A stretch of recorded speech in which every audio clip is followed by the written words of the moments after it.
a Magpie audio production. The Adventures of Sherlock Holmes by Sir Arthur Conan Doyle, first published in 1892. To my old teacher, Joseph Bell, M.D., etc., of 2 Melville Crescent, Edinburgh. A Scandal in Bohemia. 1. To Sherlock Holmes she is always the woman. I have seldom heard him mention her under any other name. In his eyes she eclipses and predominates the whole of her sex. It was not that he felt any emotion akin to love for Irene Adler. All emotions, and that one particularly, were abhorrent to his cold, precise, but admirably balanced mind. He was, I take it, the most perfect reasoning and observing machine that the world has seen. But as a lover he would have placed himself in a false position. He never spoke of the softer passions, save with a jibe and a sneer. They were admirable things for the observer, excellent for drawing the veil from men's motives and actions. But for the trained reasoner to admit such intrusions into his own delicate and finely adjusted temperament was to introduce a distracting factor which might throw a doubt upon all his mental results. Grit in a sensitive instrument, or a crack in one of his own high-power lenses, would not be more disturbing than a strong emotion in a nature such as his. And yet there was but one woman to him, and that woman was the late Irene Adler, of dubious and questionable memory. I had seen little of Holmes lately. My marriage had drifted us away from each other. My own complete happiness and the home-centred interests which rise up around the man who first finds himself master of his own establishment were sufficient to absorb all my attention, while Holmes, who loathed every form of society with his whole Bohemian soul, remained in our lodgings in Baker Street, buried among his old books, and alternating from week to week between cocaine and ambition, the drowsiness of the drug and the fierce energy of his own keen nature. He was still, as ever, deeply attracted by the study of crime, and occupied his immense faculties and extraordinary powers of observation in following out those clues and clearing up those mysteries which had been abandoned as hopeless by the official police. From time to time I heard some vague account of his doings, of his summons to Odessa in the case of the Trepoff murder, of his clearing up of the singular tragedy of the Atkinson brothers at Trincomalee, and finally of the mission which he had accomplished so delicately and successfully for the reigning family of Holland. Beyond these signs of his activity, however, which I merely shared with all the readers of the daily press, I knew little of my former friend and companion. One night, it was on the 20th of March, 1888, I was returning from a journey to a patient, for I had now returned to civil practice, when my way led me through Baker Street. As I passed the well-remembered door which must always be associated in my mind with my wooing, and with the dark incidents of the study in scarlet, I was seized with a keen desire to see Holmes again, and to know how he was employing his extraordinary powers. His rooms were brilliantly lit, and even as I looked up, I saw his tall, spare figure pass twice in a dark silhouette against the blind. He was pacing the room swiftly, eagerly, with his head sunk upon his chest, and his hands clasped behind him. To me, who knew his every mood and habit, his attitude and manner told their own story. He was at work again. He had risen out of his drug-created dreams and was hot upon the scent of some new problem. I rang the bell and was shown up to the chamber, which had formerly been in part my own. His manner was not effusive. It seldom was, but he was glad, I think, to see me. With hardly a word spoken, but with a kindly eye, he waved me to an armchair, threw across his case of cigars, and indicated a spirit case and a gasogene in the corner. Then he stood before the fire and looked me over in his singular, introspective fashion. "Wedlock suits you," he remarked. "I think, Watson, that you have put on 7½ pounds since I saw you." 7, I answered. "Indeed, I should have thought a little more. Just a trifle more, I fancy, Watson. And in practice again, I observe. You did not tell me that you intended to go into harness. Then how do you know? I see it. I deduce it. How do I know that you have been getting yourself very wet lately, and that you have a most clumsy and careless servant girl? My dear Holmes, said I, this is too much. You would certainly have been burned had you lived a few centuries ago. It is true that I had a country walk on Thursday and came home in a dreadful mess, but as I have changed my clothes, I can't imagine how you deduce it. As to Mary Jane, she is incorrigible, and my wife has given her notice. But there again I fail to see how you work it out. He chuckled to himself, and rubbed his long, nervous hands together. It is simplicity itself, said he. My eyes tell me that on the inside of your left shoe, just where the firelight strikes it, the leather is scored by 6 almost parallel cuts. Obviously they have been caused by someone who has very carelessly scraped round the edges of the sole, in order to remove crusted mud from it.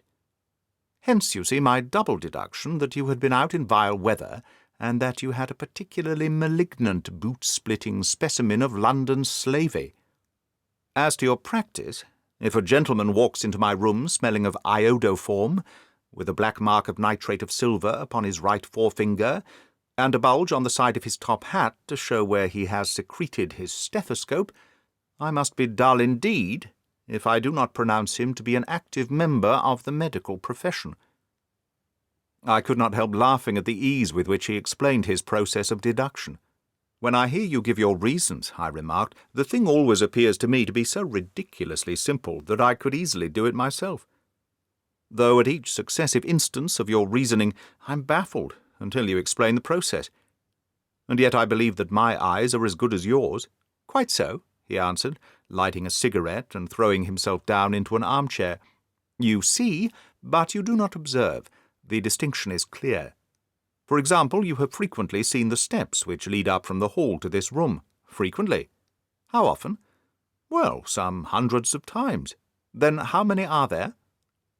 How many? I don't know. Quite so. You have not observed. And yet you have seen. That is just my point. Now I know that there are 17 steps, because I have both seen and observed. By the way, since you're interested in these little problems, and since you are good enough to chronicle one or two of my trifling experiences, you may be interested in this. He threw over a sheet of thick pink-tinted notepaper, which had been lying open on the table. It came by the last post, said he. Read it aloud. The note was undated and without either signature or address. There will be a call upon you tonight. At 7:45, it said. A gentleman who desires to consult you upon a matter of the very deepest moment. Your recent services to one of the royal houses of Europe have shown that you are one who may safely be trusted with matters which are of an importance which can hardly be exaggerated. This account of you we have from all quarters received. Be in your chamber, then, at that hour, and do not take it amiss if your visitor wear a mask. This is indeed a mystery, I remarked. What do you imagine that it means? I have no data yet. It is a capital mistake to theorize before one has data. Insensibly one begins to twist facts to suit theories, instead of theories to suit facts. But the note itself, what do you deduce from it? I carefully examined the writing and the paper upon which it was written. The man who wrote it was presumably well-to-do, I remarked, endeavouring to imitate my companion's processes. Such paper could not be bought under £0.50 a packet. It is peculiarly strong and stiff. Peculiar, that is the very word, said Holmes. It is not an English paper at all. Hold it up to the light. I did so and saw a large E, with a small G, a P, and a large G with a small T woven into the texture of the paper. What do you make of that? Asked Holmes. The name of the maker, no doubt, or his monogram, rather. Not at all. The G with the small T stands for Gesellschaft, which is the German for company. It is a customary contraction like our Co. P, of course, stands for papier. Now for the E.G. Let us glance at our Continental Gazetteer. He took down a heavy brown volume from his shelves. Egloff? Eglonitz? Ah, here we are. Egria. It is in a German-speaking country, in Bohemia, not far from Carlsbad. Remarkable as being the scene of the death of Wallenstein, and for its numerous glass factories and paper mills. Ha-ha, my boy, what do you make of that? His eyes sparkled, and he sent up a great blue triumphant cloud from his cigarette. The paper was made in Bohemia, I said. Precisely. And the man who wrote the note is a German. Do you note the peculiar construction of the sentence? This account of you we have from all quarters received. A Frenchman or Russian could not have written that. It is the German who is so uncourteous to his verbs. It only remains, therefore, to discover what is wanted by this German, who writes upon Bohemian paper, and prefers wearing a mask to showing his face. And here he comes, if I'm not mistaken, to resolve all our doubts. As he spoke, there was a sharp sound of horses' hoofs and grating wheels against the curb, followed by a sharp pull at the bell. Holmes whistled. "A pair, by the sound," said he. "Yes," he continued, glancing out of the window. "A nice little brougham and a pair of beauties, 150 guineas apiece. There's money in this case, Watson, if there is nothing else." "I think that I'd better go, Holmes." "Not a bit, Doctor. Stay where you are. I'm lost without my Boswell, and this promises to be interesting. It would be a pity to miss it. But your client, never mind him. I may want your help, and so may he. Here he comes. Sit down in that armchair, Doctor, and give us your best attention." A slow and heavy step, which had been heard upon the stairs and in the passage, paused immediately outside the door. Then there was a loud and authoritative rap. "Come in," said Holmes. A man entered who could hardly have been less than 6 feet 6 inches in height, with the chest and limbs of a Hercules. His dress was rich with a richness which would, in England, be looked upon as akin to bad taste. Heavy bands of astrakhan were slashed across the sleeves and fronts of his double-breasted coat, while the deep blue cloak, which was thrown over his shoulders, was lined with flame-coloured silk, and secured at the neck with a brooch which consisted of a single flaming beryl. Boots, which extended halfway up his calves, and which were trimmed at the tops with rich brown fur, completed the impression of barbaric opulence, which was suggested by his whole appearance. He carried a broad-brimmed hat in his hand, while he wore across the upper part of his face, extending down past the cheekbones, a black vizard mask, which he had apparently adjusted that very moment, for his hand was still raised to it as he entered. From the lower part of the face he appeared to be a man of strong character, with a thick hanging lip, and a long straight chin, suggestive of resolution pushed to the length of obstinacy. "You had my note?" he asked, with a deep, harsh voice and strongly marked German accent. "I told you that I would call." He looked from one to the other of us, as if uncertain which to address. "Pray, take a seat," said Holmes. "This is my friend and colleague, Dr. Watson, who is occasionally good enough to help me in my cases. Whom have I the honour to address?" "You may address me as the Count von Kram, a Bohemian nobleman. I understand that this gentleman, your friend, is a man of honour and discretion, whom I may trust with a matter of the most extreme importance. If not, I should much prefer to communicate with you alone." I rose to go, but Holmes caught me by the wrist and pushed me back into my chair. "It is both or none," said he. "You may say before this gentleman anything which you may say to me." The Count shrugged his broad shoulders. "Then I must begin," said he, "by binding you both to absolute secrecy for 2 years. At the end of that time the matter will be of no importance. At present, it is not too much to say that it is of such weight that it may have an influence upon European history." "I promise," said Holmes. "And I." "You will excuse this mask," continued our stranger.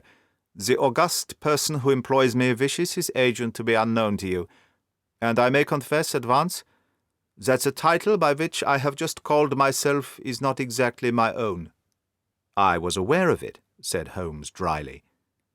"The circumstances are of great delicacy, and every precaution has to be taken to quench what might grow to be an immense scandal and seriously compromise one of the reigning families of Europe.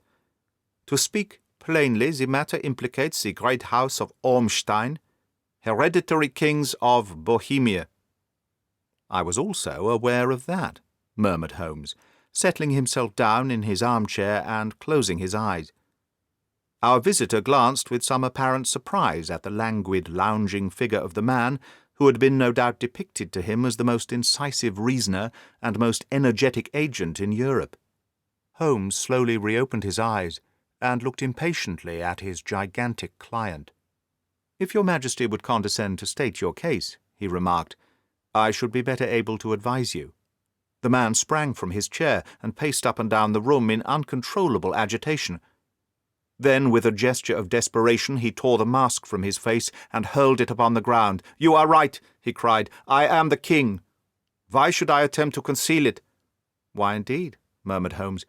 "Your Majesty had not spoken before I was aware that I was addressing Wilhelm Gottsreich Sigismund von Ormstein, Grand Duke of Cassel-Felstein, and hereditary King of Bohemia.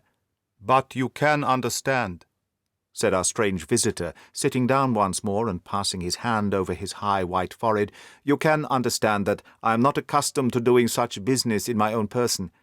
Yet the matter was so delicate that I could not confide it to an agent without putting myself in his power. I have come incognito from Prague for the purpose of consulting you."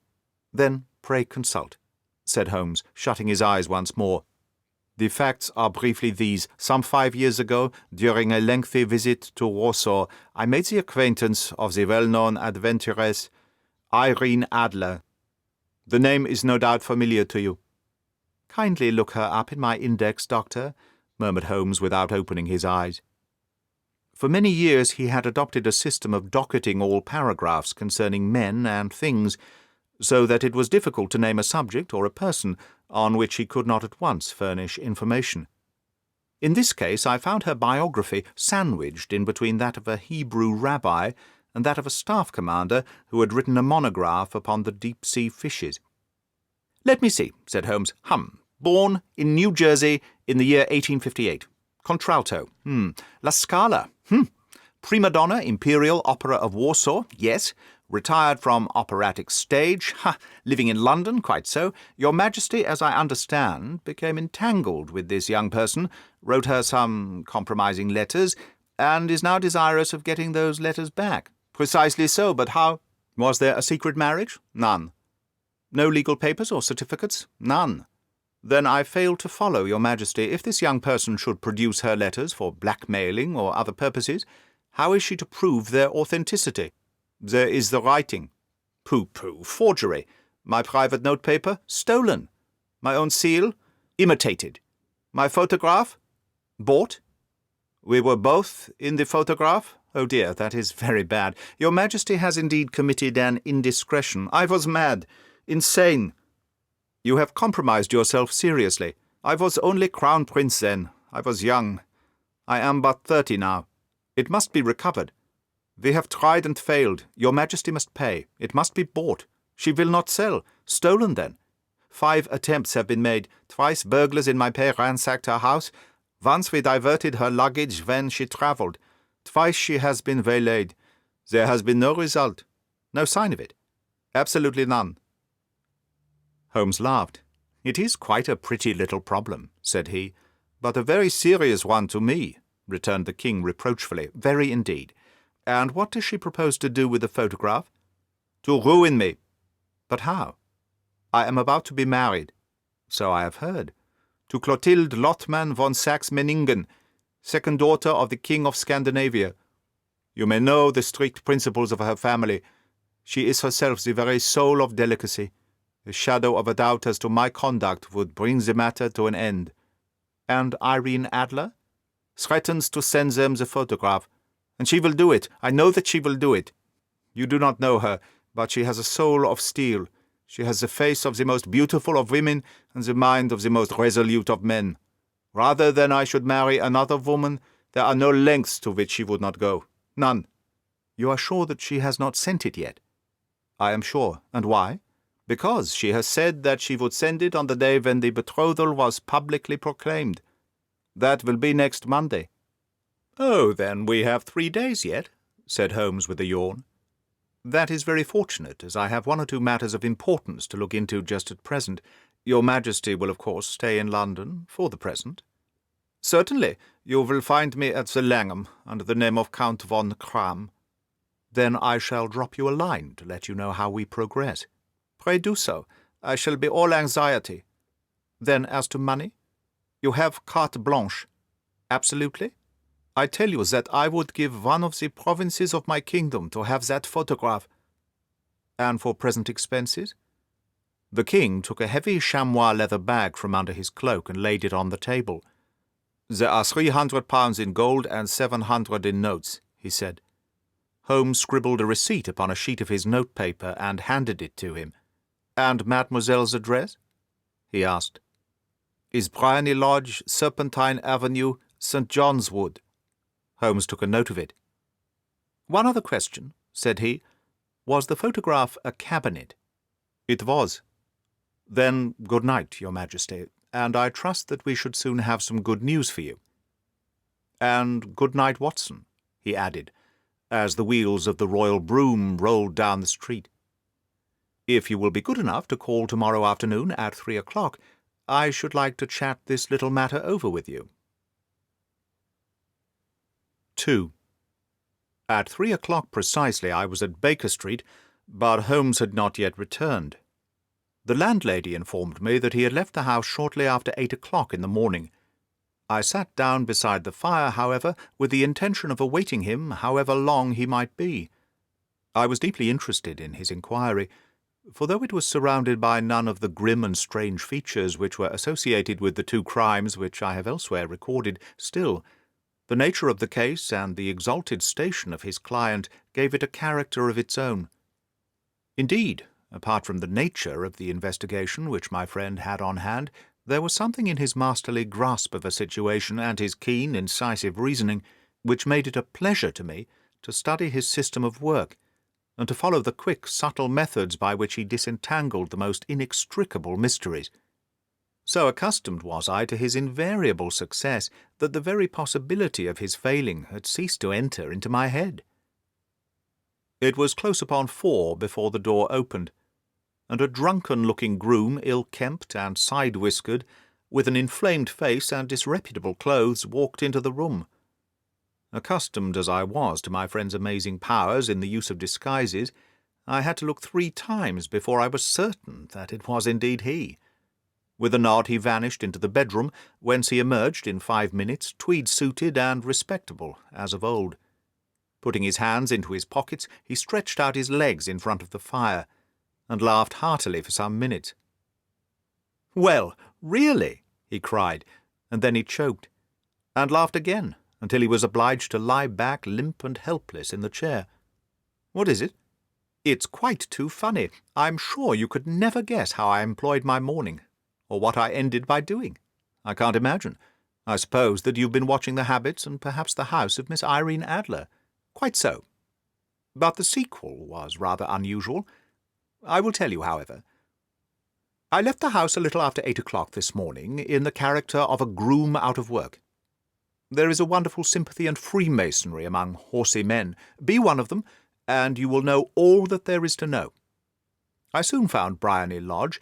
It is a bijou villa, with a garden at the back, but built out in front right up to the road, 2 stories. Chubb locked the door. Large sitting-room on the right side, well furnished, with long windows almost to the floor, and those preposterous English window-fasteners which a child could open. Behind there was nothing remarkable, save that the passage window could be reached from the top of the coach-house. I walked round it and examined it closely from every point of view, but without noting anything else of interest. I then lounged down the street and found, as I expected, that there was a mews in a lane which runs down by one wall of the garden. I lent the ostlers a hand in rubbing down their horses, and I received in exchange 2pence, a glass of half and half, 2 fills of shag tobacco, and as much information as I could desire about Miss Adler, to say nothing of half a dozen other people in the neighbourhood in whom I was not in the least interested, but whose biographies I was compelled to listen to. "And what of Irene Adler?" I asked. "Oh, she has turned all the men's heads down in that part. She is the daintiest thing under a bonnet on this planet. So say the Serpentine Muse to a man. She lives quietly, sings at concerts, drives out at 5 every day, and returns at 7 sharp for dinner. Seldom goes out at other times, except when she sings. Has only one male visitor, but a good deal of him. He is dark, handsome, and dashing. Never calls less than once a day, and often twice.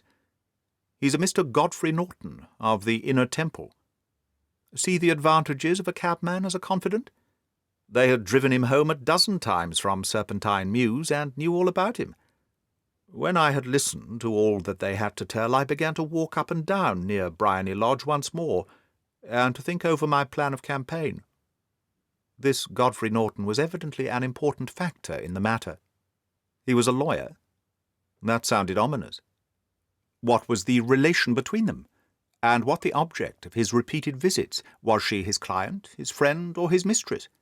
If the former, she had probably transferred the photograph to his keeping. If the latter, it was less likely. On the issue of this question depended whether I should continue my work at Briony Lodge or turn my attention to the gentleman's chambers in the Temple. It was a delicate point, and it widened the field of my inquiry. I fear that I bore you with these details, but I have to let you see my little difficulties, if you are to understand the situation. I am following you closely, I answered. I was still balancing the matter in my mind when a hansom cab drove up to Briony Lodge, and a gentleman sprang out. He was a remarkably handsome man, dark, aquiline, and moustached, evidently the man of whom I had heard. He appeared to be in a great hurry, shouted to the cabman to wait, and brushed past the maid who opened the door with the air of a man who was thoroughly at home. He was in the house about half an hour, and I could catch glimpses of him in the windows of the sitting-room, pacing up and down, talking excitedly and waving his arms. Of her I could see nothing. Presently he emerged, looking even more flurried than before. As he stepped up to the cab, he pulled a gold watch from his pocket and looked at it earnestly. "Drive like the devil," he shouted, "first to Gross and Henke's in Regent Street, and then to the Church of St. Monica in the Edgware Road. Half a guinea if you do it in 20 minutes. Away they went, and I was just wondering whether I should not do well to follow them, when up the lane came a neat little landau, the coachman, with his coat only half buttoned and his tie under his ear, while all the tags of his harness were sticking out at the buckles. It hadn't pulled up before she shot out of the hall door and into it. I only caught a glimpse of her at the moment, but she was a lovely woman, with the face that a man might die for. "The Church of St. Monica, John," she cried, "and half a sovereign if you reach it in 20 minutes. This was quite too good to lose, Watson. I was just balancing whether I should run for it or whether I should perch behind her landau when a cab came through the street. The driver looked twice at such a shabby fare, but I jumped in before he could object. "The Church of St. Monica," said I, "and half a sovereign if you can reach it in 20 minutes. It was 25 minutes to 12, and of course it was clear enough what was in the wind. My cabby drove fast. I don't think I ever drove faster, but the others were there before us. The cab and the landau with their steaming horses were in front of the door when I arrived. I paid the man and hurried into the church. There was not a soul there save the two whom I had followed, and a surpliced clergyman who seemed to be expostulating with them. They were all three standing in a knot in front of the altar. I lounged up the aisle like any other idler who was dropped into a church. Suddenly, to my surprise, the three at the altar faced round to me, and Godfrey Norton came running as hard as he could towards me. "Thank God!" he cried. "You'll do. Come, come." "What then?" I asked. "Come, man, come. Only 3 minutes, or it won't be legal." I was half dragged up to the altar, and before I knew where I was, I found myself mumbling responses which were whispered in my ear, and vouching for things of which I knew nothing, and generally assisting in the secure tying up of Irene Adler, spinster, to Godfrey Norton, bachelor. It was all done in an instant, and there was the gentleman thanking me on the one side, and the lady on the other, while the clergyman beamed on me in front. It was the most preposterous position which I have ever found myself in my life, and it was the thought of it that started me laughing just now. It seems that there had been some informality about their licence, that the clergyman absolutely refused to marry them without a witness of some sort, and that my lucky appearance saved the bridegroom from having to sally out into the streets in search of a best man. The bride gave me a sovereign, and I mean to wear it on my watch-chain in memory of the occasion." "This is a very unexpected turn of affairs," said I. "And what then?" "Well, I found my plans very seriously menaced. It looked as if the pair might take an immediate departure, and so necessitate very prompt and energetic measures on my part. At the church door, however, they separated, he driving back to the temple, and she to her own house. "I shall drive out in the park at 5, as usual," she said as she left him. I heard no more. They drove away in different directions, and I went off to make my own arrangements. "Which are?" "Some cold beef and a glass of beer," he answered, ringing the bell. "I have been too busy to think of food, and I'm likely to be busier still this evening. By the way, Doctor, I shall want your cooperation. I shall be delighted. You don't mind breaking the law, not in the least, nor running a chance of arrest? Not in a good cause? Oh, the cause is excellent. Then I'm your man. I was sure that I might rely on you. But what is it you wish? When Mrs. Turner has brought in the tray, I will make it clear to you." "Now," he said, as he turned hungrily on the simple fare that our landlady had provided, "I must discuss it while I eat, for I have not much time. It is nearly 5 now. In 2 hours we must be on the scene of action. Miss Irene, or Madame, rather, returns from her drive at 7. We must be at Briony Lodge to meet her. And what then? You must leave that to me. I have already arranged what is to occur. There is only one point on which I must insist. You must not interfere, come what may. You understand? I am to be neutral, to do nothing whatever. There will probably be some small unpleasantness. Do not join in. It will end in my being conveyed into the house. 4 or 5 minutes afterwards the sitting-room window will open. You are to station yourself close to that open window. Yes. You are to watch me, for I will be visible to you. Yes. And when I raise my hand, so, you will throw into the room what I give you to throw, and will, at the same time, raise the cry of 'Fire!' You quite follow me?" "Entirely." "It is nothing very formidable," he said, taking a long cigar-shaped roll from his pocket. "It is an ordinary plumber's smoke rocket, fitted with a cap at either end to make it self-lighting. Your task is confined to that. When you raise your cry of 'Fire!' it will be taken up by quite a number of people. You may then walk to the end of the street, and I will rejoin you in 10 minutes. I hope that I have made myself clear.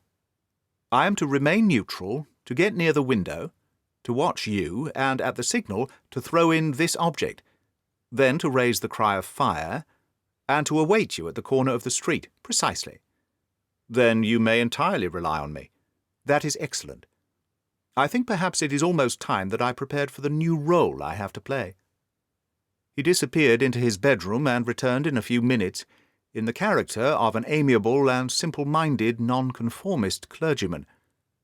His broad black hat, his baggy trousers, his white tie, his sympathetic smile, and general look of peering and benevolent curiosity were such as Mr. John Hare alone could have equalled. It was not merely that Holmes changed his costume. His expression, his manner, his very soul seemed to vary with every fresh part that he assumed. The stage lost a fine actor, even as science lost an acute reasoner, when he became a specialist in crime. It was 6:15 when we left Baker Street, and it still wanted 10 minutes to the hour when we found ourselves in Serpentine Avenue. It was already dusk, and the lamps were just being lighted as we paced up and down in front of Briony Lodge, waiting for the coming of its occupant. The house was just such as I had pictured it from Sherlock Holmes's succinct description, but the locality appeared to be less private than I expected. On the contrary, for a small street in a quiet neighbourhood, it was remarkably animated.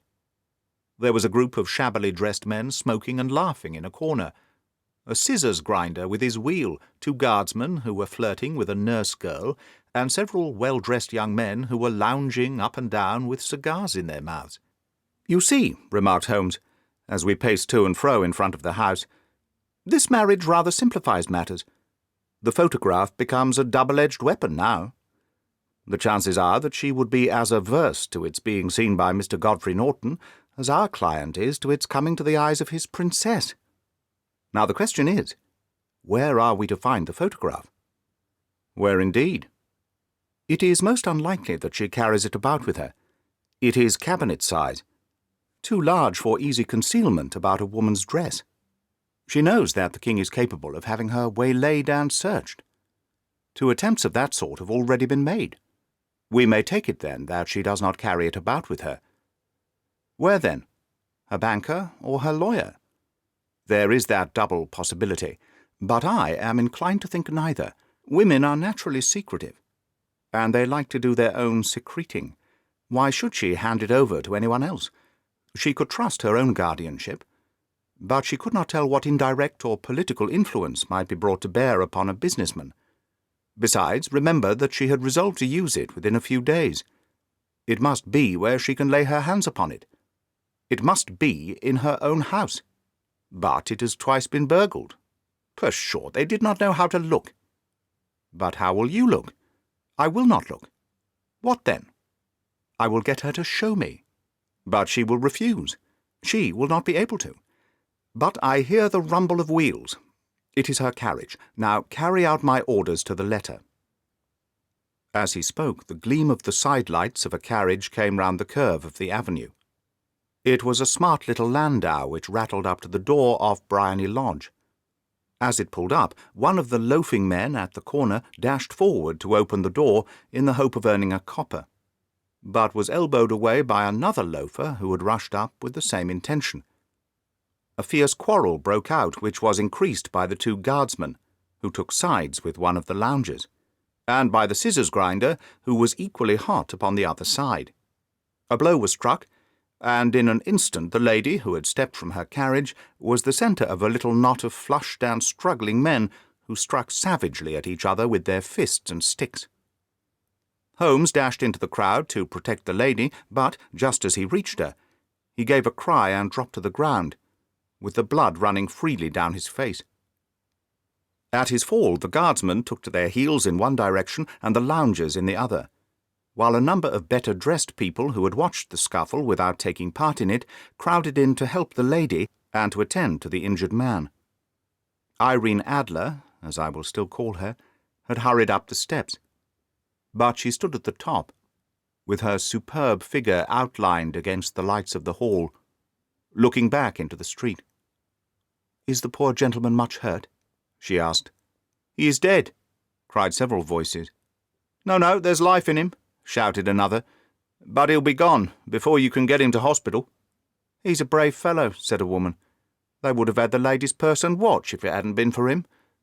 They were a gang, and a rough one too. Ah, he's breathing now."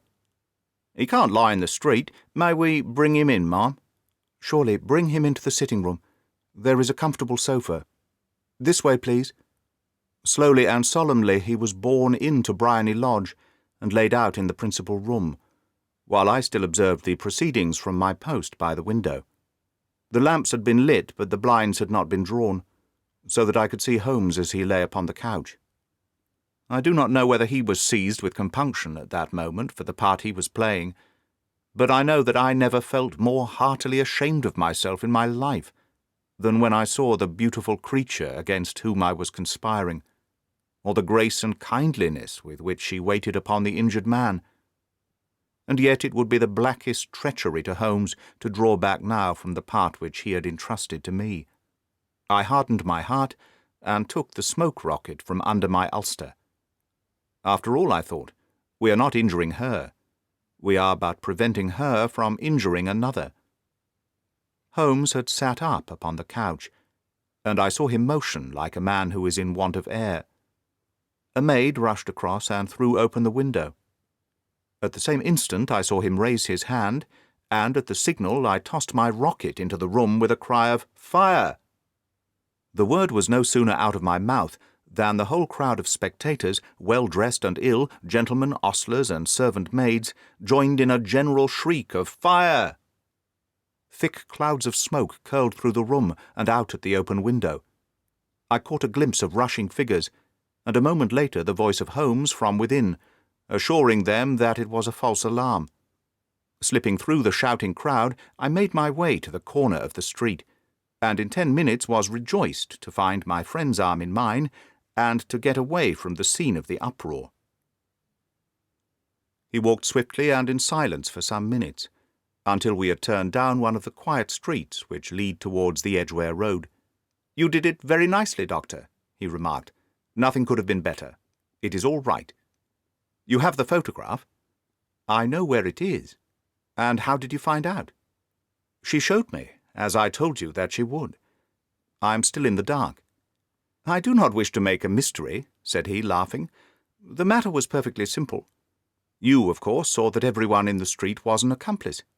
They were all engaged for the evening. I guessed as much. Then, when the row broke out, I had a little moist red paint in the palm of my hand. I rushed forward, fell down, clapped my hand to my face, and became a piteous spectacle. It is an old trick. That also I could fathom. Then they carried me in. She was bound to have me in. What else could she do? And into her sitting-room, which was the very room which I suspected. It lay between that and her bedroom, and I was determined to see which. They laid me on a couch, I motioned for air, they were compelled to open the window, and you had your chance. How did that help you? It was all important. When a woman thinks that her house is on fire, her instinct is at once to rush to the thing which she values most. It is a perfectly overpowering impulse, and I have more than once taken advantage of it. In the case of the Darlington substitution scandal, it was of use to me, and also in the Arnsworth Castle business. A married woman grabs at her baby, an unmarried one reaches for her jewel box. Now it was clear to me that Our Lady of today had nothing in the house more precious to her than what we are in quest of. She would rush to secure it. The alarm of fire was admirably done. The smoke and shouting was enough to shake nerves of steel. She responded beautifully. The photograph is in a recess behind a sliding panel, just above the right bell pull. She was there in an instant, and I caught a glimpse of it as she half drew it out. When I cried out that it was a false alarm, she replaced it, glanced at the rocket, rushed from the room, and I have not seen her since.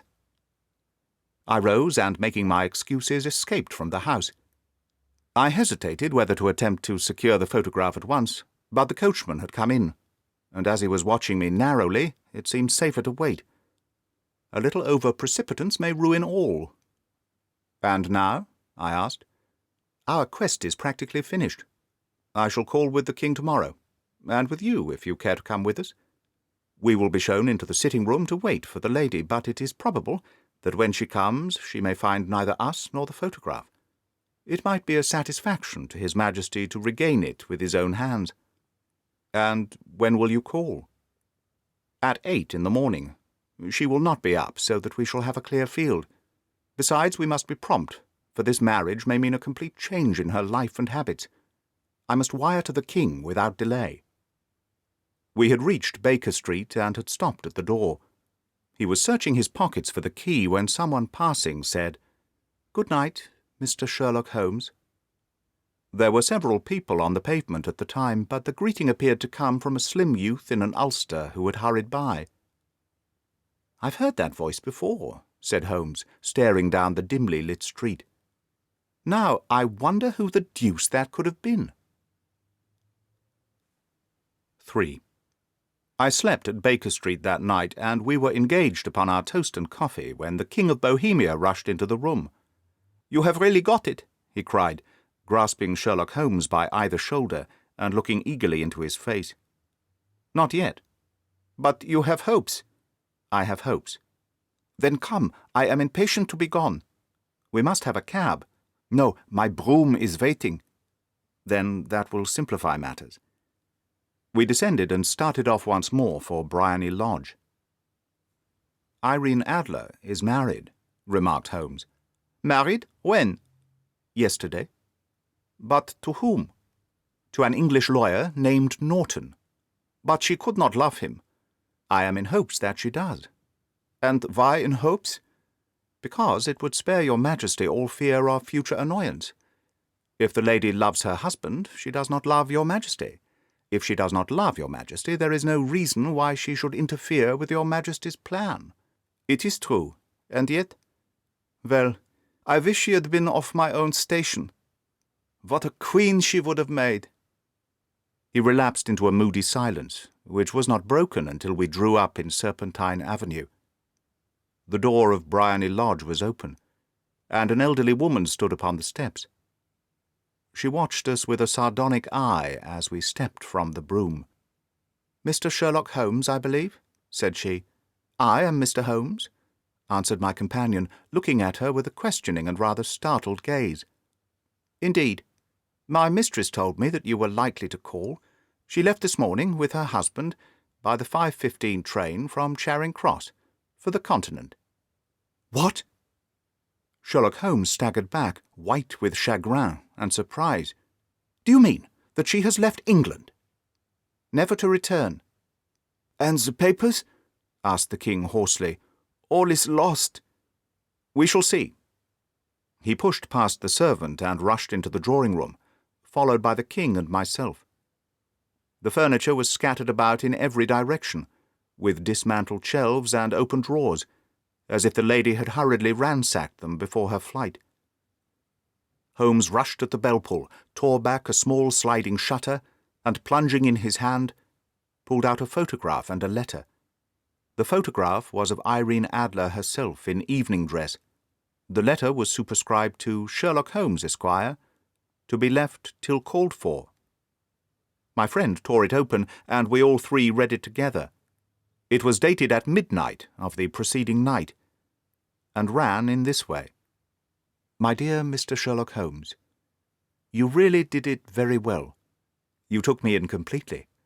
Until after the alarm of fire I had not a suspicion. But then, when I found how I had betrayed myself, I began to think. I had been warned against you months ago. I had been told that if the king employed an agent, it would certainly be you. And your address had been given me. Yet, with all this, you made me reveal what you wanted to know. Even after I became suspicious, I found it hard to think evil of such a dear, kind old clergyman. But you know, I have been trained as an actress myself. Male costume is nothing new to me. I often take advantage of the freedom which it gives. I sent John the coachman to watch you, ran upstairs, got into my walking clothes, as I called them, and came down just as you departed. Well, I followed you to your door, and so made sure that I was really an object of interest to the celebrated Mr. Sherlock Holmes. Then I, rather imprudently, wished you good night, and started for the Temple to see my husband. We both thought the best resource was flight, when pursued by so formidable an antagonist. So you will find the nest empty when you call tomorrow.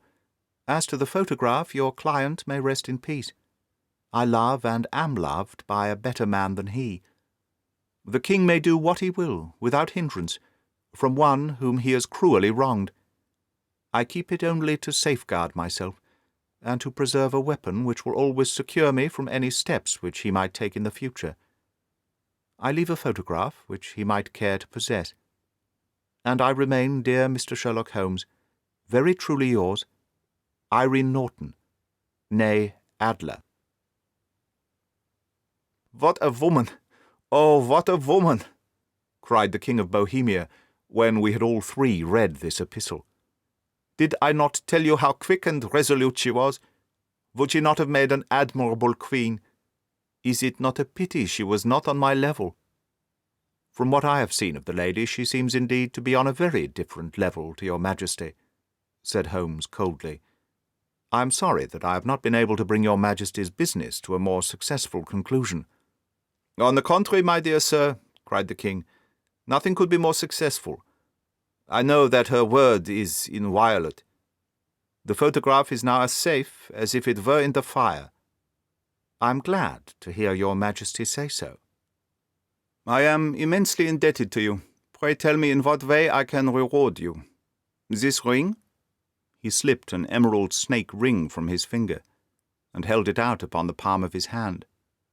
"Your Majesty has something which I should value even more highly," said Holmes. "You have but to name it. This photograph." The king stared at him in amazement. "Irene's photograph!" he cried. "Certainly, if you wish it."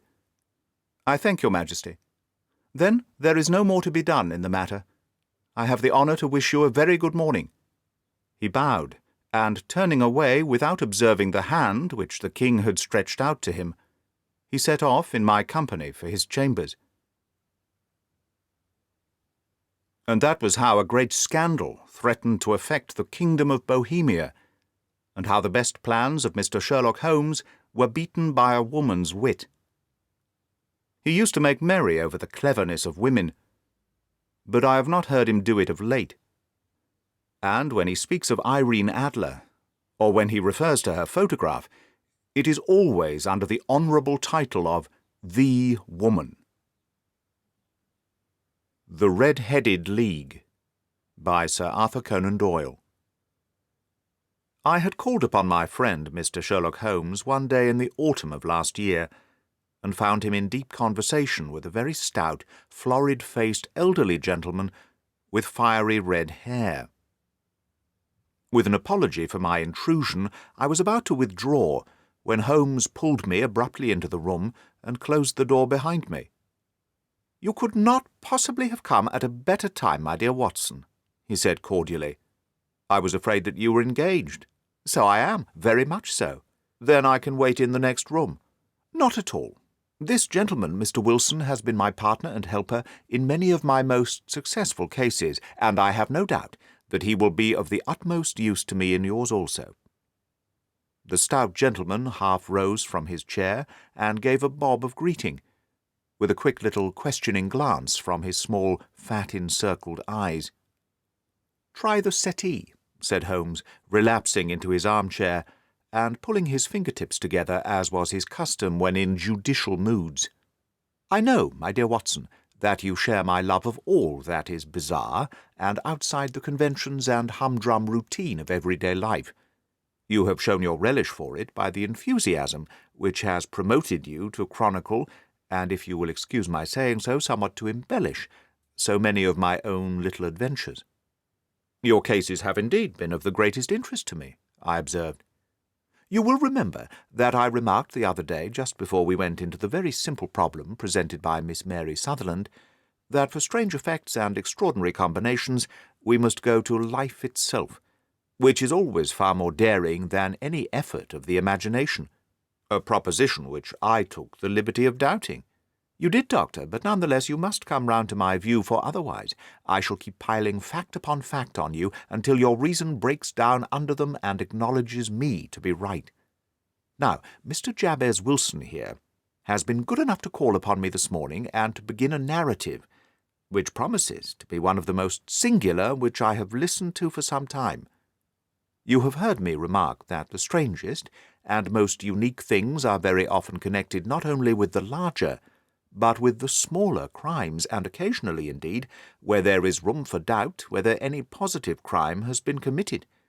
As far as I have heard, it is impossible for me to say whether the present case is an instance of crime or not, but the course of events is certainly among the most singular that I have ever listened to. Perhaps, Mr. Wilson, you would have great kindness to recommence your narrative. I ask you not merely because my friend Dr. Watson has not heard the opening part, but also because the peculiar nature of the story makes me anxious to have every possible detail from your lips. As a rule, when I have heard some slight indication of the course of events, I am able to guide myself by the thousands of other similar cases which occur to my memory. In the present instance, I am forced to admit that the facts are, to the best of my belief, unique." The portly client puffed out his chest with an appearance of some little pride, and pulled a dirty and wrinkled newspaper from the inside pocket of his greatcoat. As he glanced down the advertisement column, with his head thrust forward and the paper flattened out upon his knee, I took a good look at the man, and endeavoured, after the fashion of my companion, to read the indications which might be presented by his dress or appearance. I did not gain very much, however, by my inspection. Our visitor bore every mark of being an average, commonplace British tradesman, obese, pompous, and slow. He wore rather baggy grey shepherd's check trousers, a not over-clean black frock-coat, unbuttoned in the front, and a drab waistcoat, with a heavy brassy Albert chain, and a square pierced bit of metal, dangling down as an ornament. A frayed top hat and a faded brown overcoat with a wrinkled velvet collar lay upon a chair beside him. Altogether, look as I would, there was nothing remarkable about the man, save his blazing red head, and the expression of extreme chagrin and discontent upon his features. Sherlock Holmes's quick eye took in my occupation, and he shook his head with a smile as he noticed my questioning glances. Beyond the obvious facts that he has at some time done manual labour, that he takes snuff, that he is a Freemason, that he has been in China, and that he has done a considerable amount of writing lately, I can deduce nothing else. Mr. Jabez Wilson started up in his chair with his forefinger upon the paper, but his eyes upon my companion. "How, in the name of good fortune, did you know all that, Mr. Holmes?" he asked. "How did you know, for example, that I did manual labour?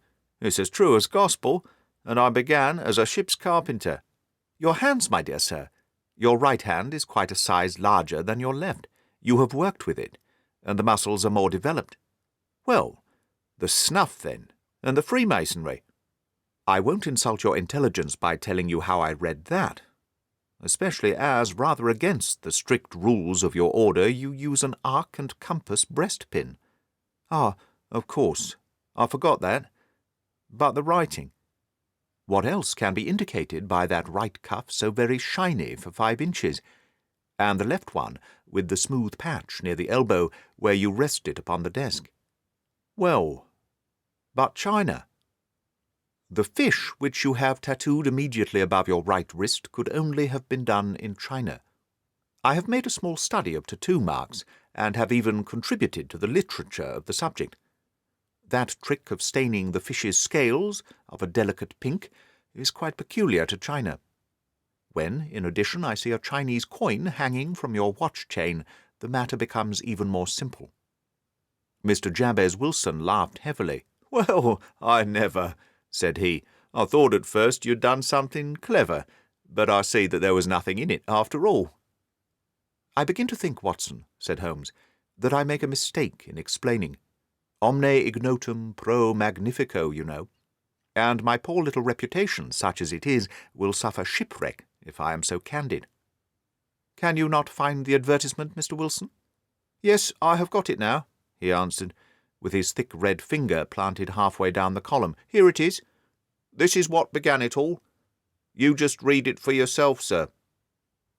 I took the paper from him and read as follows: "To the Red-Headed League, on account of the bequest of the late Ezekiah Hopkins of Lebanon, Penn, USA, there is now another vacancy open, which entitles a member of the League to a salary of £4 a week for purely nominal services. All red-headed men who are sound in body and mind, and above the age of 21 years, are eligible. Apply in person on Monday at 11 o'clock to Duncan Ross at the offices of the League, 7 Pope's Court, Fleet Street." "What on earth does this mean?" I ejaculated, after I had twice read over the extraordinary announcement. Holmes chuckled and wriggled in his chair, as was his habit when in high spirits. "It is a little off the beaten track, isn't it?" said he. "And now, Mr. Wilson, off you go at scratch, and tell us all about yourself, your household, and the effect which this advertisement had upon your fortunes. You will first make a note, Doctor, of the paper and the date. It is the Morning Chronicle of April the 27th, 1890, just 2 months ago. Very good. Now, Mr. Wilson?" "Well, it is just as I've been telling you, Mr. Sherlock Holmes," said Jabez Wilson, mopping his forehead. "I have a small pawnbroker's business at Coburg Square, near the city. It's not a very large affair, and of late years it has not done more than just give me a living. I used to be able to keep 2 assistants, but now I only keep 1. And I would have a job to pay him, but that he is willing to come for half wages, so as to learn the business." "What is the name of this obliging youth?" asked Sherlock Holmes. "His name is Vincent Spaulding, and he's not such a youth either. It's hard to say his age. I should not wish a smarter assistant, Mr. Holmes, and I know very well that he could better himself and earn twice what I'm able to give him. But after all, if he's satisfied, why should I put ideas in his head?" "Why, indeed?" You seem most fortunate in having an employé who comes under the full market price. It is not a common experience among employers in this age. I don't know that your assistant is not as remarkable as your advertisement." "Oh, he has his faults too," said Mr. Wilson. "Never was such a fellow for photography, snapping away with a camera when he ought to be improving his mind, and then diving down into the cellar like a rabbit into its hole to develop his pictures. That's his main fault. But on the whole, he's a good worker. There's no vice in him. He is still with you, I presume?" "Yes, sir. He and a girl of 14, who does a bit of simple cooking, keeps the place clean. That's all I have in the house, for I'm a widower and never had any family. We live very quietly, sir, the three of us, and we keep a roof over our heads and pay our debts if we do nothing more. The first thing that put us out was that advertisement. Spaulding, he came down into the office just this day 8 weeks with this very paper in his hand, and he says, 'I wish to the Lord, Mr. Wilson, that I was a red-headed man.' 'Why that?' I asks. 'Why,' says he, 'here's another vacancy on the League of the Red-Headed Men. It's worth quite a little fortune to any man who gets it, and I understand that there are more vacancies than there are men, so that the trustees are at their wits' end what to do with the money. If my hair would only change colour, here's a nice little crib all ready for me to step into.' 'Why, what is it then?' I asked. 'You see, Mr. Holmes, I am a very stay-at-home man, and as my business came to me instead of my having to go to it, I was often weeks on end without putting my foot over the doormat. In that way I didn't know much of what was going on outside, and I was always glad of a bit of news.' 'Have you never heard of the League of the Red-Headed Men?' he asked, with his eyes open. 'Never.' 'Why, I wonder at that, for you are eligible yourself for one of the vacancies.' 'And what are they worth?' I asked. 'Oh, merely a couple of hundred a year. But the work is slight, and it need not interfere much with one's other occupations.' Well, you can easily think that made me prick up my ears, for the business has not been over good for some years, and an extra couple of hundred would have been very handy. 'Tell me all about it,' said I. 'Well,' said he, showing me the advertisement, 'you can see for yourself that the League has a vacancy. And there is the address where you should apply for particulars. As far as I can make out, the League was founded by an American millionaire, Hezekiah Hopkins, who was very peculiar in his ways. He was himself red-headed, and he had a great sympathy for all red-headed men. So when he died, it was found that he had left his enormous fortune in the hands of trustees, with instructions to apply the interest to providing of easy berths to men whose hair is of that colour. From all I hear, it is splendid pay and very little to do.' 'But,' said I, 'there would be millions of red-headed men who would apply.' 'Not so many as you might think,' he answered. 'You see, it is really confined to Londoners and to grown men. This American had started from London when he was young, and he wanted to do the old town a good turn. Then again, I have heard it is no use your applying if your hair is light red or dark red, or anything but real bright, blazing, fiery red. Now, if you care to apply, Mr. Wilson, you would just walk in. But perhaps it would hardly be worth your while to put yourself out of the way for the sake of a few £100. Now, it is a fact, gentlemen, as you may see for yourselves, that my hair is of a very full and rich tint, so that it seemed to me that if there was to be any competition in the matter, I stood as good a chance as any man that I have ever met. Vincent Spaulding seemed to know so much about it that I thought he might prove useful, so I just ordered him to put up the shutters for the day and to come right away with me. He was very willing to have a holiday, so we shut the business up and started off for the address that was given us in the advertisement. I never hope to see such a sight as that again, Mr. Holmes. From north, south, east, and west, every man who had a shade of red in his hair had tramped into the city to answer the advertisement. Fleet Street was choked with red-headed folk, and Pope's Court looked like a coster's orange barrow. I should not have thought there were so many in the whole country as were brought together by that single advertisement. Every shade of colour they were, straw, lemon, orange, brick, Irish setter, liver, clay. But as Spaulding said, there were not many who had the real vivid flame-coloured tint. When I saw how many were waiting, I would have given up in despair, but Spaulding, he would not hear of it. How he did it I could not imagine, but he pushed and pulled and butted until he got me through the crowd, and right up to the steps which led to the office. There was a double stream upon the stair, some going up in hope, and some coming back dejected, but we wedged in as well as we could, and soon found ourselves in the office. "Your experience has been a most entertaining one," remarked Holmes, as his client paused and refreshed his memory with a huge pinch of snuff. "Pray continue your interesting statement." "There was nothing in the office but a couple of wooden chairs and a deal table, behind which sat a man with a head that was even redder than mine. He said a few words to each candidate as he came up, and then he always managed to find some fault in them, which would disqualify them. Getting a vacancy did not seem to be a very easy matter after all. However, when our turn came, the little man was more favourable to me than to any of the others, and he closed the door as we entered, so that he might have a private word with us. 'This is Mr. Jabez Wilson,' said my assistant, 'and he is willing to fill a vacancy in the League.' 'And he is admirably suited for it,' the other answered.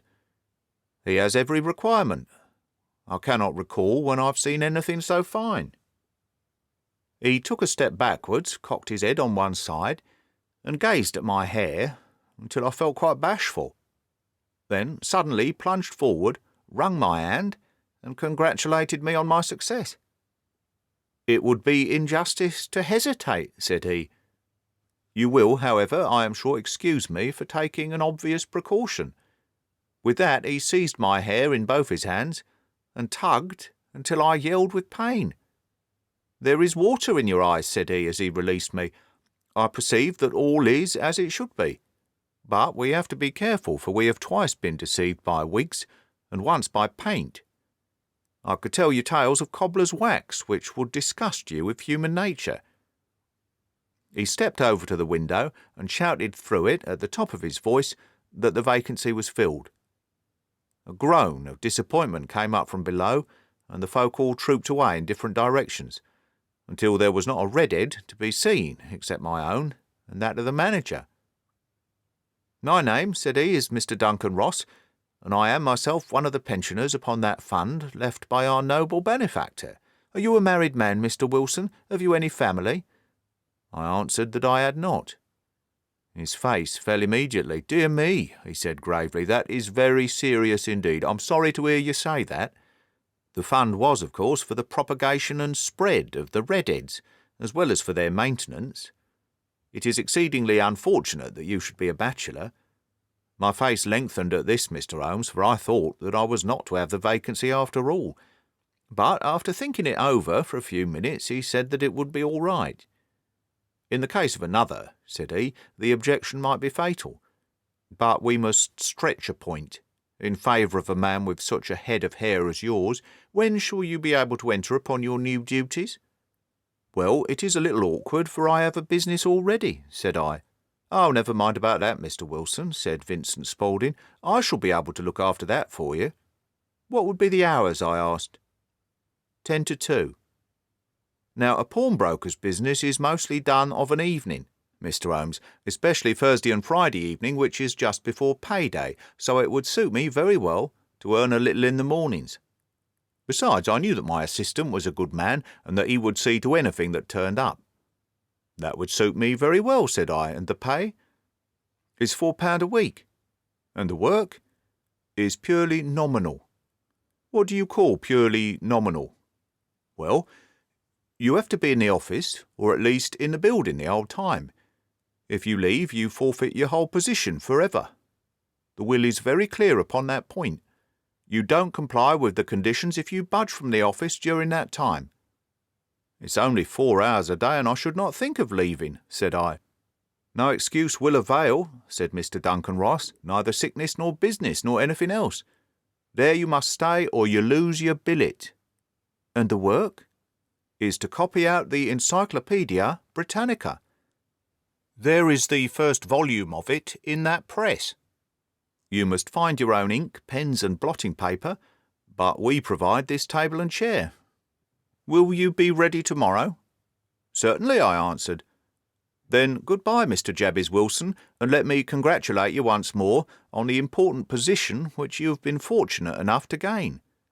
He bowed me out of the room, and I went home with my assistant, hardly knowing what to say or do, I was so pleased at my own good fortune. Well, I thought over the matter all day, and by evening I was in low spirits again, for I had quite persuaded myself that the whole affair must be some great hoax or fraud, though what its object might be I could not imagine. It seemed altogether past belief that anyone could make such a will, or that they would pay such a sum for doing anything so simple as copying out the Encyclopaedia Britannica. Vincent Spaulding did what he could to cheer me up, but by bedtime I had reasoned myself out of the whole thing. However, in the morning I determined to have a look at it anyhow, so I bought a penny bottle of ink, and with a quill pen and 7 sheets of foolscap paper, I started off for Pope's Court. Well, to my surprise and delight, everything was as right as possible. The table was set out ready for me, and Mr. Duncan Ross was there to see that I got fairly to work. He started me off upon the letter A, and then he left me. But he would drop in from time to time to see that all was right with me. At 2 o'clock he bade me good day, complimented me upon the amount that I had written, and locked the door of the office after me. This went on day after day, Mr. Holmes, and on Saturday the manager came in and planked down 4 golden sovereigns for my week's work. It was the same next week, and the same the week after. Every morning I was there at 10, and every afternoon I left at 2. By degrees, Mr. Duncan Ross took to coming in only once of a morning, and then, after a time, he did not come in at all. Still, of course, I never dared to leave the room for an instant, for I was not sure when he might come, and the billet was such a good one and suited me so well that I would not risk the loss of it. 8 weeks passed away like this, and I had written about abbots and archery and armour and architecture and Attica, and hoped with diligence that I might get on the bees before very long. It cost me something in foolscap, and I had pretty nearly filled a shelf with my writings. And then suddenly the whole business came to an end. To an end? Yes, sir, and no later than this morning. I went to my work as usual at 10 o'clock, but the door was shut and locked, with a little square of cardboard hammered onto the middle of the panel with a tack. Here it is, and you can read for yourself. He held up a piece of white cardboard about the size of a sheet of notepaper. It read in this fashion: "The Red-Headed League is dissolved. October the 9th, 1890. Sherlock Holmes and I surveyed this curt announcement, and the rueful face behind it, until the comical side of the affair so completely overtopped every other consideration that we both burst into a roar of laughter.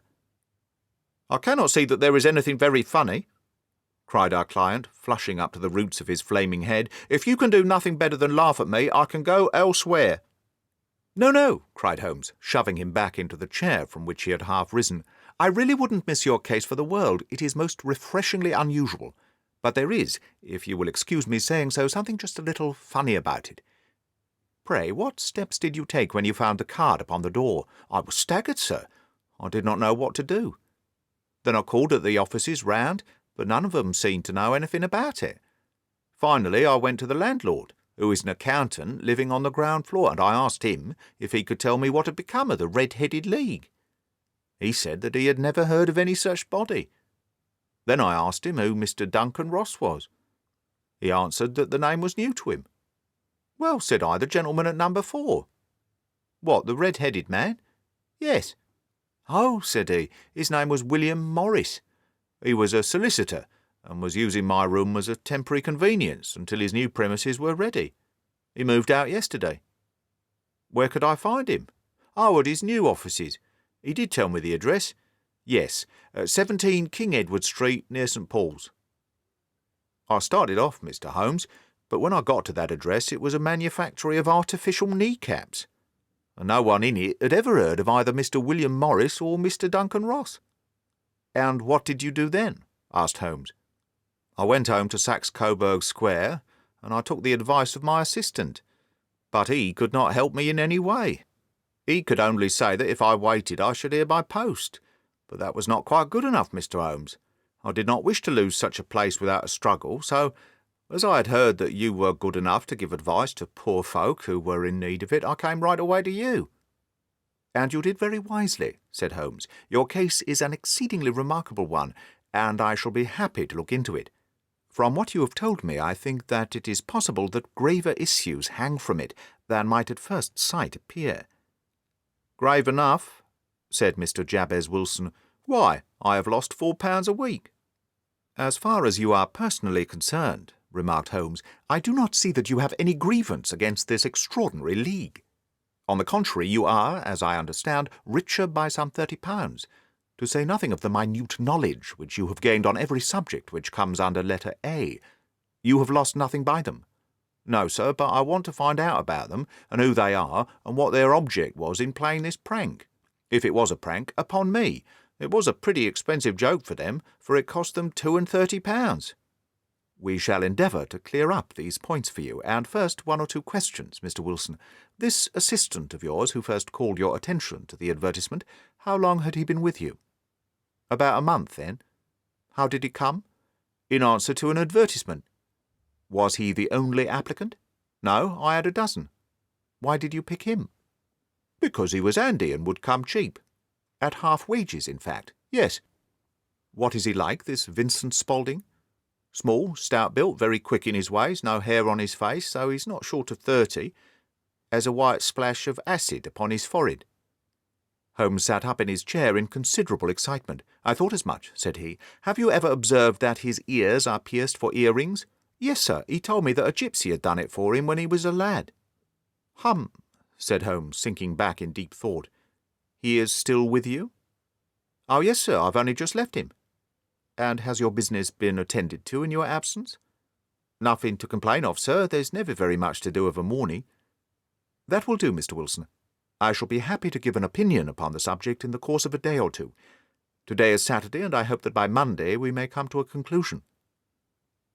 "Well, Watson," said Holmes, when our visitor had left us, "what do you make of it all?" "I make nothing of it," I answered frankly. "It is a most mysterious business." "As a rule," said Holmes, "the more bizarre a thing is, the less mysterious it proves to be. It is your commonplace, featureless crimes which are really puzzling, just as a commonplace face is the most difficult to identify. But I must be prompt over this matter." "What are you going to do, then?" I asked. "To smoke," he answered. "It is quite a 3-pipe problem, and I beg that you won't speak to me for 50 minutes. He curled himself up in his chair, with his thin knees drawn up to his hawk-like nose, and there he sat, with his eyes closed and his black clay pipe thrusting out like the bill of some strange bird. I had come to the conclusion that he had dropped asleep, and indeed was nodding myself, when he suddenly sprang out of his chair, with the gesture of a man who had made up his mind, and put his pipe down upon the mantelpiece. "Sarasate plays at the St. James Hall this afternoon," he remarked. "What do you think, Watson? Could your patient spare you for a few hours?" "I have nothing to do today. My practice is never very absorbing." "Then put on your hat and come. I'm going through the city first, and we can have some lunch on the way. I observe that there is a good deal of German music on the programme, which is rather more to my taste than Italian or French. It is introspective, and I want to introspect. Come along." We travelled by the Underground as far as Aldersgate, and a short walk took us to Saxe Coburg Square, the scene of the singular story which we had listened to in the morning. It was a poky little shabby genteel place, where 4 lines of dingy 2-storied brick houses looked out into a small railed-in enclosure, where a lawn of weedy grass and a few clumps of faded laurel bushes made a hard fight against a smoke-laden and uncongenial atmosphere. 3 gilt balls and a brown board with Jabez Wilson in white letters upon a corner house announced the place where our red-headed client carried on his business. Sherlock Holmes stopped in front of it with his head on one side and looked it all over, with his eyes shining brightly between puckered lids. Then he walked slowly up the street and then down again to the corner, still looking keenly at the houses. Finally he returned to the pawnbroker's, and, having thumped vigorously on the pavement with his stick 2 or 3 times, he went up to the door and knocked. It was instantly opened by a bright-looking, clean-shaven young fellow who asked him to step in. "Thank you," said Holmes. "I only wish to ask you how you would go from here to the Strand." "Third right, fourth left," answered the assistant promptly, closing the door. "Smart fellow that," observed Holmes as we walked away. "He is, in my judgment, the fourth smartest man in London. And for daring, I am not sure that he has not a claim to be third. I have known something of him before." "Evidently," said I, "Mr. Wilson's assistant counts for a good deal in this mystery of the Red-Headed League. I am sure that you inquired your way merely in order that you might see him." "Not him." "What then?" "The knees of his trousers." "And what did you see?" "What I expected to see." "Why did you beat the pavement?" "My dear doctor, this is a time of observation, not for talk. We are spies in an enemy's country. We know something of Saxe-Coburg Square. Let us now explore the paths which lie behind it." The road in which we found ourselves as we turned round the corner from the retired Saxe-Coburg Square presented as great a contrast to it as the front of a picture does the back. It was one of the main arteries which convey the traffic of the city to the north and west.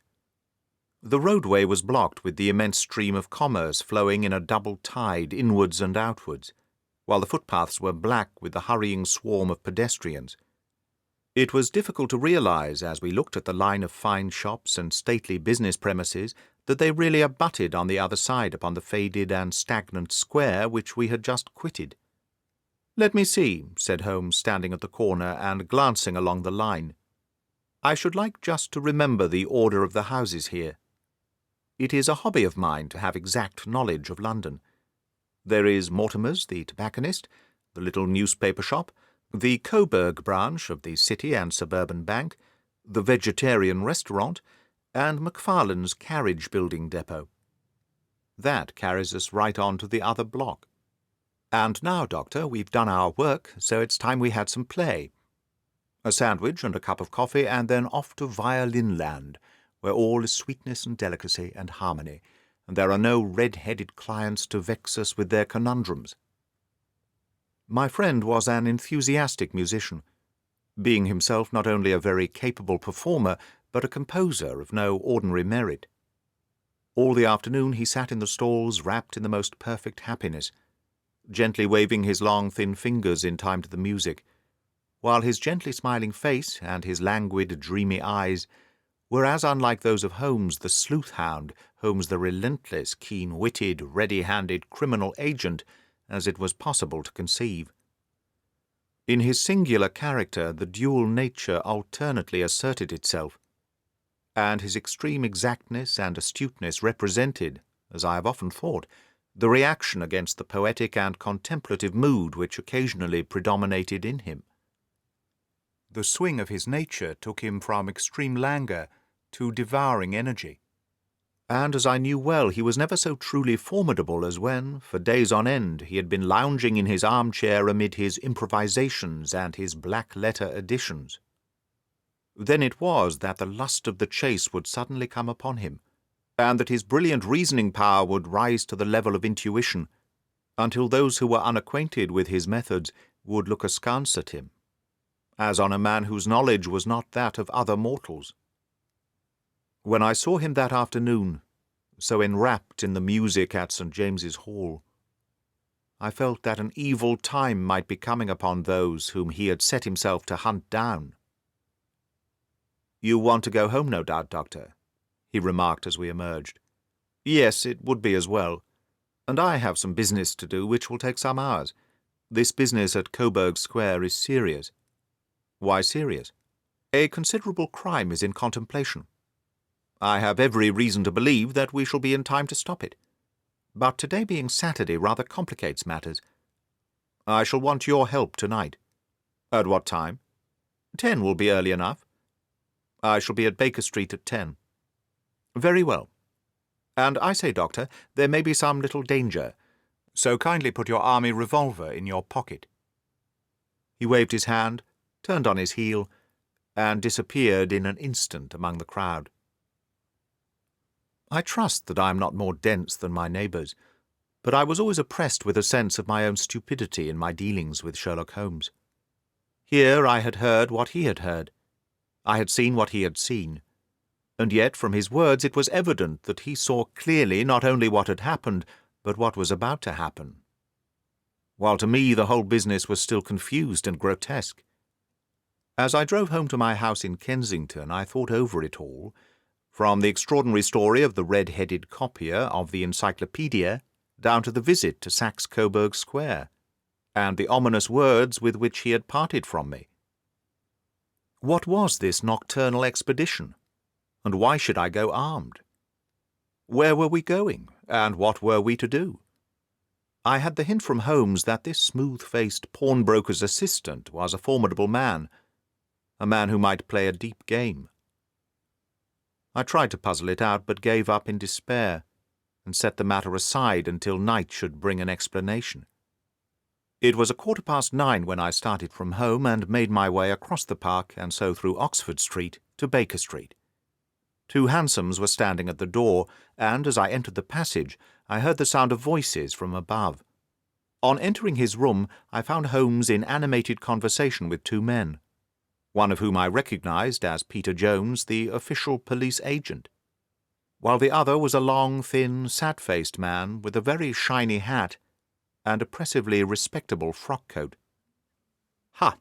Our party is complete," said Holmes, buttoning up his pea jacket and taking his heavy hunting crop from the rack. "Watson, I think you know Mr. Jones of Scotland Yard. Let me introduce you to Mr. Merryweather, who is to be our companion in tonight's adventure." "We're hunting in couples again, Doctor, you see," said Jones in his consequential way. "Our friend here is a wonderful man for starting a chase. All he wants is an old dog to help him do the running down. I hope a wild goose may not prove to be the end of our chase," observed Mr. Merryweather gloomily. "You may place considerable confidence in Mr. Holmes, sir," said the police agent loftily. "He has his own little methods which are, if he won't mind me saying so, just a little too theoretical and fantastic, but he has the makings of a detective in him. It is not too much to say that once or twice, as in that business of the Sholto murder and the Agra treasure, he has been more nearly correct than the official force." "Oh, if you say so, Mr. Jones, it is all right," said the stranger with deference. "Still, I confess that I miss my rubber. It is the first Saturday night for 27 years that I have not had my rubber." "I think you will find," said Sherlock Holmes, "that you will play for a higher stake tonight than you have ever done yet, and that the play will be more exciting. For you, Mr. Merryweather, the stake will be some £30,000, and for you, Jones, it will be the man upon whom you wish to lay your hands." "John Clay, the murderer, thief, smasher, and forger? He's a young man, Mr. Merryweather, but he is at the head of his profession, and I would rather have my bracelets on him than on any criminal in London. He's a remarkable man, is young John Clay. His grandfather was a royal duke, and he himself has been to Eton and Oxford. His brain is as cunning as his fingers, and though we meet signs of him at every turn, we never know where to find the man himself. He'll crack a crib in Scotland one week, and be raising money to build an orphanage in Cornwall the next. I've been on his tracks for years, and have never set eyes on him yet.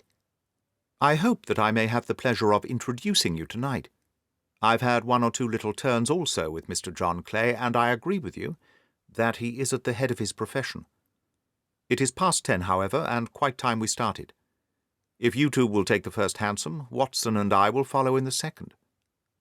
Sherlock Holmes was not very communicative during the long drive, and lay back in the cab humming the tunes which we had heard in the afternoon. We rattled through an endless labyrinth of gaslit streets until we emerged into Farringdon Street. "We are close there now," my friend remarked. "This fellow Merryweather is a bank director and personally interested in the matter. I thought it as well to have Jones with us also. He's not a bad fellow, though an absolute imbecile in his profession. He has one positive virtue. He is as brave as a bulldog and as tenacious as a lobster if he gets his claws upon anyone. Here we are, and they are waiting for us." We had reached the same crowded thoroughfare in which we had found ourselves in the morning. Our cabs were dismissed, and following the guidance of Mr. Merryweather, we passed down a narrow passage and through a side door which he opened for us. Within there was a small corridor which ended in a very massive iron gate. This also was opened and led down a flight of winding stone steps, which terminated at another formidable gate. Mr. Merryweather stopped to light a lantern, and then conducted us down a dark, earth-smelling passage, and so, after opening a third door, into a huge vault or cellar, which was piled all round with crates and massive boxes. "You are not very vulnerable from above," Holmes remarked, as he held up the lantern and gazed about him. "Nor from below," said Mr. Merryweather, striking his stick upon the flags which lined the floor. "Why, dear me, it sounds quite hollow," he remarked, looking up in surprise. "I must really ask you to be a little more quiet," said Holmes severely. "You have already imperilled the whole success of our expedition. Might I beg that you would have the goodness to sit down upon one of those boxes and not to interfere?" The solemn Mr. Merryweather perched himself upon a crate, with a very injured expression upon his face, while Holmes fell upon his knees upon the floor, and, with the lantern and a magnifying glass, began to examine minutely the cracks between the stones. A few seconds later sufficed to satisfy him, for he sprang to his feet again and put his glass in his pocket. "We have at least an hour before us," he remarked, "for they can hardly take any steps until the good pawnbroker is safely in bed. Then they will not lose a minute, for the sooner they do their work, the longer time they will have for their escape. We are at present, Doctor, as no doubt you have divined, in the cellar of the City branch of one of the principal London banks. Mr. Merryweather is the chairman of directors, and he will explain to you that there are reasons why the more daring criminals of London should take a considerable interest in this cellar at present." "It is our French gold," whispered the director. "We have had several warnings that an attempt might be made upon it." "Your French gold?" "Yes. We had occasion some months ago to strengthen our resources and borrowed, for that purpose, 30,000 Napoleons from the Bank of France. It has become known that we have never had occasion to unpack the money, and that it is still lying in our cellar. The crate upon which I sit contains 2,000 Napoleons packed between layers of lead foil. Our reserve of bullion is much larger at present than is usually kept in a single branch office, and the directors have had misgivings upon the subject." "Which were very well justified," observed Holmes. "And now it is time that we arranged our little plans. I expect that within an hour matters will come to a head. In the meantime, Mr. Merryweather, we must put the screen over that dark lantern." "And sit in the dark?" "I'm afraid so.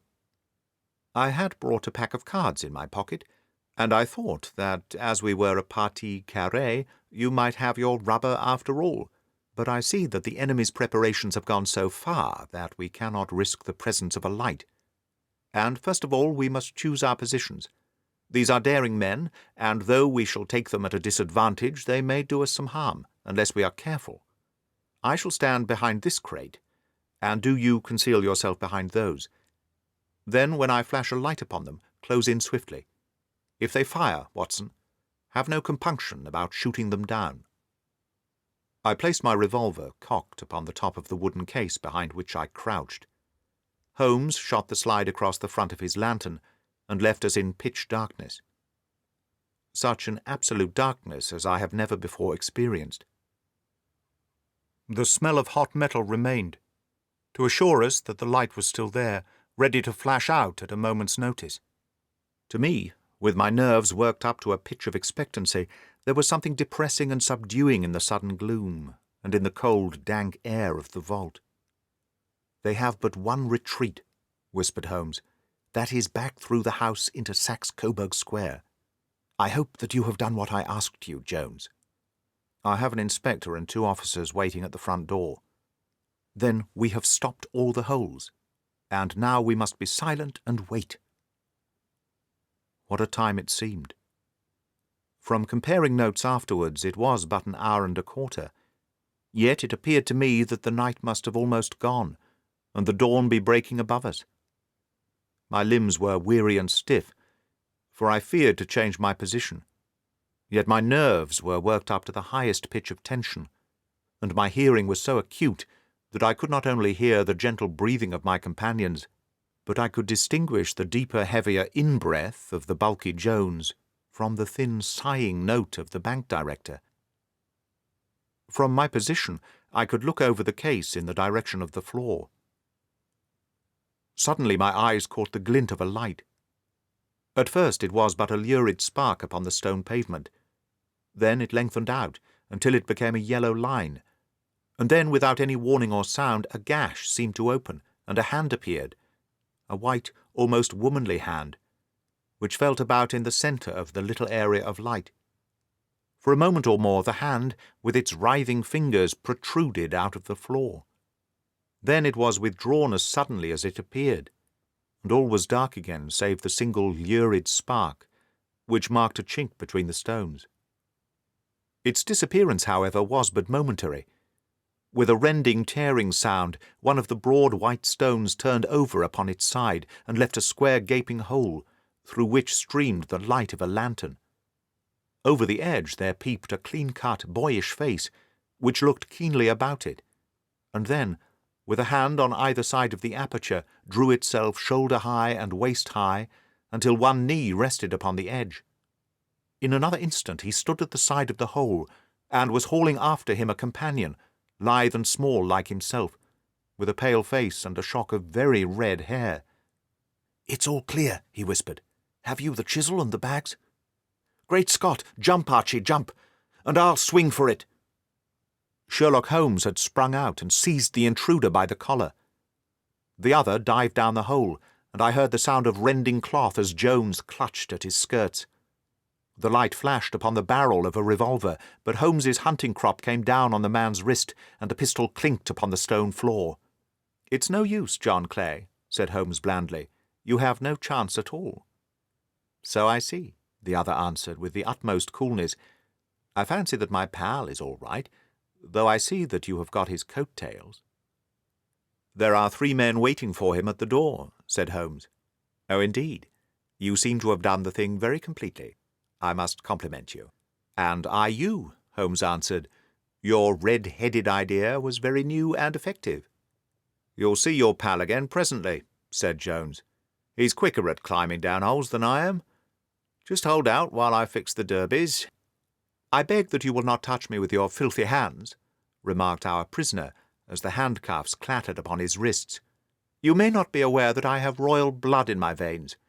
Have the goodness also, when you address me, always to say sir and please." "All right," said Jones, with a stare and a snigger. "Well, would you please, sir, march upstairs, where we can get a cab to carry your highness to the police station?" "That is better," said John Clay serenely. He made a sweeping bow to the 3 of us, and walked quietly off in the custody of the detective. "Really, Mr. Holmes," said Mr. Merryweather, as we followed them from the cellar, "I do not know how the bank can thank you or repay you. There is no doubt that you have detected and defeated in the most complete manner one of the most determined attempts at bank robbery that have ever come within my experience." "I have had 1 or 2 little scores of my own to settle with Mr. John Clay," said Holmes. "I have been at some small expense over this matter, which I shall expect the bank to refund. But beyond that I am amply repaid by having had an experience which is in many ways unique, and by hearing the very remarkable narrative of the Red-Headed League." "You see, Watson," he explained in the early hours of the morning, as we sat over a glass of whisky and soda in Baker Street, "it was perfectly obvious from the first that the only possible object of this rather fantastic business of the advertisement of the League and the copying of the encyclopedia must be to get this not over-bright pawnbroker out of the way for a number of hours every day. It was a curious way of managing it, but really it would be difficult to suggest a better. The method was no doubt suggested to Clay's ingenious mind by the colour of his accomplice's hair. The £4 a week was a lure which must draw him, and what was it to them, who were playing for thousands? They put in the advertisement. One rogue has the temporary office, the other rogue incites the man to apply for it, and together they managed to secure his absence every morning in the week. From the time that I heard of the assistant having come for half wages, It was obvious to me that he had some strong motive for securing the situation. But how could you guess what the motive was? Had there been women in the house, I should have suspected a mere vulgar intrigue. That, however, was out of the question. The man's business was a small one, and there was nothing in his house which could account for such elaborate preparations and such an expenditure as they were at. It must then be something out of the house. What could it be? I thought of the assistant's fondness for photography and his trick of vanishing into the cellar. The cellar! There was the end of this tangled clue. Then I made inquiries as to this mysterious assistant, and found that I had to deal with one of the coolest and most daring criminals in London. He was doing something in the cellar, something which took many hours a day for months on end. What could it be, once more? I could think of nothing, save that he was running a tunnel to some other building. So far I had got, when we went to visit the scene of action. I surprised you by beating upon the pavement with my stick. I was ascertaining whether the cellar stretched out in front or behind. It was not in front. Then I rang the bell, and, as I hoped, the assistant answered it. We have had some skirmishes, but we had never set eyes on each other before. I hardly looked at his face. His knees were what I wished to see. You must yourself have remarked how worn, wrinkled, and stained they were. They spoke of those hours of burrowing. The only remaining point was what they were burrowing for. I walked round the corner, saw that the City and Suburban Bank abutted on our friend's premises, and felt that I had solved my problem. When you drove home after the concert, I called upon Scotland Yard and upon the chairman of the bank directors, with the result that you have seen. And how could you tell that they would make their attempt tonight? I asked. Well, when they closed their league offices, that was a sign that they cared no longer about Mr. Jabez Wilson's presence. In other words, that they had completed their tunnel. But it was essential that they should use it soon, as it might be discovered, or the bullion might be removed. Saturday would suit them better than any other day, as it would give them 2 days for their escape. For all these reasons, I expected them to come tonight. You reasoned it out beautifully, I exclaimed in unfeigned admiration. It is so long a chain, and yet every link rings true. It saved me from ennui, he answered, yawning. Alas, I already feel it closing in upon me. My life is spent in one long effort to escape from the commonplaces of existence. These little problems help me to do so. And you are a benefactor of the race, said I. He shrugged his shoulders. Well, perhaps, after all, it is of some little use, he remarked. L'homme c'est rien, l'œuvre c'est tout, as Gustave Flaubert wrote to George Sand. A Case of Identity. My dear fellow, said Sherlock Holmes, as we sat on either side of the fire in his lodgings at Baker Street, life is infinitely stranger than anything which the mind of man could invent. We would not dare to conceive the things which are really mere commonplaces of existence. If we could fly out of that window hand in hand, hover over this great city, gently remove the roofs, and peep in at the queer things which are going on, the strange coincidences, the plannings, the cross-purposes, the wonderful chains of events working through generations and leading to the most outré results, it would make all fiction, with its conventionalities and foreseen conclusions, most stale and unprofitable. And yet I am not convinced of it, I answered. The cases which come to light in the papers are, as a rule, bald enough and vulgar enough. We have in our police reports realism pushed to its extreme limits, and yet the result is, it must be confessed, neither fascinating nor artistic. A certain selection and discretion must be used in producing a realistic effect, remarked Holmes.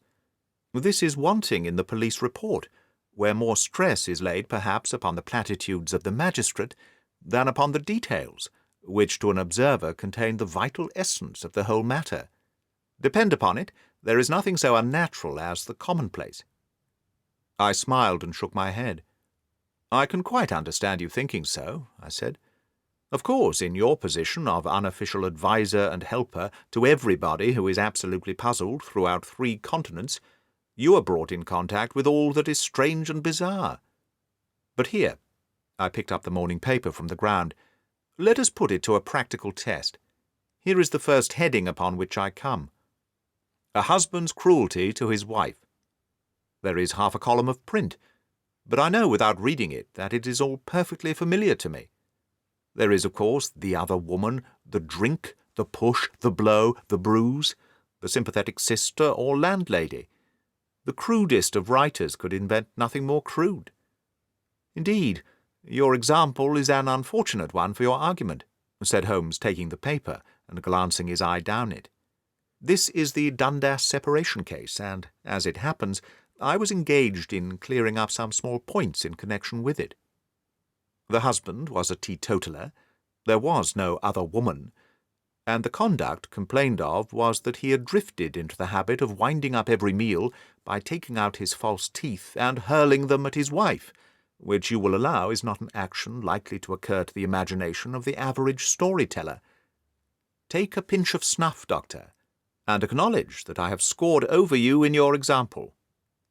He held out his snuff-box of old gold, with a great amethyst in the centre of the lid. Its splendour was in such contrast to his homely ways and simple life that I could not help commenting upon it. "Ah," said he, "I forgot that I had not seen you for some weeks. It is a little souvenir from the King of Bohemia, in return for my assistance in the case of the Irene Adler papers." "And the ring?" I asked, glancing at a remarkable brilliant which sparkled upon his finger. It was from the reigning family of Holland, though the matter in which I served them was of such delicacy that I cannot confide it even to you, who have been good enough to chronicle 1 or 2 of my little problems. "And have you any on hand just now?" I asked with interest. "Some 10 or 12, but none which presents any feature of interest. They are important, you understand, without being interesting. Indeed, I have found that it is usually in important matters that there is a field for observation, and for the quick analysis of cause and effect which gives the charm to an investigation. The larger crimes are apt to be the simpler, for the bigger the crime, the more obvious, as a rule, is the motive. In these cases, save for one rather intricate matter which has been referred to me from Marseille, there is nothing which presents any features of interest. It is possible, however, that I may have something better before very many minutes are over, for this is one of my clients, or I am much mistaken." He had risen from his chair and was standing between the parted blinds, gazing down into the dull, neutral-tinted London street. Looking over his shoulder, I saw that on the pavement opposite there stood a large woman with a heavy fur boa round her neck, and a large curling red feather in a broad-brimmed hat, which was tilted in a coquettish Duchess of Devonshire fashion over her ear. From under this great panoply she peeped up in a nervous, hesitating fashion at our windows, while her body oscillated backwards and forwards, and her fingers fidgeted with her glove-buttons. Suddenly, with a plunge, as of the swimmer who leaves the bank, she hurried across the road, and we heard the sharp clang of the bell.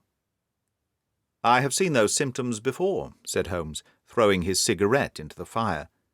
"Oscillation upon the pavement always means an affaire du cœur. She would like advice, but is not sure that the matter is not too delicate for communication. And yet even here we may discriminate. When a woman has been seriously wronged by a man, she no longer oscillates, and the usual symptom is a broken bell wire.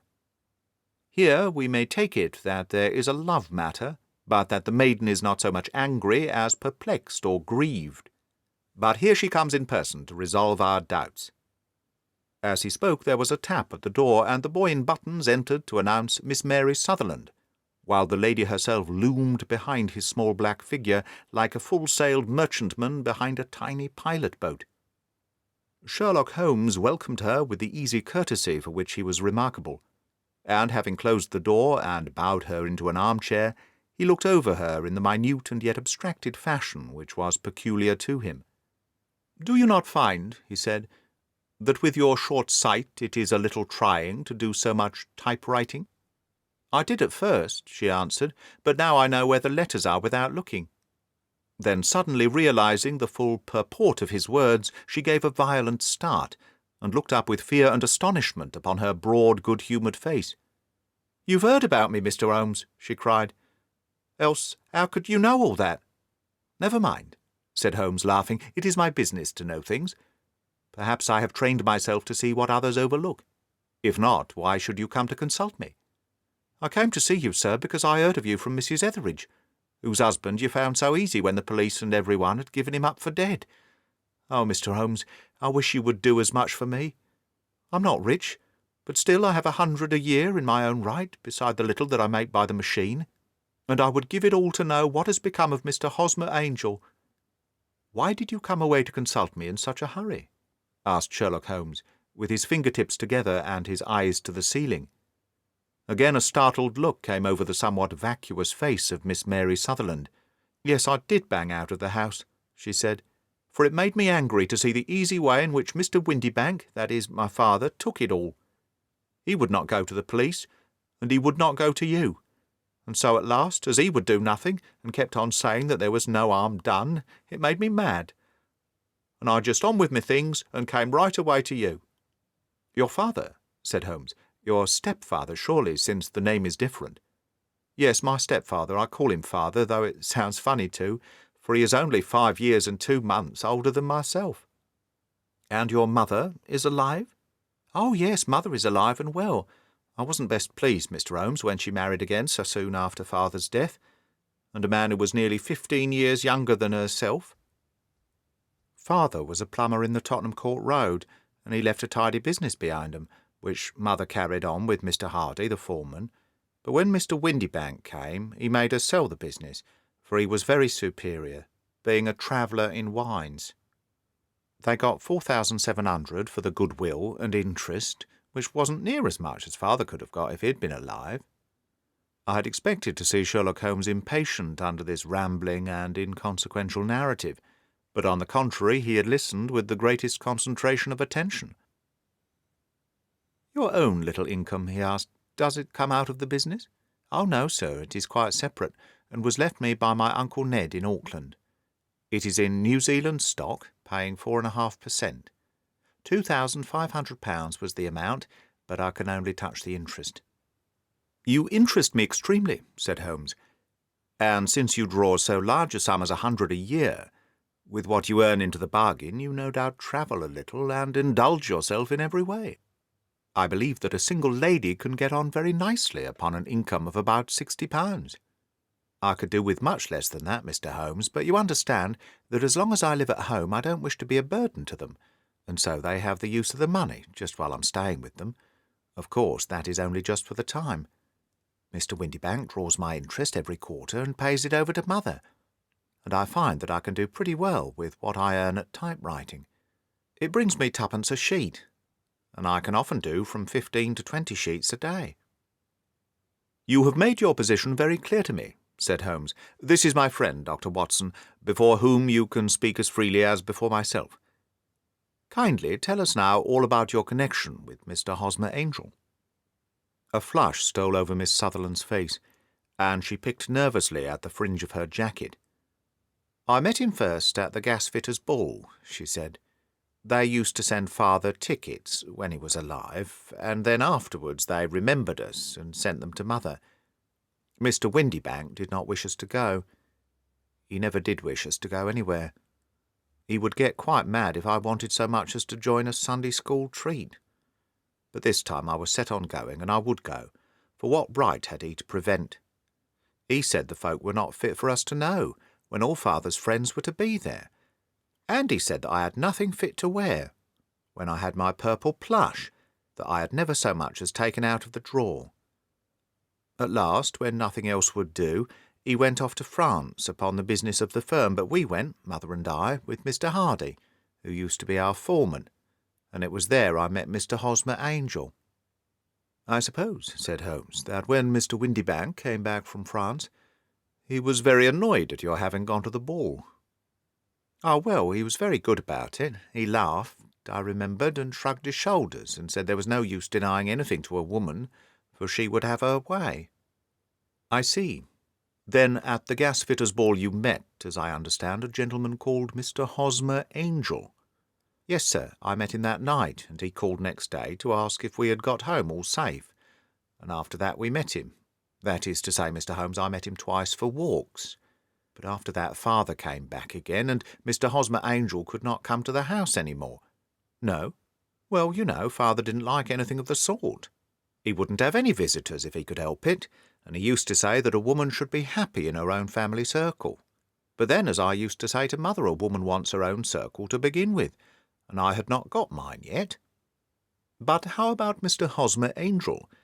Did he make no attempt to see you? Well, father was going off to France again in a week, and Hosmer wrote and said it would be safer and better not to see each other until he had gone. We could write in the meantime, and he used to write every day. I took the letters in the morning, so there was no need for father to know. Were you engaged to the gentleman at this time? Oh, yes, Mr. Holmes, we were engaged after the first walk that we took. Hosmer, Mr. Angel, was a cashier in an office in Leadenhall Street, and— What office? That's the worst of it, Mr. Holmes, I don't know. Where did he live, then? He slept on the premises. And you don't know his address? No, except that it was Leadenhall Street. Where did you address your letters, then? To the Leadenhall Street post office, to be left till called for. He said that if they were sent to the office he would be chaffed by all the other clerks about having letters from a lady. So I offered to typewrite them like he did his. But he wouldn't have that, for he said that when I wrote them they seemed to come from me. But when they were typewritten he always felt that the machine had come between us. That will just show you how fond he was of me, Mr. Holmes, and the little things that he would think of. It is most suggestive, said Holmes. It has long been an axiom of mine that the little things are infinitely the most important. Can you remember any other little things about Mr. Hosmer Angel? He was a very shy man, Mr. Holmes.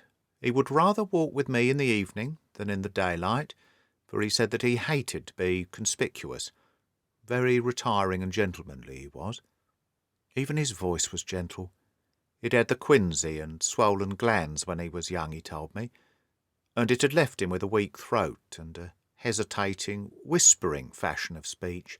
He was always well dressed, very neat and plain, but his eyes were weak, just as mine are, and he wore tinted glasses against the glare.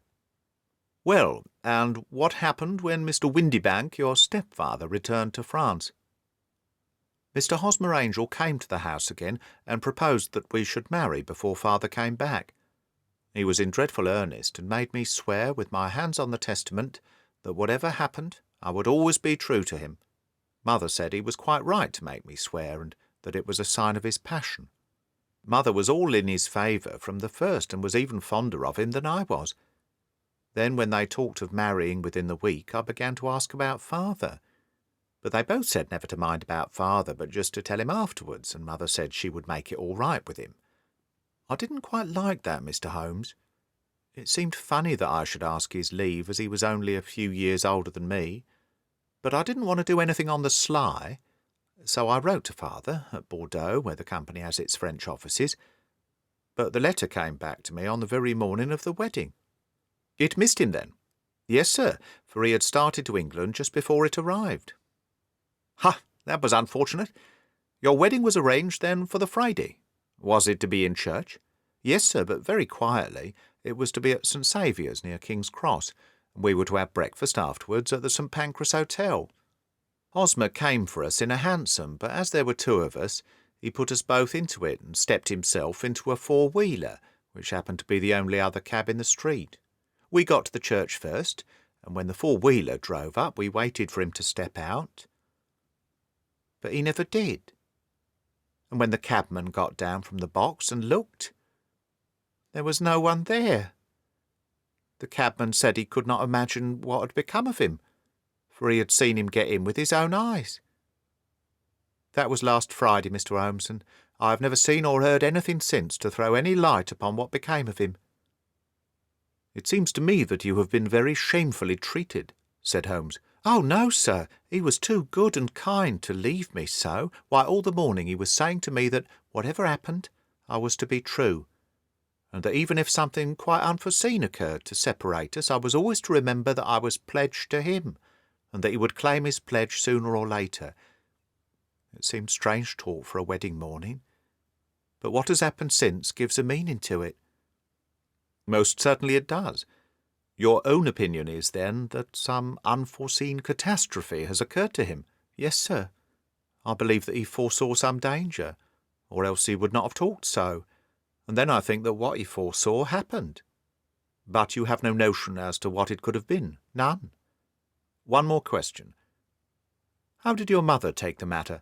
"She was angry, and said that I was never to speak of the matter again." "And your father, did you tell him?" "Yes, and he seemed to think with me that something had happened, and that I should hear of Hosmer again. As he said, what interest could anyone have in bringing me to the doors of the church and then leaving me? Now, if he had borrowed my money, or if he had married me and got my money settled on him, there might have been some reason. But Hosmer was very independent about money, and would never look at a shilling of mine." "And yet what could have happened? And why could he not write?" "Oh, it drives me quite mad to think of it, and I can't sleep a wink at night." She pulled a little handkerchief out of her muff and began to sob heavily into it. "I shall glance into the case for you," said Holmes, rising, "and I have no doubt that we shall reach some definite result. Let the weight of the matter rest upon me now, and do not let your mind dwell upon it further. Above all, try to let Mr. Hosmer Angel vanish from your memory, as he has done from your life." "Then you don't think I'll see him again?" "I fear not." "Then what has happened to him?" "You will leave that question in my hands. I should like an accurate description of him, and any letters of his which you can spare." "I advertised for him in last Saturday's Chronicle," she said. "Here is the slip. And here are 4 letters from him." "Thank you. And your address?" 31 Lion Place, Camberwell." "Mr. Angel's address you never had, I understand. Where is your father's place of business?" "He travels for Westhouse and Marbank, the great claret importers of Fenchurch Street." "Thank you. You have made your statement very clearly. You will leave the papers here, and remember the advice which I have given you. Let the whole incident be a sealed book, and do not allow it to affect your life." "You are very kind, Mr. Holmes, but I cannot do that. I shall be true to Hosmer. He shall find me ready when he comes back." For all the preposterous hat and the vacuous face, there was something noble in the simple faith of our visitor, which compelled our respect. She laid her little bundle of papers upon the table and went her way, with a promise to come again whenever she might be summoned. Sherlock Holmes sat silent for a few minutes with his fingertips still pressed together, his legs stretched out in front of him and his gaze directed upwards to the ceiling. Then he took down from the rack the old and oily clay pipe, which was to him as a counsellor, and, having lit it, he leaned back in his chair with the thick blue cloud wreath spinning up from him, and a look of infinite languor in his face. "Quite an interesting study, that maiden," he observed. "I found her more interesting than her little problem, which, by the way, is rather a trite one. You will find parallel cases, if you consult my index, in Andover in 77, and there was something of the sort at The Hague last year. Old as is the idea, however, there were 1 or 2 details which were new to me. But the maiden herself was most instructive." "You appeared to read a good deal upon her, which was quite invisible to me," I remarked. "Not invisible, but unnoticed, Watson. You did not know where to look, and so you missed all that was important. I can never bring you to realize the importance of sleeves, the suggestiveness of thumbnails, or the great issues that may hang from a bootlace. Now, what did you gather from that woman's appearance? Describe it."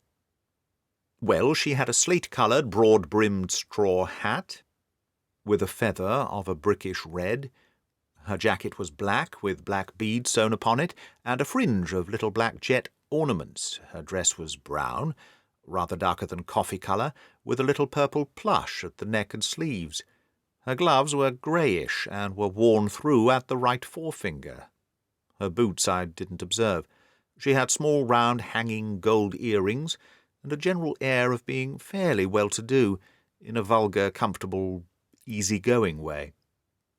Sherlock Holmes clapped his hands softly together and chuckled. "Upon my word, Watson, you are coming along wonderfully. You have really done very well indeed. It is true that you have missed everything of importance, but you have hit upon the method, and you have a quick eye for colour. Never trust to general impressions, my boy, but concentrate yourself upon details. My first glance is always at a woman's sleeve. In a man it is perhaps better first to take the knee of the trouser. As you observe, this woman had plush upon her sleeves, which is a most useful material for showing traces. The double line a little above the wrist, where the typewritist presses against the table, was beautifully defined. The sewing machine of the hand type leaves a similar mark, but only on the left arm, and on the side of it farthest from the thumb, instead of being right across the broadest part, as this was. I then glanced at her face, and observing the dint of a pince-nez at either side of her nose, I ventured a remark upon short sight and typewriting, which seemed to surprise her. It surprised me. But surely it was very obvious. I was then much surprised and interested, on glancing down, to observe that though the boots which she was wearing were not unlike each other, they were really odd ones, the one having a slightly decorated toe-cap, and the other a plain one. One was buttoned only in the 2 lower buttons out of 5, and the other at the 1st, 3rd, and 5th. Now, when you see that a young lady otherwise neatly dressed has come away from home with odd boots half-buttoned, it is no great deduction to say that she came away in a hurry. "And what else?" I asked, keenly interested, as I always was by my friend's incisive reasoning. I noted, in passing, that she had written a note before leaving home, but after being fully dressed. You observed that her right glove was torn at the forefinger, but you did not apparently see that both glove and finger were stained with violet ink. She had written in a hurry, and dipped her pen too deep. It must have been this morning, or the mark would not remain clear upon the finger. All this is amusing, though rather elementary. But I must go back to business, Watson. Would you mind reading me the advertised description of Mr. Hosmer Angel? I held the little printed slip to the light. Missing, it said, on the morning of the 14th, a gentleman named Hosmer Angel, about 5 feet 7 inches in height, strongly built, sallow complexion, black hair, a little bald in the centre, bushy black side whiskers and moustache, tinted glasses, slight infirmity of speech.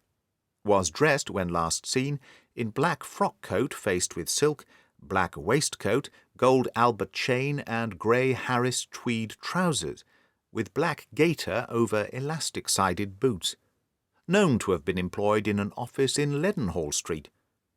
Anybody bringing, etc., etc. That will do, said Holmes. As to the letters, he continued, glancing over them, they are very commonplace. Absolutely no clue in them to Mr. Angel, save that he quotes Balzac once. There is one remarkable point, however, which will no doubt strike you. They are typewritten, I remarked. Not only that, but the signature is typewritten. Look at the neat little Hosmer Angel at the bottom. There is a date, you see, but no superscription, except Leadenhall Street, which is rather vague. The point about the signature is very suggestive. In fact, we may call it conclusive. Of what? My dear fellow, is it possible you do not see how strongly it bears upon the case? I cannot say that I do, unless it were that he wished to be able to deny his signature if an action for breach of promise were instituted. No, that was not the point. However, I shall write 2 letters which should settle the matter. One is to a firm in the city, the other is to the young lady's stepfather, Mr. Windybank, asking him whether he could meet us here at 6 o'clock tomorrow evening. It is just as well that we should do business with the male relatives. And now, Doctor, we can do nothing until the answers to those letters come. So we may put our little problem upon the shelf for the interim. I had had so many reasons to believe in my friend's subtle powers of reasoning and extraordinary energy in action that I felt that he must have some solid grounds for the assured and easy demeanour with which he treated the singular mystery which he had been called upon to fathom. Only once had I known him to fail, in the case of the King of Bohemia and of the Irene Adler photograph. But when I looked back to the weird business of the sign of 4 and the extraordinary circumstances connected with the study in scarlet, I felt that it would be a strange tangle indeed which he could not unravel.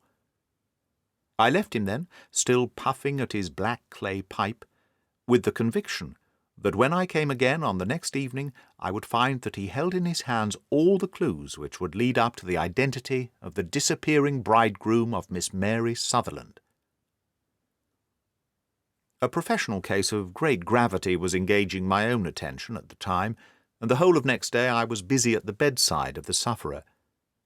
It was not until close upon 6 o'clock that I found myself free, and was able to spring into a hansom and drive to Baker Street, half afraid that I might be too late to assist at the denouement of the little mystery. I found Sherlock Holmes alone, however, half asleep, with his long, thin form curled up in the recesses of his armchair. A formidable array of bottles and test tubes, with the pungent, cleanly smell of hydrochloric acid, told me that he had spent his day in the chemical work which was so dear to him. "Well, have you solved it?" I asked as I entered. "Yes. It was the bisulfate of baryta." No, the mystery," I said. "Oh, that! I thought of the salt that I've been working upon." "There was never any mystery in the matter, though, as I said yesterday, some of the details are of interest. The only drawback is that there is no law, I fear, that can touch the scoundrel. Who was he, then?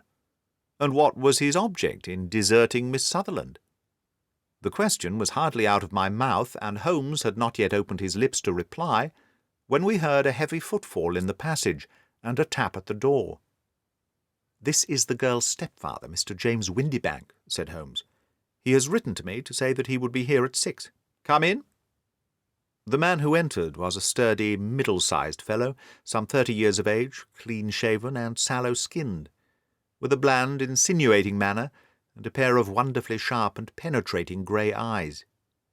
He shot a questioning glance at each of us, placed his shiny top hat upon the sideboard, and, with a slight bow, sidled down into the nearest chair.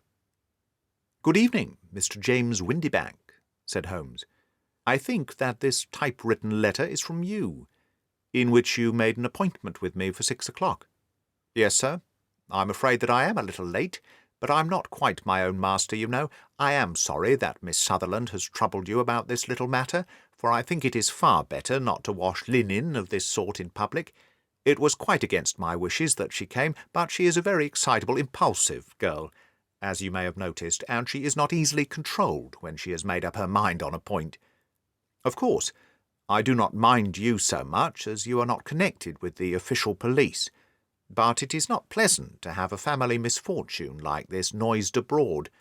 Besides, it is a useless expense, for how could you possibly find this Hosmer Angel?" "On the contrary," said Holmes quietly, "I have every reason to believe that I will succeed in discovering Mr. Hosmer Angel."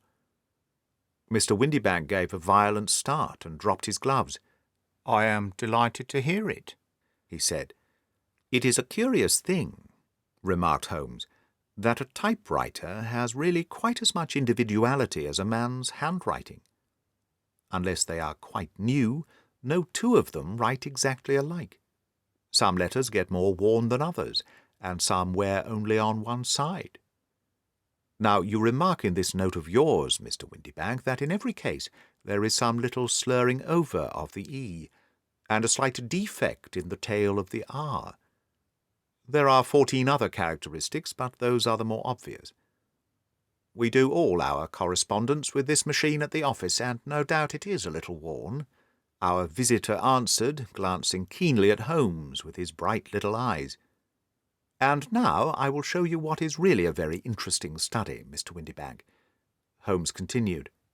"I think of writing another little monograph some of these days on the typewriter and its relation to crime. It is a subject which I have devoted some little attention. I have here 4 letters which purport to come from the missing man. They are all typewritten. In each case, not only are the E's slurred and the R's tailless, but you will observe, if you care to use my magnifying lens, that the 4 other characteristics to which I have alluded are there as well." Mr. Windibank sprang out of his chair and picked up his hat. "I cannot waste time over this sort of fantastic talk, Mr. Holmes," he said. "If you can catch the man, catch him, and let me know when you have done it." "Certainly," said Holmes, stepping over and turning the key in the door. "I let you know, then, that I have caught him." "What? Where?" shouted Mr. Windybank, turning white to his lips and glancing about him like a rat in a trap. "Oh, it won't do, really it won't," said Holmes suavely. "There is no possible getting out of it, Mr. Windybank. It is quite too transparent, and it was a very bad compliment when you said it was impossible for me to solve so simple a question. That's right. Sit down and let us talk it over." Our visitor collapsed into a chair, with a ghastly face and a glitter of moisture on his brow. It's not actionable," he stammered. "I am very much afraid that it is not. But between ourselves, Windybank, it was as cruel and selfish and heartless a trick in a petty way as ever came before me. Now let me just run over the course of events, and you will contradict me if I go wrong." The man sat huddled up in his chair, with his head sunk upon his breast, like one who is utterly crushed. Holmes stuck his feet up on the corner of the mantelpiece, and leaning back with his hands in his pockets, began talking rather to himself, as it seemed, than to us. "The man married a woman very much older than himself for her money," said he, "and he enjoyed the use of the money of the daughter, as long as she lived with them. It was a considerable sum for people in their position, and the loss of it would have made a serious difference. It was worth an effort to preserve it.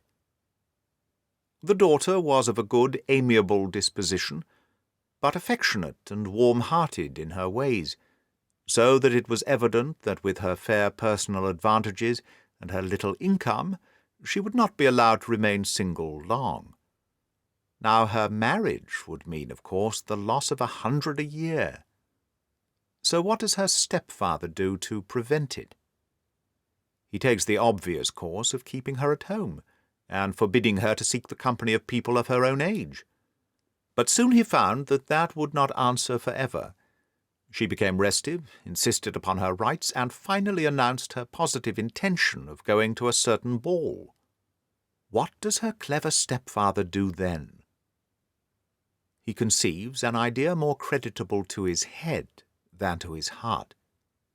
With the connivance and assistance of his wife, he disguised himself, covered those keen eyes with tinted glasses, masked the face with a moustache and a pair of bushy whiskers, sunk that clear voice into an insinuating whisper, and, doubly secure on account of the girl's short sight, he appears as Mr. Hosmer Angel, and keeps off other lovers by making love himself. "It was only a joke at first," groaned our visitor. "We never thought that she would have been so carried away." "Very likely not. However that may be, the young lady was very decidedly carried away, and having quite made up her mind that her stepfather was in France, the suspicion of treachery never for an instant entered her mind. She was flattered by the gentleman's attentions, and the effect was increased by the loudly expressed admiration of her mother. Then Mr. Angel began to call, for it was obvious that the matter should be pushed as far as it would go, if a real effect were to be produced.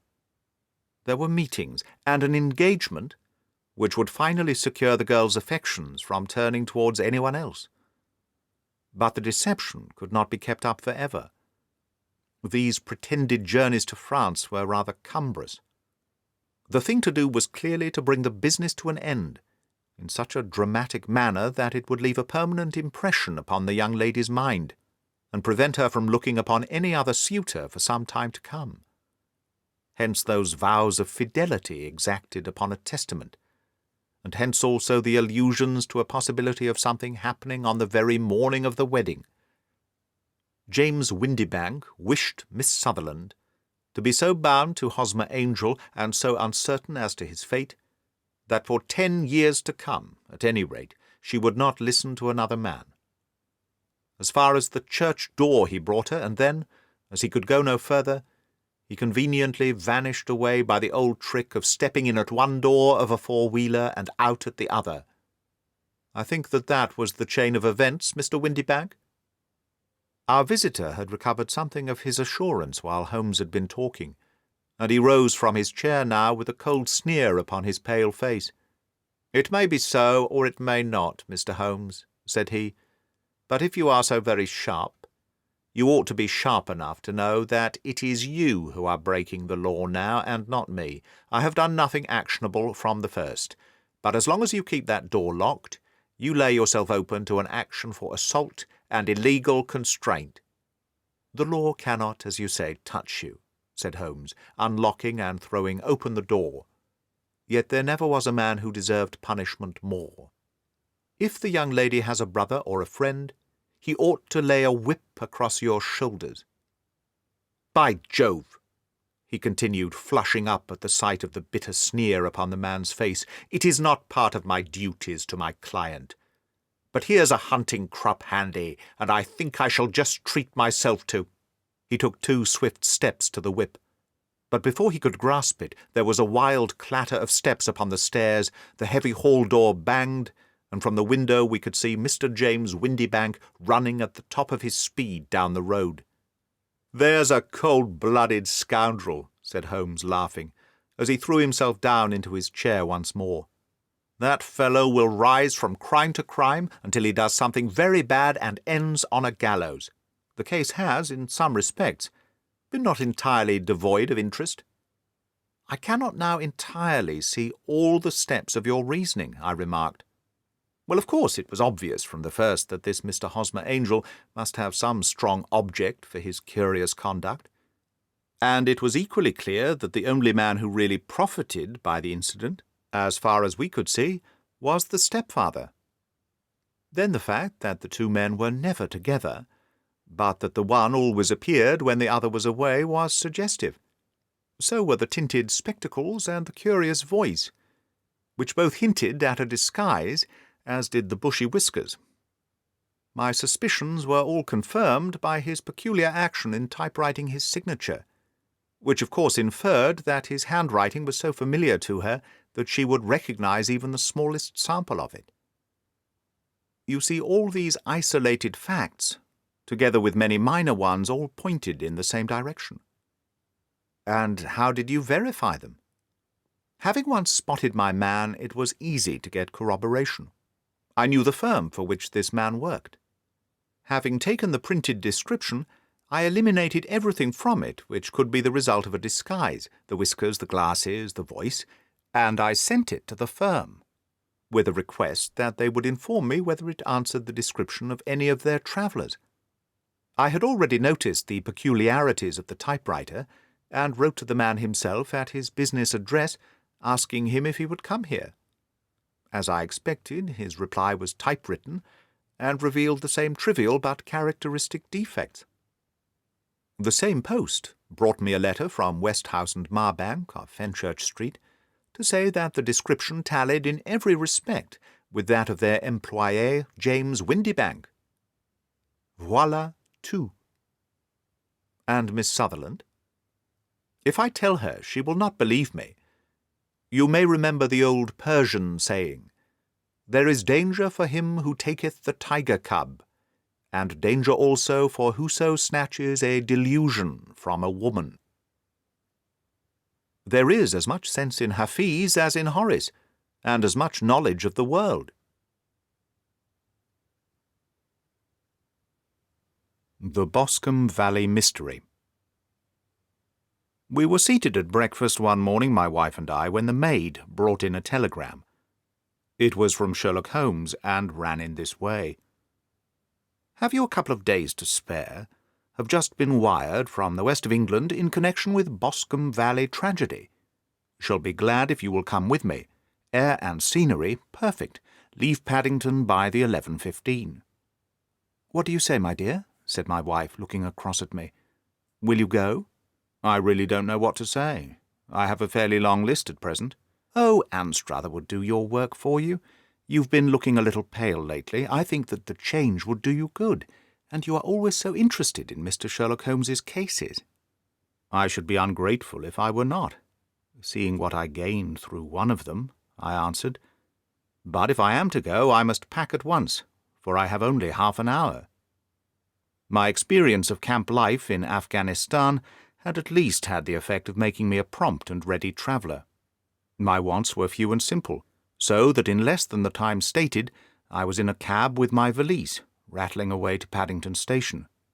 Sherlock Holmes was pacing up and down the platform, his tall, gaunt figure made even gaunter and taller by his long grey travelling cloak and close-fitting cloth cap. "It is really very good of you to come, Watson," said he. "It makes a considerable difference to me, having someone with me on whom I can thoroughly rely. Local aid is always either worthless or else biased. If you will keep the 2 corner seats, I shall get the tickets." We had the carriage to ourselves, save for an immense litter of papers which Holmes had brought with him. Among these he rummaged and read, with intervals of note-taking and of meditation, until we were past Reading. Then he suddenly rolled them all into a gigantic ball and tossed them up onto the rack. "Have you heard anything of the case?" he asked. "Not a word. I've not seen a paper for some days. The London press has not had very full accounts. I have just been looking through all the recent papers in order to master the particulars. It seems, from what I gather, to be one of those simple cases which are so extremely difficult. That sounds a little paradoxical, but it is profoundly true. Singularity is almost invariably a clue. The more featureless and commonplace a crime is, the more difficult is it to bring it home. In this case, however, they have established a very serious case against the son of the murdered man." "Is it a murder, then?" "Well, it is conjectured to be so. I shall take nothing for granted until I have the opportunity of looking personally into it. I will explain the state of things to you, as far as I have been able to understand it, in a very few words. Boscombe Valley is a country district not very far from Ross, in Herefordshire. The largest landed proprietor in that part is a Mr. John Turner, who made his money in Australia and returned some years ago to the old country. One of the farms which he held, that of Hatherley, was let to Mr. Charles McCarthy, who was also an ex-Australian. The men had known each other in the colonies, so that it was not unnatural that when they came to settle down, they should do so as near each other as possible. Turner was apparently the richer man, so McCarthy became his tenant, but still remained, it seems, upon terms of perfect equality, as they were frequently together. McCarthy had one son, a lad of 18, and Turner had an only daughter of the same age, but neither of them had wives living. They appear to have avoided the society of the neighbouring English families, and to have led retired lives, though both of the McCarthys were fond of sport, and were frequently seen at the race meetings of the neighbourhood. McCarthy kept 2 servants, a man and a girl. Turner had a considerable household, some half-dozen at the least. That is as much as I've been able to gather about the families. Now for the facts. On June 3rd, that is on Monday last, McCarthy left his house at Hatherley about 3 in the afternoon, and walked down to the Boscombe Pool, which is a small lake formed by the spreading out of the stream, which runs down the Boscombe Valley. He had been out with his serving-man in the morning at Ross, and he had told the man that he must hurry, as he had an appointment of importance to keep at 3. From that appointment he never came back alive.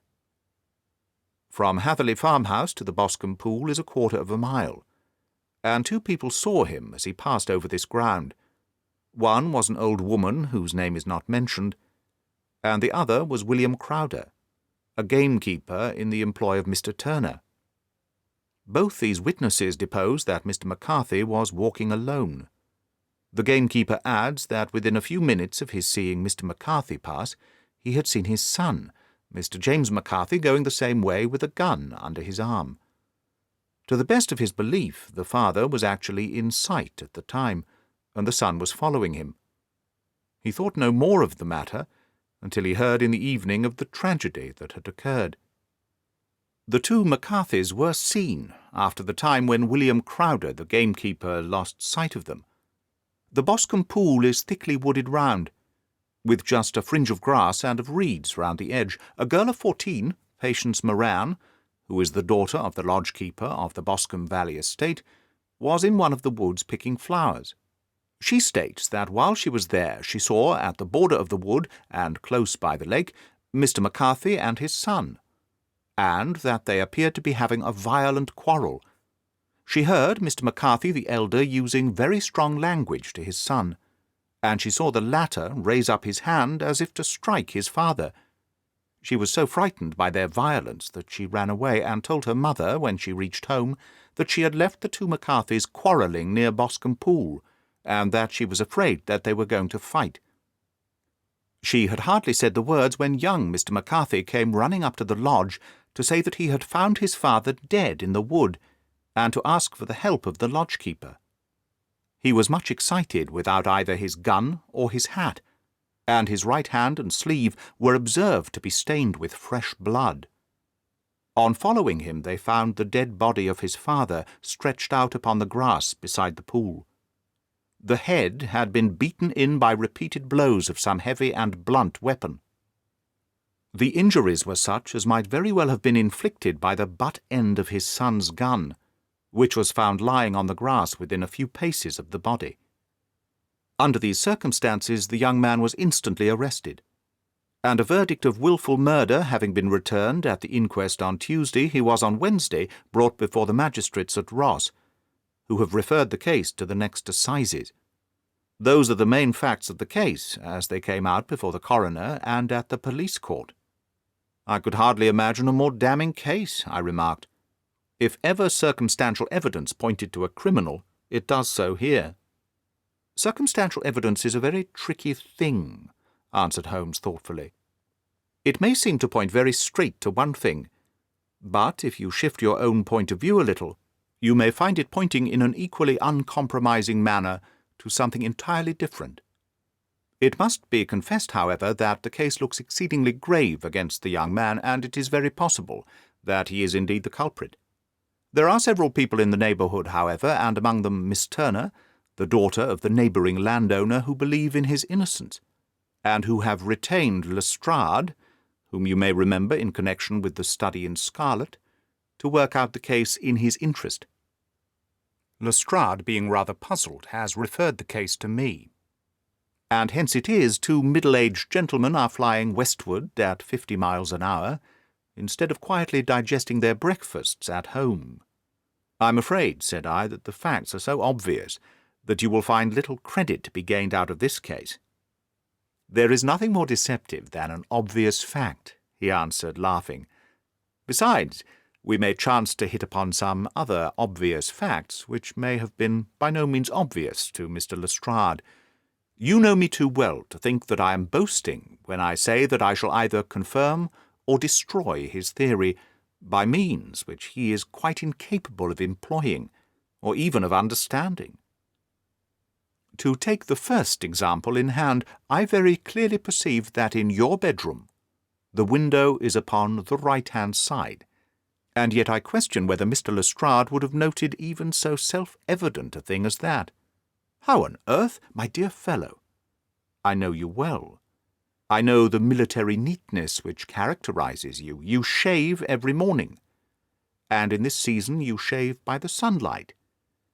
But since your shaving is less and less complete as we get farther back on the left side, until it becomes positively slovenly as we get round the angle of the jaw, it is surely very clear that that side is less well illuminated than the other.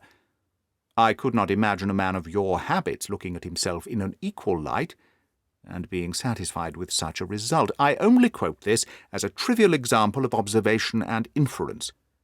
Therein lies my métier, and it is just possible that it may be of some service in the investigation which lies before us. There are one or two minor points which were brought out in the inquest, and which are worth considering. What are they?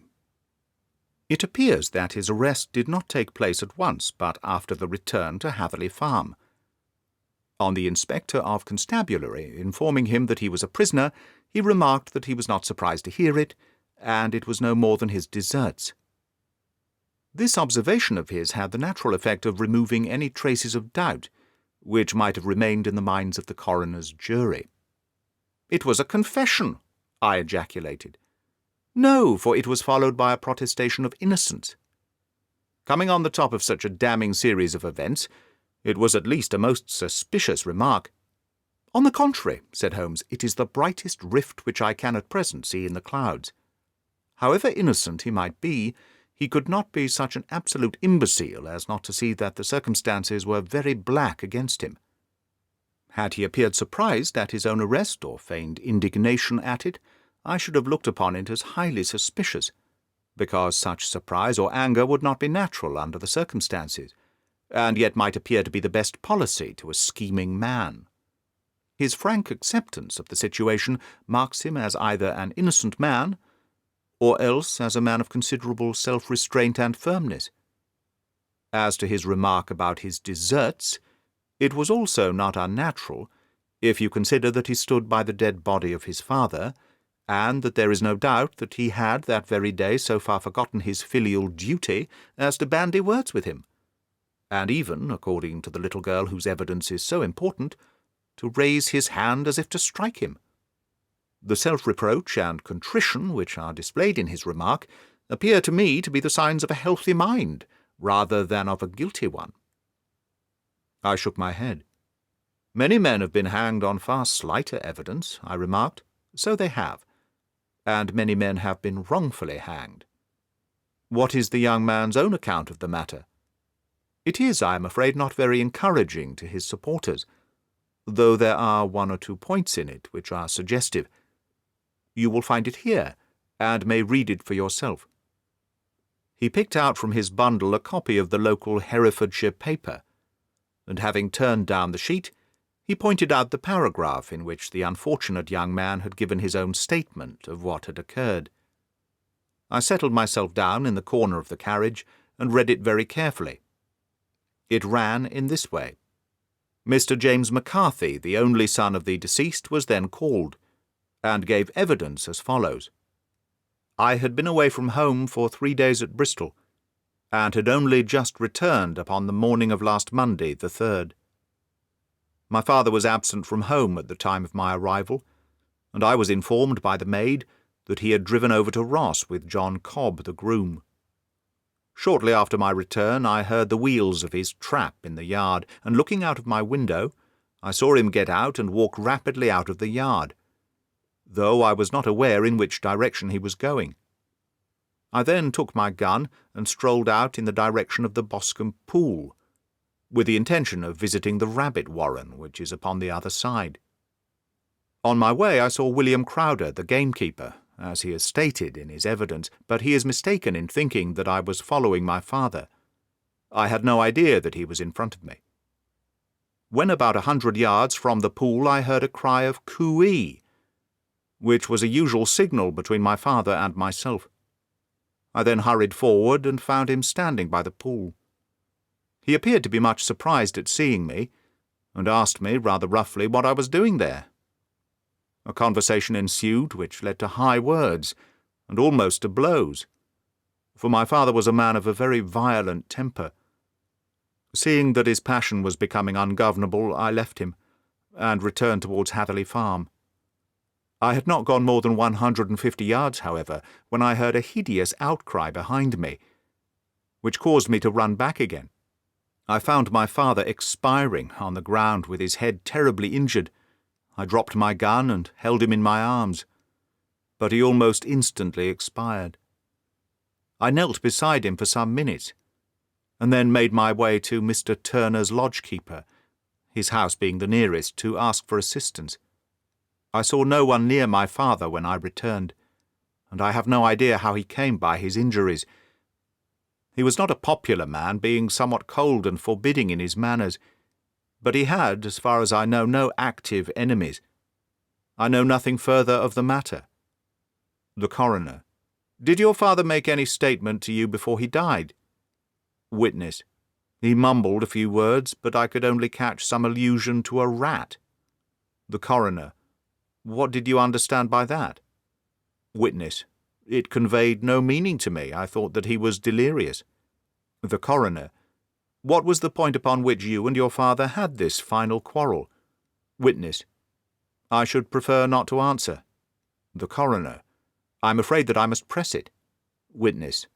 It is really impossible for me to tell you. I can assure you that it has nothing to do with the sad tragedy which followed. The Coroner.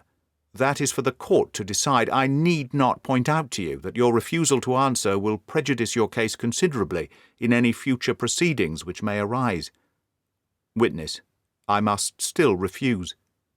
The Coroner: I understand that the cry of cooee was a common signal between you and your father. Witness: It was. The Coroner: How was it, then, that he uttered it before he saw you, and before he even knew that you had returned from Bristol? Witness, with considerable confusion: I do not know. A juryman: Did you see anything which aroused your suspicions when you returned on hearing the cry, and found your father fatally injured? Witness: Nothing definite. The Coroner: What do you mean? Witness: I was so disturbed and excited as I rushed out into the open that I could think of nothing except my father. Yet I have a vague impression that, as I ran forward, something lay upon the ground to the left of me. It seemed to me to be something grey in colour, a coat of some sort, or a plaid perhaps. When I rose from my father I looked round for it, but it was gone. Do you mean that it disappeared before you went for help? Yes, it was gone. You cannot say what it was? No, I had a feeling something was there. How far from the body? 12 yards or so. And how far from the edge of the wood? About the same. Then if it was removed, it was while you were within 12 yards of it? Yes, but with my back towards it. This concluded the examination of the witness. I see, said I, as I glanced down the column, that the Coroner, in his concluding remarks, was rather severe upon young McCarthy. He calls attention, and with reason, to the discrepancy about his father having signalled to him before seeing him. Also to his refusal to give details of his conversation with his father, and his singular account of his father's dying words. They are all, as he remarks, very much against the son. Holmes laughed softly to himself, and stretched himself out upon the cushioned seat. Both you and the Coroner have been at some pains, said he, to single out the very strongest points in the young man's favour. Don't you see that you alternately give him credit for having too much imagination and too little? Too little, if he could not invent a cause of quarrel which would give him the sympathy of the jury. Too much, if he evolved from his own inner consciousness anything so outré as a dying reference to a rat. And the incident of the vanishing cloth. No, sir, I shall approach this case from the point of view that what this young man says is true, and we shall see whither that hypothesis will lead us. And now, here is my pocket Petrarch, and not another word shall I say of this case until we are on the scene of action. We lunch at Swindon, and I see that we shall be there in 20 minutes. It was nearly 4 o'clock when we at last, after passing through the beautiful Strood Valley and over the broad gleaming Severn, found ourselves at the pretty little country town of Ross. A lean, ferret-like man, furtive and sly-looking, was waiting for us upon the platform. In spite of the light brown dust-coat and leather leggings which he wore in deference to his rustic surroundings, I had no difficulty in recognising Lestrade of Scotland Yard. With him we drove to the Hereford Arms, where a room had already been engaged for us. "I have ordered a carriage," said Lestrade as we sat over a cup of tea. "I knew your energetic nature, and that you would not be happy until you had been on the scene of the crime." "It was very nice and complimentary of you," Holmes answered. "It is entirely a question of barometric pressure." Lestrade looked startled. "I do not quite follow," he said. "How is the glass?" 29, I see. No wind and not a cloud in the sky. I have a case full of cigarettes here which need smoking, and the sofa is very much superior to the usual country hotel abomination. I do not think that it is probable that I shall use the carriage tonight." Lestrade laughed indulgently. "You have, no doubt, already formed your conclusions from the newspapers," he said. "The case is as plain as a pikestaff, and the more one goes into it, the plainer it becomes. Still, of course, one can't refuse a lady, and such a very positive one, too. She had heard of you, and would have your opinion, though I repeatedly told her that there was nothing which you could do which I had not already done. Why, bless my soul, here is her carriage at the door."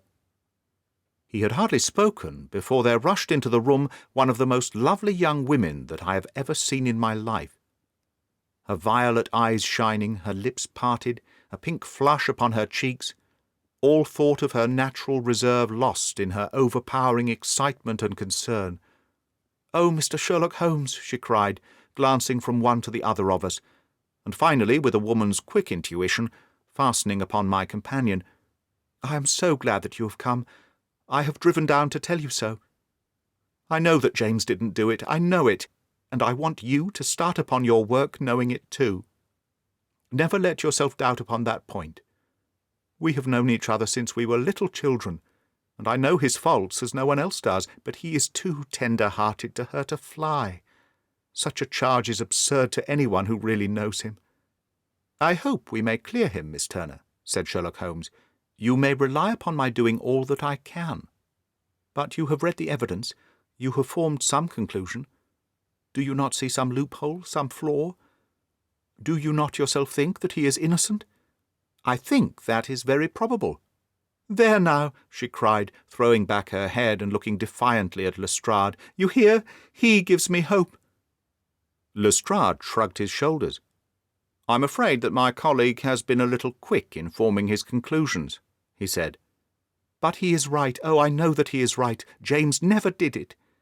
And about his quarrel with his father, I am sure that the reason why he would not speak about it to the coroner was because I was concerned in it." "In what way?" asked Holmes. "It is no time for me to hide anything. James and his father had many disagreements about me. Mr. McCarthy was very anxious that there should be a marriage between us.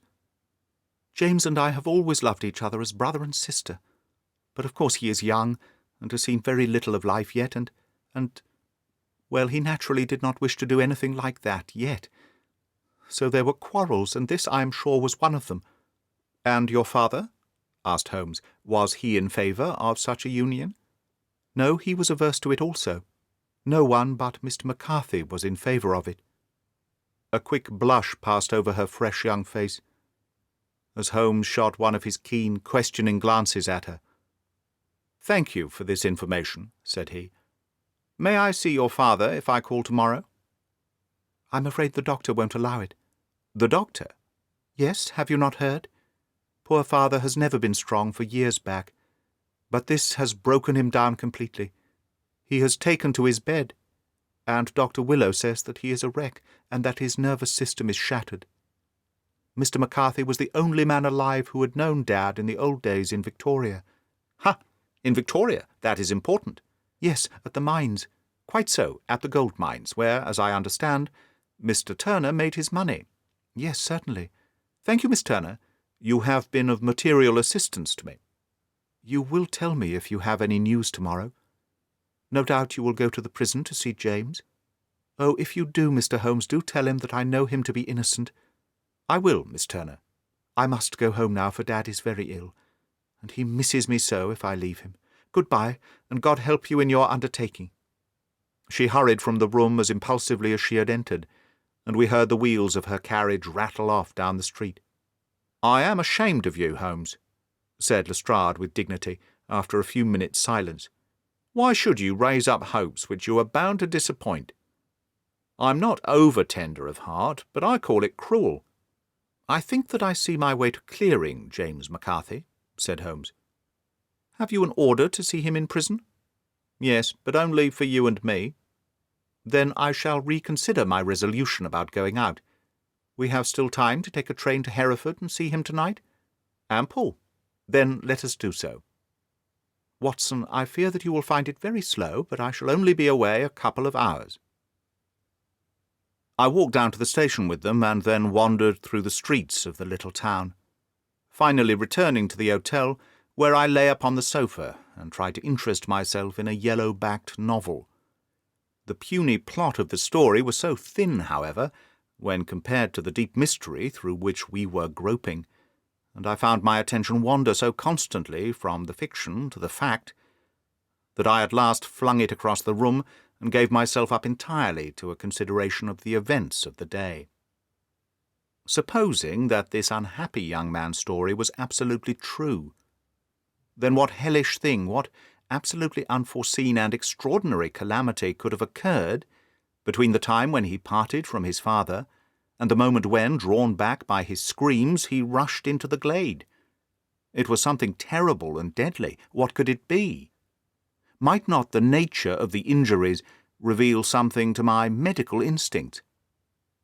I rang the bell and called for the weekly county paper, which contained a verbatim account of the inquest. In the surgeon's deposition, it was stated that the posterior third of the left parietal bone and the left half of the occipital bone had been shattered by a heavy blow from a blunt weapon. I marked the spot upon my own head. Clearly such a blow must have been struck from behind. That was to some extent in favour of the accused, as when seen quarrelling he was face to face with his father. Still, it did not go for very much, for the older man might have turned his back before the blow fell. Still, it might be worth while to call Holmes' attention to it. Then there was the peculiar dying reference to a rat. What could that mean? It could not be delirium. A man dying from a sudden blow does not commonly become delirious. No, it was more likely to be an attempt to explain how he met his fate. But what could it indicate? I cudgelled my brains to find some possible explanation.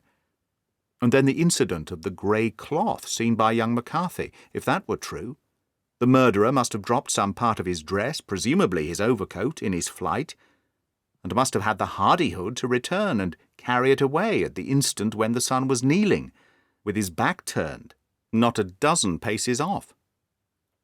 What a tissue of mysteries and improbabilities the whole thing was! I did not wonder at Lestrade's opinion, and yet I had so much faith in Sherlock Holmes's insight that I could not lose hope, as long as every fresh fact seemed to strengthen his conviction of young McCarthy's innocence. It was late before Sherlock Holmes returned. He came back alone, for Lestrade was staying in lodgings in the town. "The glass still keeps very high," he remarked as he sat down. "It is of importance that it should not rain before we are able to go over the ground. On the other hand, a man should be at his very best and keenest for such nice work as that, and I did not wish to do it when fagged by a long journey. I have seen young McCarthy." "And what did you learn from him?" "Nothing." "Could he throw no light?" "None at all. I was inclined to think at one time that he knew who had done it, and was screening him or her. But I am convinced now that he is as puzzled as everyone else. He is not a very quick-witted youth, though comely to look at, and, I should think, sound at heart." "I cannot admire his taste," I remarked, "if it is indeed a fact that he was averse to a marriage with so charming a young lady as this Miss Turner." "Ah, thereby hangs a rather painful tale. The fellow is madly, insanely in love with her, but some 2 years ago, when he was only a lad, and before he really knew her, for she had been away 5 years at a boarding school, what does the idiot do but get into the clutches of a barmaid in Bristol, and marry her at a registry office? No one knows a word of the matter, but you can imagine how maddening it must be to him to be upbraided for not doing what he would give his very eyes to do, but what he knows to be absolutely impossible. It was sheer frenzy of this sort which made him throw his hands into the air when his father, at their last interview, was goading him on to propose to Miss Turner. On the other hand, he had no means of supporting himself, and his father, who was by all accounts a very hard man, would have thrown him over utterly had he known the truth. It was with his barmaid wife that he had spent the last 3 days in Bristol, and his father did not know where he was. Mark that point. It is of importance. Good has come out of evil, however, for the barmaid, finding from the papers that he is in serious trouble and likely to be hanged, has thrown him over utterly, and has written to him to say that she has a husband already in the Bermuda dockyard, so that there is really no tie between them. I think that that bit of news has consoled young McCarthy for all that he has suffered. But if he is innocent, who has done it? Ah, who? I would call your attention very particularly to 2 points. One is that the murdered man had an appointment with someone at the pool, and that the someone could not have been his son, for his son was away, and he did not know when he would return. The second is that the murdered man was heard to cry "Cooee" before he knew that his son had returned. Those are the crucial points upon which the case depends. And now let us talk about George Meredith, if you please, and we shall leave minor points until tomorrow. There was no rain, as Holmes had foretold, and the morning broke bright and cloudless. At 9 o'clock Lestrade called for us with the carriage, and we set off for Hatherley Farm and the Boscombe Pool. "There is serious news this morning," Lestrade observed. "It is said that Mr. Turner, of the Hall, is so ill that his life is despaired of." "An elderly man, I presume?" said Holmes. "About 60, but his constitution has been shattered by his life abroad, and he has been in failing health for some time. This business has had a very bad effect upon him. He was an old friend of McCarthy's, and I may add, a great benefactor to him, for I have learned that he gave him Hatherley Farm rent-free." "Indeed, that is interesting," said Holmes. "Oh, yes, in 100 other ways he has helped him. Everybody about here speaks of his kindness to him." "Really? Does it not strike you as a little singular that this McCarthy, who appears to have had little of his own, and to have been under such obligations to Turner, should still talk of marrying his son to Turner's daughter, who is presumably heiress to the estate, and that in such a very cocksure manner, as if it was merely a case of a proposal, and all else would follow? It is the more strange, since we know that Turner himself was averse to the idea. The daughter told us as much. Do you not deduce something from that?" "We have got to the deductions and the inferences," said Lestrade, winking at me. "I find it hard enough to tackle facts, Holmes, without flying away after theories and fancies." "You are right," said Holmes demurely. "You do find it very hard to tackle the facts. Anyhow, I have grasped one fact which you seem to find it difficult to get hold of," replied Lestrade with some warmth, "and that is, that McCarthy Senior met his death from McCarthy Junior, and that all theories to the contrary are the merest moonshine." "Well, moonshine is a brighter thing than fog," said Holmes, laughing. "But I'm very much mistaken if this is not Hatherley Farm upon the left." "Yes, that is it." It was a widespread, comfortable-looking building, 2-storied, slate-roofed, with great yellow blotches of lichen upon the grey walls. The drawn blinds and the smokeless chimneys, however, gave it a stricken look, as though the weight of this horror still lay heavy upon it. We called at the door, when the maid, at Holmes' request, showed us the boots which her master wore at the time of his death, and also a pair of the son's, though not the pair which he had then had. Having measured these very carefully from 7 or 8 different points, Holmes desired to be led to the courtyard, from which we all followed the winding track which led to Boscombe Pool. Sherlock Holmes was transformed when he was hot upon such a scent as this. Men who had only known the quiet thinker and logician of Baker Street would have failed to recognize him. His face flushed and darkened. His brows were drawn into 2 hard black lines, while his eyes shone out from beneath them with a steely glitter. His face was bent downwards, his shoulders bowed, his lips compressed, and the veins stood out like whipcord in his long sinewy neck. His nostrils seemed to dilate with a purely animal lust for the chase, and his mind was so absolutely concentrated upon the matter before him that a question or remark fell unheeded upon his ears, or at the most only provoked a quick, impatient snarl in reply. Swiftly and silently he made his way along the track which ran through the meadows, and so by way of the woods to the Boscombe Pool. It was damp, marshy ground, as is all that district, and there were marks of many feet, both upon the path and amid the short grass which bounded it on either side. Sometimes Holmes would hurry on, sometimes stop dead, and once he made quite a little detour into the meadow. Lestrade and I walked behind him, the detective indifferent and contemptuous, while I watched my friend with the interest which sprang from the conviction that every one of his actions was directed towards a definite end. The Boscombe pool, which is a little reed-girt sheet of water some 50 yards across, is situated at the boundary between the Hatherley farm and the private park of the wealthy Mr. Turner. Above the woods which lined it upon the farther side, we could see the red jutting pinnacles which marked the site of the rich landowner's dwelling. On the Hatherley side of the pool the woods grew very thick, and there was a narrow belt of sodden grass 20 paces across between the edge of the trees and the reeds which lined the lake.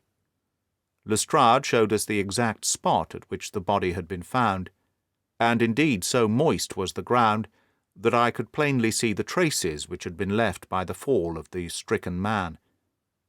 To Holmes, as I could see by his eager face and peering eyes, very many other things were to be read upon the trampled grass. He ran round like a dog who is picking up a scent, and then turned upon my companion. "What did you go into the pool for?" he asked. "I fished about with a rake. I thought there might be some weapon or other trace."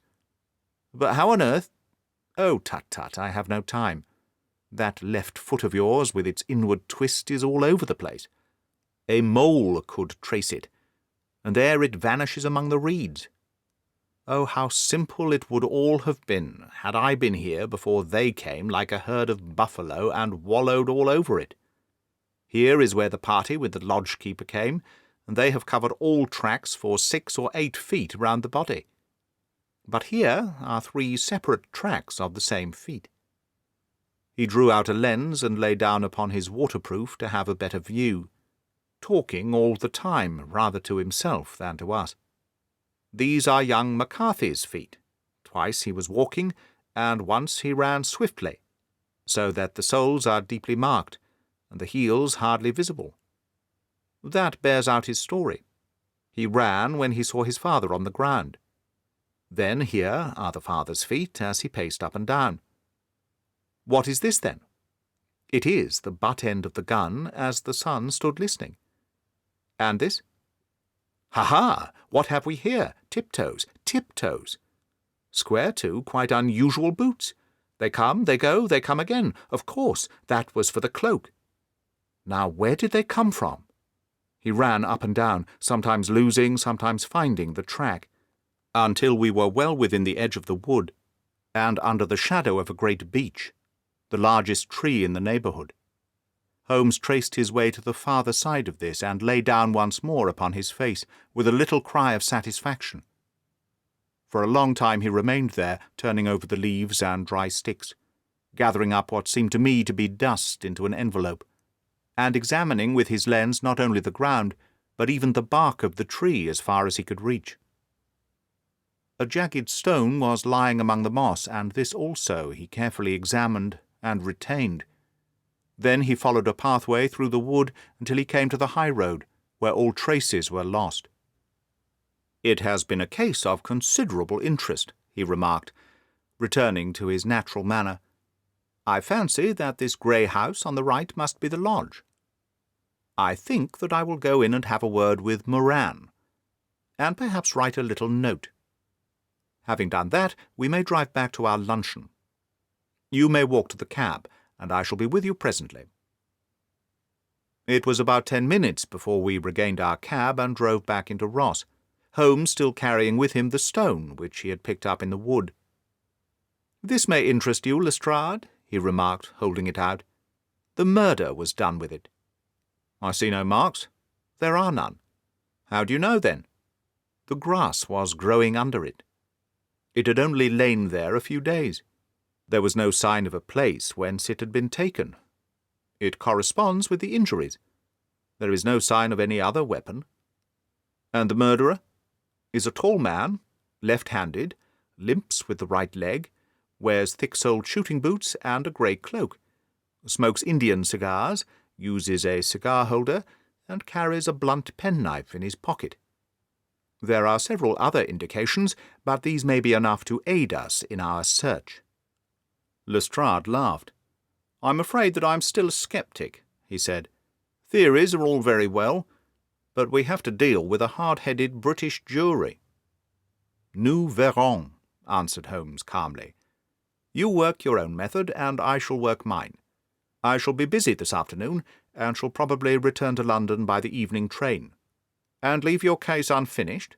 "No, finished. But the mystery?" "It is solved." "Who was the criminal, then?" "The gentleman I describe. But who is he?" "Surely it would not be difficult to find out. This is not such a populous neighbourhood."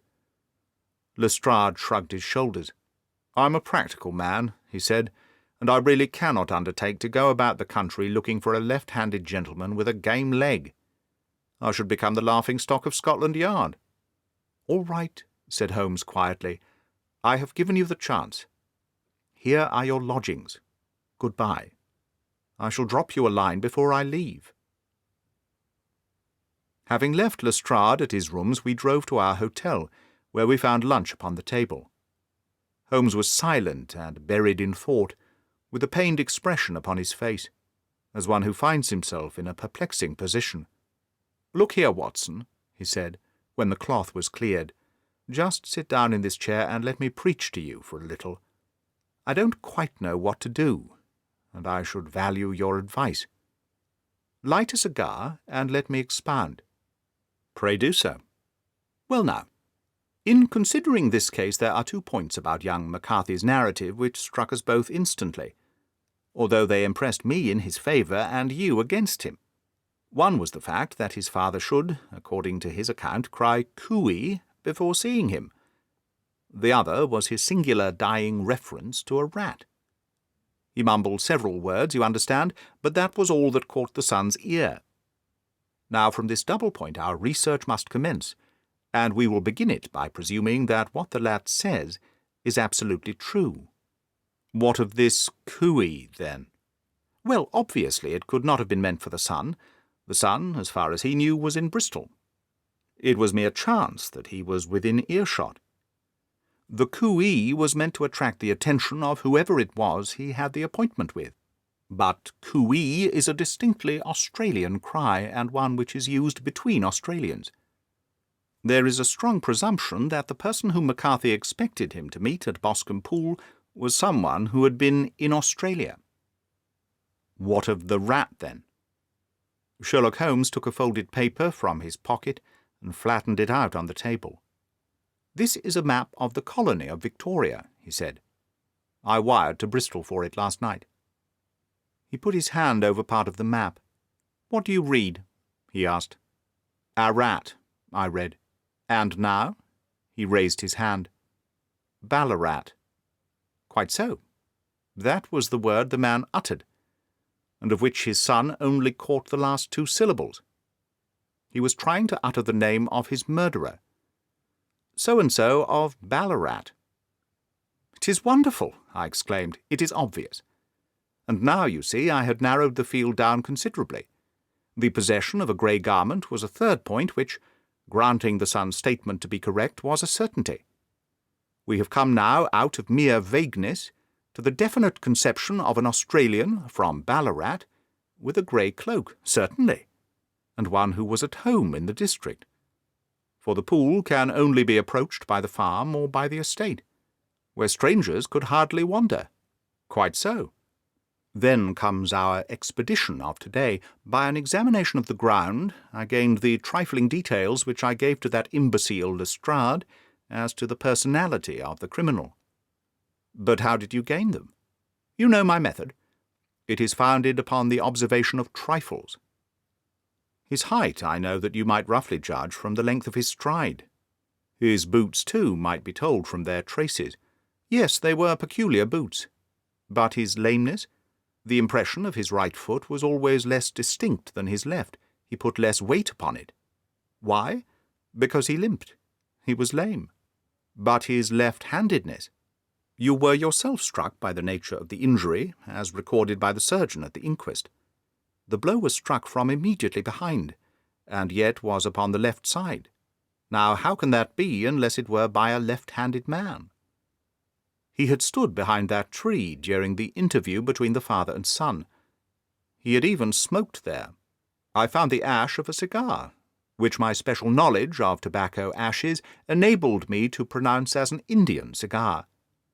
I have, as you know, devoted some attention to this, and written a little monograph on the ashes of 140 different varieties of pipe, cigar, and cigarette tobacco. Having found the ash, I then looked round and discovered the stump among the moss where he had tossed it. It was an Indian cigar, of the variety which are rolled in Rotterdam. And the cigar holder? I could see that the end had not been in his mouth, therefore he used a holder. The tip had been cut off, not bitten off, but the cut was not a clean one, so I deduced a blunt penknife. Holmes, I said, you have drawn a net round this man from which he cannot escape, and you have saved an innocent human life as truly as if you had cut the cord which was hanging him. I see the direction in which all this points. The culprit is Mr. John Turner, cried the hotel waiter, opening the door of our sitting-room and ushering in a visitor. The man who entered was a strange and impressive figure. His slow, limping step and bowed shoulders gave the appearance of decrepitude, and yet his hard, deep-lined, craggy features and his enormous limbs showed that he was possessed of unusual strength of body and of character. His tangled beard, grizzled hair, and outstanding drooping eyebrows combined to give an air of dignity and power to his appearance. But his face was of an ashen white, while his lips and the corners of his nostrils were tinged with a shade of blue. It was clear to me at a glance that he was in the grip of some deadly and chronic disease. "Pray sit down on the sofa," said Holmes gently. "You had my note?" "Yes, the lodge-keeper brought it up. You said that you wished to see me here to avoid scandal. I thought people would talk if I went to the hall. And why did you wish to see me?" He looked across at my companion with despair in his weary eyes, as though his question were already answered. "Yes," said Holmes, answering the look rather than the words. "It is so. I know all about McCarthy." The old man sank his face in his hands. "God help me," he cried, "but I would not have let the young man come to harm. I give you my word that I would have spoken out if it went against him at the assizes." "I am glad to hear you say so," said Holmes gravely. "I would have spoken now, had it not been for my dear girl. It would break her heart. It will break her heart when she hears that I'm arrested." "It may not come to that," said Holmes. "What? I am no official agent. I understand that it was your daughter who required my presence here, and I am acting in her interests. Young McCarthy must be got off, however." "I am a dying man," said old Turner. "I've had diabetes for years. My doctor says it is a question whether I shall live a month. Yet I would rather die under my own roof than in a jail." Holmes rose and sat down at the table with his pen in his hand and a bundle of paper before him. "Just tell us the truth," he said. "I shall jot down the facts. You will sign it, and Watson here can witness it. Then I could produce your confession at the last extremity to save young McCarthy. I promise you that I shall not use it unless it is absolutely needed." "It's as well," said the old man. "It's a question whether I shall live to the assizes, so it matters little to me. But I should wish to spare Alice the shock. And now I will make the thing clear to you. It has been a long time in the acting, but will not take me long to tell. You didn't know this dead man, McCarthy. He was a devil incarnate, I tell you that. God keep you out of the clutches of such a man as he.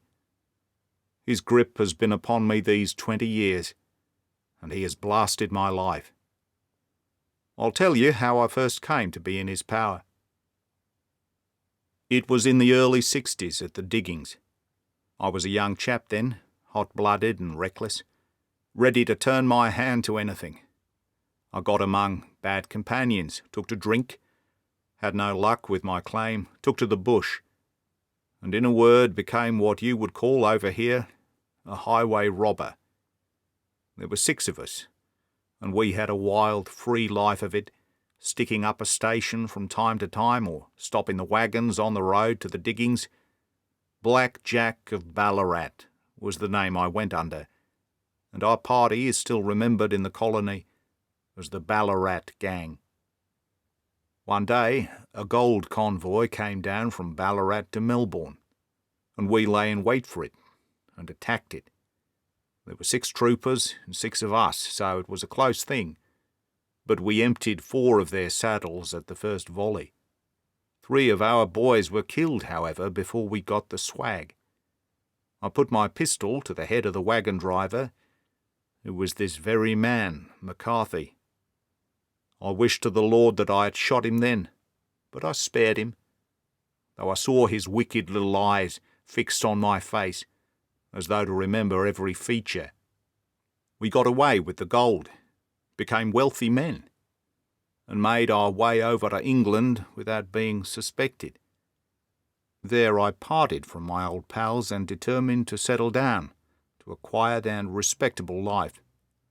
I bought this estate, which chanced to be in the market, and I set myself to do a little good with my money, to make up for the way in which I had earned it. I married too, and though my wife died young, she left me my dear little Alice. Even when she was just a babby, her wee hand seemed to lead me down the right path, as nothing else had ever done. In a word, I turned over a new leaf, and did my best to make up for the past. All was going well, when McCarthy laid his grip on me. I'd gone up to town about an investment, and I met him in Regent Street, with hardly a coat to his back or a boot to his foot. "Here we are, Jack," says he, touching me on the arm. "We'll be as good as a family to you. There's 2 of us, me and my son, and you can have the keeping of us. If you don't, it's a fine law-abiding country is England, and there's always a policeman within hail." Well, down they came to the West Country. There was no shaking them off, and there they have lived rent-free on my best land ever since. There was no rest for me, no peace, no forgetfulness. Turn where I would, there was his cunning, grinning face at my elbow. It grew worse as Alice grew up, for he soon saw I was more afraid of her knowing my past than of the police. Whatever he wanted he must have, and whatever it was I gave him without question, land, money, houses, until at last he asked for a thing which I could not give. He asked for Alice. His son, you see, had grown up, and so had my girl, and as I was known to be in weak health, it seemed a fine stroke to him that his lad should step into the whole property. But there I was firm. I would not have his cursed stock mixed with mine. Not that I had any dislike to the lad, but his blood was in him, and that was enough. I stood firm. McCarthy threatened. I braved him to do his worst. We were to meet at the pool midway between our houses to talk it over. When I went down there, I found him talking to his son. So I smoked a cigar and waited behind a tree till he should be alone. But as I listened to his talk, all that was black and bitter in me seemed to come uppermost. He was urging his son to marry my daughter with as little regard for what she might think as if she were a slut from off the streets.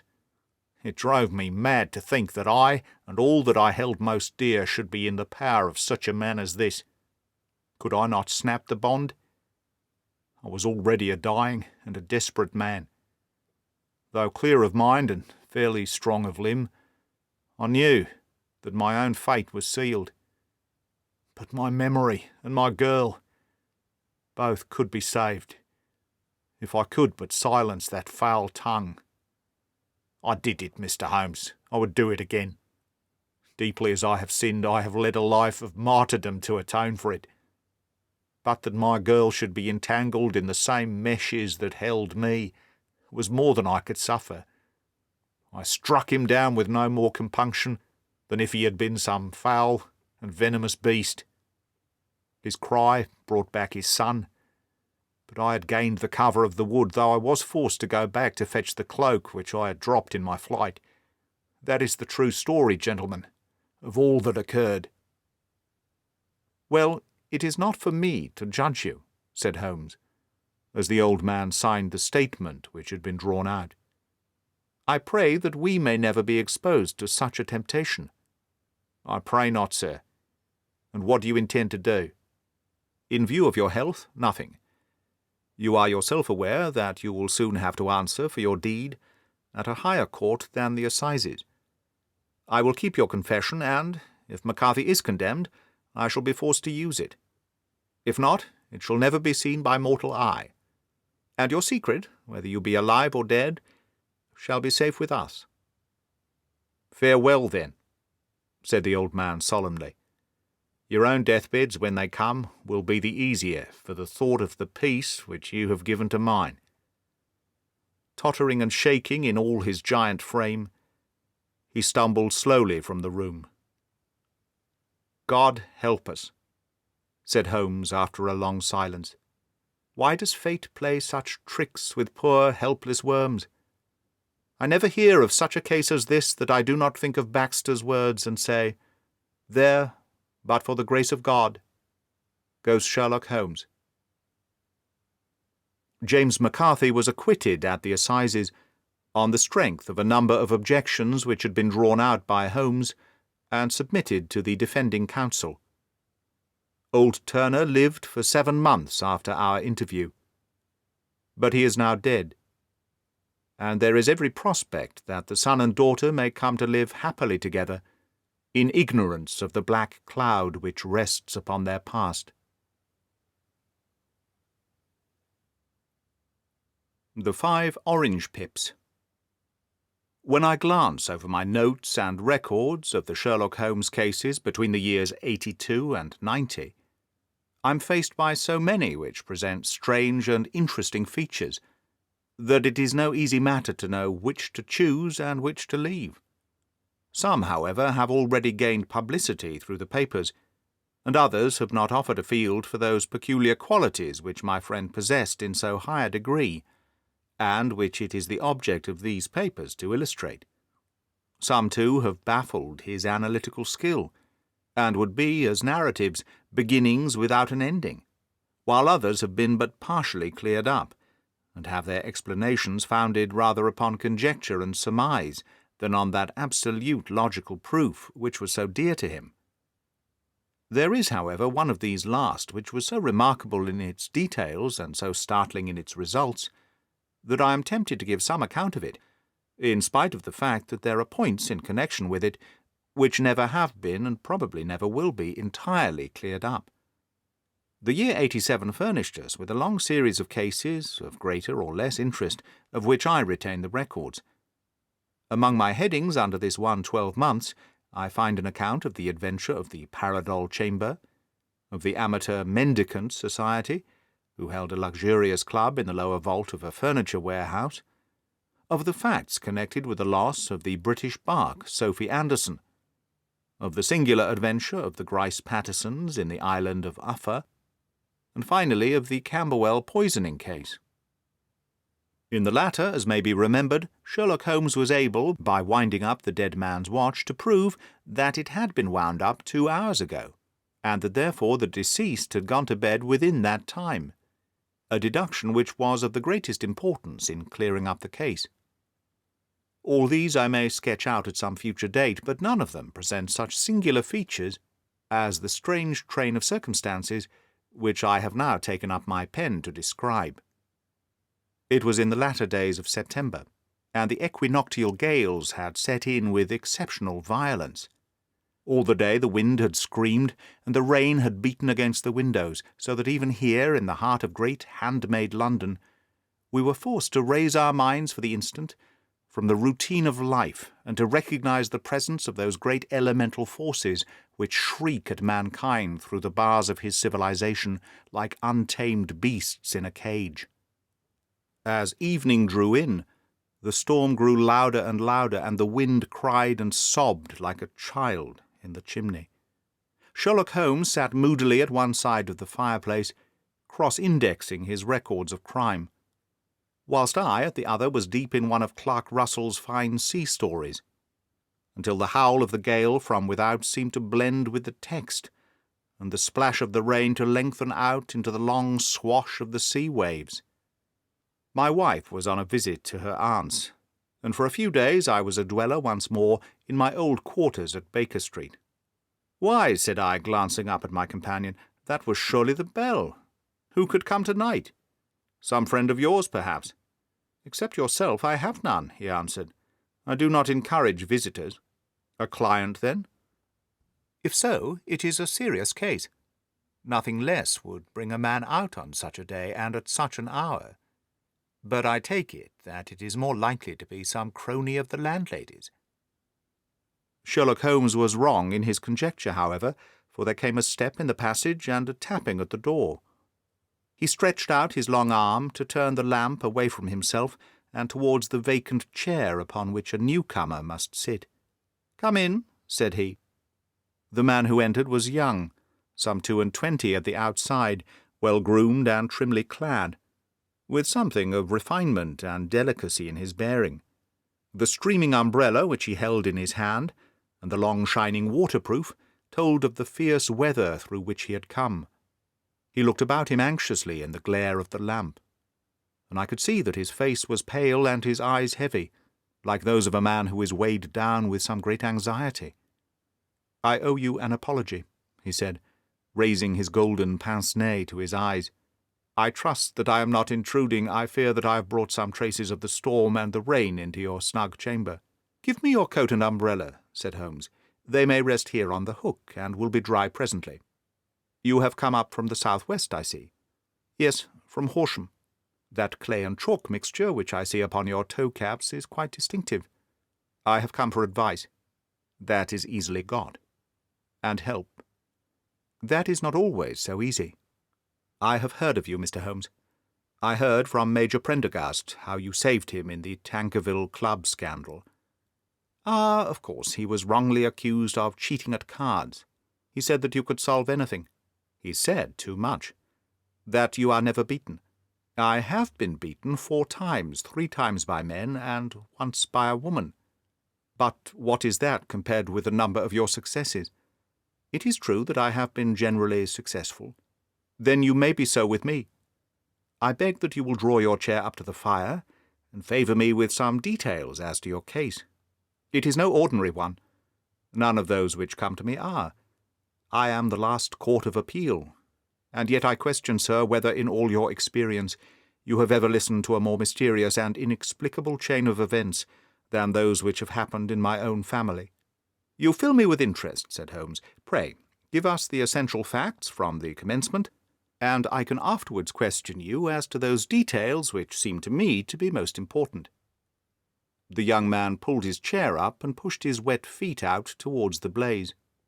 "My name," said he, "is John Openshaw, but my own affairs have, so far as I can understand it, little to do with this awful business.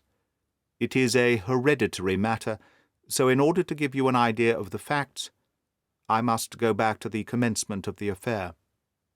You must know that my grandfather had 2 sons, my uncle Elias and my father Joseph. My father had a small factory at Coventry, which he enlarged at the time of the invention of bicycling. He was the patentee of the Openshaw unbreakable tire, and his business met with such success that he was able to sell it, and to retire upon a handsome competence. My uncle Elias emigrated to America when he was a young man, and became a planter in Florida, where he was reported to have done very well. At the time of the war he fought in Jackson's army, and afterwards under Hood, where he rose to be a colonel. When Lee laid down his arms, my uncle returned to his plantation, where he remained for 3 or 4 years. About 1869 or 1870 he came back to Europe, and took a small estate in Sussex near Horsham. He had made a very considerable fortune in the States, and his reason for leaving them was his aversion to the negroes, and his dislike of the Republican policy in extending the franchise to them. He was a singular man, fierce and quick-tempered, very foul-mouthed when he was angry, and of a most retiring disposition. During all the years that he lived at Horsham, I doubt if ever he set foot in the town. He had a garden and 2 or 3 fields round his house, and there he would take his exercise, though very often for weeks on end he would never leave his room. He drank a great deal of brandy and smoked very heavily, but he would see no society, and did not want any friends, not even his own brother. He didn't mind me. In fact, he took a fancy to me, for at the time when he saw me first I was a youngster of 12 or so. That would be in the year 1878, after he had been 8 or 9 years in England. He begged my father to let me live with him, and he was very kind to me in his way. When he was sober he used to be fond of playing backgammon and draughts with me, and he would make me his representative both with the servants and with the tradespeople, so that by the time that I was 16 I was quite master of the house. I kept all the keys and could go where I liked and do what I liked, so long as I did not disturb him in his privacy. There was one singular exception, however, for he had a single room, a lumber room, up among the attics, which was invariably locked, and which he would never permit either me or anyone else to enter. With a boy's curiosity I have peeped through the keyhole, but I was never able to see more than such a collection of old trunks and bundles as would be expected in such a room. One day, it was in March 1883, a letter with a foreign stamp lay upon the table in front of the Colonel's plate. It was not a common thing for him to receive letters, for his bills were all paid in ready money, and he had no friends of any sort. "From India," said he, as he took it up, "Pondicherry postmark. What can this be?" Opening it hurriedly, out there jumped 5 little dried orange pips, which pattered down upon his plate. I began to laugh at this, but the laugh was struck from my lips at the sight of his face. His lip had fallen, his eyes were protruding, his skin the colour of putty, and he glared at the envelope, which he still held in his trembling hand. "KKK!" he shrieked, and then, my God, my sins have overtaken me!" "What is it, uncle?" I cried. "Death," said he, and rising from the table he retired to his room, leaving me palpitating with horror. I took up the envelope, and saw scrawled in red ink upon the inner flap just above the gum the letter K 3 times repeated. There was nothing else save the 5 dried pips. What could be the reason of his overpowering terror? I left the breakfast table, and as I ascended the stairs I met him coming down with an old rusty key, which must have belonged to the attic, in one hand, and a small brass box, like a cash-box, in the other. "They may do what they like, but I'll checkmate them still," said he with an oath. "Tell Mary that I should want a fire in my room to-day, and send down to Fordham, the Horsham lawyer." I did as he ordered, and when the lawyer arrived, I was asked to step up to the room. The fire was burning brightly, and in the grate there was a mass of black, fluffy ashes, as of burned paper, while the brass box stood open and empty beside it. As I glanced at the box, I noticed with a start that upon the lid were printed the treble K, which I had read in the morning on the envelope. "I wish you, John," said my uncle, "to witness my will. I leave my estate, with all its advantages and all its disadvantages, to my brother, your father, whence it will no doubt descend to you. If you can enjoy it in peace, well and good. If you find you cannot, take my advice, my boy, and leave it to your deadliest enemy. I am sorry to give you such a 2-edged thing, but I can't say what turn things are going to take. Kindly sign the paper where Mr. Fordham shows you." I signed the paper as directed, and the lawyer took it away with him. The singular incident made, as you may think, the deepest impression upon me, and I pondered over it, and turned it every way in my mind, without being able to make anything of it. Yet I could not shake off the vague feeling of dread which it left behind it, though the sensation grew less keen as the weeks passed, and nothing happened to disturb the usual routine of our lives. I could see a change in my uncle, however. He drank more than ever, and he was less inclined for any sort of society. Most of his time he would spend in his rooms, with the door locked upon the inside, but sometimes he would emerge in a sort of drunken frenzy, and would burst out of the house and tear about the garden with a revolver in his hand, screaming out that he was afraid of no man, and that he was not to be cooped up like a sheep in a pen by man or devil. When these hot fits were over, however, he would rush tumultuously in at the door and lock and bar it behind him, like a man who can brazen it out no longer against the terror which lies at the roots of his soul. At such times I have seen his face, even on a cold day, glisten with moisture, as though it were new raised from a basin. Well, to come to an end of the matter, Mr. Holmes, and not to abuse your patience, there came a night when he made one of those drunken sallies from which he never came back. We found him, when we went to search for him, face downwards in a little green-scummed pool, which lay at the foot of the garden. There was no sign of any violence, and the water was but 2 feet deep, so that the jury, having regard to his known eccentricity, brought in a verdict of suicide. But I, who knew how he winced from the very thought of death, had much ado to persuade myself that he had gone out of his way to meet it. The matter passed, however, and my father entered into possession of the estate, and of some £14,000, which lay to his credit at the bank. "One moment," Holmes interposed. "Your statement is, I foresee, one of the most remarkable to which I have ever listened. Let me have the date of the reception by your uncle of the letter, and the date of his supposed suicide." The letter arrived on March the 10th, 1883. His death was 7 weeks later, upon the night of the 2nd of May. Thank you. Pray proceed. When my father took over the Horsham property, he, at my request, made a careful examination of the attic, which had been always locked up. We found the brass box there, although its contents had been destroyed. On the inside of the cover was a paper label, with the initials KKK repeated upon it, and letters, memoranda, receipts, and a register written beneath. These, we presume, indicated the nature of the papers which had been destroyed by Colonel Openshaw. For the rest, there was nothing of much importance in the attic, save a great many scattered papers and notebooks bearing upon my uncle's life in America. Some of them were of the war-time, and showed that he had done his duty well, and had borne the repute of being a brave soldier.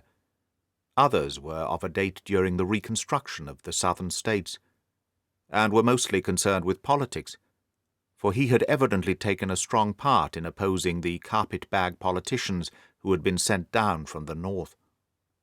Well, it was the beginning of '84 when my father came to live at Horsham, and all went as well as possible with us until the January of '85. On the 4th day after the New Year, I heard my father give a sharp cry of surprise as we sat together at the breakfast table. There he was, sitting with a newly opened envelope in one hand, and 5 dried orange pips in the outstretched palm of the other one. He had always laughed at what he called my cock and bull story about the colonel, but he looked very puzzled and scared, now that the same thing had come upon himself. "Why, what on earth does this mean, John?" he stammered. My heart had turned to lead. "It is KKK, said I. He looked inside the envelope. "So it is," he cried. "Here are the very letters. But what is this written above them?" "Put the papers on the sundial," I read, peeping over his shoulder. "What papers? What sundial?" he asked. "The sundial in the garden. There is no other," said I. "But the papers must be those that are destroyed." "Pooh," said he, gripping hard at his courage. "We are in a civilized land here, and we can't have tomfoolery of this kind. Where does the thing come from?" "From Dundee," I answered, glancing at the postmark. "Some preposterous practical joke," said he. "What have I to do with sundials and papers? I shall take no notice of such nonsense." "I should certainly speak to the police," I said. "And be laughed at for my pains? Nothing of the sort." "Then let me do so." No, I forbid you.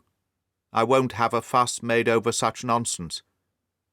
It was in vain to argue with him, for he was a very obstinate man. I went about, however, with a heart which was full of forebodings. On the third day after the coming of the letter, my father went home to visit an old friend of his, Major Freebody, who is in command of one of the forts up Portsdown Hill. I was glad that he should go, for it seemed to me that he was farther from danger when he was away from home. In that, however, I was in error. Upon the second day of his absence, I received a telegram from the Major, imploring me to come at once. My father had fallen over one of the deep chalk pits which abound in the neighbourhood, and was lying senseless with a shattered skull. I hurried to him, but he passed away, without having ever recovered his consciousness.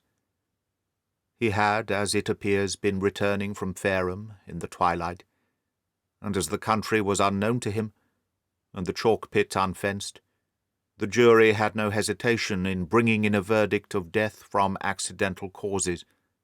Carefully as I examined every fact connected with his death, I was unable to find anything which could suggest the idea of murder. There were no signs of violence, no footmarks, no robbery, no record of strangers having been seen upon the roads.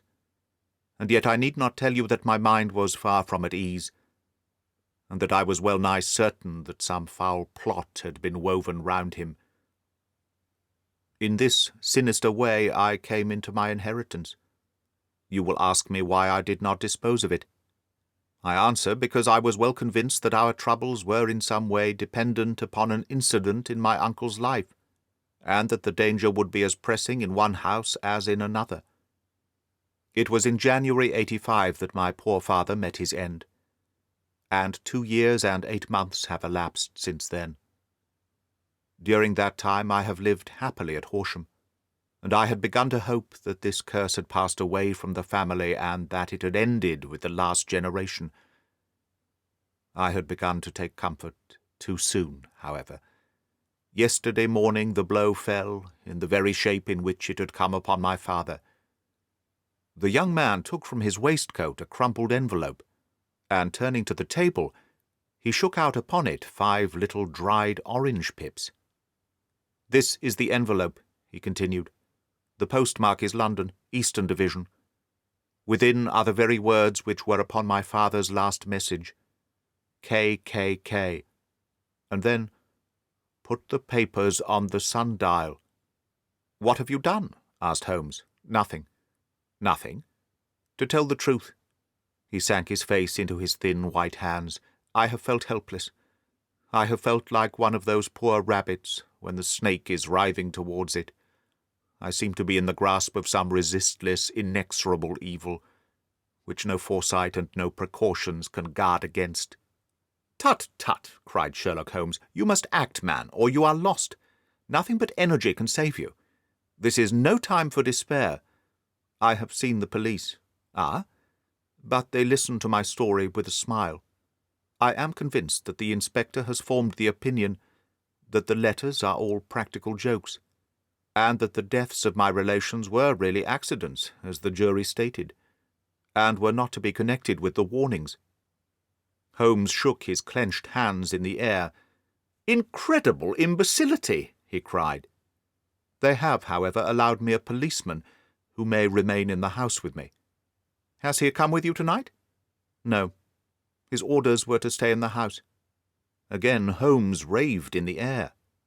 "Why did you come to me?" he said. "And above all, why did you not come at once?" "I did not know. It was only today that I spoke to Major Prendergast about my trouble, and was advised by him to come to you. It is really 2 days since you had the letter. We should have acted before this. You have no further evidence, I suppose, than that which you have placed before us? No suggestive detail which might help us?" "There is one thing," said John Openshaw. He rummaged in his coat pocket, and drawing out a piece of discoloured blue-tinted paper, he laid it out upon the table. "I have some remembrance," said he, "that on the day when my uncle burned the papers, I observed that the small unburned margins which lay amid the ashes were of this particular colour. I found this single sheet upon the floor of his room, and I am inclined to think that it may be one of the papers which had perhaps fluttered out from among the others, and in that way had escaped destruction. Beyond the mention of Pips, I do not see that it helps us much. I think myself that it is a page from some private diary. The writing is undoubtedly my uncle's. Holmes moved the lamp, and we both bent over the sheet of paper, which showed by its ragged edge that it had indeed been torn from a book. It was headed March 1869, and beneath were the following enigmatical notices. 4th. Hudson came. Same old platform. 7th. Set the pips on Macaulay, Paramore, and Swain of St. Augustine. 9th. Macaulay cleared. 10th. John Swain cleared. 12th. Visited Paramore. All well. Thank you, said Holmes, folding up the paper and returning it to our visitor. And now you must on no account lose another instant. We cannot spare time even to discuss what you have told me. You must get home instantly and act. What shall I do? There is but one thing to do. It must be done at once. You must put this piece of paper which you have shown us into the brass box which you have described. You must also put in a note to say that all the other papers were burned by your uncle, and that is the only one which remains. You must assert that in such words as will carry conviction with them. Having done this, you must at once put the box out upon the sundial as directed. Do you understand? Entirely. Do not think of revenge or anything of that sort at present. I think that we may gain that by means of the law. But we have our web to weave, while theirs is already woven. The first consideration is to remove the pressing danger which threatens you. The second is to clear up the mystery and to punish the guilty parties. I thank you, said the young man, rising and pulling on his overcoat. You have given me fresh life and hope. I shall certainly do as you advise. Do not lose an instant, and, above all, take care of yourself in the meanwhile. For I do not think that there can be any doubt that you are threatened by a very real and imminent danger. How do you go back? By train, from Waterloo. It is not yet 9. The streets will be crowded, so I trust that you may be in safety.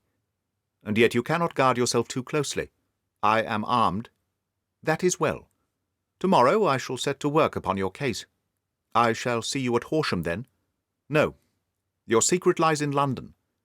It is there that I shall seek it. Then I shall call upon you in a day, or in 2 days, with news as to the box and the papers.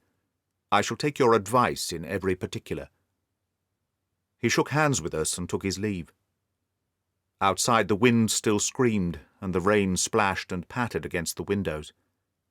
This strange wild story seemed to have come to us from amid the mad elements, blown in upon us like a sheet of seaweed in a gale, and now to have been reabsorbed by them once more.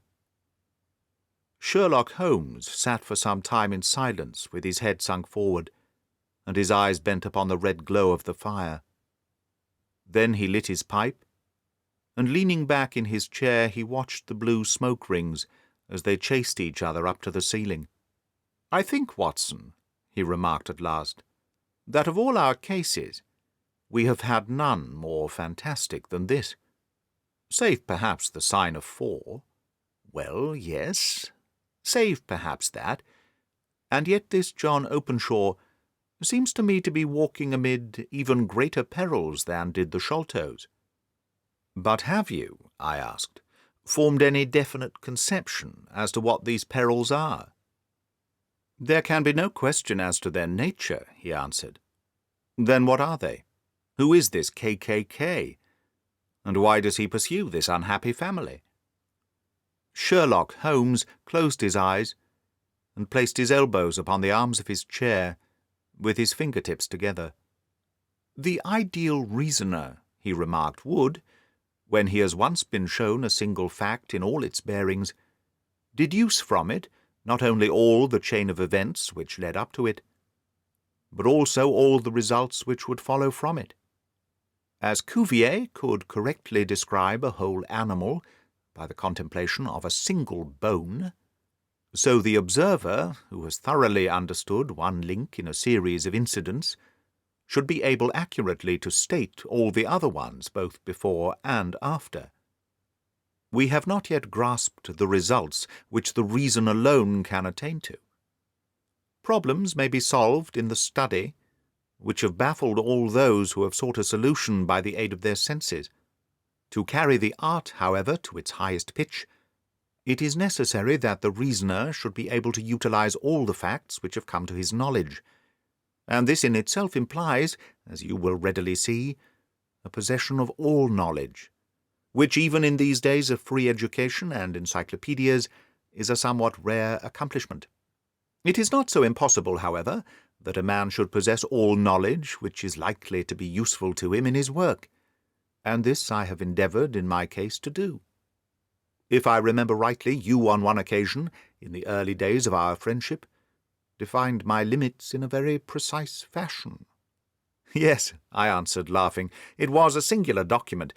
Philosophy, astronomy, and politics were marked at 0, I remember. Botany, variable. Geology, profound as regards the mud stains from any region within 50 miles of town. Chemistry, eccentric. Anatomy, unsystematic. Sensational literature and crime records, unique.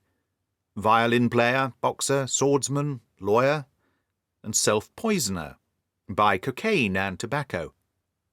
Those, I think, were the main points of my analysis. Holmes grinned at the last item.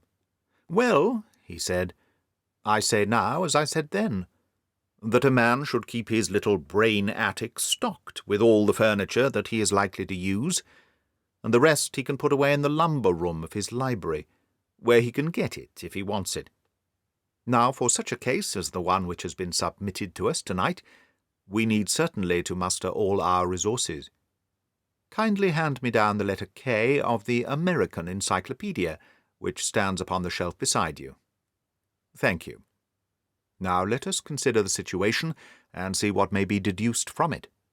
In the first place, we may start with a strong presumption that Colonel Openshaw had some very strong reason for leaving America. Men at his time of life do not change all their habits, and exchange willingly the charming climate of Florida for the lonely life of an English provincial town. His extreme love of solitude in England suggests the idea that he was in fear of someone or something, so we may assume, as a working hypothesis, that it was fear of someone or something which drove him from America. As to what it was he feared, we can only deduce that by considering the formidable letters which were received by him and his successors. Did you remark the postmarks of those letters? The first was from Pondicherry, the second from Dundee, and the third from London. From East London, what do you deduce from that? They are all seaports, that the writer was on board a ship. Excellent. We have already a clue. There can be no doubt that the probability, the strong probability, is that the writer was on board a ship. And now let us consider another point. In the case of Pondicherry, 7 weeks elapsed between the threat and its fulfilment. In Dundee it was only some 3 or 4 days. Does that suggest anything? A greater distance to travel? But the letter had also greater distance to come. Then I do not see the point. There is at least a presumption that the vessel in which the man or men are is a sailing ship. It looks as if they always sent their singular warning or token before them when starting upon their mission. You see how quickly the deed followed the sign when it came from Dundee. If they had come from Pondicherry in a steamer, they would have arrived almost as soon as their letter. But, as a matter of fact, 7 weeks elapsed. I think that those 7 weeks represented the difference between the mail boat which brought the letter and the sailing vessel which brought the writer. It is possible. More than that, it is probable. And now you see the deadly urgency of this new case, and why I urged young Openshaw to caution.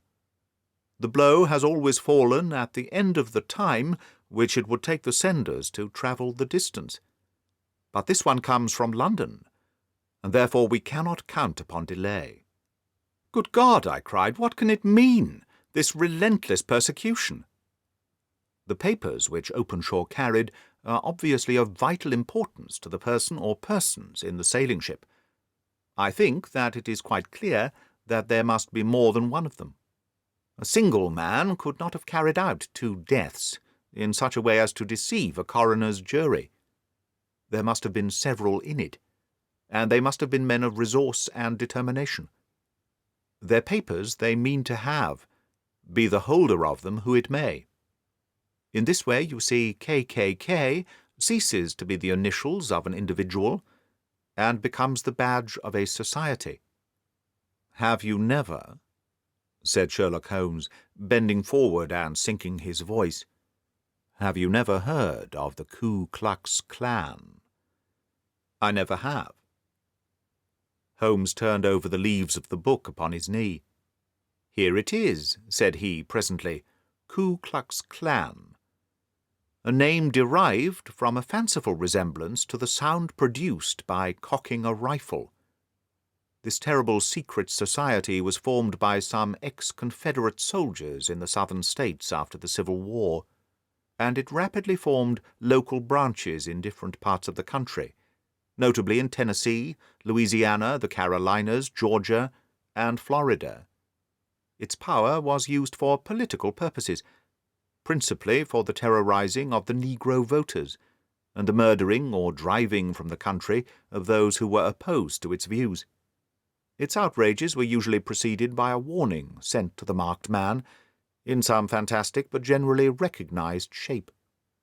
A sprig of oak leaves in some parts, melon seeds, or orange pips in others. On receiving this, the victim might either openly abjure his former ways, or might fly from the country. If he braved the matter out, death would unfailingly come upon him, and usually in some strange and unforeseen manner. So perfect was the organization of the society and so systematic its methods that there is hardly a case upon record where any man succeeded in braving it with impunity, or in which any of its outrages were traced home to the perpetrators. For some years the organization flourished, in spite of the efforts of the United States government and of the better classes of the community in the South. Eventually, in the year 1869, the movement rather suddenly collapsed, although there have been sporadic outbreaks of the same sort since that date. "You will observe," said Holmes, laying down the volume, "that the sudden breaking up of the society was coincident with the disappearance of Openshaw from America with their papers. It may well have been cause and effect. It is no wonder that he and his family have some of the more implacable spirits upon their track. You can understand that this register and diary may implicate some of the first men in the South, and that there may be many who will not sleep easy at night until it is recovered. Then the page which we have seen is such as we might expect. It ran, if I remember right, sent the pips to A, B, and C. That is, sent the society's warning to them. Then there are successive entries that A and B cleared, or left the country, and finally that C was visited with, I fear, a sinister result for C. Well, I think, Doctor, that we may let some light into this dark place, and I believe that the only chance young Openshaw has in the meantime is to do what I have told him. There is nothing more to be said or done tonight, so hand me over my violin, and let us try to forget for half an hour the miserable weather and the still more miserable ways of our fellow men." It had cleared in the morning, and the sun was shining with a subdued brightness through the dim veil which hangs over the great city. Sherlock Holmes was already at breakfast when I came down. "You will excuse me for not waiting for you," said he. "I have, I foresee, a very busy day before me in looking into the case of young Openshaw's." "What steps will you take?" I asked. "It will very much depend upon the results of my first inquiries. I may have to go down to Horsham after all." "You will not go there first?" "No, I shall commence with the city. Just ring the bell, and the maid will bring up your coffee." As I waited, I lifted the unopened newspaper from the table and glanced my eye over it. It rested upon a heading which sent a chill to my heart. "Holmes," I cried, "you're too late." "Ah," said he, laying down his cup, "I feared as much. How was it done?" He spoke calmly, but I could see that he was deeply moved. My eye caught the name of Openshaw, and the heading, "Tragedy near Waterloo Bridge." Here is the account. Between 9 and 10 last night, Police Constable Cook, of the H Division, on duty near Waterloo Bridge, heard a cry for help and a splash in the water. The night, however, was extremely dark and stormy, so that, in spite of the help of several passers-by, it was quite impossible to effect a rescue. The alarm, however, was given, and by the aid of the water police the body was eventually recovered. It proved to be that of a young gentleman whose name, as it appears from an envelope which was found in his pocket, was John Openshaw, and whose residence is near Horsham. It is conjectured that he may have been hurrying down to catch the last train from Waterloo Station, and that in his haste and the extreme darkness he missed his path and walked over the edge of one of the small landing places for river steamboats. The body exhibited no traces of violence, and there can be no doubt that the deceased had been a victim of an unfortunate accident, which should have the effect of calling the attention of the authorities to the condition of the riverside landing stages. We sat in silence for some minutes, Holmes more depressed and shaken than I had ever seen him. "That hurts my pride, Watson," he said at last. "It is a petty feeling, no doubt, but it hurts my pride. It becomes a personal matter with me now, and if God sends me health, I shall set my hand upon this gang. That he should come to me for help, and that I should send him away to his death." He sprang from his chair and paced about the room in uncontrollable agitation, with a flush upon his sallow cheeks, and a nervous clasping and unclasping of his long, thin hands. "They must be cunning devils," he exclaimed at last. "How could they have decoyed him down there? The embankment is not on the direct line to the station. The bridge, no doubt, was too crowded even on such a night for their purposes. Well, Watson, we shall see who will win in the long run. I'm going out now." "To the police?" "No, I shall be my own police. When I have spun the web, they may take the flies, but not before." All day I was engaged in my professional work, and it was late in the evening before I returned to Baker Street. Sherlock Holmes had not come back yet. It was nearly 10 o'clock before he entered, looking pale and worn. He walked up to the sideboard, and tearing a piece from the loaf, he devoured it voraciously, washing it down with a long draught of water. "You're hungry," I remarked. "Starving. It had escaped my memory. I have had nothing since breakfast." "Nothing? Not a bite. I had no time to think of it. And how have you succeeded?" "Well, you have a clue." "I have them in the hollow of my hand. Young Openshaw shall not remain long unavenged. Why, Watson, let us put their own devilish trademark upon them. It is well thought of." "What do you mean?" He took an orange from the cupboard, and tearing it to pieces, he squeezed out the pips upon the table. Of these he took 5 and thrust them into an envelope. On the inside of the flap he wrote S.H. for J.O. Then he sealed it and addressed it to Captain James Calhoun, Bark Lone Star, Savannah, Georgia. "That will await him when he enters port," said he, chuckling. "It may give him a sleepless night. He will find it as sure a precursor of his fate as Openshaw did before him. And who is this Captain Calhoun?" "The leader of the gang. I shall have the others, but he first." "How did you trace it, then?" He took a large sheet of paper from his pocket, all covered with dates and names. "I have spent the whole day," said he, "over Lloyd's registers and the files of old papers, following the future career of every vessel which touched at Pondicherry in January and in February '83. There were 36 ships of fair tonnage which were reported there during those months. Of these, the Lone Star instantly attracted my attention, since, although it was reported as having cleared from London, the name is that which is given to one of the states of the Union. Texas, I think. I was not and am not sure which, but I knew that the ship must have an American origin. What then? I searched the Dundee records, and when I found that the bark Lone Star was there in January 85, my suspicions became a certainty. I then inquired as to vessels which lay at present in the port of London. Yes, the Lone Star had arrived there last week. I went down to the Albert Dock and found that she had been taken down the river by the early tide this morning, homeward bound to Savannah. I wired to Gravesend and learned that she had passed some time ago, and as the wind is easterly, I have no doubt that she is now past the Goodwins, and not very far from the Isle of Wight. What will you do, then? Oh, I have my hand upon him. He and the 2 mates are, as I learn, the only native-born Americans in the ship. The others are Finns and Germans. I also know that they were all 3 away from the ship last night.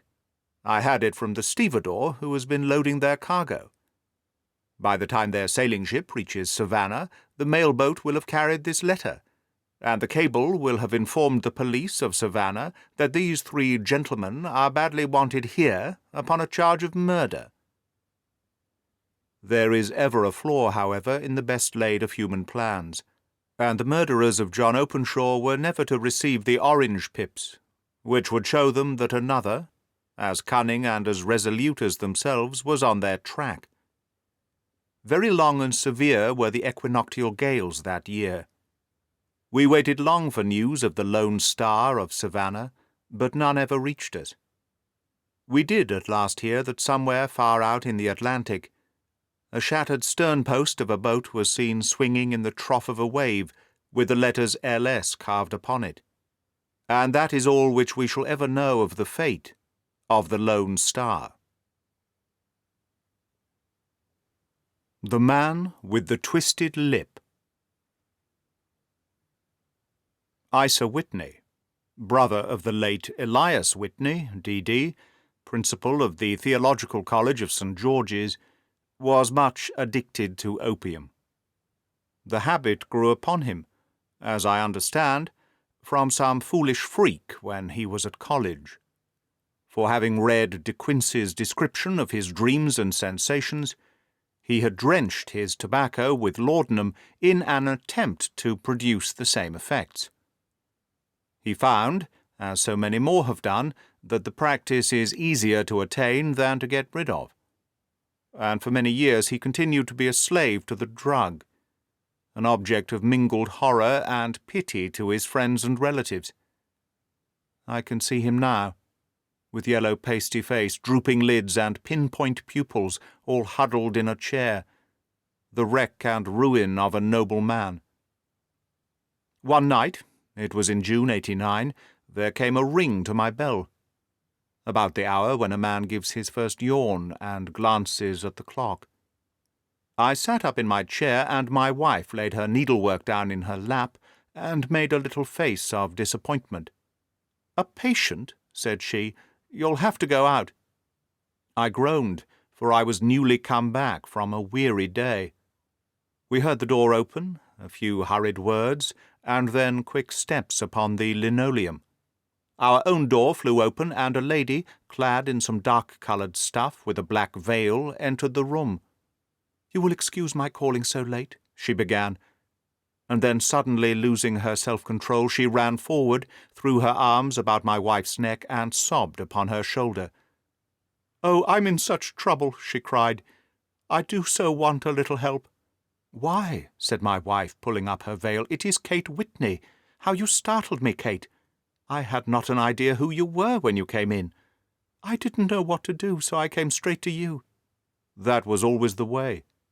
Folk who were in grief came to my wife like birds to a lighthouse. "It was very sweet of you to come. Now you must have some wine and water, and sit here comfortably and tell us all about it. Or should you rather that I sent James off to bed?" "Oh, no, I want the doctor's advice and help, too. It's about Isa. He has not been home for 2 days. I'm so frightened about him." It was not the first time that she had spoken to us of her husband's trouble, to me as a doctor, to my wife as an old friend and school companion. We soothed and comforted her by such words as we could find. Did she know where her husband was? Was it possible that we could bring him back to her? It seemed that it was. She had the surest information that of late he had, when the fit was on him, made use of an opium den in the furthest east of the city. Hitherto his orgies had always been confined to one day, and he had come back twitching and shattered in the evening, but now the spell had been upon him 48 hours, and he lay there, doubtless, among the dregs of the docks, breathing in the poison or sleeping off the effects. There he was to be found, she was sure of it, at the Bar of Gold, in Upper Swandam Lane. But what was she to do? How could she, a young and timid woman, make her way into such a place and pluck her husband out from among the ruffians who surrounded him? There was the case, and of course there was but one way out of it. Might I not escort her to this place? And then, as a second thought, why should she come at all? I was Isa Whitney's medical adviser, and as such I had influence over him. I could manage it better if I were alone. I promised her on my word that I would send him home in a cab within 2 hours, if he were indeed at the address which she had given me, and so in 10 minutes I had left my armchair and cheery sitting-room behind me, and was speeding eastward in a hansom on a strange errand, as it seemed to me at the time, though the future only could show how strange it was to be. But there was no great difficulty in the first stage of my adventure. Upper Swandam Lane is a vile alley, lurking behind the high wharves which line the north side of the river to the east of London Bridge. Between a slop shop and a gin shop, approached by a steep flight of steps leading down to a black gap like the mouth of a cave, I found the den of which I was in search. Ordering my cab to wait, I passed down the steps, worn hollow in the centre by the ceaseless tread of drunken feet, and by the light of a flickering oil lamp above the door I found the latch, and made my way into a long, low room, thick and heavy with the brown opium smoke, and terraced with wooden berths, like the forecastle of an emigrant ship. Through the gloom one could dimly catch a glimpse of bodies lying in strange, fantastic poses. Bowed shoulders, bent knees, heads thrown back and chins pointed upwards, with here and there a dark, lacklustre eye turned upon the newcomer. Out of the black shadows there glimmered little red circles of light, now bright, now faint, as the burning poison waxed or waned in the bowls of the metal pipes.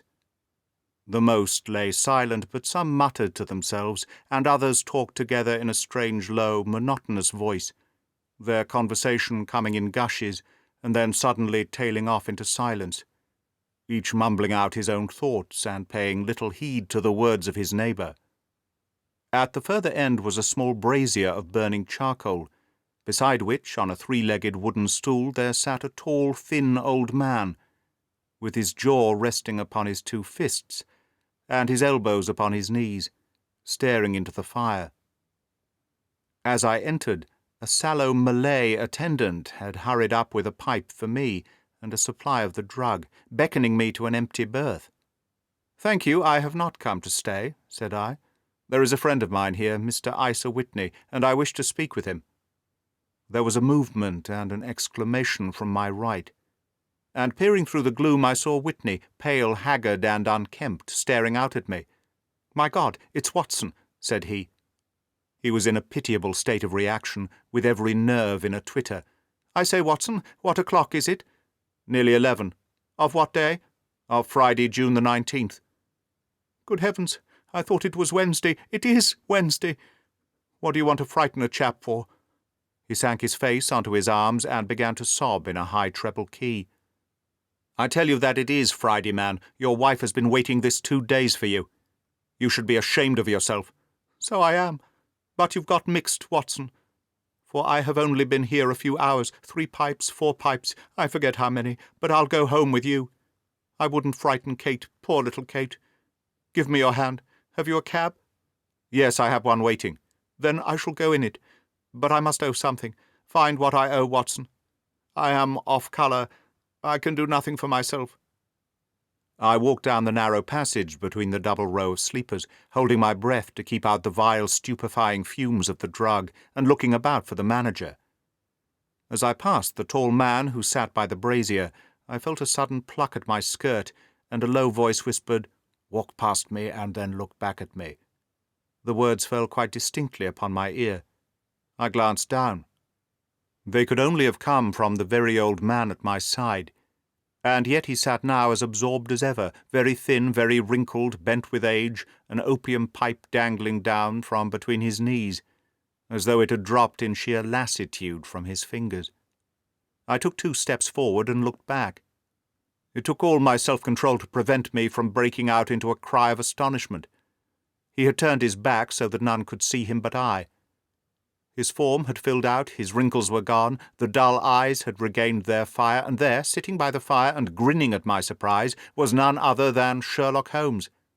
He made a slight motion to me to approach him, and instantly, as he turned his face half round to the company once more, subsided into a doddering, loose-lipped senility. "Holmes," I whispered, "what on earth are you doing in this den?" "As low as you can," he answered. "I have excellent ears. If you would have great kindness to get rid of that sottish friend of yours, I should be exceedingly glad to have a little talk with you. I have a cab outside. Then pray send him home in it. You may safely trust him, for he appears to be too limp to get into any mischief. I should recommend you also send a note by the cabman to your wife to say that you have thrown in your lot with me. If you will wait outside, I shall be with you in 5 minutes." It was difficult to refuse any of Sherlock Holmes's requests, for they were always so exceedingly definite, and put forward with such an air of mastery. I felt, however, that when Whitney was once confined in the cab, my mission was practically accomplished, and for the rest I could not wish anything better than to be associated with my friend in one of those singular adventures which were the normal condition of his existence. In a few minutes I had written my note, paid Whitney's bill, led him out to the cab, and seen him driven through the darkness. In a very short time a decrepit figure had emerged from the opium den, and I was walking down the street with Sherlock Holmes. For 2 streets he shuffled along with a bent back and an uncertain foot. Then, glancing quickly round, he straightened himself and burst into a hearty fit of laughter. "I suppose, Watson," said he, "that you imagine that I have added opium smoking to cocaine injections and all the other little weaknesses on which you have favoured me with your medical views.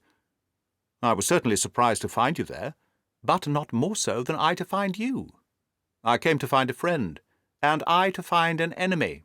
"An enemy?" "Yes, one of my natural enemies, or shall I say my natural prey. Briefly, Watson, I am in the midst of a very remarkable inquiry, and I have hoped to find a clue in the incoherent ramblings of these sots, as I have done before now. Had I been recognized in that den, my life would not have been worth an hour's purchase, for I have used it before now for my own purposes, and the rascally Lascar who runs it has sworn vengeance upon me. There is a trap door at the back of that building near the corner of Paul's Wharf, which could tell some strange tales of what has passed through it upon the moonless nights." "What? You do not mean bodies?" "Aye, bodies, Watson. We should be rich men if we had £1,000 for every poor devil who has been done to death in that den. It is the vilest murder trap on the whole riverside, and I fear Neville Sinclair has entered it never to leave it more. But our trap should be here." He put his 2 forefingers between his teeth and whistled shrilly, a signal which was answered by a similar whistle from the distance, followed shortly by the rattle of wheels and the clink of horses' hoofs. "Now, Watson," said Holmes, as a dog-cart dashed up through the gloom, throwing out 2 golden tunnels of yellow light from its side-lanterns, "you'll come with me, won't you?" "If I can be of use." "Oh, a trusty comrade is always of use, and a chronicler still more so. My room at the Cedars is a double-bedded one." "The Cedars?" "Yes, that is Mr. Sinclair's house. I am staying there while I conduct the inquiry." "Where is it, then?" "Near Lee, in Kent. We have a 7-mile drive before us." "But I'm all in the dark." "Of course you are. You'll know all about it presently. Jump up here. All right, John, we shall not need you. Here's £0.50. Look out for me tomorrow about 11. Give her her head. So long, then." He flicked the horse with his whip, and we dashed away through the endless succession of sombre and deserted streets, which widened gradually until we were flying across a broad balustraded bridge. with the murky river flowing sluggishly beneath us. Beyond lay another broad wilderness of bricks and mortar, its silence broken only by the heavy, regular footfall of the policeman, of the songs and shouts of some belated party of revellers. A dull wrack was drifting slowly across the sky, and a star or two twinkled dimly here and there through the rifts of the clouds. Holmes drove in silence, with his head sunk upon his breast, and the air of a man who is lost in thought, while I sat beside him, curious to learn what this new quest might be which seemed to tax his powers so sorely, and yet afraid to break in upon the current of his thoughts. We had driven several miles, and were beginning to get to the fringe of the belt of suburban villas, when he shook himself, shrugged his shoulders, and lit up his pipe with the air of a man who has satisfied himself that he is acting for the best. "You have a grand gift of silence, Watson," said he. "It makes you quite invaluable as a companion. Upon my word, it is a great thing for me to have someone to talk to, for my own thoughts are not over-pleasant. I was wondering what I should say to this dear little woman tonight, when she meets me at the door." "You forget that I know nothing about it. I shall just have time to tell you the facts of the case before we get to Lee. It seems absurdly simple, and yet somehow I can get nothing to go upon. There's plenty of thread, no doubt, but I can't get the end of it in my hand. Now, I'll state the case clearly and concisely to you, Watson, and maybe you may see a spark where all is dark to me." "Proceed, then." "Some years ago, to be definite, in May 1884, there came to Lee a gentleman, Neville Sinclair by name, who appeared to have plenty of money. He took a large villa, laid out the grounds very nicely, and lived generally in good style. By degrees he made friends in the neighbourhood, and in 1887 he married the daughter of a local brewer, by whom he has now had 2 children. He had no occupation, but was interested in several companies, and went into town as a rule in the morning, returning by the 5:14 from Cannon Street every night. Mr. Sinclair is now 37 years of age, is a man of temperate habits, a good husband, a very affectionate father, and a man who is popular with all who know him. I may add that his whole debts at the present moment, as far as we have been able to ascertain, amount to £88 10s, while he has £220 standing to his credit in the Capital and Counties Bank. There is no reason, therefore, to think that money troubles have been weighing upon his mind. Last Monday Mr. Neville Sinclair went into town rather earlier than usual, remarking before he started that he had 2 important commissions to perform, and that he would bring his little boy home a box of bricks. Now, by the merest chance, his wife received a telegram upon this same Monday, very shortly after his departure, to the effect that a small parcel of considerable value, which she had been expecting, was waiting for her at the offices of the Aberdeen Shipping Company. Now, if you are well up in your London, you will note that the office of the company is in Fresno Street, which branches out of Upper Swandam Lane, where you found me tonight. Mrs. Sinclair had her lunch, started for the city, did some shopping, proceeded to the company's office, got her packet, and found herself exactly at 4:35 walking through Swandam Lane on the way back to the station. Have you followed me so far? It is very clear. If you remember, Monday was an exceedingly hot day, and Mrs. Sinclair walked slowly, glancing about in the hope of seeing a cab, as she did not like the neighbourhood in which she found herself. While she walked in this way down Swandam Lane, she suddenly heard an ejaculation or cry, and was struck cold to see her husband looking down at her, and, as it seemed to her, beckoning to her from a second-floor window. The window was open, and she distinctly saw his face, which she describes as being terribly agitated. He waved his hands frantically to her, and then vanished from the window so suddenly that it seemed to her that he had been plucked back by some irresistible force from behind. One singular point which struck her quick feminine eye was that although he wore some dark coat, such as he had started to town in, he had on neither collar nor necktie. Convinced that something was amiss with him, she rushed down the steps, for the house was none other than the opium den in which you found me tonight, and running through the front room, she attempted to ascend the stairs which led to the first floor. At the foot of the stairs, however, she met this Lascar scoundrel of whom I have spoken, who thrust her back, and, aided by a Dane, who acts as assistant there, pushed her out into the street. Filled with the most maddening doubts and fears, she rushed down the lane and, by rare good fortune, met in Fresno Street a number of constables with an inspector, all on their way to their beat. The inspector and 2 men accompanied her back, and, in spite of the continued resistance of the proprietor, they made their way to the room in which Mr. Sinclair had last been seen. There was no sign of him there. In fact, in the whole of that floor there was no one to be found, save a crippled wretch of hideous aspect who, it seems, made his home there.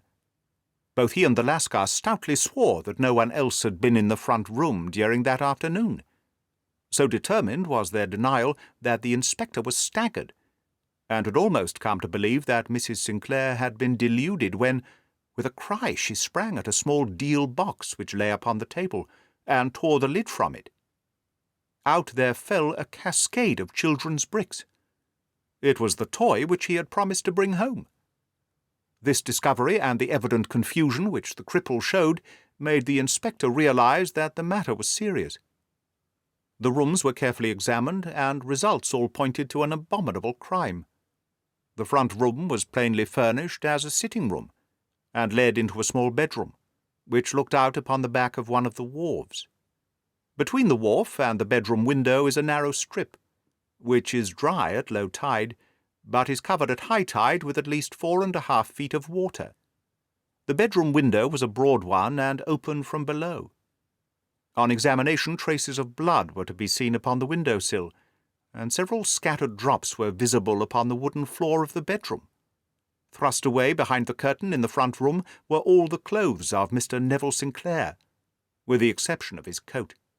His boots, his socks, his hat, and his watch, all were there. There were no signs of violence upon any of these garments, and there were no other traces of Mr. Neville Sinclair. Out of the window he must apparently have gone, for no other exit could be discovered, and the ominous bloodstains upon the sill gave little promise that he could save himself by swimming, for the tide was at its very highest at the moment of the tragedy. And now as to the villains who seemed to be immediately implicated in the matter. The Lascar was known to be a man of the vilest antecedents, but as by Mrs. Sinclair's story he was known to have been at the foot of the stairs within a few seconds of her husband's appearance at the window, he could hardly have been more than an accessory to the crime. His defence was one of absolute ignorance, and he protested that he had no knowledge as to the doings of Hugh Boone, his lodger, and that he could not account in any way for the presence of the missing gentleman's clothes. So much for the Lascar manager. Now for the sinister cripple who lives upon the second floor of the opium den, and who was certainly the last human being whose eyes rested upon Neville Sinclair. His name is Hugh Boone, and his hideous face is one which is familiar to every man who goes much to the city. He is a professional beggar, though in order to avoid the police regulations he pretends to a small trade in wax vestas. Some little distance down Threadneedle Street, upon the left-hand side, there is, as you may have remarked, a small angle in the wall. Here it is that the creature takes his daily seat cross-legged, with his tiny stock of matches on his lap, and, as he is a piteous spectacle, a small rain of charity descends into the greasy leather cap which lies upon the pavement before him. I have watched this fellow more than once, before ever I thought of making his professional acquaintance, and I have been surprised at the harvest which he has reaped in a short time. His appearance, you see, is so remarkable that no one can pass him without observing him. A shock of orange hair, a pale face disfigured by a horrible scar which, by its contraction, has turned up the outer edge of his upper lip, a bulldog chin, and a pair of very penetrating dark eyes, which present a singular contrast to the colour of his hair. All mark him out from amid the common crowd of mendicants, and so too does his wit, for he is ever ready with a reply to any piece of chaff which may be thrown at him by the passers-by.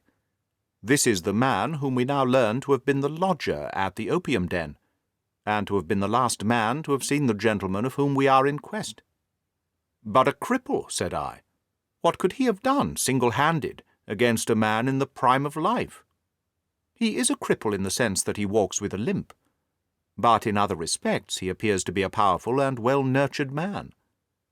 Surely your medical experience would tell you, Watson, that weakness in one limb is often compensated for by exceptional strength in the others. Pray continue your narrative. Mrs. Sinclair had fainted at the sight of the blood upon the window, and she was escorted home in a cab by the police, as her presence could be of no help to them in their investigations. Inspector Barton, who had charge of the case, made a very careful examination of the premises, but without finding anything which threw any light upon the matter. One mistake had been made in not arresting Boone instantly, as he was allowed some few minutes during which he might have communicated with his friend the Lascar. But this fault was soon remedied, and he was seized and searched, without anything being found which could incriminate him. There were, it is true, some bloodstains upon his right shirt-sleeve, but he pointed to his ring finger, which had been cut near the nail, and explained that the bleeding came from there, adding that he had been to the window not long before, and that the stains which had been observed there came doubtlessly from the same source.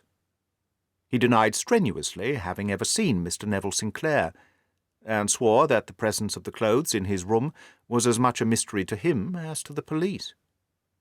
As to Mrs. Sinclair's assertion that she had actually seen her husband at the window, he declared that she must either have been mad or dreaming. He was removed, loudly protesting, to the police station, while the inspector remained upon the premises, in the hope that the ebbing tide might afford some fresh clue. And it did, though they hardly found upon the mud bank what they had feared to find. It was Neville Sinclair's coat, and not Neville Sinclair, which lay uncovered as the tide receded. And what do you think they found in the pockets? I cannot imagine. No, I don't think you will guess. Every pocket stuffed with pennies and halfpennies, 421 pennies and 270 halfpennies. It was no wonder that it had not been swept away by the tide. But a human body is a different matter. There is a fierce eddy between the wharf and the house. It seemed likely enough that the weighted coat had remained when the stripped body had been sucked away into the river. But I understand that all the other clothes were found in the room. Would the body be dressed in a coat alone? No, sir, but the facts might be met speciously enough. Suppose that this man Boone had thrust Neville Sinclair through the window. There is no human eye which could have seen the deed. What would he do then? It would, of course, instantly strike him that he must get rid of the telltale garments. He would seize the coat then, and be in the act of throwing it out, when it would occur to him that it would swim and not sink. He has little time, for he had heard the scuffle downstairs when the wife tried to force her way up, and perhaps he has already heard from his Lascar confederate that the police are hurrying up the street. There is not an instant to be lost. He rushes to some secret hoard where he has accumulated the fruits of his beggary, and he stuffs all the coins upon which he can lay his hands into the pockets to make sure of the coat's sinking.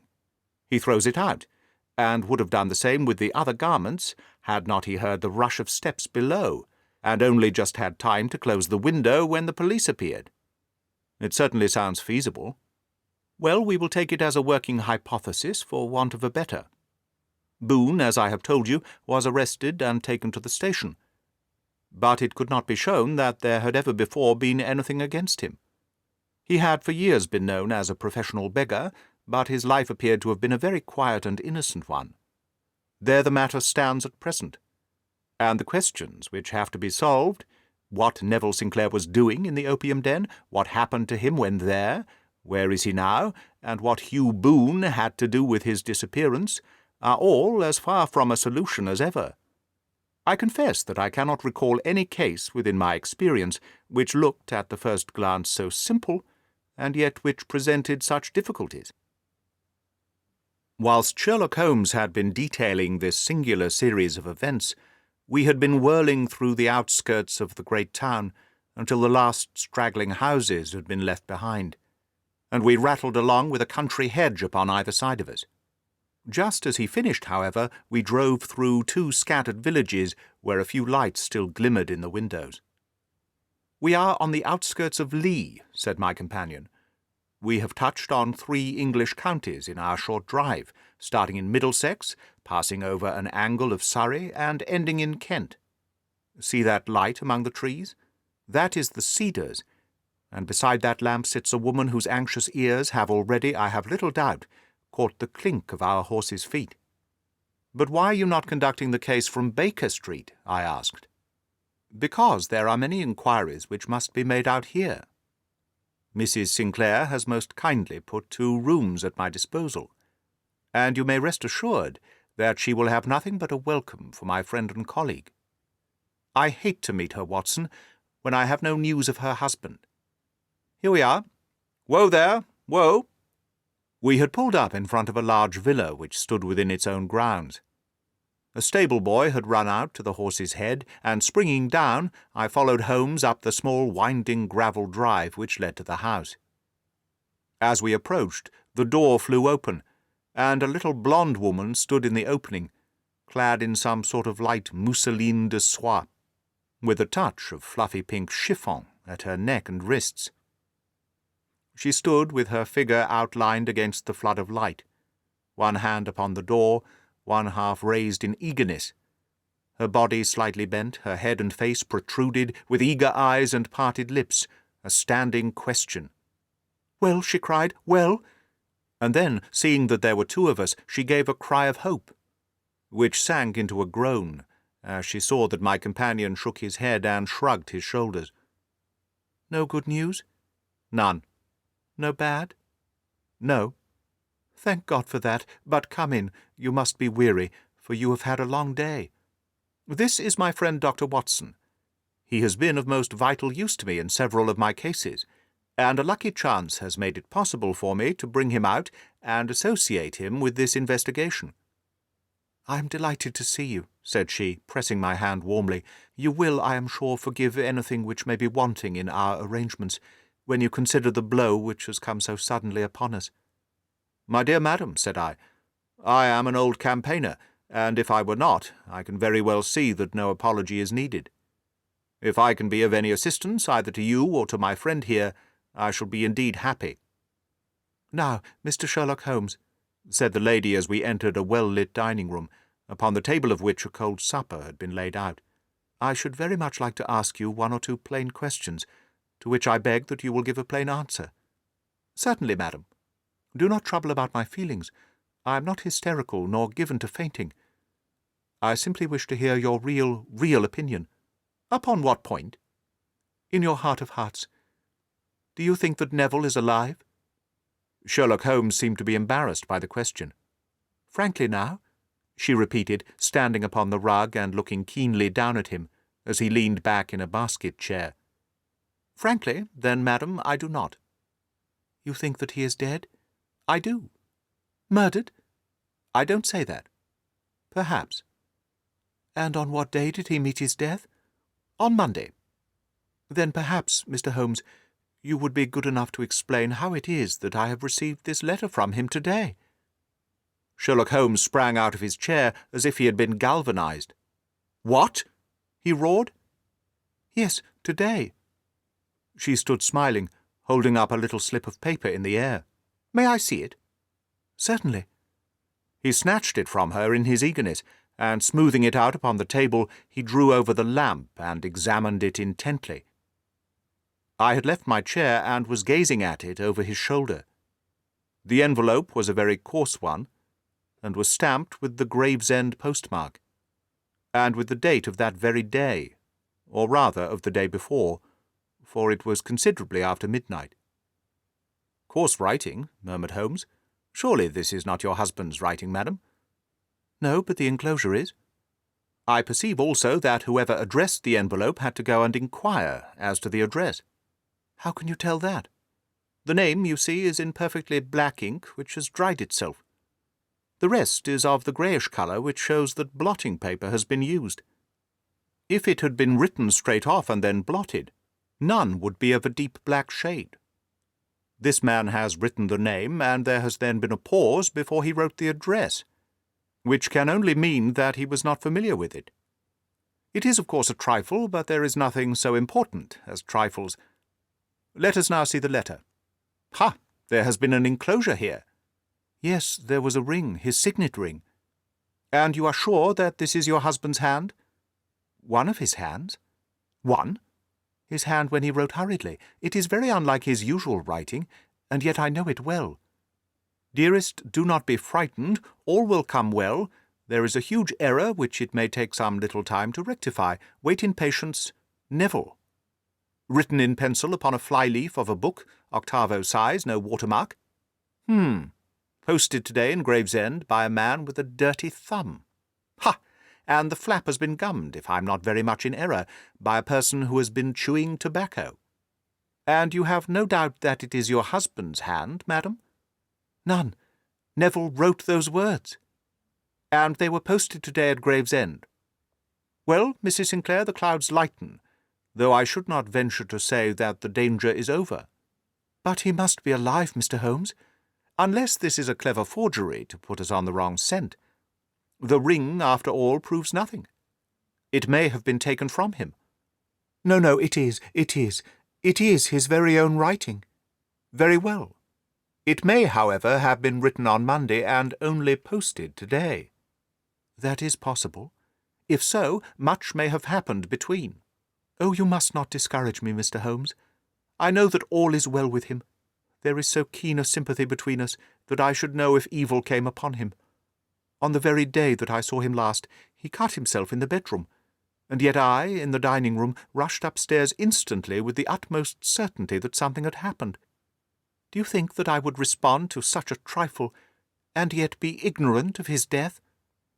I have seen too much not to know that the impression of a woman may be more valuable than the conclusion of an analytical reasoner. And in this letter you certainly have a very strong piece of evidence to corroborate your view. But if your husband is alive and able to write letters, why should he remain away from you? I cannot imagine. It is unthinkable. And on Monday he made no remarks before leaving you? No. And you were surprised to see him in Swandam Lane? Very much so. Was the window open? Yes. Then he might have called to you. He might. He only, as I understand, gave an inarticulate cry. Yes. A call for help, you thought? Yes, he waved his hands. But it might have been a cry of surprise. Astonishment at the unexpected sight of you might cause him to throw up his hands. It is possible. And you thought he was pulled back? He disappeared so suddenly. He might have leapt back. You did not see anyone else in the room? No, but this horrible man confessed to having been there, and the Lascar was at the foot of the stairs. Quite so. Your husband, as far as you could see, had his ordinary clothes on, but without his collar or tie. I distinctly saw his bare throat. Had he ever spoken of Swandam Lane? Never. Had he ever shown any signs of having taken opium? Never. Thank you, Mrs. Sinclair. Those are the principal points about which I wish to be absolutely clear. We shall now have a little supper and then retire, for we may have a very busy day tomorrow. A large and comfortable double-bedded room had been placed at our disposal, and I was quickly between the sheets, for I was weary after my night of adventure. Sherlock Holmes was a man, however, who, when he had an unsolved problem upon his mind, would go for days and even for a week without rest, turning it over, rearranging his facts, looking at it from every point of view, until he had either fathomed it or convinced himself that his data were insufficient. It was soon evident to me that he was now preparing for an all-night sitting.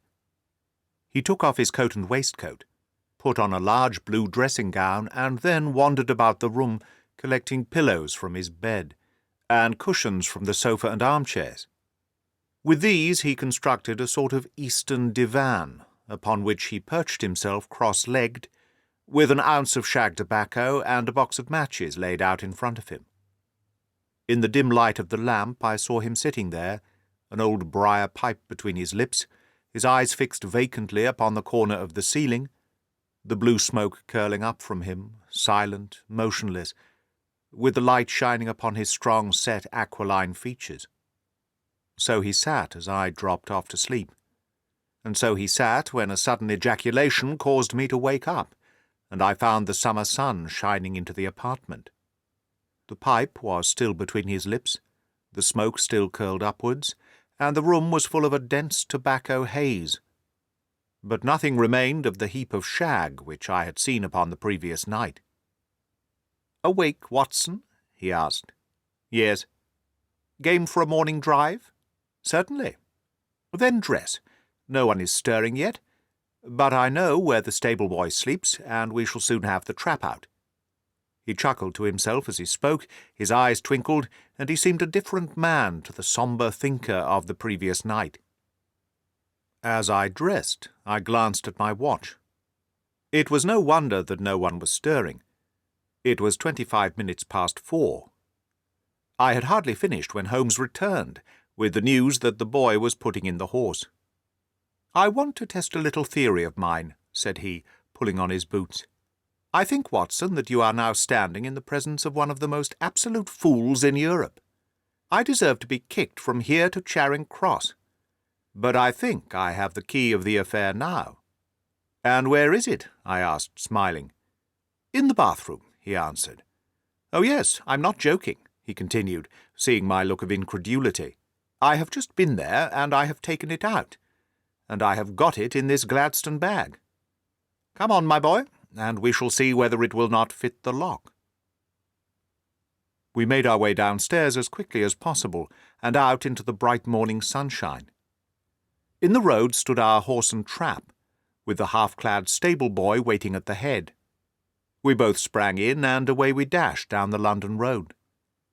A few country carts were stirring, bearing in vegetables to the metropolis, but the lines of villas on either side were as silent and lifeless as some city in a dream.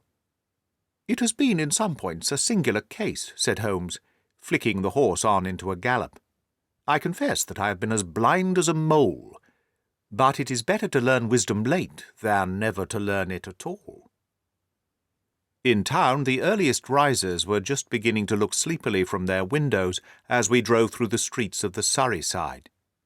Passing down the Waterloo Bridge Road, we crossed over the river, and dashing up Wellington Street, wheeled sharply to the right, and found ourselves in Bow Street. Sherlock Holmes was well known to the force, and the two constables at the door saluted him. One of them held the horse's head while the other led us in. "Who is on duty?" asked Holmes. "Inspector Bradstreet, sir." "Ah, Bradstreet, how are you?" A tall, stout official had come down the stone-flagged passage, in a peaked cap and frogged jacket. "I wish to have a word with you, Bradstreet." "Certainly, Mr. Holmes. Step into my room here." It was a small office-like room, with a huge ledger upon the table and a telephone projecting from the wall. The inspector sat down at his desk. "What can I do for you, Mr. Holmes?" "I called about that beggar-man, Boone, the one who was charged with being concerned in the disappearance of Mr. Neville Sinclair, of Lee." "Yes. He was brought up and remanded for further inquiries." "So I heard. You have him here?" "In the cells." "Is he quiet?" "Oh, he gives no trouble, but he is a dirty scoundrel." "Dirty?" "Yes. It is all we can do to make him wash his hands, and his face is as black as a tinker's. Well, when once his case has been settled, he will have a regular prison bath, and I think if you saw him, you would agree with me that he needed it." "I should like to see him very much." "Would you? That is easily done. Come this way. You can leave your bag." "No, I think I'll take it." "Very good. Come this way, if you please." He led us down a passage, opened a barred door, passed down a winding stair, and brought us to a whitewashed corridor with a line of doors on each side. "The third on the right is his," said the inspector. "Here it is." He quietly shot back a panel in the upper part of the door and glanced through. "He's asleep," said he. "You can see him very well." We both put our eyes to the grating. The prisoner lay with his face towards us, in a very deep sleep, breathing slowly and heavily. He was a middle-sized man, coarsely clad as became his calling, with a coloured shirt protruding through the rent in his tattered coat. He was, as the inspector had said, extremely dirty, but the grime which covered his face could not conceal its repulsive ugliness. A broad weal from an old scar ran across it from eye to chin, and by its contraction had turned up one side of the upper lip, so that 3 teeth were exposed in a perpetual snarl. A shock of very bright red hair grew low over his eyes and forehead. "He's a beauty, isn't he?" said the inspector. "He certainly needs a wash," remarked Holmes. "I had an idea that he might, and I took the liberty of bringing the tools with me." He opened his Gladstone bag as he spoke, and took out, to my astonishment, a very large bath sponge. "He, you're a funny one," chuckled the inspector. "Now, if you will have the great goodness to open that door very quietly, we will soon make him cut a much more respectable figure." "Well, I don't know why not," said the inspector. "He doesn't look a credit to the Bow Street cells, does he?" He slipped his key into the lock, and we all very quietly entered the cell. The sleeper half turned, and then settled down once more into a deep slumber. Holmes stooped to the water jug, moistened his sponge, and then rubbed it twice vigorously across and down the prisoner's face. "Let me introduce you," he shouted, "to Mr. Neville Sinclair of Lee, in the county of Kent." Never in my life have I seen such a sight. The man's face peeled off under the sponge like the bark from a tree. Gone was the coarse brown tint. Gone, too, the horrid scar which had seamed it across, and the twisted lip which had given the repulsive sneer to the face. A twitch brought away the tangled red hair, and there, sitting up in his bed, was a pale, sad-faced, refined-looking man, black-haired and smooth-skinned, rubbing his eyes and staring about him with sleepy bewilderment. Then, suddenly realizing the exposure, he broke into a scream and threw himself down with his face to the pillow. "Great heaven!" cried the inspector. "It is indeed the missing man. I know him from the photograph." The prisoner turned, with the reckless air of a man who abandons himself to his destiny. "Be it so," said he. "And pray, what am I charged with?" "With making away with Mr. Neville's—" "Oh, come, you can't be charged with that, unless they make a case of attempted suicide of it," said the inspector with a grin. "Well, I've been 27 years in the force, but this really takes the cake. If I am Mr. Neville Sinclair, then it is obvious that no crime has been committed, and that therefore I am illegally detained." "No crime, but a very great error has been committed," said Holmes. "You would have done better to have trusted your wife." "It was not the wife, it was the children," groaned the prisoner. "God help me, I would not have them ashamed of their father. My God, what an exposure! What can I do?" Sherlock Holmes sat down beside him on the couch and patted him kindly on the shoulder. "If you leave it to a court of law to clear the matter up," said he, "of course you can hardly avoid publicity. On the other hand, if you convince the police authorities that there is no possible case against you, I do not know that there is any reason that the details should find their way into the papers.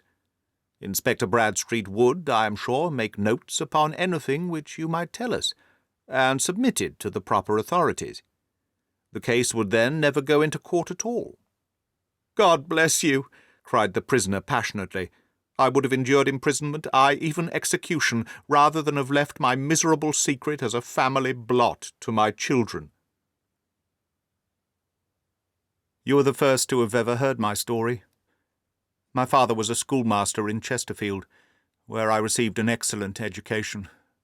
I travelled in my youth, took to the stage, and finally became a reporter on an evening paper in London.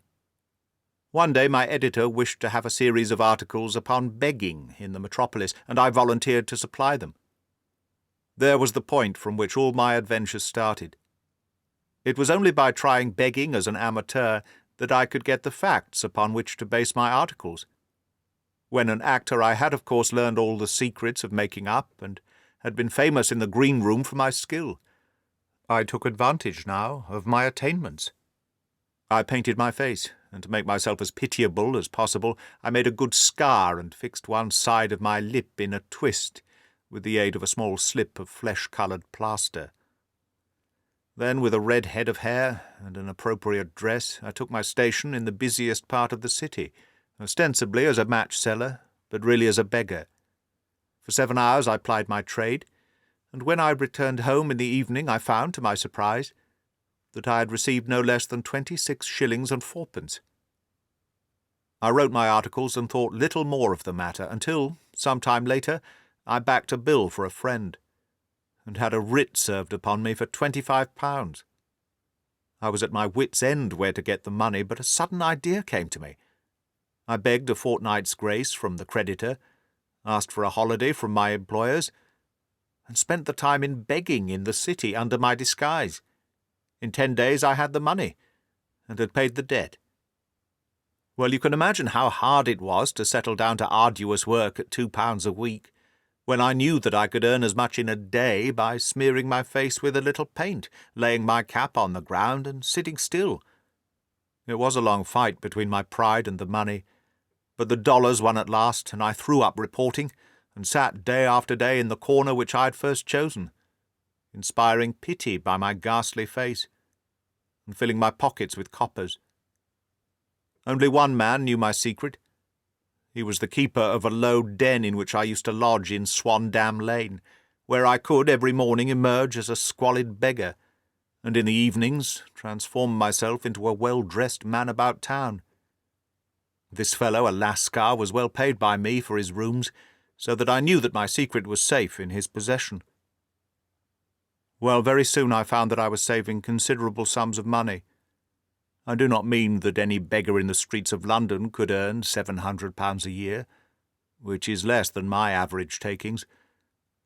But I had exceptional advantages in my power of making up, and also in a facility in repartee, which improved by practice, and made me quite a recognized character in the city.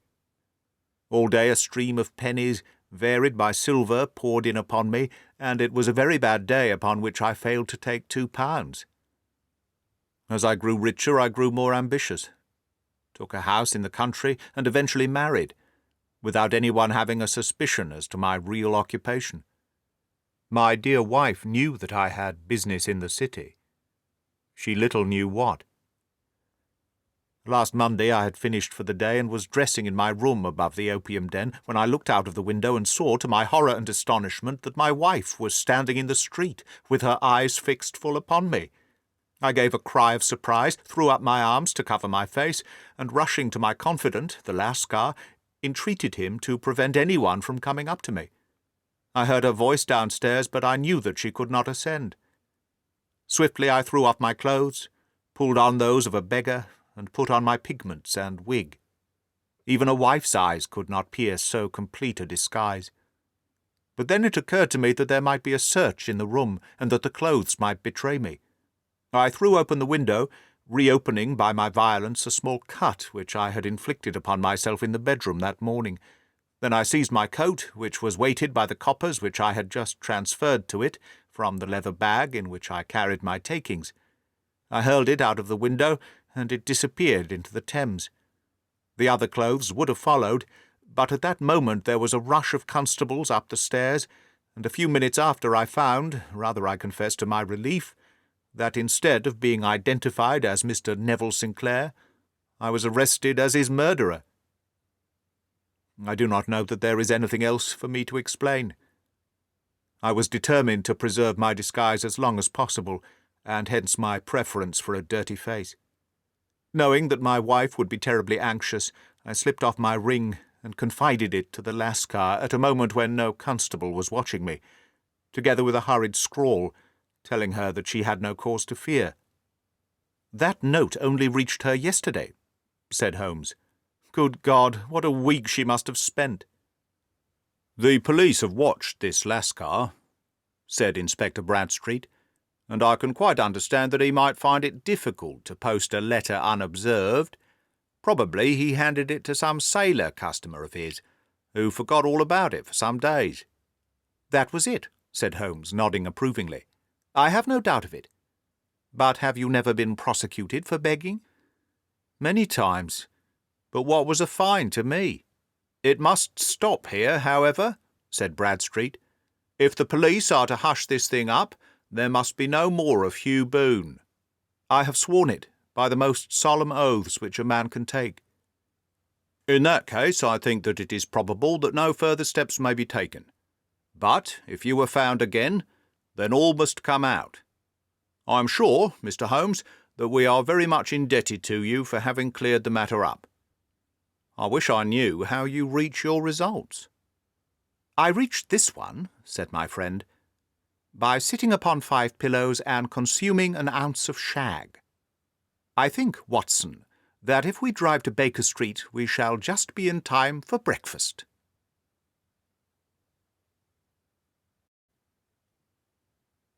The Blue Carbuncle. I had called upon my friend Sherlock Holmes upon the 2nd morning after Christmas, with the intention of wishing him the compliments of the season. He was lounging upon the sofa in a purple dressing-gown, a pipe-rack within his reach upon the right, and a pile of crumpled morning papers, evidently newly studied, near at hand. Beside the couch was a wooden chair, and on the angle of the back hung a very seedy and disreputable hard felt hat, much the worse for wear, and cracked in several places. A lens and a forceps lying upon the seat of the chair suggested that the hat had been suspended in this manner for the purpose of examination. "You are engaged," said I. "Perhaps I interrupt you." "Not at all. I'm glad to have a friend with whom I can discuss my results. The matter is a perfectly trivial one."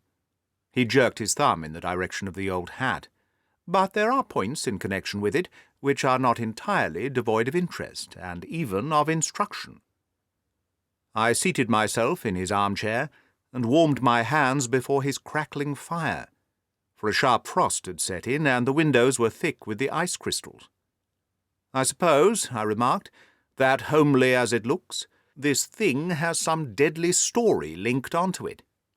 That it is the clue which will guide you in the solution of some mystery, and the punishment of some crime." "No, no crime," said Sherlock Holmes, laughing. "Only one of those whimsical little incidents which will happen when you have 4 million human beings all jostling each other within the space of a few square miles. Amid the action and reaction of so dense a swarm of humanity, every possible combination of events may be expected to take place, and many a little problem will be presented which may be striking and bizarre, without being criminal. We have already had experience of such. So much so, I remarked, that of the last 6 cases which I have added to my notes, 3 have been entirely free of any legal crime." "Precisely. You allude to my attempt to recover the Irene Adler papers, to the singular case of Miss Mary Sutherland, and to the adventure of the man with the twisted lip. Well, I have no doubt that this small matter will fall into the same innocent category. You know Peterson, the commissionaire?" "Yes." "It is to him that this trophy belongs." "It is his hat." No, he found it. Its owner is unknown. I beg that you will look upon it not as a battered billycock, but as an intellectual problem. And first, as to how it came here. It arrived upon Christmas morning, in company with a good fat goose, which is, I have no doubt, roasting at this moment in front of Peterson's fire. The facts are these. About 4 o'clock on Christmas morning, Peterson, who, as you know, is a very honest fellow, was returning from some jollification, and was making his way homewards down Tottenham Court Road. In front of him he saw, in the gaslight, a tallish man, walking with a slight stagger, and carrying a white goose slung over his shoulder. As he reached the corner of Goodge Street, a row broke out between this stranger and a little knot of roughs. One of the latter knocked off the man's hat, on which he raised his stick to defend himself, and, swinging it over his head, smashed the shop window behind him. Peterson had rushed forward to protect the stranger from his assailants, but the man, shocked at having broken the window and seeing an official-looking person in uniform rushing towards him, dropped his goose, took to his heels, and vanished amid the labyrinth of small streets which lie at the back of Tottenham Court Road. The roughs had also fled at the appearance of Peterson, so that he was left in possession of the field of battle, and also the spoils of victory in the shape of the battered hat and a most unimpeachable Christmas goose, which surely he restored to their owner. My dear fellow, there lies the problem. It is true that "For Mrs. Henry Baker" was printed upon a small card which was tied to the bird's left leg, And it is also true that the initials H.B. are legible upon the lining of this hat. But as there are some thousands of Bakers and some hundreds of Henry Bakers in this city of ours, it is not easy to restore lost property to any one of them. What then did Peterson do? He brought round both hat and goose to me on Christmas morning, knowing that even the smallest problems are of interest to me. The goose we retained until this morning, when there were signs that, in spite of the slight frost, it would be well that it should be eaten without unnecessary delay. Its finder has carried it off, therefore, to fulfil the ultimate destiny of a goose, while I continue to retain the hat of the unknown gentleman who lost his Christmas dinner. Did he not advertise? No. Then what clue could you have as to his identity? Only as much as we can deduce. From his hat? Precisely. But you are joking. What can you gather from this old battered felt? Here is my lens. You know my methods. What can you gather yourself as to the individuality of the man who has worn this article? I took the tattered object in my hands and turned it over rather ruefully. It was a very ordinary black hat of the usual round shape, hard and much the worse for wear. The lining had been of red silk, but was a good deal discoloured. There was no maker's name, but as Holmes had remarked, the initials H.B. were scrawled upon one side. It was pierced in the brim for a hat securer, but the elastic was missing. For the rest it was cracked, exceedingly dusty, and spotted in several places, although there seemed to have been some attempt to hide the discoloured patches by smearing them with ink. "I can see nothing," said I, handing it back to my friend. "On the contrary, Watson, you can see everything. You fail, however, to reason from what you see. You are too timid in drawing your inferences. Then pray tell me what it is that you can infer from this hat." He picked it up and gazed at it in the peculiar introspective fashion which was characteristic of him.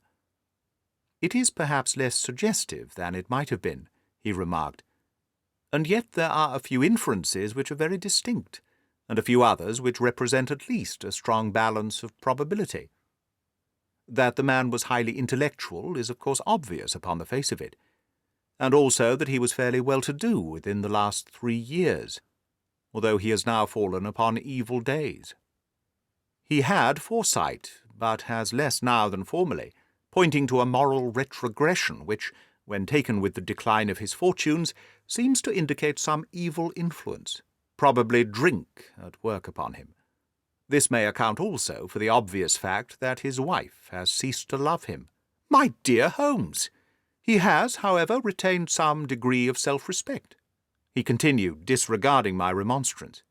"He is a man who leads a sedentary life, goes out little, is out of training entirely, is middle-aged, has grizzled hair which he has had cut within the last few days, and which he anoints with lime cream. These are the more patent facts which are to be deduced from his hat.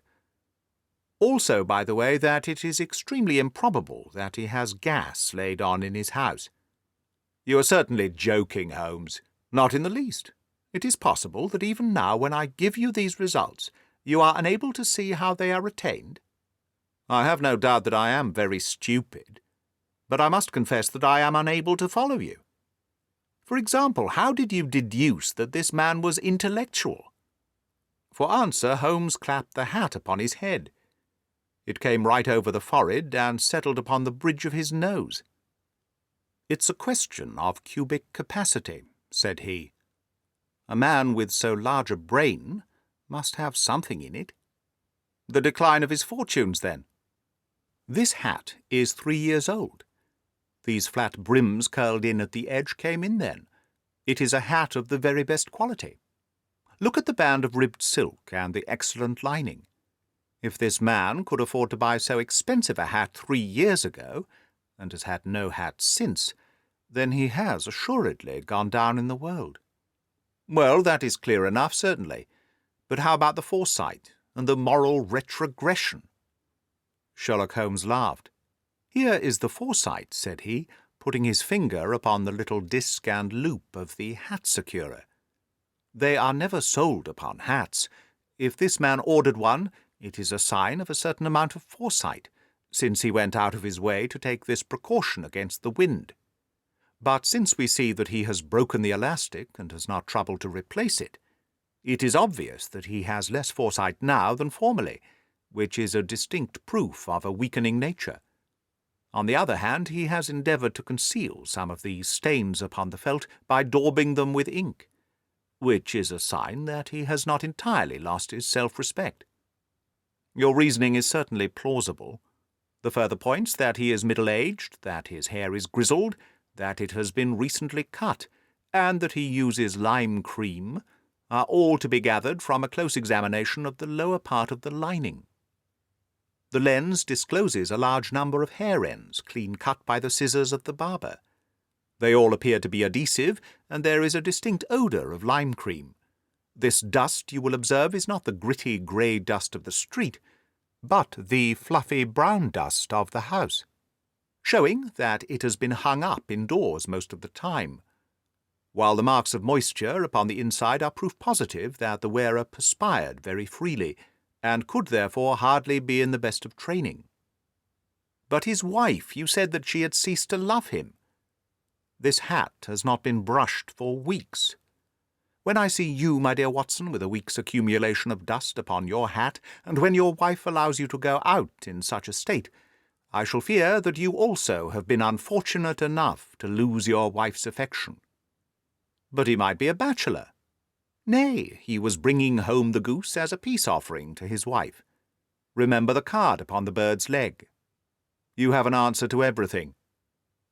But how on earth do you deduce that the gas is not laid on in the house? One tallow stain, or even two, might come by chance.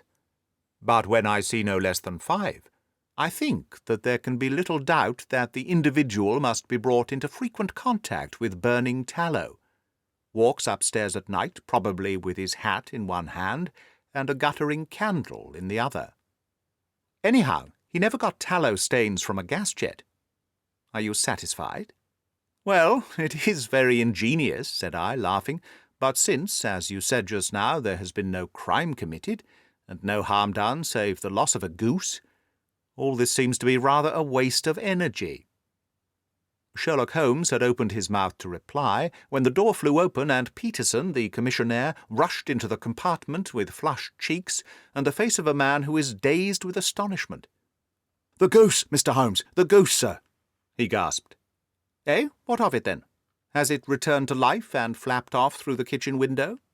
Holmes twisted himself round upon the sofa to get a fairer view of the man's excited face. "See here, sir. See what my wife found in its crop." He held out his hand and displayed upon the centre of the palm a brilliantly scintillating blue stone, rather smaller than a bean in size, but of such purity and radiance that it twinkled like an electric point in the dark hollow of his hand. Sherlock Holmes sat up with a whistle. "By Jove, Peterson," said he, "this is treasure trove indeed. I suppose you know what you have got." "A diamond, sir." "A precious stone?" "It cuts into glass as though it were putty." "It's more than a precious stone. It's the precious stone." "Not the Countess of Morcar's Blue Carbuncle?" I ejaculated. "Precisely so. I ought to know its size and shape, seeing that I have read the advertisement about it in the Times every day lately. It is absolutely unique, and its value can only be conjectured. But the reward offered of £1,000 is certainly not within a 20th part of the market price." "£1,000? Great Lord of mercy!" The Commissioner plumped down into a chair and stared from one to the other of us. "That is the reward, and I have reason to know that there are sentimental considerations in the background which would induce the Countess to part with half of her fortune if she could but recover the gem." "It was lost, if I remember aright, at the Hotel Cosmopolitan," I remarked. "Precisely so. On the 22nd of December, just 5 days ago. John Horner, a plumber, was accused of having abstracted it from the lady's jewel case. The evidence against him was so strong that the case has been referred to the assizes. I have some account of the matter here, I believe." He rummaged amid his newspapers, glancing over the dates, until at last he smoothed one out, doubled it over, and read the following paragraph. Hotel Cosmopolitan jewel robbery. John Horner, 26, plumber, was brought up upon the charge of having upon the 22nd inst. Abstracted from the jewel case of the Countess of Morcar the valuable gem known as the Blue Carbuncle. James Ryder, upper attendant at the hotel, gave his evidence to the effect that he had shown Horner up to the dressing-room of the Countess of Morcar upon the day of the robbery, in order that he might solder the second bar of the grate, which was loose. He had remained with Horner some little time, but had finally been called away. On returning, he found that Horner had disappeared, that the bureau had been forced open, and that the small morocco casket in which, as it afterwards transpired, the Countess was accustomed to keep her jewel, was lying empty upon the dressing-table. Ryder instantly gave the alarm, and Horner was arrested the same evening. But the stone could not be found, either upon his person or in his rooms. Catherine Cusack, maid to the Countess, deposed to having heard Ryder's cry of dismay on discovering the robbery, and to having rushed into the room, where she found matters as described by the last witness. Inspector Bradstreet, B Division, gave evidence as to the arrest of Horner, who struggled frantically and protested his innocence in the strongest terms. Evidence of a previous conviction for robbery having been given against the prisoner, the magistrate refused to deal summarily with the offence, but referred it to the assizes. Horner, who had shown signs of intense emotion during the proceedings, fainted away at the conclusion and was carried out of court. So much for the police court," said Holmes thoughtfully, tossing aside his paper. "The question for us now to solve is the sequence of events leading from a rifled jewel case at one end to the crop of a goose in Tottenham Court Road at the other.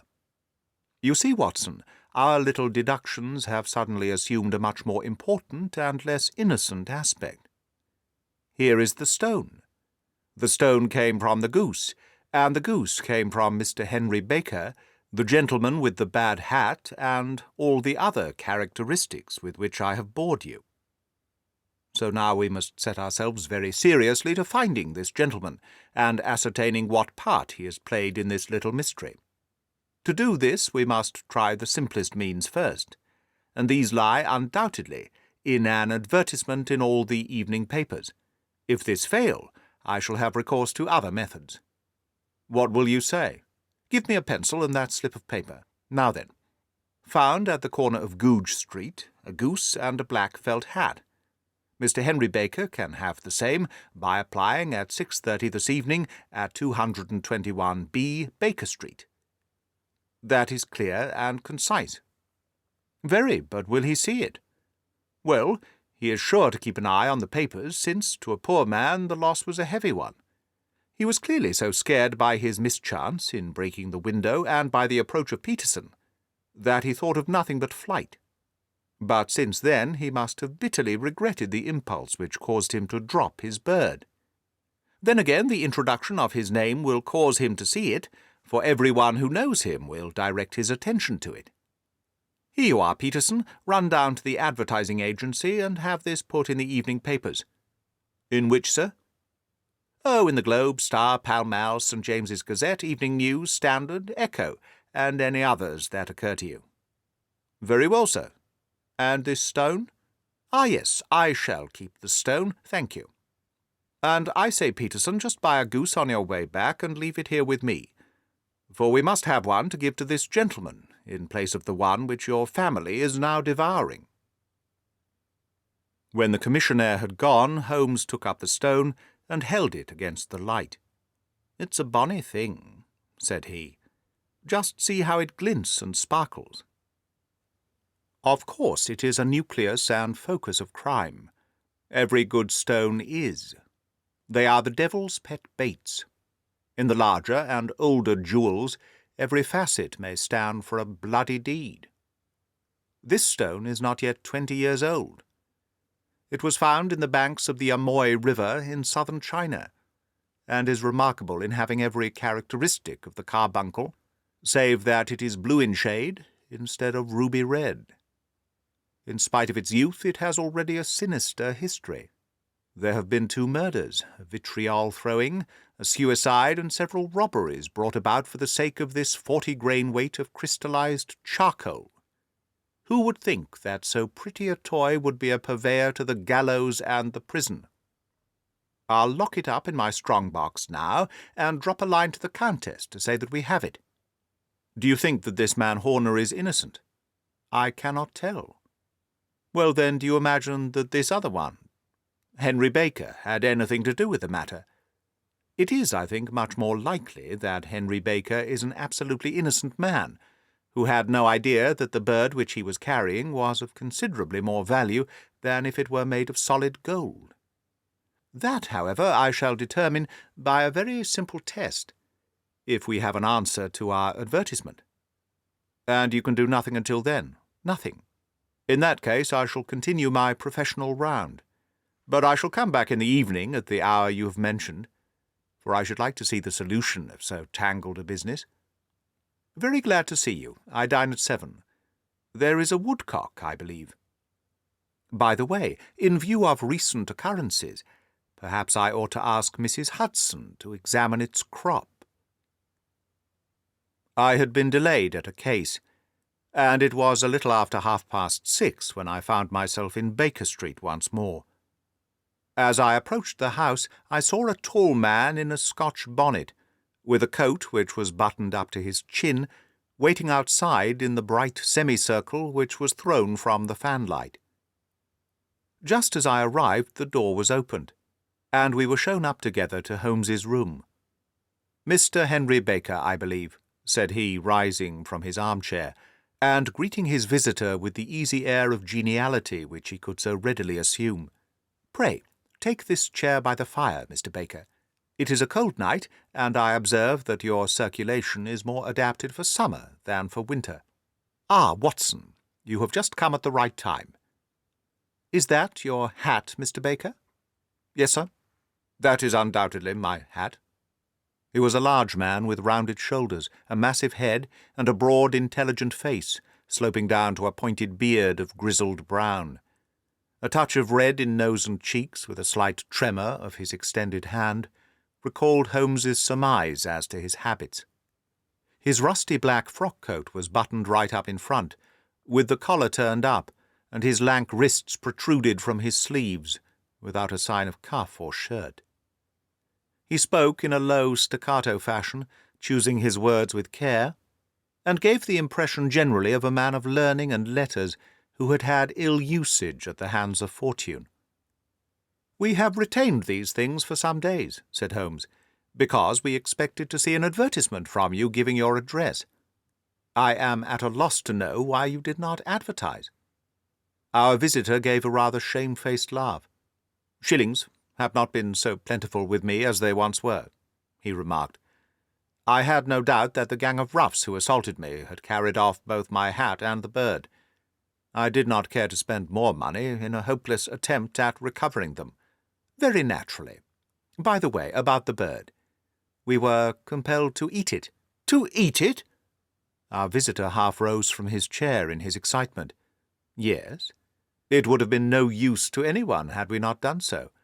But I presume that this other goose upon the sideboard, which is about the same weight and perfectly fresh, will answer your purpose equally well?" "Oh, certainly, certainly," answered Mr. Baker with a sigh of relief. "Of course, we still have the feathers, legs, crop, and so on of your own bird, if you so wish." The man burst into a hearty laugh. "They might be useful to me as relics of my adventure," said he, "but beyond that, I can hardly see what use the disjecta membra of my late acquaintance are going to be to me. No, sir, I think that, with your permission, I will confine my attentions to the excellent bird which I perceive upon the sideboard." Sherlock Holmes glanced sharply across at me with a slight shrug of his shoulders. "There is your hat, then, and there your bird," said he. "By the way, would it bore you to tell me where you got the other one from? I am somewhat of a fowl fancier, and I have seldom seen a better-grown goose." "Certainly, sir," said Baker, who had risen and tucked his newly gained property under his arm. There are a few of us who frequent the Alpha Inn near the museum. We are to be found in the museum itself during the day, you understand. This year our good host, Windigate by name, instituted a goose club, by which, on consideration of some few pence every week, we were to receive a bird at Christmas. My pence were duly paid, and the rest is familiar to you. I am much indebted to you, sir, for a Scotch bonnet is fitted neither to my years nor my gravity. With a comical pomposity of manner, he bowed solemnly to both of us, and strode off upon his way. "So much for Mr. Henry Baker," said Holmes, when he had closed the door behind him. "It is quite certain that he knows nothing whatever about the matter. Are you hungry, Watson?" "Not particularly. Then I suggest that we turn our dinner into a supper, and follow up this clue while it is still hot. By all means." It was a bitter night, so we drew on our ulsters and wrapped cravats about our throats. Outside the stars were shining coldly in a cloudless sky, and the breath of the passers-by blew out into smoke like so many pistol shots. Our footfalls rang out crisply and loudly as we swung through the Doctor's Quarter, Wimpole Street, Harley Street, and so through Wigmore Street into Oxford Street. In a quarter of an hour we were in Bloomsbury at the Alpha Inn, which is a small public house at the corner of one of the streets which runs down into Holborn. Holmes pushed open the door of the private bar and ordered 2 glasses of beer from the ruddy-faced, white-aproned landlord. "Your beer should be excellent, if it is as good as your geese," he said. "My geese?" The man seemed surprised. "Yes, I was speaking only half an hour ago to Mr. Henry Baker, who was a member of your goose club." "Ah, yes, I see. But you see, sir, them's not our geese." "Indeed? Whose then?"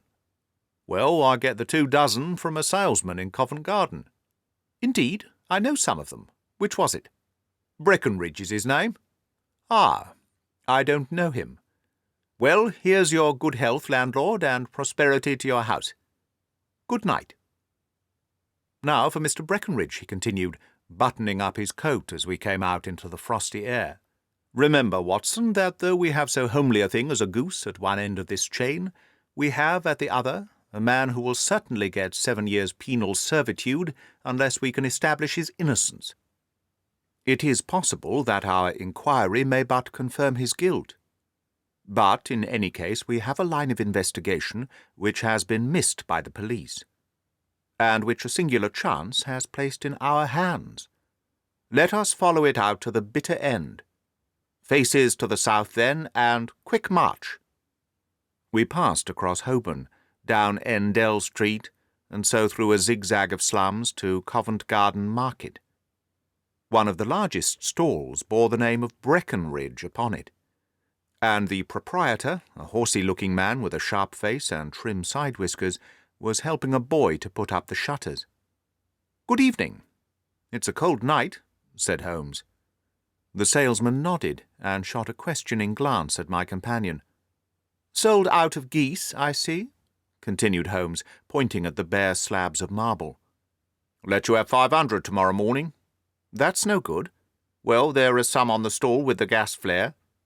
"Ah, but I was recommended to you." "Who by?" "The landlord of the Alpha." "Ah, yes, I sent him a couple of dozen." "Fine birds they were, too. Now, where did you get them from?" To my surprise, the question provoked a burst of anger from the salesman. "Now then, mister," said he, with his head cocked and his arms akimbo, "what are you driving at? Let's have it straight now." "It is straight enough. I should like to know who sold you the geese which you supplied to the Alpha." "Well then, I shan't tell you, so now." "Oh, it is a matter of no importance, but I don't know why you should be so warm over such a trifle." "Warm? You'd be as warm, maybe, if you were as pestered as I am. When I pay good money for a good article, there should be an end of the business. But it's, where are the geese, and who did you sell the geese to, and what will you take for the geese? One would think they were the only geese in the world, to hear the fuss that is made over them." "Well, I have no connection with any other people who have been making inquiries," said Holmes carelessly. "If you won't tell us, the bet is off, that is all, but I'm always ready to back my opinion on a matter of fowls, and I have a fiver on it that the bird I ate is country bred." "Well, then you've lost your fiver, for it's town bred," snapped the salesman. "It's nothing of the kind." "I say it is." "I don't believe you. Do you think you know more about fowls than I, who have handled them ever since I was a nipper? I tell you, all those birds that went to the Alpha were town bred." "You'll never persuade me to believe that. Will you bet, then?" "It's merely taking your money, for I know that I am right. But I'll have a sovereign on with you, just to teach you not to be obstinate." The salesman chuckled grimly. "Bring me the books, Bill," said he.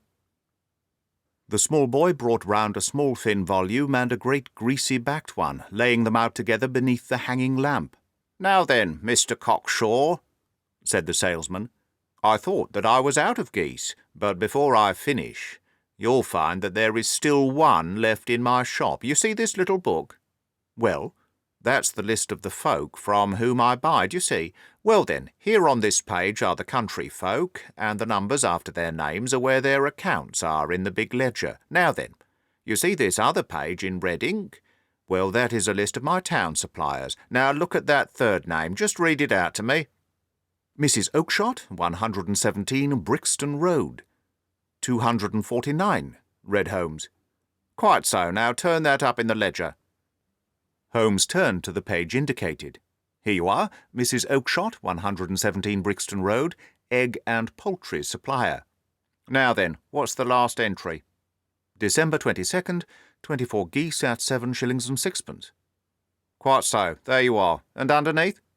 "Sold to Mr. Windygate of the Alpha at 12 shillings. "What have you to say now?" Sherlock Holmes looked deeply chagrined.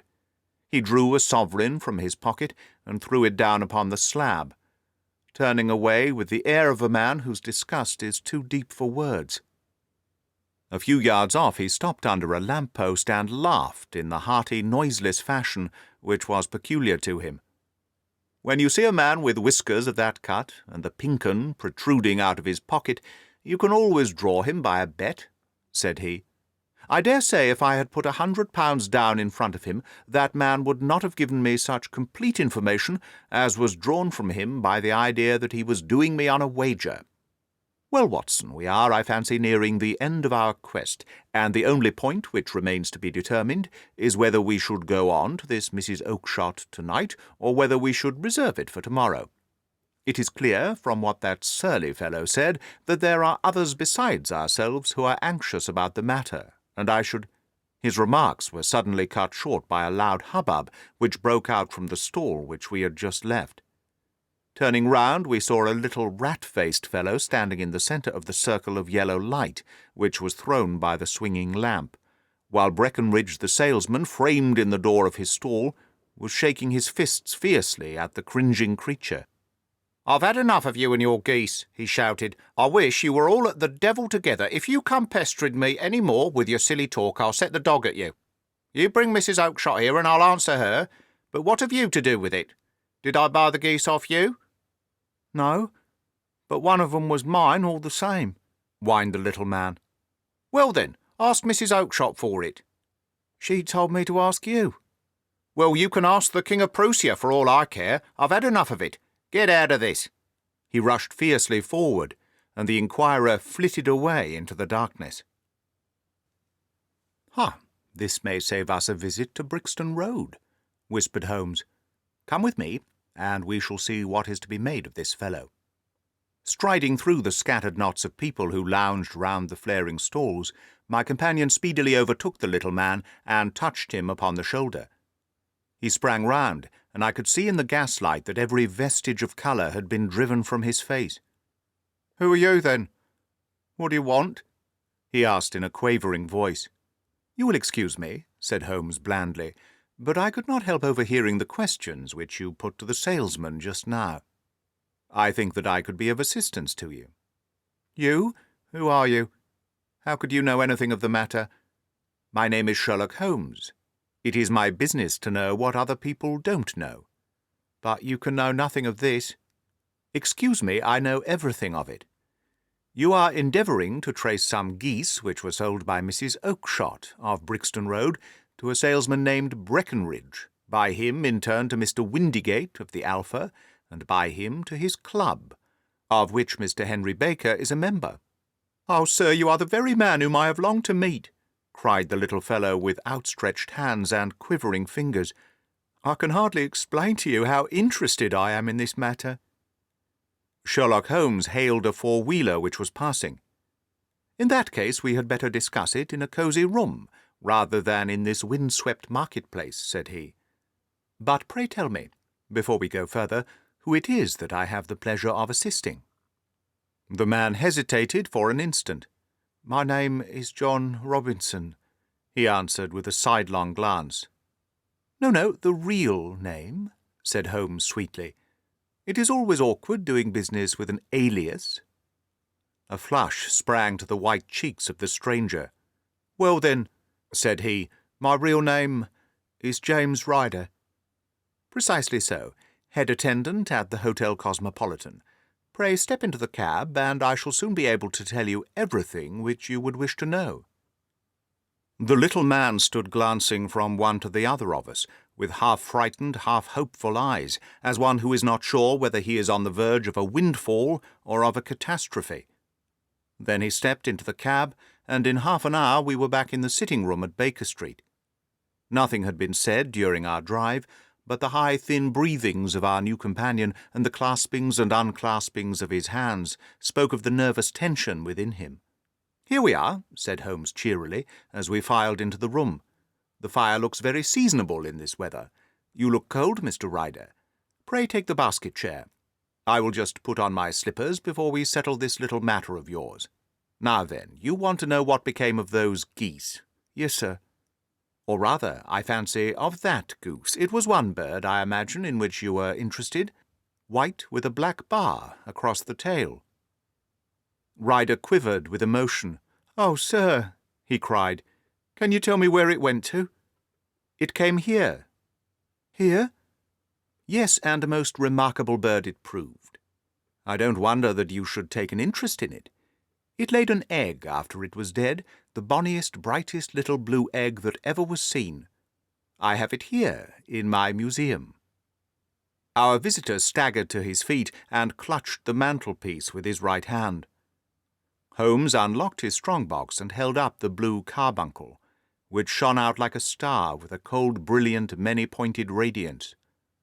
Ryder stood glaring with a drawn face, uncertain whether to claim or to disown it. "The game's up, Ryder," said Holmes quietly. "Hold up, man, or you'll be into the fire. Give him an arm back into his chair, Watson. He's not got blood enough to go into felony with impunity.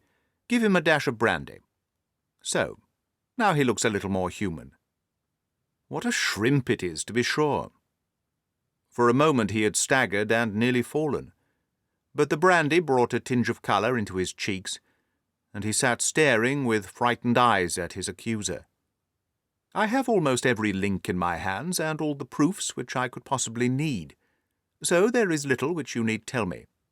Still, that little may as well be cleared up, to make the case complete. You had heard, Ryder, of this blue stone of the Countess of Morcar's?" "It was Catherine Cusack who told me of it," said he in a crackling voice. "I see. Her ladyship's waiting-maid. Well, the temptation of sudden wealth so easily acquired was too much for you, as it has been for better men before you. But you were not very scrupulous in the means you used. It seems to me, Ryder, that there is the making of a very pretty villain in you. You knew that this man Horner, the plumber, had been concerned in some such matter before, and that suspicion would rest the more readily upon him. What did you do then? You made some small job in my lady's room, you and your confederate Cusack, and you managed that he should be the man sent for. Then, when he had left, you rifled the jewel case, raised the alarm, and had this unfortunate man arrested. You then—" Ryder threw himself down suddenly upon the rug and clutched at my companion's knees. "For God's sake, have mercy!" he shrieked. "Think of my father, of my mother. It would break their hearts. I never went wrong before. I never will again, I swear it. I'll swear it on a Bible. Oh, don't bring it into court, for Christ's sake, don't." "Get back into your chair," said Holmes sternly. It is very well to cringe and crawl now, but you thought little enough of this poor Horner in the dock for a crime of which he knew nothing. I will fly, Mr. Holmes. I will leave the country, sir. Then the charge against him will break down. We will talk about that. And now let us hear a true account of the next act. How came the stone into the goose, and how came the goose into the open market? Tell us the truth, for there lies your only hope of safety. Ryder passed his tongue over his parched lips. I will tell you it just as it happened, sir, said he. When Horner had been arrested, it seemed to me that it would be best for me to get away with the stone at once, for I did not know at what moment the police might take it into their heads to search me and my room. There was no place about the hotel where it would be safe. I went out, as if on some commission, and I made for my sister's house. She had married a man named Oakshott and lived in Brixton Road, where she fattened fowls for the market. All the way there, every man I met seemed to me to be a policeman or a detective, and for all that it was a cold night, the sweat was pouring down my face before I came to the Brixton Road. My sister asked me what was the matter, and why I was so pale, but I told her that I had been upset by the jewel robbery at the hotel. Then I went into the backyard and smoked a pipe, and wondered what it would be best to do. I had a friend once called Maudsley, who went to the bad, and had just been serving his time in Pentonville. One day he had met me and fell into talk about the ways of thieves and how they could get rid of what they stole. I knew that he would be true to me, for I knew one or two things about him. So I made up my mind to go right on to Kilburn, where he lived, and take him into my confidence. He would show me how to turn the stone into money. But how to get to him in safety? I thought of the agonies I had gone through in coming from the hotel. I might at any moment be seized and searched, and there would be the stone in my waistcoat pocket. I was leaning against the wall at the time, and looking at the geese which were waddling about round my feet, and suddenly an idea came into my head, which showed me how I could beat the best detective that ever lived. My sister had told me some weeks before that I might have the pick of her geese for a Christmas present, and I knew that she was always as good as her word. I would take my goose now, and in it I would carry my stone to Kilburn. There was a little shed in the yard, and behind this I drove one of the birds, a fine big one, white, with a barred tail. I caught it, and prizing its bill open, I thrust the stone down its throat as far as my finger could reach. The bird gave a gulp, and I felt the stone pass along its gullet and down into its crop. But the creature flapped and struggled, and out came my sister to know what was the matter. As I turned to speak to her, the brute broke loose and fluttered off among the others. "Whatever were you doing with that bird, Jem?" says she. "Well," said I, "you said you'd give me one for Christmas, and I was feeling which was the fattest." "Oh," says she, "we've set yours aside for you. Jem's bird, we call it. It's the big white one over yonder. There's 26 of 'em, which makes one for you and one for us, and 2 dozen for the market. Thank you, Maggie," says I, "but if it's all the same to you, I'd rather have that one I was handling just now." "The other is a good £3 heavier," she said, "and we fattened it expressly for you." "Never mind, I'll have the other one, and I'll take it now," said I. "Oh, just as you like," said she, a little huffed. "Which is it you want, then?" "That white one, with the barred tail, right in the middle of the flock." "Oh, very well. Kill it and take it with you." Well, I did what she said, Mr. Holmes, and I carried the bird all the way to Kilburn. I told my pal what I had done, for he was a man that it was easy to tell a thing like that too. He laughed until he choked, and we got a knife and opened the goose. My heart turned to water, for there was no sign of the stone, and I knew that some terrible mistake had occurred. I left the bird, rushed back to my sister's, and hurried into the backyard. There was not a bird to be seen there. "Where are they all gone, Maggie?" I cried. "Gone to the dealers." "Which dealers?" "Breckenridge, of Covent Garden." "But was there another, with a barred tail?" I asked, "the same as the one I chose?" "Yes, Jem, there were 2 barred tail ones, and I could never tell 'em apart." Well then, of course, I saw it all, and I ran off as hard as my feet would carry me to this man Breckenridge. But he had sold the lot at once, and not one word would he tell me to where they had gone. You heard him yourselves tonight. Well, he has always answered me like that. My sister thinks that I am going mad. Sometimes I think that I am myself, and now I am myself a branded thief, without ever having touched the wealth for which I sold my character. God help me! God help me!" He burst into convulsive sobbing, with his face buried in his hands. There was a long silence, broken only by his heavy breathing, and by the measured tapping of Sherlock Holmes's fingertips upon the edge of the table. Then my friend rose and threw open the door. "Get out," he said. "What, sir? Oh, heaven bless you!" "No more words. Get out." And no more words were needed. There was a rush, a clatter upon the stairs, the bang of a door, and the crisp rattle of running footfalls from the street. "After all, Watson," said Holmes, reaching up his hand for his clay pipe, "I am not retained by the police to supply their deficiencies. If Horner were in danger, it would be another thing. But this fellow will not appear against him, and the case must collapse. I suppose that I am commuting a felony, but it is just possible that I am saving a soul. This fellow will not go wrong again. He is too terribly frightened. Send him to jail now, and you make him a jailbird for life. Besides, it is the season of forgiveness. Chance has put in our way a most singular and whimsical problem, and its solution is its own reward.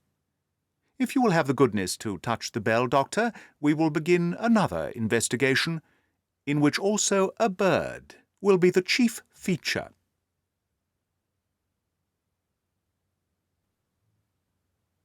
The Speckled Band. In glancing over the notes of the 70-odd cases in which I have, during the last 8 years, studied the methods of my friend Sherlock Holmes, I find many tragic, some comic, a large number merely strange, but none commonplace. For working as he did rather for the love of his art than for the acquirement of wealth, he refused to associate himself with any investigation which did not tend towards the unusual, and even the fantastic. Of all these varied cases, however, I cannot recall any which presented more singular features than that which was associated with the well-known Surrey family of the Roylotts of Stoke Moran. The events in question occurred in the early days of my association with Holmes, when we were sharing rooms as bachelors in Baker Street. It is possible that I might have placed them upon record before, but a promise of secrecy was made at the time, from which I have only been freed during the last month by the untimely death of the lady to whom the pledge was given. It is perhaps as well that the facts should now come to light, for I have reasons to know that there are widespread rumours as to the death of Dr. Grimesby Roylott, which tend to make the matter even more terrible than the truth. It was early in April in the year 83 that I woke one morning to find Sherlock Holmes standing, fully dressed, by the side of my bed. He was a late riser as a rule, and as the clock on the mantelpiece showed me that it was only 7:15, I blinked up at him in some surprise, and perhaps just a little resentment, for I was myself regular in my habits. "Very sorry to knock you up, Watson," said he, "but it's the common lot this morning. Mrs. Hudson has been knocked up, she retorted upon me, and I on you. What is it, then? A fire? No, a client. It seems that a young lady has arrived in a considerable state of excitement, who insists upon seeing me. She is waiting now in the sitting-room. Now, when young ladies wander about the metropolis at this hour of the morning, and knock sleepy people up out of their beds, I presume that it is something very pressing, which they have to communicate. Should it prove to be an interesting case, you would, I am sure, wish to follow it from the outset. I thought at any rate that I should call you and give you the chance.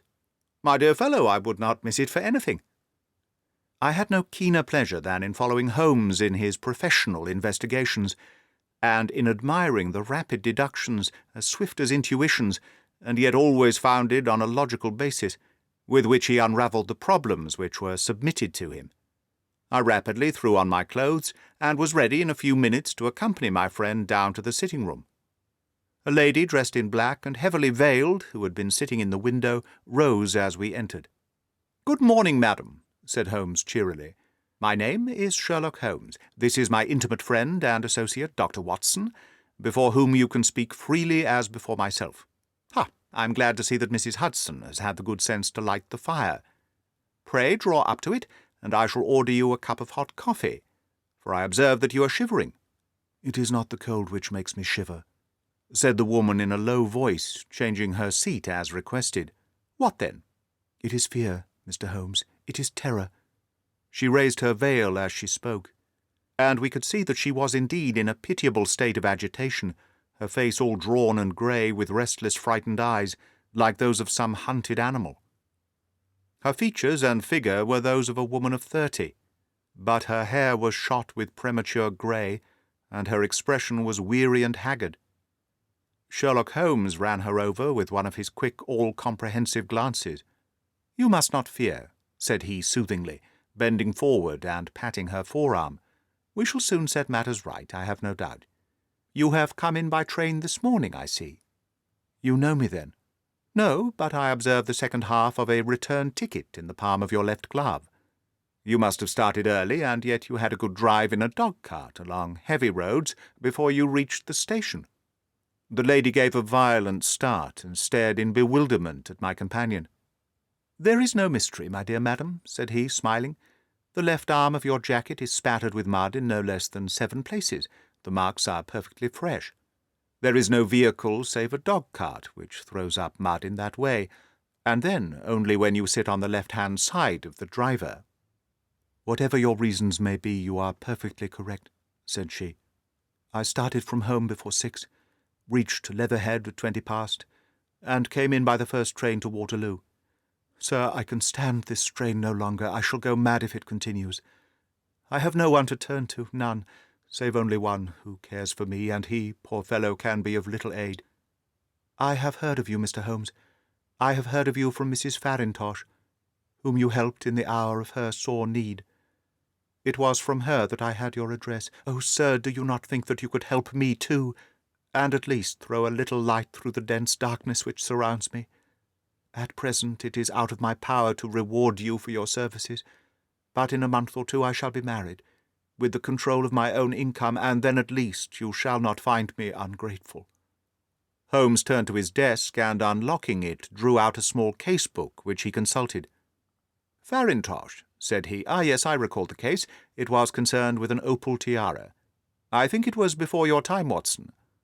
I can only say, madam, that I shall be happy to devote the same care to your case as I did to that of your friend. As to reward, my profession is its reward, but you are at liberty to defray whatever expenses I may be put to, at the time which suits you best. And now I beg that you will lay before us everything that may help us in forming an opinion upon the matter."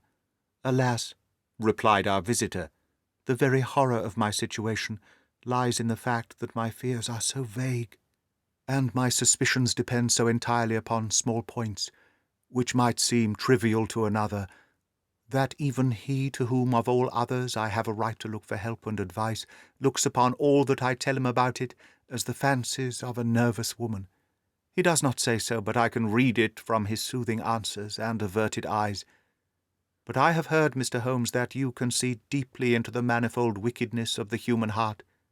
You may advise me how to walk amid the dangers which encompass me." "I am all attention, madam."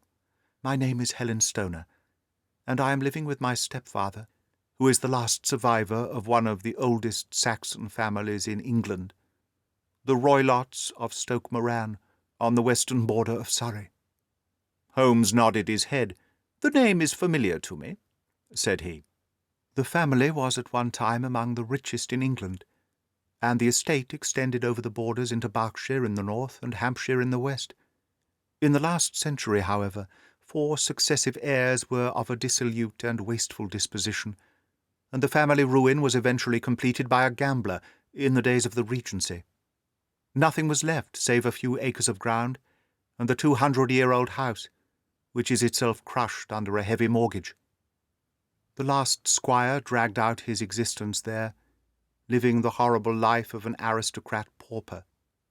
But his only son, my stepfather, seeing that he must adapt himself to the new conditions, obtained an advance from a relative, which enabled him to take a medical degree, and went out to Calcutta, where, by his professional skill and force of character, he established a large practice. In a fit of anger, however, caused by some robberies which had been perpetrated in the house, he beat his native butler to death, and narrowly escaped a capital sentence. As it was, he suffered a long term of imprisonment, and afterwards returned to England a morose and disappointed man. When Dr. Roylott was in India, he married my mother, Mrs. Stoner, the young widow of Major General Stoner of the Bengal Artillery. My sister Julia and I were twins, and we were only 2 years old at the time of my mother's remarriage. She had a considerable sum of money, not less than 1,000 a year, and this she bequeathed to Dr. Roylott entirely whilst we resided with him, with a provision that a certain annual sum should be allowed to each of us in the event of our marriage. Shortly after our return to England, my mother died. She was killed 8 years ago in a railway accident near Crewe. Dr. Roylott then abandoned his attempts to establish himself in practice in London, and took us to live with him in the ancestral house at Stoke Moran. The money which my mother had left was enough for all our wants, and there seemed no obstacle to our happiness. But a terrible change came over our stepfather about this time. Instead of our making friends and exchanging visits with our neighbours, who had at first been overjoyed to see a Roylott of Stoke Moran back in the old family seat, he shut himself up in his house, and seldom came out, save to indulge in ferocious quarrels with whoever might cross his path. Violence of temper approaching to mania has been hereditary in the men of the family, and in my stepfather's case it had, I believe, been intensified by his long residence in the tropics. A series of disgraceful brawls took place, 2 of which ended in the police court, until at last he became the terror of the village, and the folks would fly at his approach, for he is a man of immense strength, and absolutely uncontrollable in his anger. Last week he hurled the local blacksmith over a parapet into a stream, and it was only by paying over all the money that I could gather that I was able to avert another public exposure.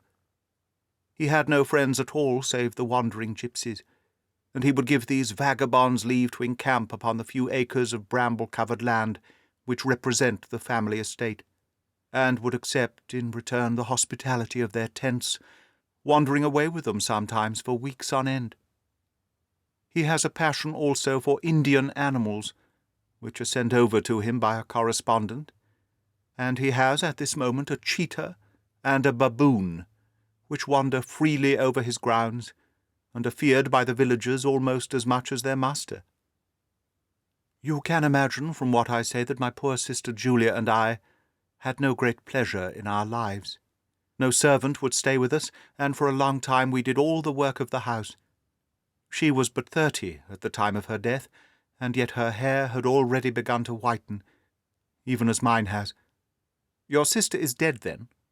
She died just 2 years ago, and it is of her death that I wish to speak to you. You can understand that, living the life which I have described, we were little likely to see anyone of our own age and position. We had, however, an aunt, my mother's maiden sister, Miss Honoria Westphale, who lives near Harrow, and we were occasionally allowed to pay short visits at this lady's house. Julia went there at Christmas 2 years ago, and met there a half-pay Major of Marines, to whom she became engaged. My stepfather learnt of the engagement when my sister returned, and offered no objection to the marriage. But within a fortnight of the day which had been fixed for the wedding, the terrible event occurred which has deprived me of my only companion. Sherlock Holmes had been leaning back in his chair with his eyes closed, and his head sunk in a cushion, but he half opened his lids now and glanced across at his visitor. "Pray be precise as to the details," said he. "It is easy for me to be so, for every event of that dreadful time is seared into my memory.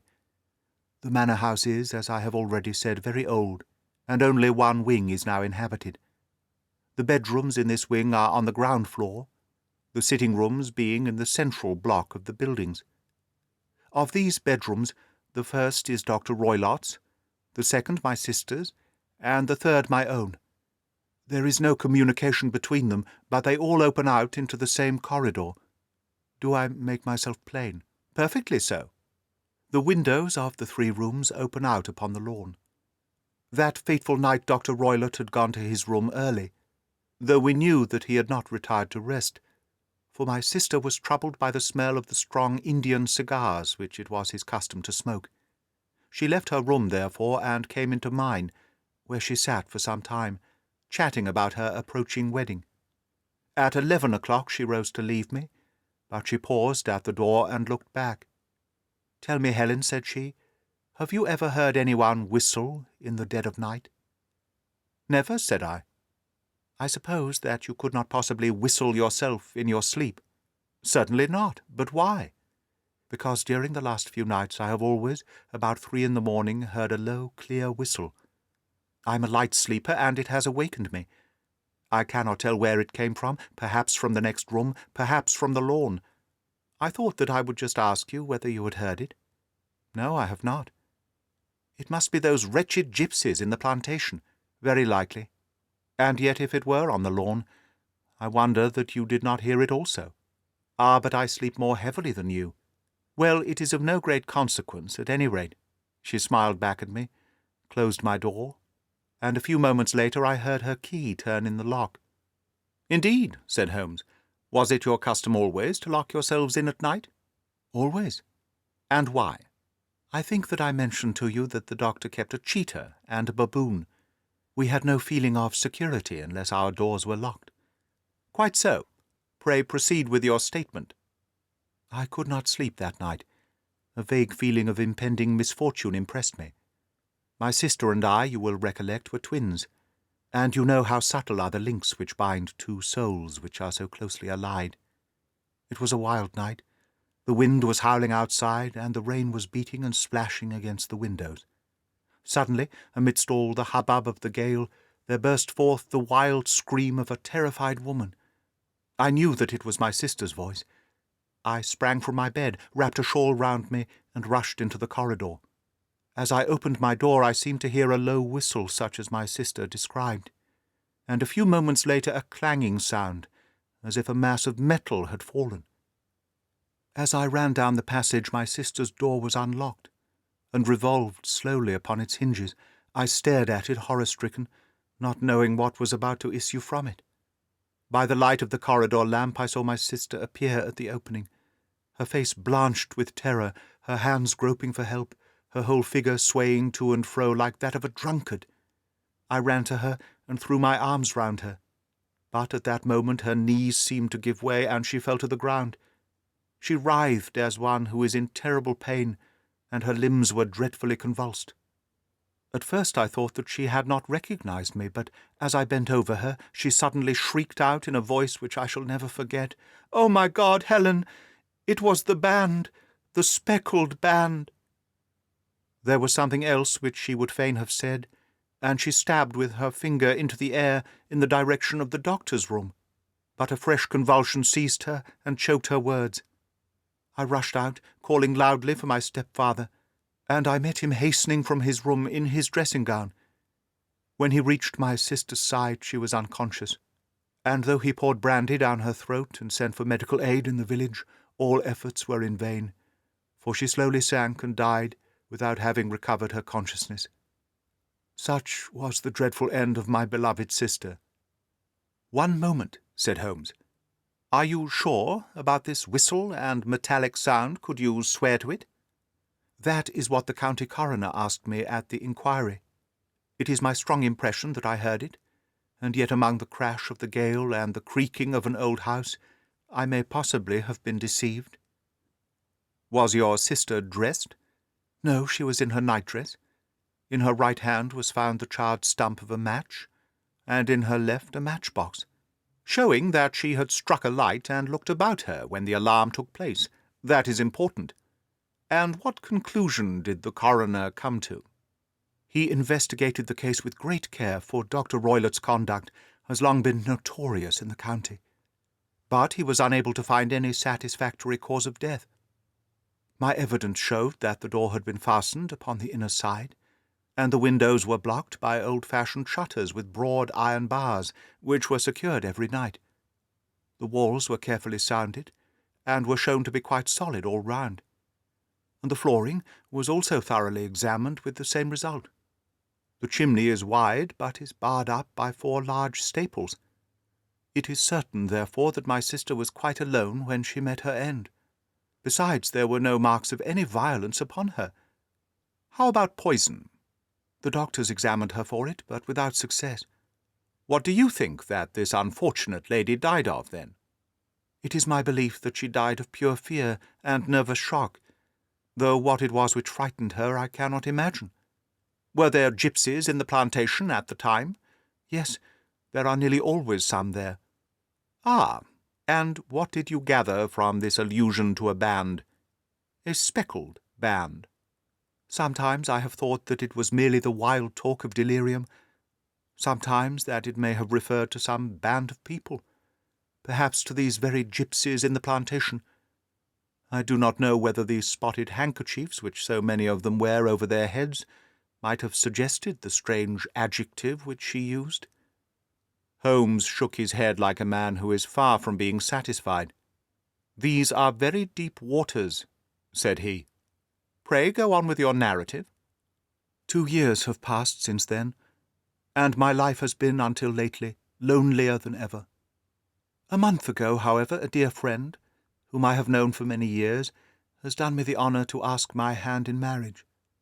His name is Armitage, Percy Armitage, the second son of Mr. Armitage of Crane Water near Reading.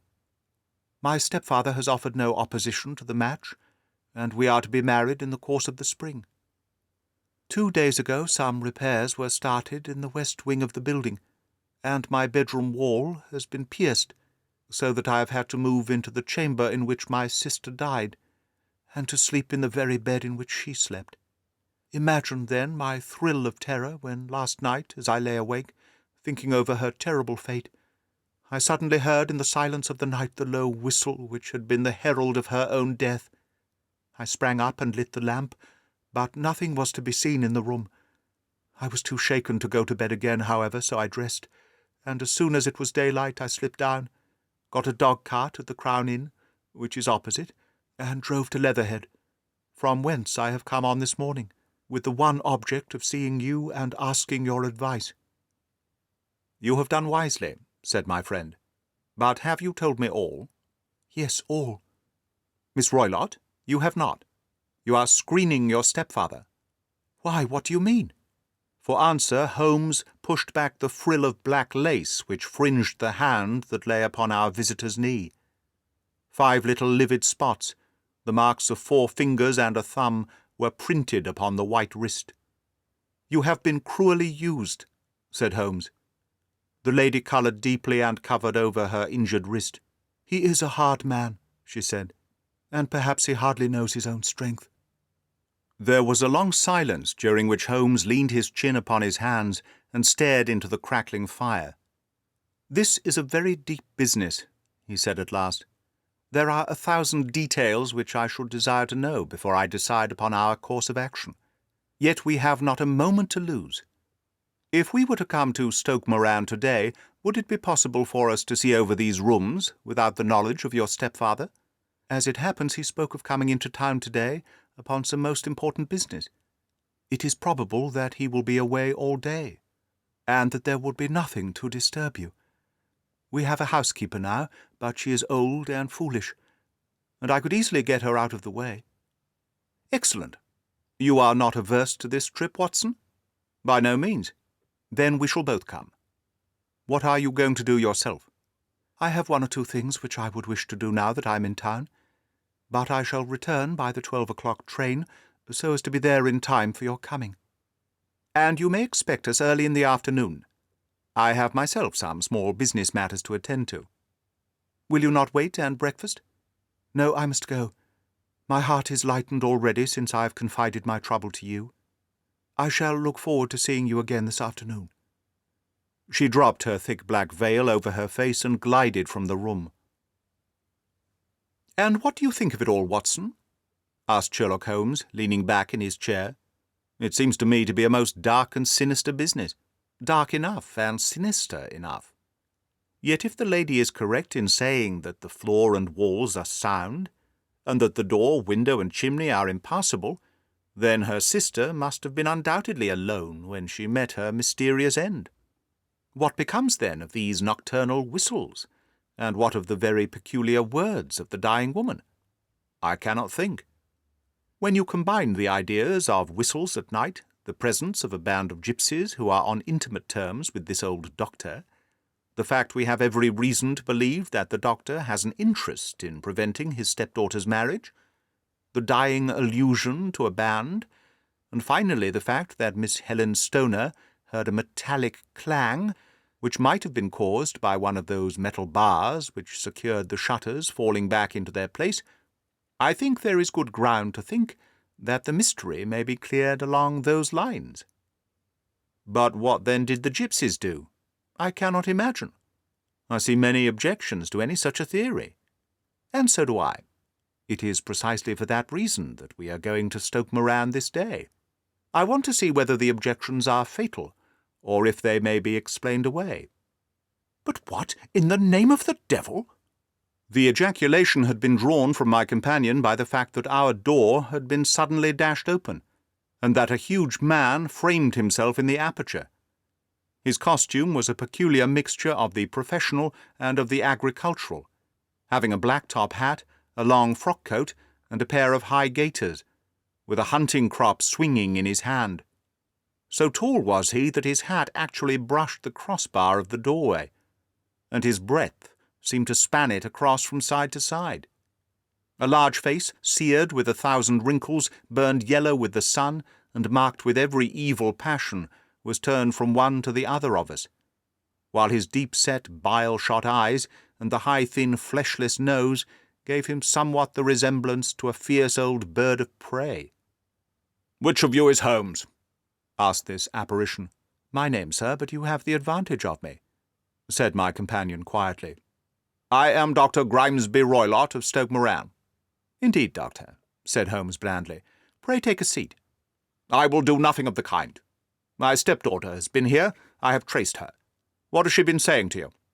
"It is a little cold for the time of year," said Holmes. "What has she been saying to you?" screamed the old man furiously. "But I have heard that the crocuses promise well," continued my companion imperturbably. "Ha! You put me off, do you?" said our new visitor, taking a step forward and shaking his hunting crop. "I know you, you scoundrel. I've heard of you before. You are Holmes the meddler." My friend smiled. "Holmes the busybody." His smile broadened. "Holmes the Scotland Yard Jack in office." Holmes chuckled heartily. "Your conversation is most entertaining," said he. "When you go out, close the door, for there is a decided draught." "I will go when I have had my say. Don't you dare to meddle with my affairs. I know that Miss Stoner has been here. I traced her. I am a dangerous man to fall foul of. See here." He stepped swiftly forward, seized the poker, and bent it into a curve with his huge brown hands. "See that you keep yourself out of my grip," he snarled, and hurling the twisted poker into the fireplace, he strode out of the room. "He seems a very amiable person," said Holmes, laughing. "I am not quite so bulky, but if he had remained I might have shown him that my grip was not much more feeble than his own." As he spoke he picked up the steel poker, and with a sudden effort straightened it out again. "Fancy his having the insolence to confound me with the official detective force. This incident gives zest to our investigation, however, and I only trust that our little friend will not suffer from her imprudence in allowing this brute to trace her. And now, Watson, we shall order breakfast, and afterwards I shall walk down to Doctors' Commons, where I hope to get some data which may help us in this matter." It was nearly 1 o'clock when Sherlock Holmes returned from his excursion. He held in his hand a sheet of blue paper, scrawled over with notes and figures. "I have seen the will of the deceased wife," said he. "To determine its exact meaning, I have been obliged to work out the present prices of the investments with which it is concerned. The total income, which at the time of the wife's death was little short of £1,100, is now, through the fall in agricultural prices, not more than £750. Each daughter can claim an income of £250 in case of marriage. It is evident, therefore, that if both girls had married, this beauty would have had a mere pittance, while even one of them would cripple him to a serious extent. My morning's work has not been wasted, since it has proved that he has the very strongest motives for standing in the way of anything of the sort. And now, Watson, this is too serious for dawdling, especially as the old man is aware that we are interesting ourselves in his affairs. So, if you are ready, we shall call a cab and drive to Waterloo. I should be very much obliged if you would slip your revolver into your pocket. An Ely's No. 2 is an excellent argument with gentlemen who can twist steel pokers into knots. That and a toothbrush are, I think, all that we need." At Waterloo we were fortunate in catching a train for Leatherhead, where we hired a trap at the station inn, and drove for 4 or 5 miles through the lovely Surrey lanes. It was a perfect day, with a bright sun and a few fleecy clouds in the heaven. The trees and wayside hedges were just throwing out their green shoots, and the air was full of the pleasant smell of the moist earth. To me, at least, there was a strange contrast between the sweet promise of the spring and this sinister quest upon which we were engaged. My companion sat in the front of the trap, his arms folded, his hat pulled down over his eyes, and his chin sunk upon his breast, buried in the deepest thought. Suddenly, however, he started, tapped me on the shoulder, and pointed over the meadows. "Look there," said he. A heavy timbered park stretched up in a gentle slope, thickened into a grove at the highest point. From amidst the branches there jutted out the grey gables and high roof-tree of a very old mansion. "Stoke Moran?" said he. "Yes, sir, that be the house of Dr. Grimesby Roylott," remarked the driver. "There is some building going on over there," said Holmes. "That is where we are going." "There's the village," said the driver, pointing to a cluster of roofs some distance to the left. "But if you want to get to the house, you'll find it shorter to go over this stile, and so by the footpath over the fields. There it is, where the lady is walking." "And the lady, I fancy, is Miss Stoner," observed Holmes, shading his eyes. "Yes, I think we had better do as you suggest." We got off, paid our fare, and the trap rattled back on its way to Leatherhead. "I thought it as well," said Holmes as we climbed the stile, "that this fellow should think we had come here as architects or on some definite business. It may stop his gossip. Good afternoon, Miss Stoner. You see that we have been as good as our word." Our client of the morning had hurried forward to meet us, with a face which spoke her joy. "I have been waiting so eagerly for you," she cried, shaking hands with us warmly. "All has turned out splendidly. Dr. Roylott has gone to town, and it is unlikely that he will be back before evening." "We have had the pleasure of making the doctor's acquaintance," said Holmes, and in a few words he sketched out what had occurred. Miss Stoner turned white to the lips as she listened. "Good heavens!" she cried. "He has followed me, then?" "So it appears." "He is so cunning that I never know when I am safe from him. What will he say when he returns?" "He must guard himself, for he may find that there is someone more cunning than himself upon his track. You must lock yourself from him tonight. If he is violent, we shall take you away to your aunt's at Harrow. Now, we must make the best use of our time, so kindly take us at once to the rooms which we are to examine." The building was of grey lichen-blotched stone, with a high central portion and 2 curving wings like the claws of a crab thrown out on each side. In one of these wings the windows were broken and blocked with wooden boards, while the roof was partly caved in, a picture of ruin. The central portion was in little better repair, but the right-hand block was comparatively modern, and the blinds in the windows, with the blue smoke curling up from the chimneys, showed that this was where the family resided.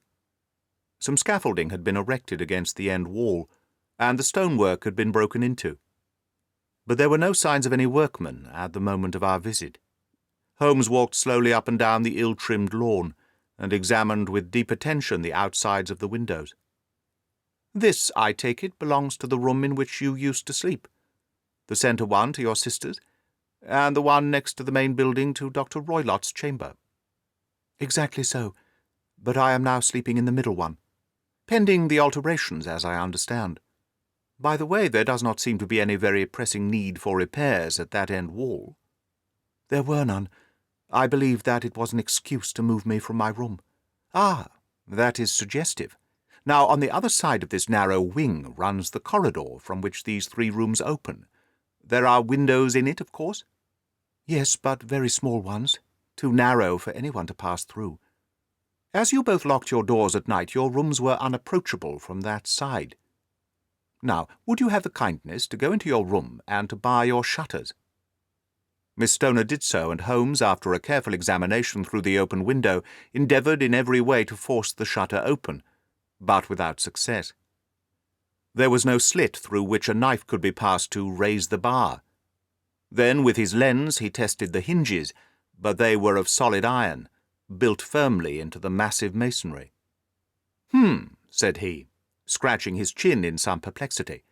"My theory certainly presents some difficulties. No one could pass these shutters if they were bolted.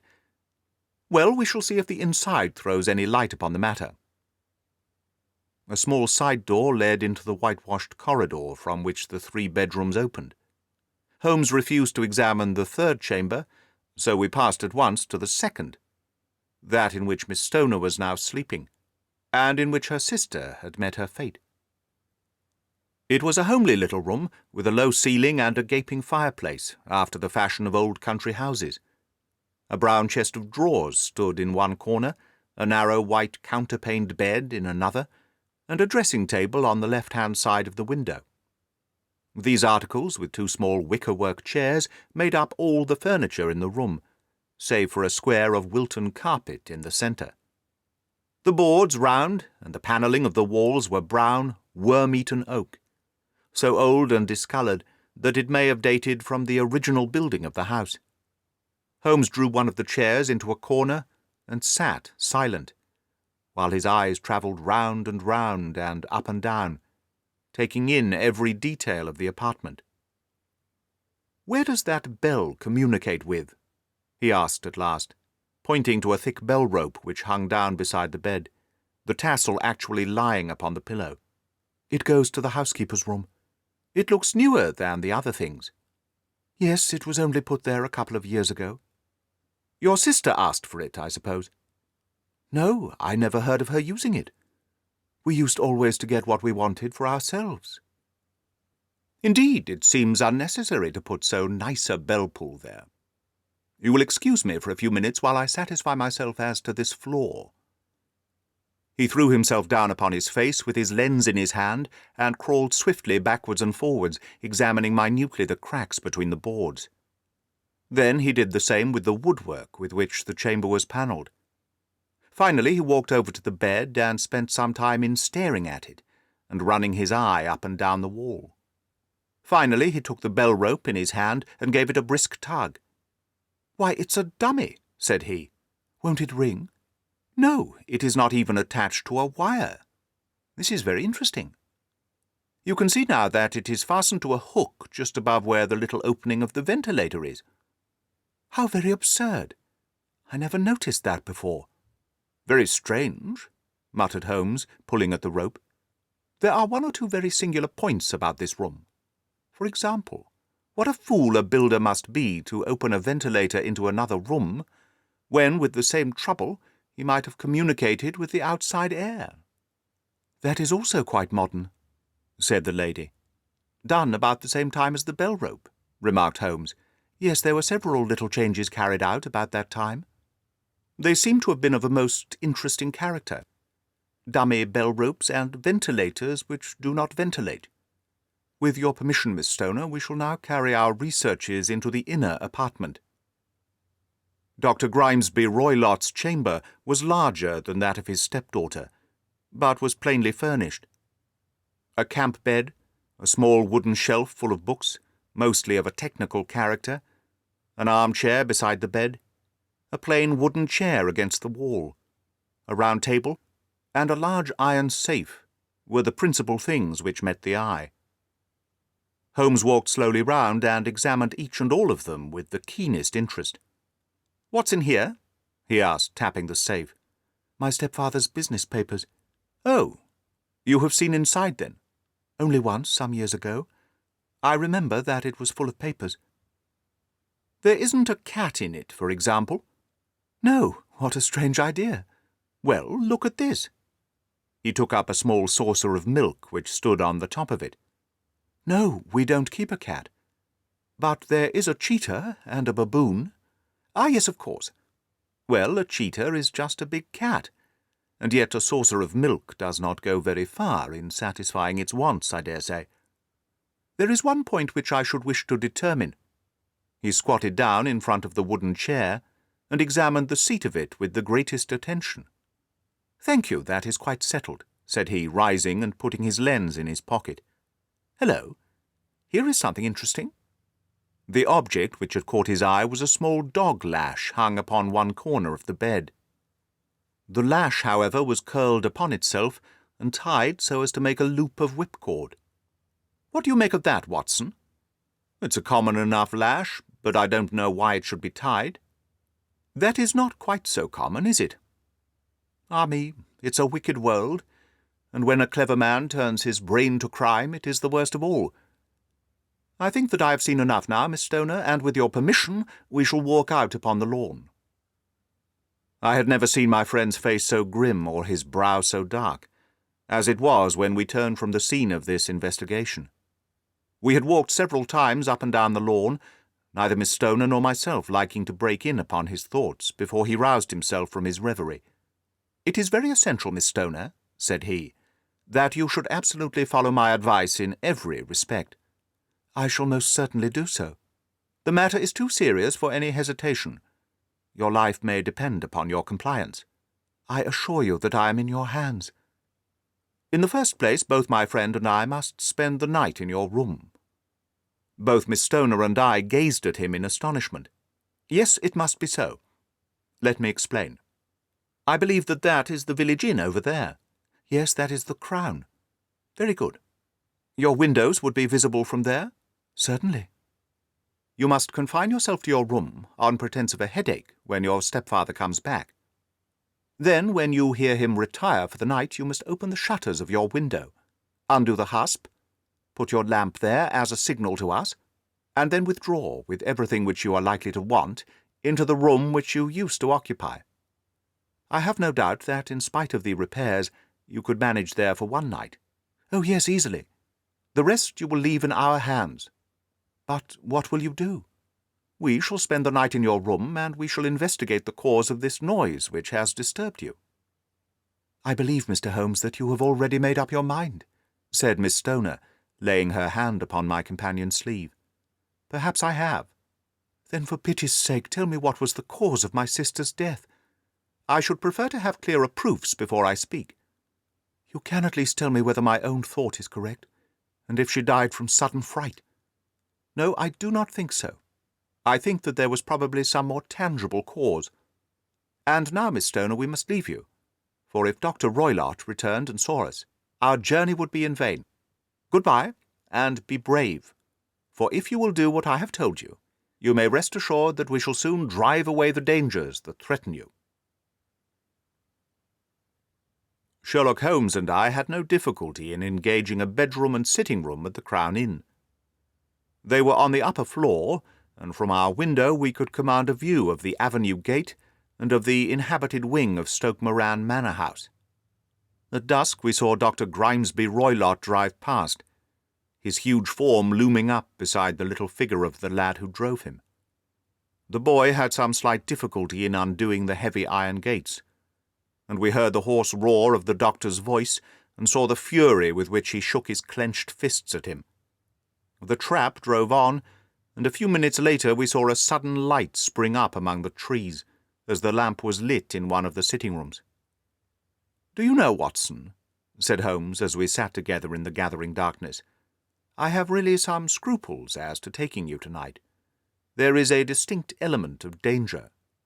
Can I be of assistance? Your presence might be invaluable. Then I shall certainly come. It is very kind of you. You speak of danger. You have evidently seen more in these rooms than was visible to me. No, but I fancy that I may have deduced a little more. I imagine that you saw all that I did. I saw nothing remarkable save the bell-rope, and what purpose that could answer, I confess, is more than I can imagine. You saw the ventilator too, yes, but I do not think that it is a very unusual thing to have a small opening between two rooms. It was so small that a rat could hardly pass through. I knew that we should find a ventilator before ever we came to Stoke Moran. My dear Holmes! Oh, yes, I did. You remember, in her statement, she said that her sister could smell Dr. Roylott's cigar. Now, of course, that suggests at once that there must be a communication between the two rooms. It could only be a small one, or it would have been remarked upon at the coroner's inquiry. I deduced a ventilator. But what harm can there be in that? Well, there is at least a curious coincidence of dates. A ventilator is made, a cord is hung, and a lady who sleeps in the bed dies. Does not that strike you? I cannot as yet see any connection. Did you observe anything very peculiar about that bed? No. It was clamped to the floor. Did you ever see a bed fastened like that before?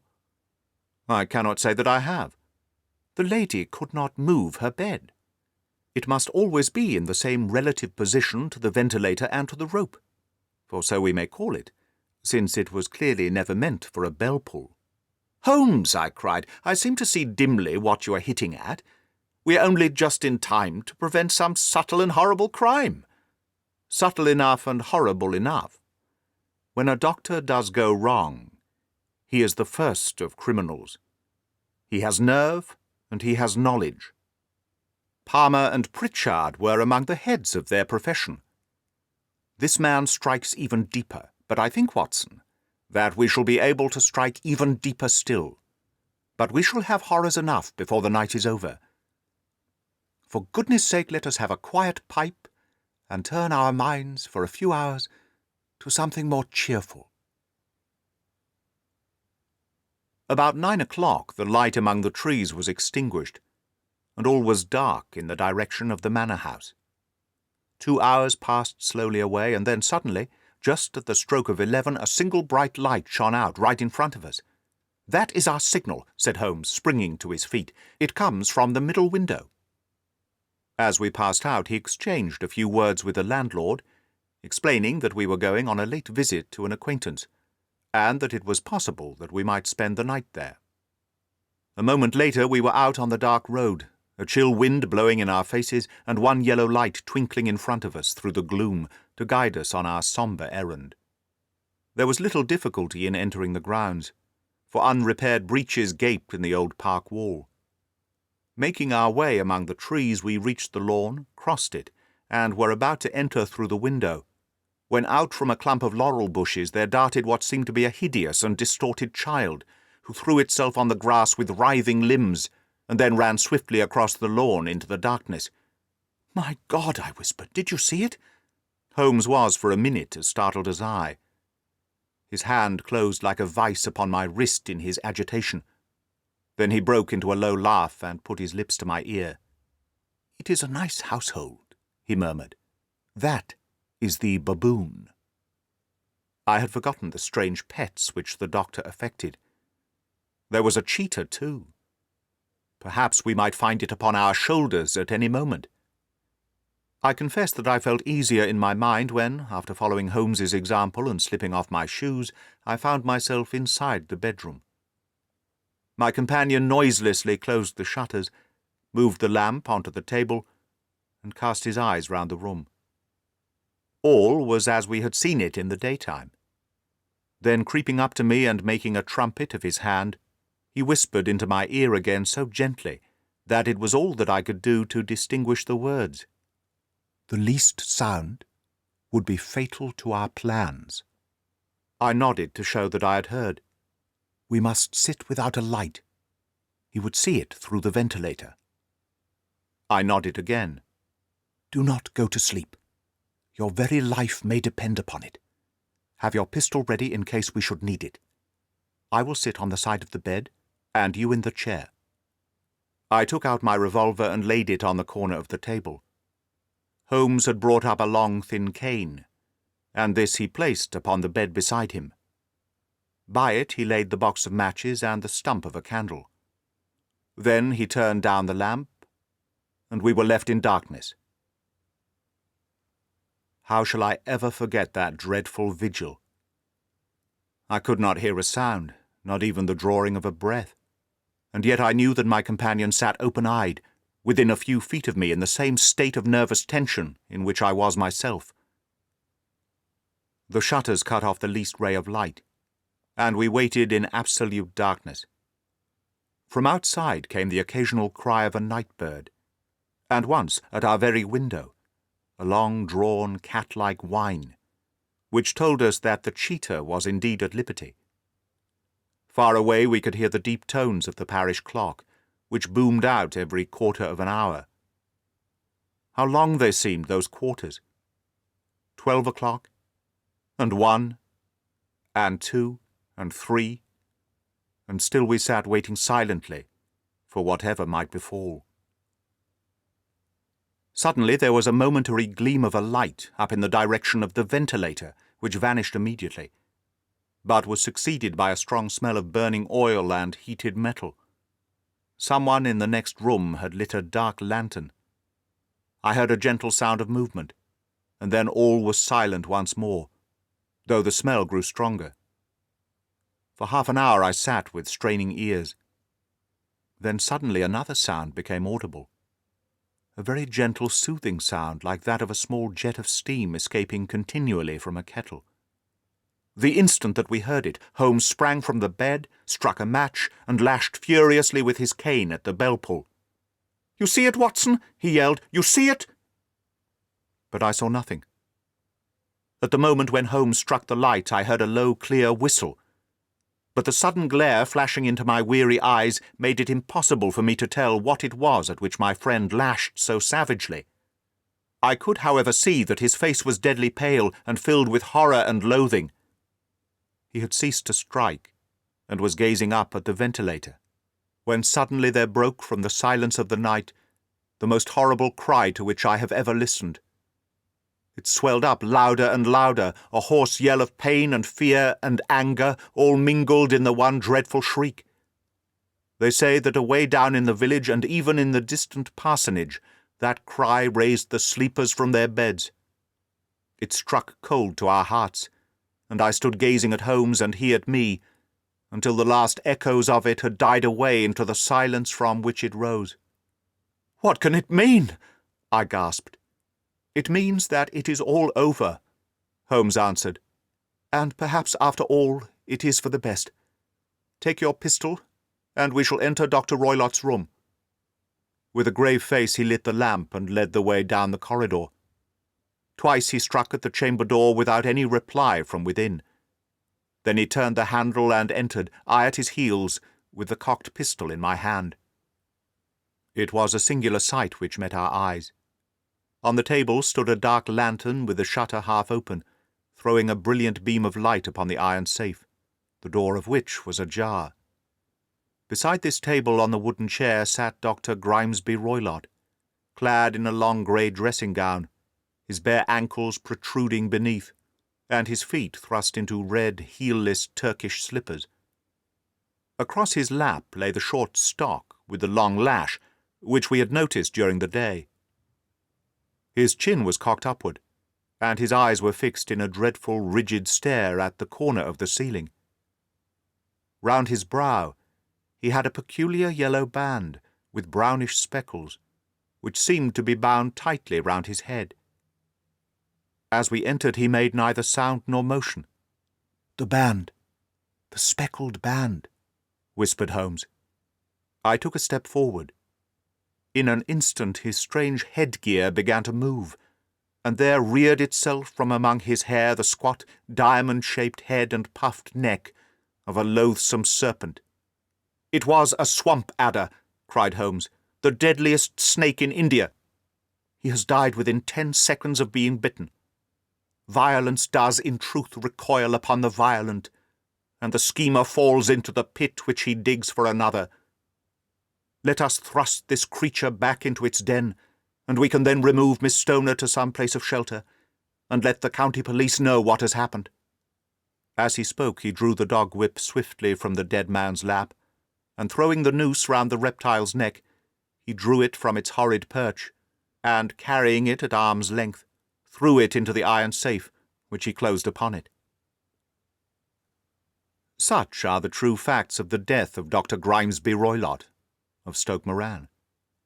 It is not necessary that I should prolong a narrative which has already run to too great a length, by telling how we broke the sad news to the terrified girl, how we conveyed her by the morning train to the care of her good aunt at Harrow, of how the slow process of official inquiry came to the conclusion that the doctor met his fate while indiscreetly playing with a dangerous pet. The little which I had yet to learn of the case was told me by Sherlock Holmes as we travelled back next day. "I had," said he, "come to an entirely erroneous conclusion, which shows, my dear Watson, how dangerous it always is to reason from insufficient data. The presence of the gipsies, and the use of the word band, which was used by the poor girl, no doubt, to explain the appearance which she had caught a horrid glimpse of by the light of her match, were sufficient to put me upon an entirely wrong scent. I can only claim the merit that I instantly reconsidered my position when, however, it became clear to me that whatever danger threatened an occupant of the room could not come either from the window or the door. My attention was speedily drawn, as I have already remarked to you, to this ventilator and to the bell-rope which hung down to the bed. The discovery that this was a dummy, and that the bed was clamped to the floor, instantly gave rise to the suspicion that the rope was there as a bridge for something passing through the hole and coming to the bed. The idea of a snake instantly occurred to me, and when I coupled it with my knowledge that the doctor was furnished with a supply of creatures from India, I felt that I was probably on the right track. The idea of using a form of poison which could not possibly be discovered by any chemical test was just such a one as would occur to a clever and ruthless man who had had an Eastern training. The rapidity with which such a poison would take effect would also, from his point of view, be an advantage. It would be a sharp-eyed coroner indeed who could distinguish the two little dark punctures which would show where the poison fangs had done their work. Then I thought of the whistle. Of course, he must recall the snake before the morning light revealed it to the victim. He had trained it, probably by the use of milk, which we saw, to return to him when summoned. He would put it through the ventilator at the hour that he thought best, with the certainty that it would crawl down the rope and land on the bed. It might or might not bite the occupant. Perhaps she might escape every night for a week, but sooner or later she must fall a victim. I had come to these conclusions before ever I had entered his room. An inspection of his chair showed me that he had been in the habit of standing on it, which of course would be necessary in order that he should reach the ventilator. The sight of the safe, the saucer of milk, and the loop of the whipcord were enough to finally dispel any doubts which may have remained. The metallic clang heard by Miss Stoner was obviously caused by her father hastily closing the door of his safe upon its terrible occupant. Having once made up my mind, you know the steps which I took in order to put the matter to the proof. I heard the creature hiss, as I have no doubt that you did also, and I instantly lit the light and attacked it, with the result of driving it through the ventilator, and also with the result of causing it to turn upon its master at the other side. Some of the blows of my cane came home and roused its snakish temper, so that it flew upon the first person it saw. In this way I am no doubt indirectly responsible for Dr. Grimesby Roylott's death, and I cannot say that it is likely to weigh very heavily upon my conscience. The Engineer's Thumb. Of all the problems which have been submitted to my friend Mr. Sherlock Holmes for solution during the years of our intimacy, there were only two which I was the means of introducing to his notice, that of Mr. Hatherley's thumb, and that of Colonel Warburton's madness. Of these, the latter may have afforded a finer field for an acute and original observer, but the other was so strange in its inception, and so dramatic in its details, that it may be the more worthy of being placed upon record, even if it gave my friend fewer openings for those deductive methods of reasoning by which he achieved such remarkable results.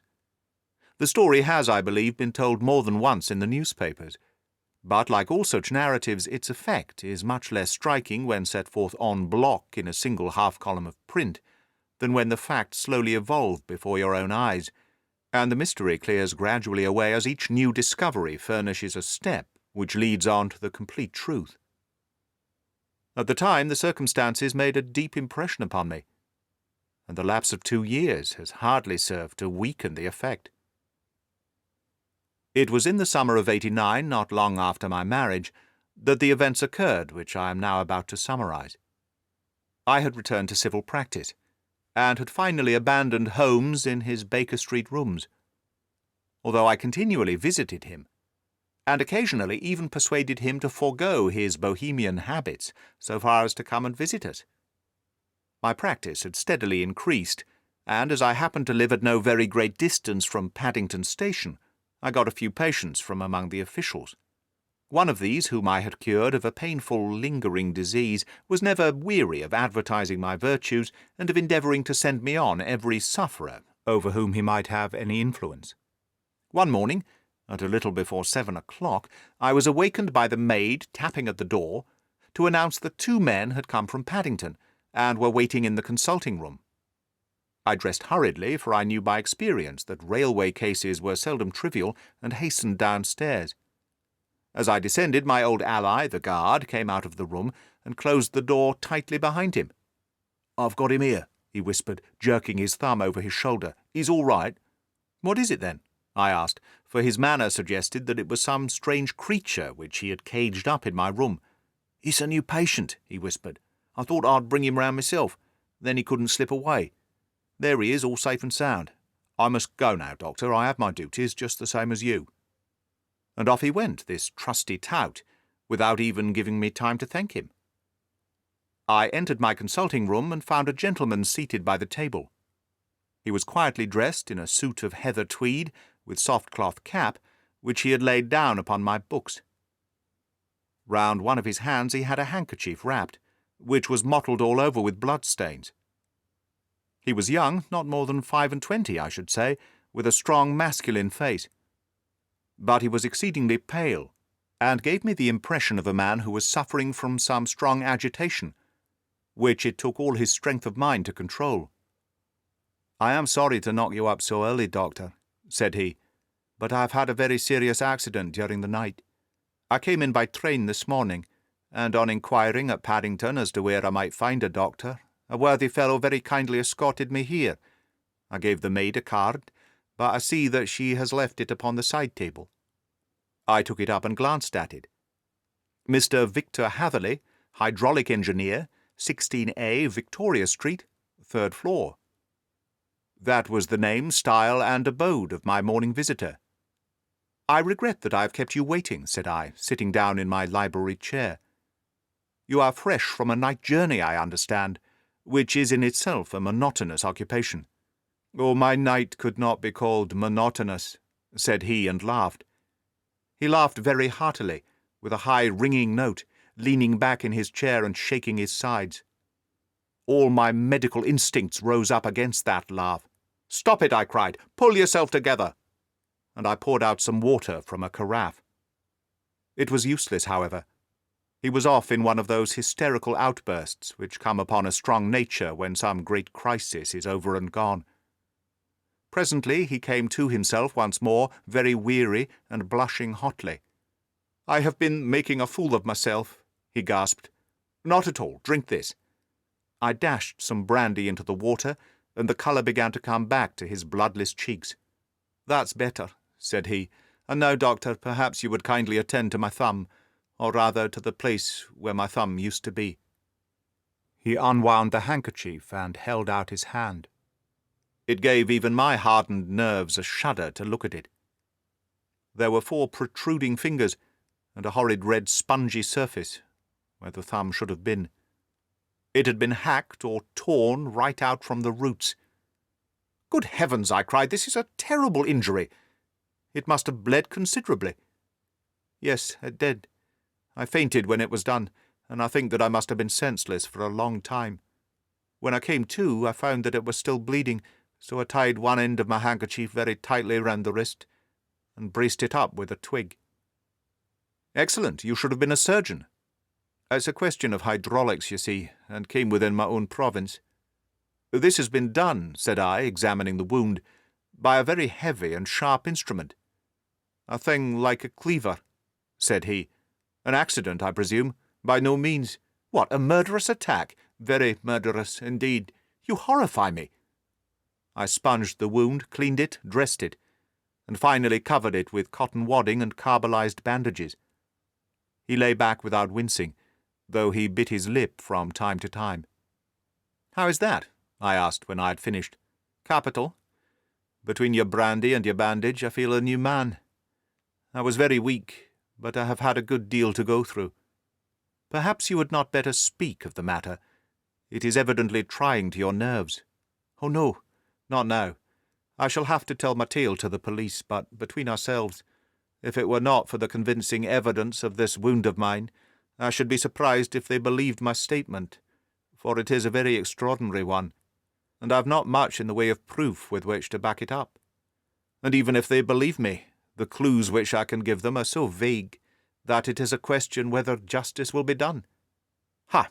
cried I. "If it is anything in the nature of a problem which you desire to see solved, I should strongly recommend you come to my friend, Mr. Sherlock Holmes, before you go to the official police." "Oh, I have heard of that fellow," answered my visitor, "and I should be very glad if he would take the matter up, though of course I must use the official police as well. Would you give me an introduction to him?" "I'll do better. I'll take you round to him myself." "I should be immensely obliged to you." "We'll call a cab and go together. We shall just be in time to have a little breakfast with him.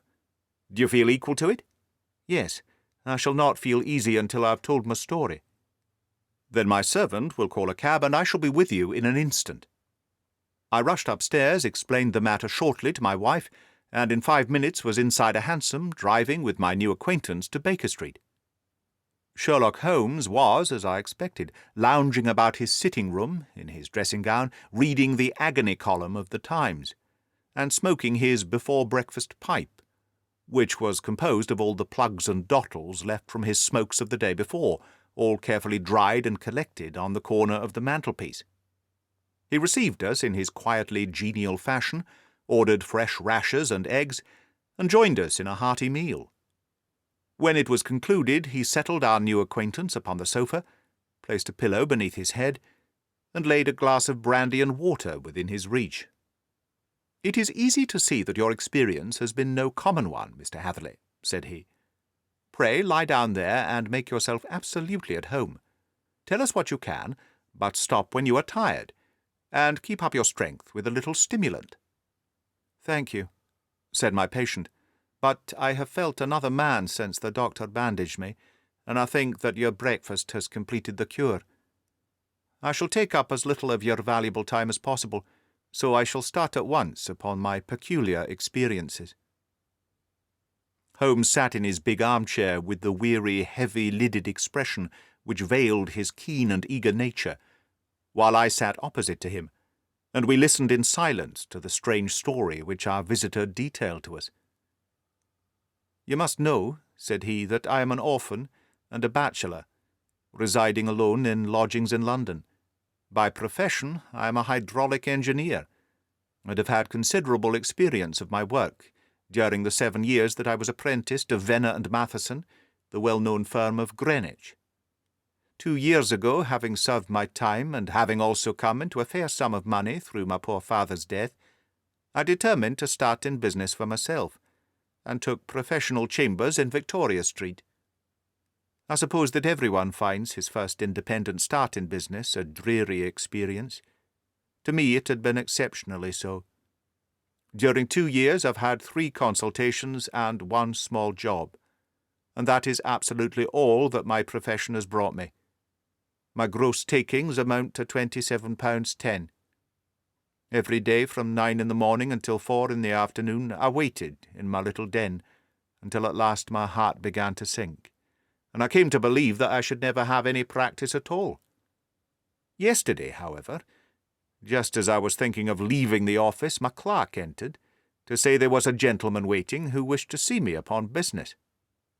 He brought up a card, too, with the name of Colonel Lysander Stark engraved upon it.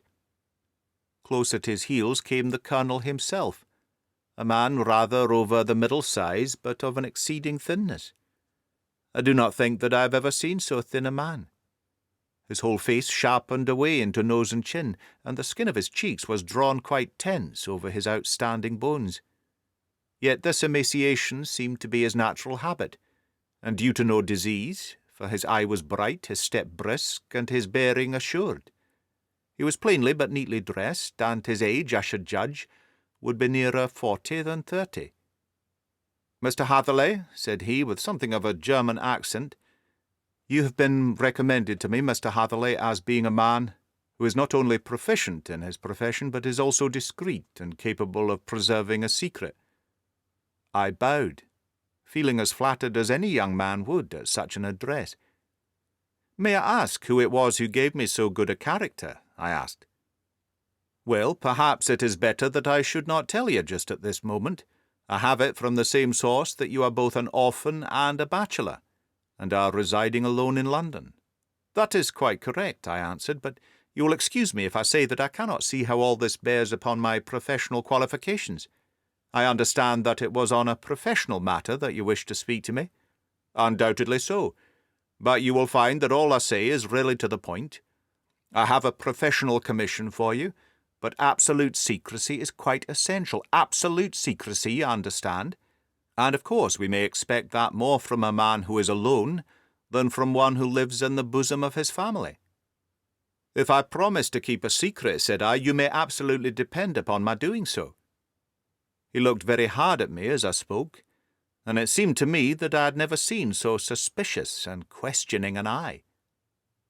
"You do promise, then?" said he at last. "Yes, I promise." "Absolute and complete silence before, during, and after? No reference to the matter at all, either in word or writing?" "I have already given you my word." "Very good." He suddenly sprang up, and darting like lightning across the room, he flung open the door. The passage outside was empty. "That's all right," said he, coming back. "I know that clerks are sometimes curious as to their master's affairs. Now we can talk in safety." He drew up his chair very close to mine and began to stare at me again with the same questioning and thoughtful look. A feeling of repulsion and something akin to fear had begun to rise within me at the strange antics of this fleshless man. Even my dread of losing a client could not restrain me from showing my impatience. "I beg that you will state your business, sir," said I. "My time is of value." Heaven forgive me for that last sentence, but the words came to my lips. "How would 50 guineas for a night's work suit you?" he asked. "Most admirably. I say a night's work, but an hour's would be nearer the mark. I simply want your opinion about a hydraulic stamping machine which has got out of gear. If you show us what is wrong, we shall soon set it right ourselves. What do you think of such a commission as that? The work appears to be light, and the pay munificent." "Precisely so. We shall want you to come tonight by the last train." "Where to?" "To Eyford, in Berkshire. It's a little place near the borders of Oxfordshire, and within 7 miles of Reading. There is a train from Paddington which would bring you in there at about 11:15. "Very good. I shall come down in a carriage to meet you." "There is a drive, then?" "Yes, our little place is quite out in the country. It's a good 7 miles from Eyford Station."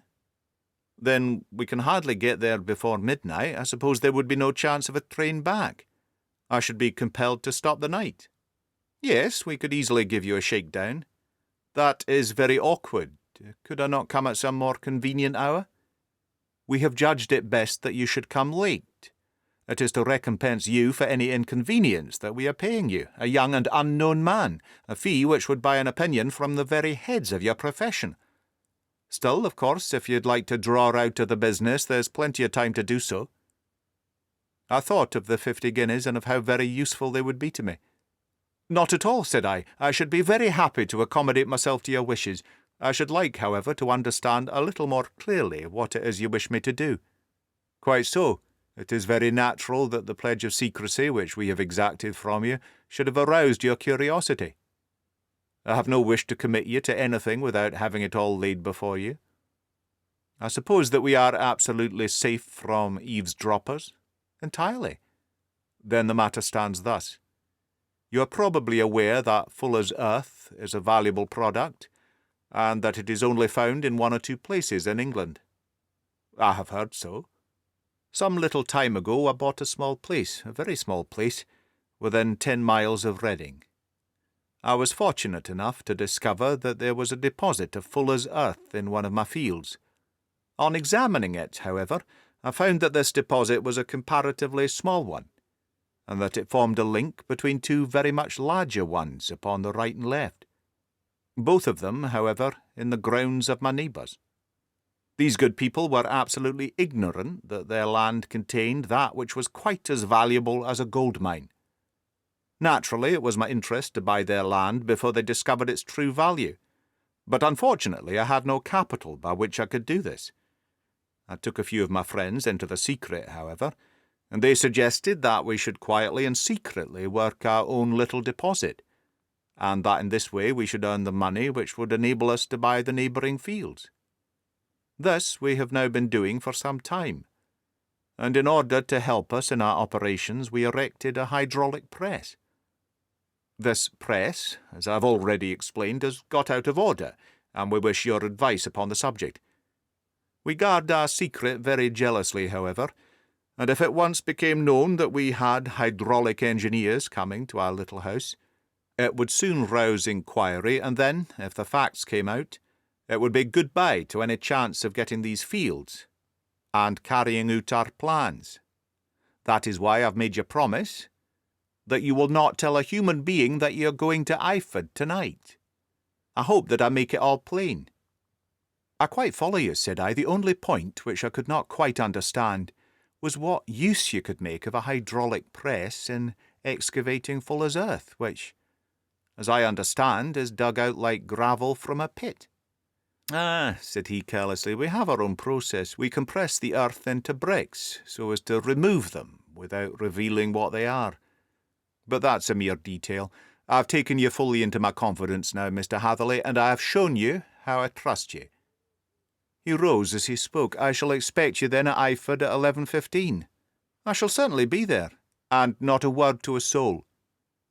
He looked at me with a last long questioning gaze, and then, pressing my hand in a cold, dank grasp, he hurried from the room. Well, when I came to think it all over in cool blood, I was very much astonished, as you may both think, at this sudden commission which had been entrusted to me. On the one hand, of course, I was glad, for the fee was at least tenfold what I should have asked had I set a price upon my own services, and it was possible that this order might lead to other ones. On the other hand, the face and manner of my patron had made an unpleasant impression upon me, and I could not think that his explanation of the Fuller's earth was sufficient to explain the necessity for my coming at midnight, and his extreme anxiety lest I should tell anyone of my errand. However, I threw all my fears to the winds, ate a hearty supper, drove to Paddington, and started off, having obeyed to the letter the injunction as to holding my tongue. At Reading I had to change not only my carriage but my station. However, I was in time for the last train to Eyford, and reached the little dim-lit station after 11 o'clock. I was the only passenger who got out there, and there was no one upon the platform save a single sleepy porter with a lantern. As I passed out through the wicket gate, however, I found my acquaintance of the morning waiting in the shadow upon the other side. Without a word he grasped my arm and hurried me into a carriage, the door of which was standing open. He drew up the windows on either side, tapped on the woodwork, and away we went as hard as the horse could go. "One horse?" interjected Holmes. "Yes, only one." "Did you observe the colour?" "Yes, I saw it by the sidelights when I was stepping into the carriage. It was a chestnut." "Tired-looking or fresh?"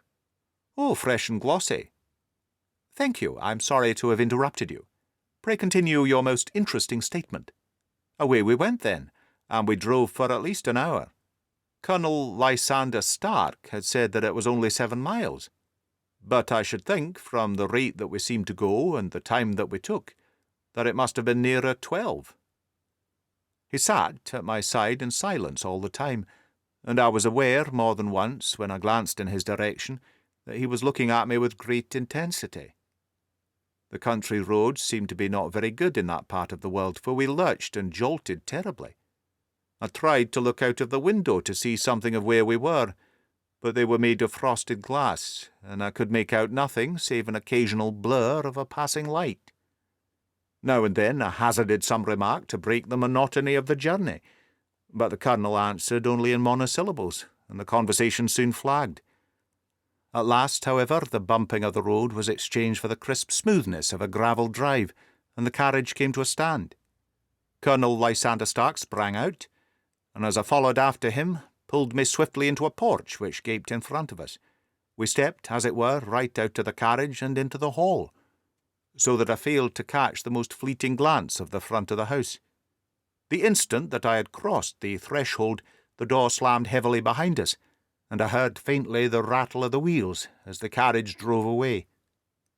It was pitch dark inside the house, and the Colonel fumbled about looking for matches, and muttering under his breath.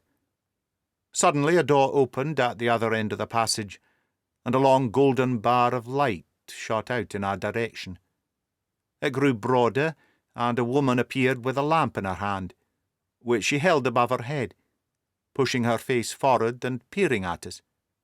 I could see that she was pretty, and from the gloss with which the light shone upon her dark dress, I knew that it was a rich material. She spoke a few words in a foreign tongue, in a tone as though asking a question, and when my companion answered in a gruff monosyllable, she gave such a start that the lamp nearly fell from her hand. Colonel Stark went up to her, whispered something in her ear, and then, pushing her back into the room from whence she had come, he walked towards me again with the lamp in his hand. "Perhaps you will have the kindness to wait in this room for a few minutes," said he, throwing open another door. It was a quiet little plainly furnished room, with a round table in the centre, on which several German books were scattered. Colonel Stark laid down the lamp on the top of a harmonium beside the door. "I shall not keep you waiting an instant," said he, and vanished into the darkness. I glanced at the books upon the table, and in spite of my ignorance of German, I could see that 2 of them were treatises on science, the others being volumes of poetry. Then I walked across to the window, hoping that I might catch some glimpse of the countryside, but an oak shutter, heavily barred, was folded across it. It was a wonderfully silent house. There was an old clock ticking loudly somewhere in the passage, but otherwise everything was deadly still. A vague feeling of uneasiness began to steal over me. Who were these German people, and what were they doing, living in this strange, out-of-the-way place? And where was the place? I was 10 miles or so from Eyford. That was all I knew, but whether north, south, east or west, I had no idea. For that matter, Reading, and possibly other large towns, were within that radius, so the place might not be so secluded after all. Yet it was quite certain from the absolute stillness that we were in the country. I paced up and down the room, humming a tune under my breath to keep up my spirits, and feeling that I was thoroughly earning my 50-guinea fee. Suddenly, without a preliminary sound in the midst of the utter stillness, the door of my room swung slowly open. The woman was standing in the aperture, the darkness of the hall behind her, the yellow light from my lamp beating upon her eager and beautiful face. I could see at a glance that she was sick with fear, and the sight sent a chill to my own heart. She held up one shaking finger to warn me to be silent, and she shot a few whispered words of broken English at me, her eyes glancing back, like those of a frightened horse, into the gloom behind her. "I would go," said she, trying hard, as it seemed to me, to speak calmly. "I would go. I should not stay here. There is no good for you to do." "But, madam," said I have not yet done what I came for. I cannot possibly leave until I have seen the machine." "It is not worth your while to wait," she went on. "You can pass through the door. No one hinders." And then, seeing that I smiled and shook my head, she suddenly threw aside her constraint and made a step forward with her hands wrung together. "For the love of heaven," she whispered, "get away from here before it's too late." But I am somewhat headstrong by nature, and am more ready to engage in an affair when there is some obstacle in the way. I thought of my 50-guinea fee, of my wearisome journey, and of the unpleasant night which seemed to be before me. Was it all to go for nothing? Why should I slink away without having carried out my commission, and without the payment which was my due? This woman might, for all I knew, be a monomaniac. With a stout bearing, therefore, though her manner had shaken me more than I cared to confess, I still shook my head, and declared my intention of remaining where I was. She was about to renew her entreaties when a door slammed overhead, and the sound of several footsteps were heard upon the stairs. She listened for an instant, threw up her hands with a despairing gesture, and vanished as suddenly and noiselessly as she had come. The newcomers were Colonel Lysander Stark and a short, thick man, with a chinchilla beard growing out of the creases of his double chin, who was introduced to me as Mr. Ferguson. "This is my secretary and manager," said the Colonel. "By the way, I was under the impression that I left this door shut just now. I fear that you felt the draught." "On the contrary," said I opened the door myself, because I felt the room to be a little close."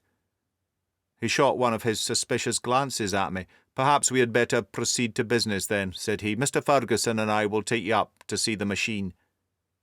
"I had better put my hat on, I suppose." "Oh, no, it's in the house." "What, you dig full as earth in the house?"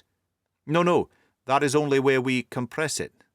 But never mind that. All we wish you to do is examine the machine and let us know what is wrong with it." We went upstairs together, the Colonel first with a lamp, the fat manager and I behind him. It was a labyrinth of an old house with corridors, passages, narrow winding staircases, and little low doors, the thresholds of which were hollowed out by the generations who had crossed them. There were no carpets and no signs of any furniture above the ground floor, while the plaster was peeling off the walls and the damp was breaking through in green, unhealthy blotches. I tried to put on as unconcerned an air as possible, but I had not forgotten the warnings of the lady, even though I disregarded them, and I kept a keen eye upon my two companions. Ferguson appeared to be a morose and silent man, but I could see from the little that he had said that he was at least a fellow countryman. Colonel Lysander Stark stopped at last before a low door, which he unlocked. Within was a small square room, in which the three of us could hardly get at one time. Ferguson remained outside, and the Colonel ushered me in. "We are now," said he, "actually within the hydraulic press, and it would be a particularly unpleasant thing for us if any were to turn it on.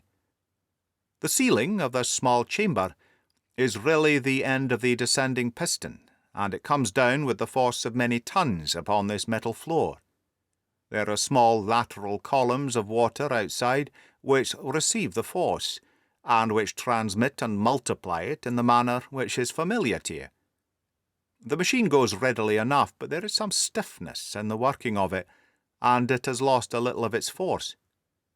Perhaps you'll have the goodness to look it over and to show us how we can set it right." I took the lamp from him, and I examined the machine very thoroughly. It was indeed a gigantic one, and capable of exercising enormous pressure. When I passed outside, however, and pressed down the levers which controlled it, I knew at once by the whishing sound that there was a slight leakage, which allowed a regurgitation of water through one of the side cylinders. An examination showed that one of the india-rubber bands, which was round the head of a driving rod, had shrunk so as not quite to fill the socket along which it worked. This was clearly the cause of the loss of power, and I pointed it out to my companions, who followed my remarks very carefully, and asked several practical questions as to how they should proceed to set it to right. When I had made it clear to them, I returned to the main chamber of the machine, and took a good look at it to satisfy my own curiosity. It was obvious at a glance that the story of the Fuller's Earth was the merest fabrication, for it would be absurd to suppose that so powerful an engine could be designed for so inadequate a purpose. The walls were of wood, but the floor consisted of a large iron trough, and when I came to examine it I could see a crust of metallic deposit all over it. I had stooped and was scraping at this to see exactly what it was when I heard a muttered exclamation in German, and saw the cadaverous face of the colonel looking down at me. "What are you doing there?" he asked. I felt angry at having been tricked by so elaborate a story as that which he had told me. "I was admiring your Fuller's Earth," said I. "I think that I should be better able to advise you as to your machine if I knew what the exact purpose was for which it was used." The instant that I uttered the words I regretted the rashness of my speech. His face set hard, and a baleful light sprang up in his grey eyes. "Very well," said he, "you shall know all about the machine." He took a step backward, slammed the little door, and turned the key in the lock. I rushed towards it and pulled at the handle, but it was quite secure, and it did not give in the least to my kicks and shoves.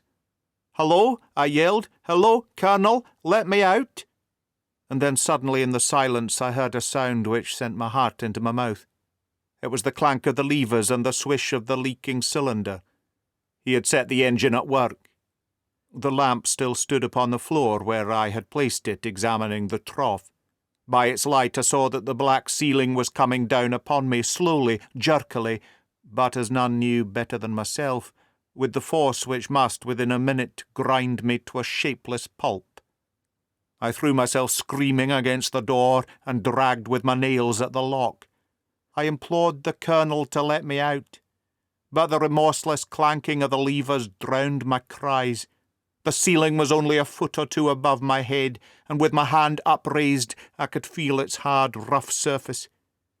Then it flashed through my mind that the pain of my death would depend very much upon the position in which I met it. If I lay on my face, the weight would come upon my spine, and I shuddered to think of that dreadful snap. Easier the other way, perhaps, and yet had I the nerve to lie and look up at that deadly black shadow wavering down upon me? Already I was unable to stand erect when my eye caught something which brought a gush of hope back to my heart. I have said that though the floor and ceiling were of iron, the walls were of wood. As I gave a last hurried glance around, I saw a thin line of yellow light between two of the boards, which broadened and broadened as a small panel was pushed backwards. For an instant I could hardly believe that here was indeed a door which led away from death. The next I threw myself through and lay half fainting upon the other side. The panel had closed again behind me. But the crash of the lamp, and a few moments afterwards the clang of the two slabs of metal told me how narrow had been my escape. I was recalled to myself by a frantic plucking at my wrist, and I found myself lying upon the stone floor of a narrow corridor, while a woman bent over me and tugged at me with her left hand, while she held a candle in her right. It was the same good friend whose warning I had so foolishly rejected. "Come, come," she cried breathlessly, "they will be here in a moment. They will see that you're not there. Oh, do not waste the so precious time, but come." This time at least I did not scorn her advice. I staggered to my feet and ran with her along the corridor and down a winding stair.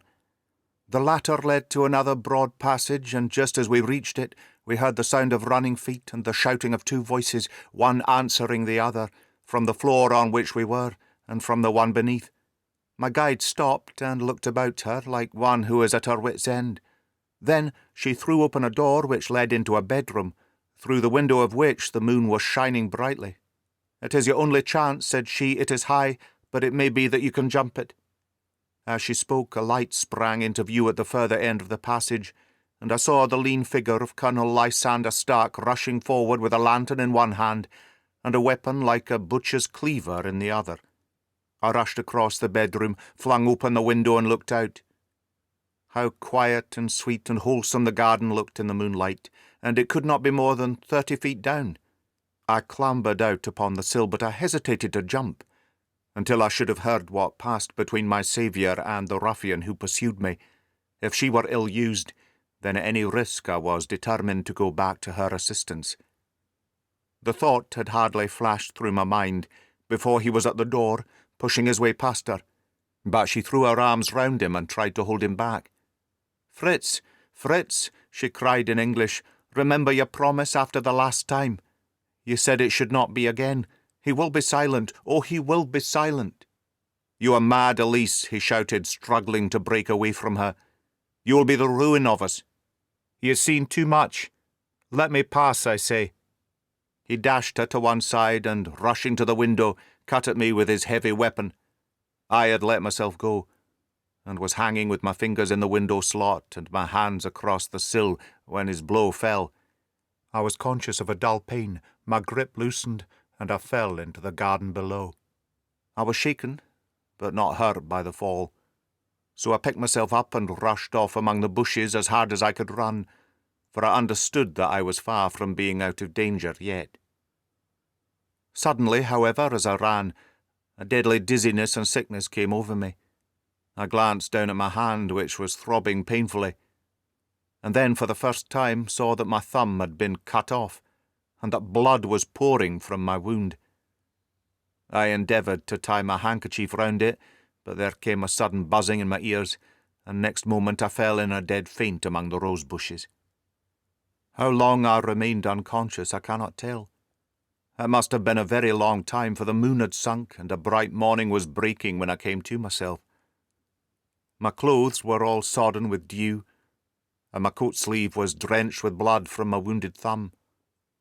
The smarting of it recalled in an instant all the particulars of my night's adventure, and I sprang to my feet with the feeling that I might hardly yet be safe from my pursuers. But to my astonishment, when I came to look round me, neither house nor garden were to be seen.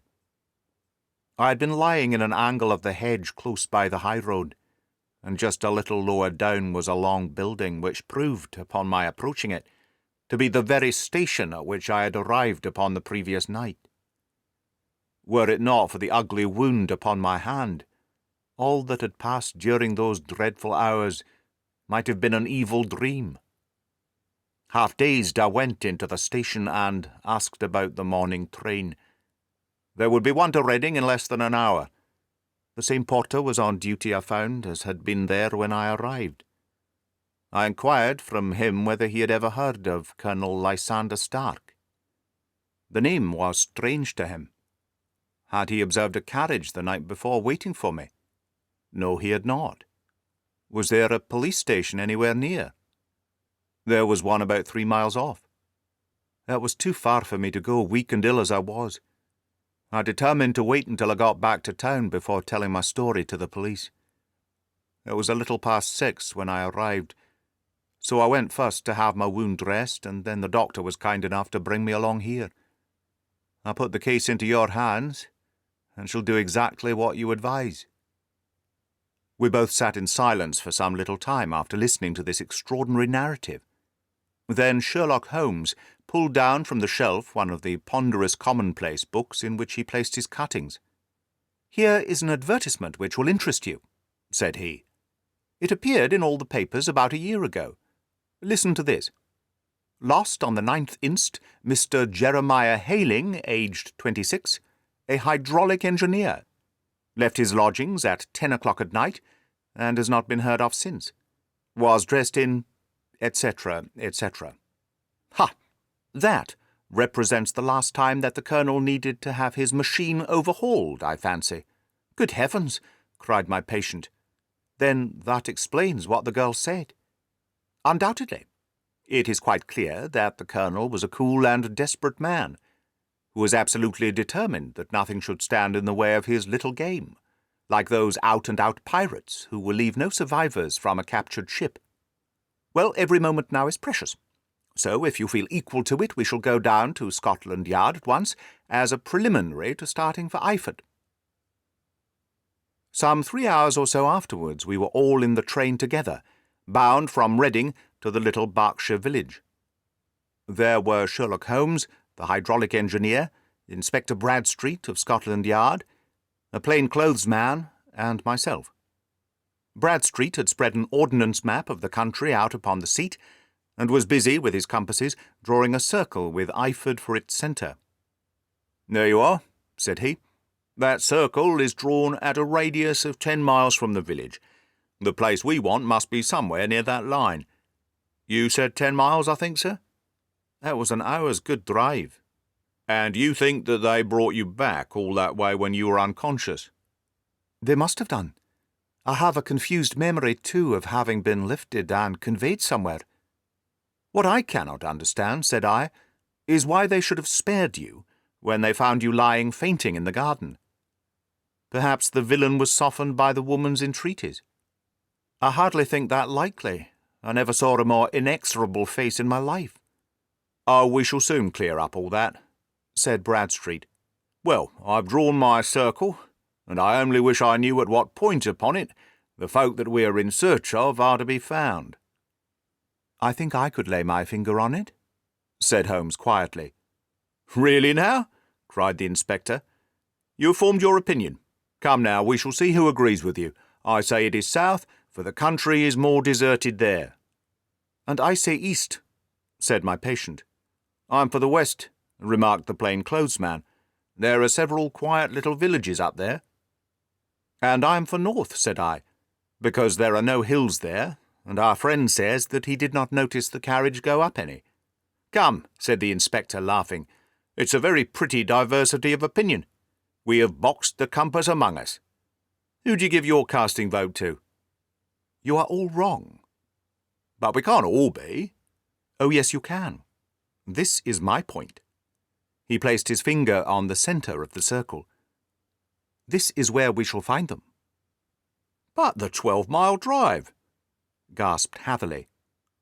6 out and 6 back, nothing simpler. You say yourself that the horse was fresh and glossy when you got in. How could it be that, if it had gone 12 miles over heavy roads?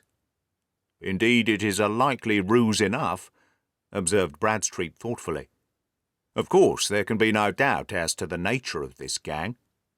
"None at all," said Holmes.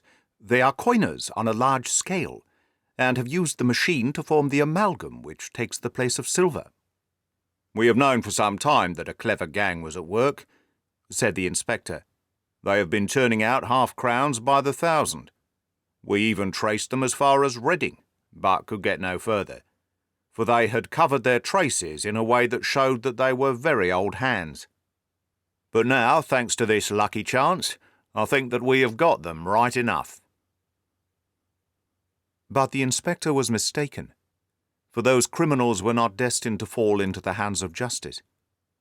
As we rolled into Iford station, we saw a gigantic column of smoke, which streamed up from behind a small clump of trees in the neighbourhood, and hung like an immense ostrich feather over the landscape. "A house on fire?"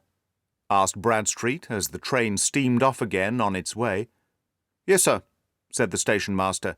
"When did it break out?" "I hear that it was during the night, sir, but it has got worse, and the whole place is in a blaze." "Whose house is it?" "Dr. Becker's." "Tell me," broke in the engineer, "is Dr. Becker a German? Very thin with a long sharp nose?" The station-master laughed heartily. "No, sir, Dr. Becker is an Englishman, and there isn't a man in the parish who has a better lined waistcoat. But he has a gentleman staying with him, a patient, as I understand, who is a foreigner, and he looks as if a little good Berkshire beef would do him no harm." The station-master had not finished his speech before we were all hastening in the direction of the fire. The road topped a low hill, and there was a great widespread whitewashed building in front of us, spouting fire at every chink and window, while in the garden in front 3 fire engines were vainly striving to keep the flames under. "That's it!" cried Hatherley in intense excitement. "There is the gravel drive, and there are the rose bushes where I lay. That second window is the one that I jumped from." "Well, at least," said Holmes, "you have had your revenge upon them. There can be no question that it was your oil lamp which, when it was crushed in the press, set fire to the wooden walls, though no doubt they were too excited in the chase after you to observe it at the time. Now keep your eyes open in this crowd for your friends of last night. though I very much fear that they are a good 100 miles off by now." And Holmes' fears came to be realized, for from that day to this, no word has ever been heard either of the beautiful woman, the sinister German, or the morose Englishman. Early that morning a peasant had met a cart, containing several people and some very bulky boxes, driving rapidly in the direction of Reading. But there all traces of the fugitives disappeared, and even Holmes's ingenuity failed to discover the least clue to their whereabouts. The firemen had been much perturbed at the strange arrangements which they found within, and still more so by discovering a newly severed human thumb upon a window-sill of the second floor. About sunset, however, their efforts were at last successful, and they subdued the flames. But not before the roof had fallen in, and the whole place reduced to such absolute ruin that, save some twisted cylinders and iron piping, not a trace remained of the machinery which had cost our unfortunate acquaintance so dearly. Large masses of nickel and of tin were discovered stored in an outhouse, but no coins were to be found, which may have explained the presence of those bulky boxes which have been already referred to. How our hydraulic engineer had been conveyed from the garden to the spot where he recovered his senses might have remained for ever a mystery, were it not for the soft mould which told us a very plain tale. He had evidently been carried down by two persons, one of whom had remarkably small feet, and the other unusually large ones. On the whole, it was most probable that the silent Englishman, being less bold or less murderous than his companion, had assisted the woman to bear the unconscious man out of the way of danger. "Well," said our engineer ruefully as we took our seats to return to London, "it has been a pretty business for me. I have lost my thumb, and I have lost a 50-guinea fee. And what have I gained?" "Experience," said Holmes, laughing. "Indirectly it may be of value, you know. You have only to put it into words to gain the reputation of being excellent company for the remainder of your existence."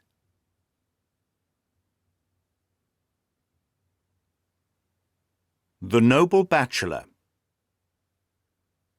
The Lord St. Simon marriage and its curious termination have long since ceased to be a subject of interest in those exalted circles in which the unfortunate bridegroom moves. Fresh scandals have eclipsed it, and their more piquant details have drawn the gossips away from this 4-year-old drama. As I have reason to believe, however, that the full facts have never been revealed to the general public, and as my friend Sherlock Holmes had a considerable share in clearing the matter up, I feel that no memoir of him would be complete without some little sketch of this remarkable episode. It was a few weeks before my own marriage, during the days when I was still sharing rooms with Holmes in Baker Street, that he came home from an afternoon stroll to find a letter on the table waiting for him. I had remained indoors all day, for the weather had taken a sudden turn to rain, with high autumnal winds, and the Jezail bullet, which I had brought back in one of my limbs as a relic of my Afghan campaign, throbbed with dull persistency.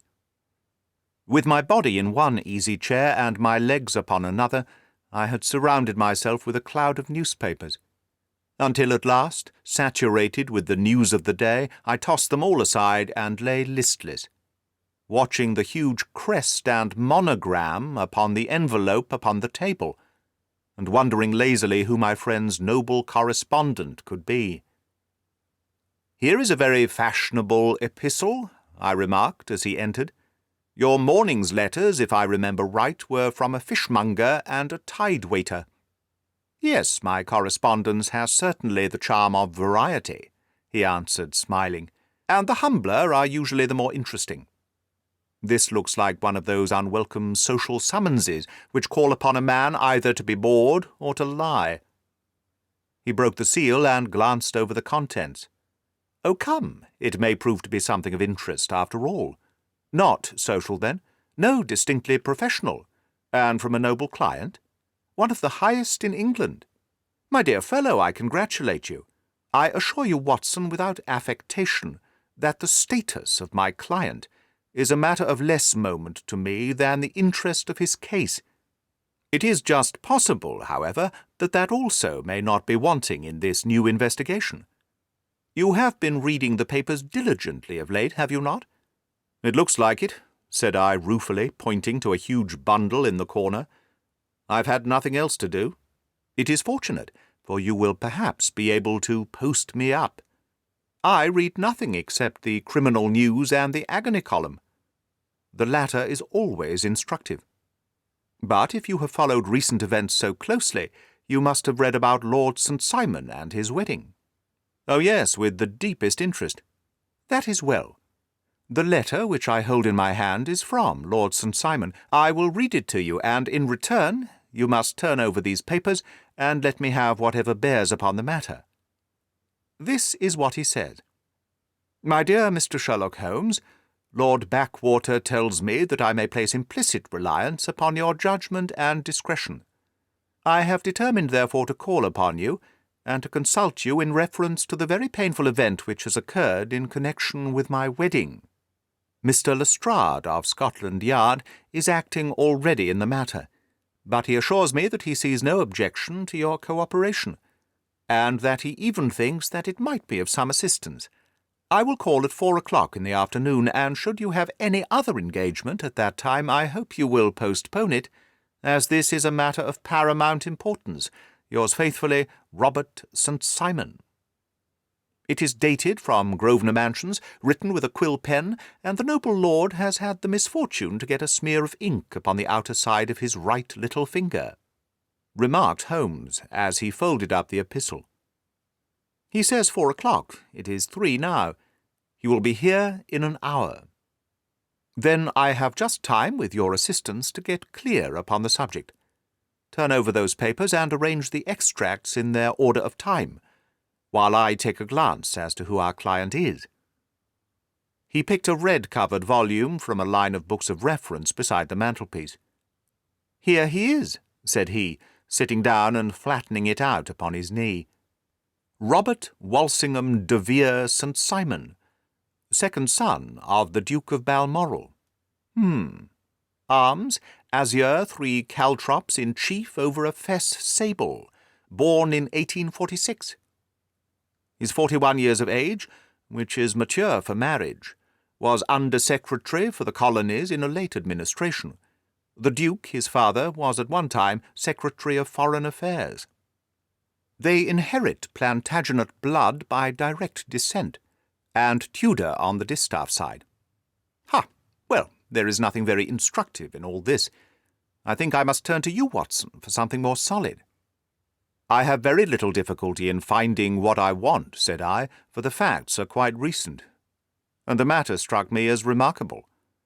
I feared to refer them to you, however, as I knew that you had an inquiry on hand, and that you disliked the intrusion of other matters."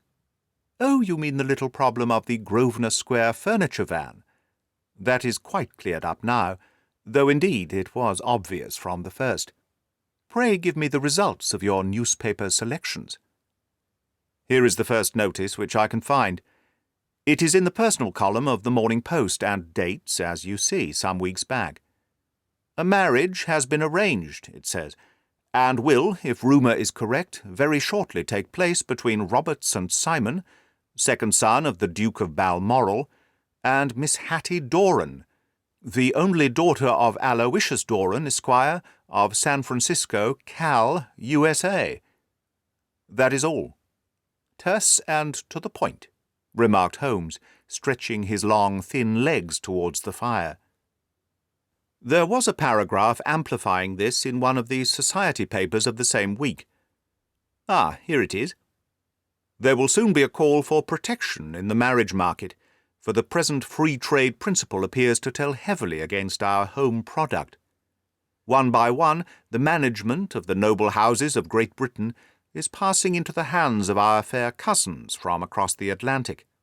An important addition has been made during the last week to the list of prizes which have been borne away by these charming invaders.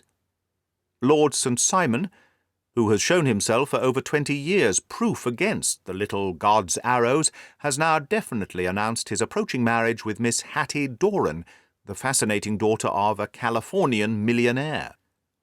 Miss Doran, whose graceful figure and striking face attracted much attention at the Westbury House festivities, is an only child, and it is currently reported that her dowry will run to considerably over the 6 figures, with expectancies for the future.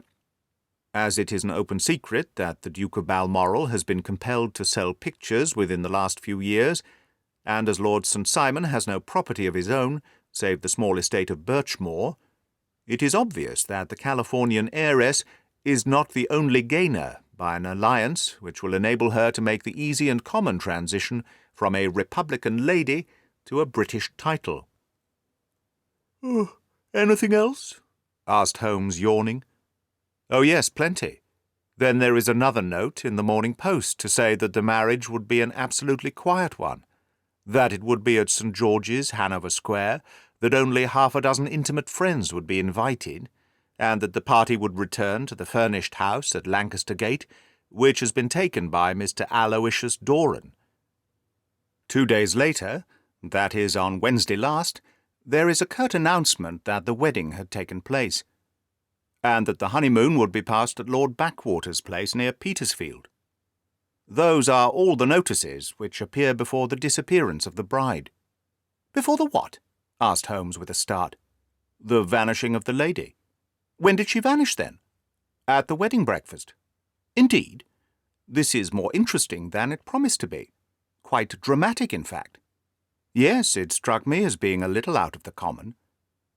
"They often vanish before the ceremony and occasionally during the honeymoon, but I cannot call to mind anything quite so prompt as this. Pray let me have the details." "I warn you that they are very incomplete. Perhaps we may make them less so. Such as they are set forth in a single article of a morning newspaper of yesterday, which I will read to you. It is headed, 'Singular Occurrence at a Fashionable Wedding.' The family of Lord Robert St. Simon has been thrown into the greatest consternation by the strange and painful episodes which have taken place in connection with his wedding. The ceremony, as shortly announced in the papers of yesterday, occurred on the previous morning. But it is only now that it has been possible to confirm the strange rumours which have been so persistently floating about. In spite of the attempts of the friends to hush the matter up, so much public attention has now been drawn to it that no good purpose can be served by affecting to disregard what is a common subject for conversation. The ceremony, which was performed at St. George's, Hanover Square, was a very quiet one, no one being present save the father of the bride, Mr. Aloysius Doran, the Duchess of Balmoral, Lord Backwater, Lord Eustace and Lady Clara St. Simon, the younger brother and sister of the bridegroom, and Lady Alicia Whittington. The whole party proceeded afterwards to the house of Mr. Aloysius Doran at Lancaster Gate, where breakfast had been prepared. It appears that some little trouble had been caused by a woman, whose name has not been ascertained, who endeavoured to force her way into the house after the bridal party, alleging that she had some claim upon Lord St. Simon. It was only after a painful and prolonged scene that she was ejected by the butler and the footman. The bride, who had fortunately entered the house before this unpleasant interruption, had sat down to breakfast with the rest, when she complained of a sudden indisposition and retired to her room. Her prolonged absence having caused some comment, her father followed her, but learned from her maid that she had only come up to her chamber for an instant, caught up an ulster and bonnet, and hurried down to the passage. One of the footmen declared that he had seen a lady leave the house thus apparelled, but had refused to credit that it was his mistress, believing her to be with the company. On ascertaining that his daughter had disappeared, Mr. Aloysius Doran, in conjunction with the bridegroom, instantly put themselves into communication with the police, and very energetic inquiries are being made, which will probably result in a speedy clearing up of this very singular business. Up to a late hour last night, however, nothing had transpired as to the whereabouts of the missing lady. There are rumours of foul play in the matter, and it is said that the police have caused the arrest of the woman who had caused the original disturbance, in the belief that from jealousy or some other motive she may have been concerned in the strange disappearance of the bride. And is that all? Only one little item in another of the morning papers, but it is a suggestive one. And it is that Miss Flora Millar, the lady who had caused the disturbance, has actually been arrested. It appears that she was formerly a danseuse at the Allegro, and that she had known the bridegroom for some years. There are no further particulars, and the whole case is in your hands now, so far as it has been set forth in the public press. And an exceedingly interesting case it appears to be. I would not have missed it for worlds. But there is a ring at the bell, Watson, and as the clock makes it a few minutes after 4, I have no doubt that this will prove to be our noble client. Do not dream of going, Watson, for I very much prefer having a witness, if only as a check to my own memory. Lord Robert St. Simon, announced our page-boy, throwing open the door. A gentleman entered with a pleasant, cultured face, high-nosed and pale, with something perhaps of petulance about the mouth, and with the steady, well-opened eye of a man whose pleasant lot it had ever been to command and to be obeyed. His manner was brisk, and yet his general appearance gave an undue impression of age, for he had a slight forward stoop and a little bend of the knees as he walked. His hair, too, as he swept off his curly-brimmed hat, was grizzled round the edges and thin upon the top. As to his dress, it was careful to the verge of foppishness, with high collar, black frock-coat, white waistcoat, yellow gloves, patent leather shoes, and light-coloured gaiters. He advanced slowly into the room, turning his head from left to right, and swinging in his right hand the cord which held his golden eyeglasses. "Good day, Lord St. Simon," said Holmes, rising and bowing. "Pray take the basket-chair. This is my friend and colleague, Dr. Watson. Draw up a little to the fire, and we shall talk this matter over. A most painful matter to me, as you can most readily imagine, Mr. Holmes. I have been cut to the quick. I understand you have already managed several delicate cases of this sort, sir, though I presume that they were hardly from the same class of society. No, I am descending. I beg pardon. My last client of the sort was a king. Oh, really? I had no idea. And which king? The King of Scandinavia. What? Had he lost his wife? You can understand, said Holmes suavely, that I extend to the affairs of my other clients the same secrecy which I promised to you in yours. Of course. Very right, very right. I'm sure I beg pardon. As to my own case, I am ready to give you any information which may assist you in forming an opinion. Thank you. I have already learned all that is in the public prints, nothing more. I presume that I may take it as correct, this article, for example, as to the disappearance of the bride? Lord St. Simon glanced over it. Yes, it is correct as far as it goes. But it needs a great deal of supplementing before anyone could offer an opinion. I think that I may arrive at my facts most directly by questioning you. Pray do so. When did you first meet Miss Hattie Doran? In San Francisco, a year ago. You were travelling in the States? Yes. Did you become engaged then? No. But you were on a friendly footing. I was amused by her society, and she could see that I was amused. Her father is very rich? He is said to be the richest man on the Pacific slope. And how did he make his money? In mining. He had nothing a few years ago. Then he struck gold, invested it, and came up by leaps and bounds. Now, what is your own impression as to the young lady's, your wife's, character? The nobleman swung his glasses a little faster, and stared down into the fire. You see, Mr. Holmes, said he, my wife was 20 before her father became a rich man. During that time she ran free in a mining camp, and wandered through woods or mountains, so that her education has come from nature rather than from the schoolmaster. That is what we call, in England, a tomboy, with a strong nature, wild and free, unfettered by any sort of traditions. She is impetuous, volcanic, I was about to say. She is swift in making up her mind, and fearless in carrying out her resolutions. On the other hand, I would not have given her the name which I have the honour to bear, had I not thought her to be at bottom a noble woman. I believe she is capable of heroic self-sacrifice, and that anything dishonourable would be repugnant to her. Have you her photograph? I brought this with me." He opened a locket and showed us the full face of a very lovely woman. It was not a photograph, but an ivory miniature, and the artist had brought out the full effect of the lustrous black hair, the dark eyes, and the exquisite mouth. Holmes gazed long and earnestly at it. Then he closed the locket and handed it back to Lord St. Simon. "The young lady came to London, then, and you renewed your acquaintance?" "Yes, her father brought her over for this last London season. I met her several times, became engaged to her, and have now married her. She brought, I understand, a considerable dowry, a fair dowry, not more than is usual in my family.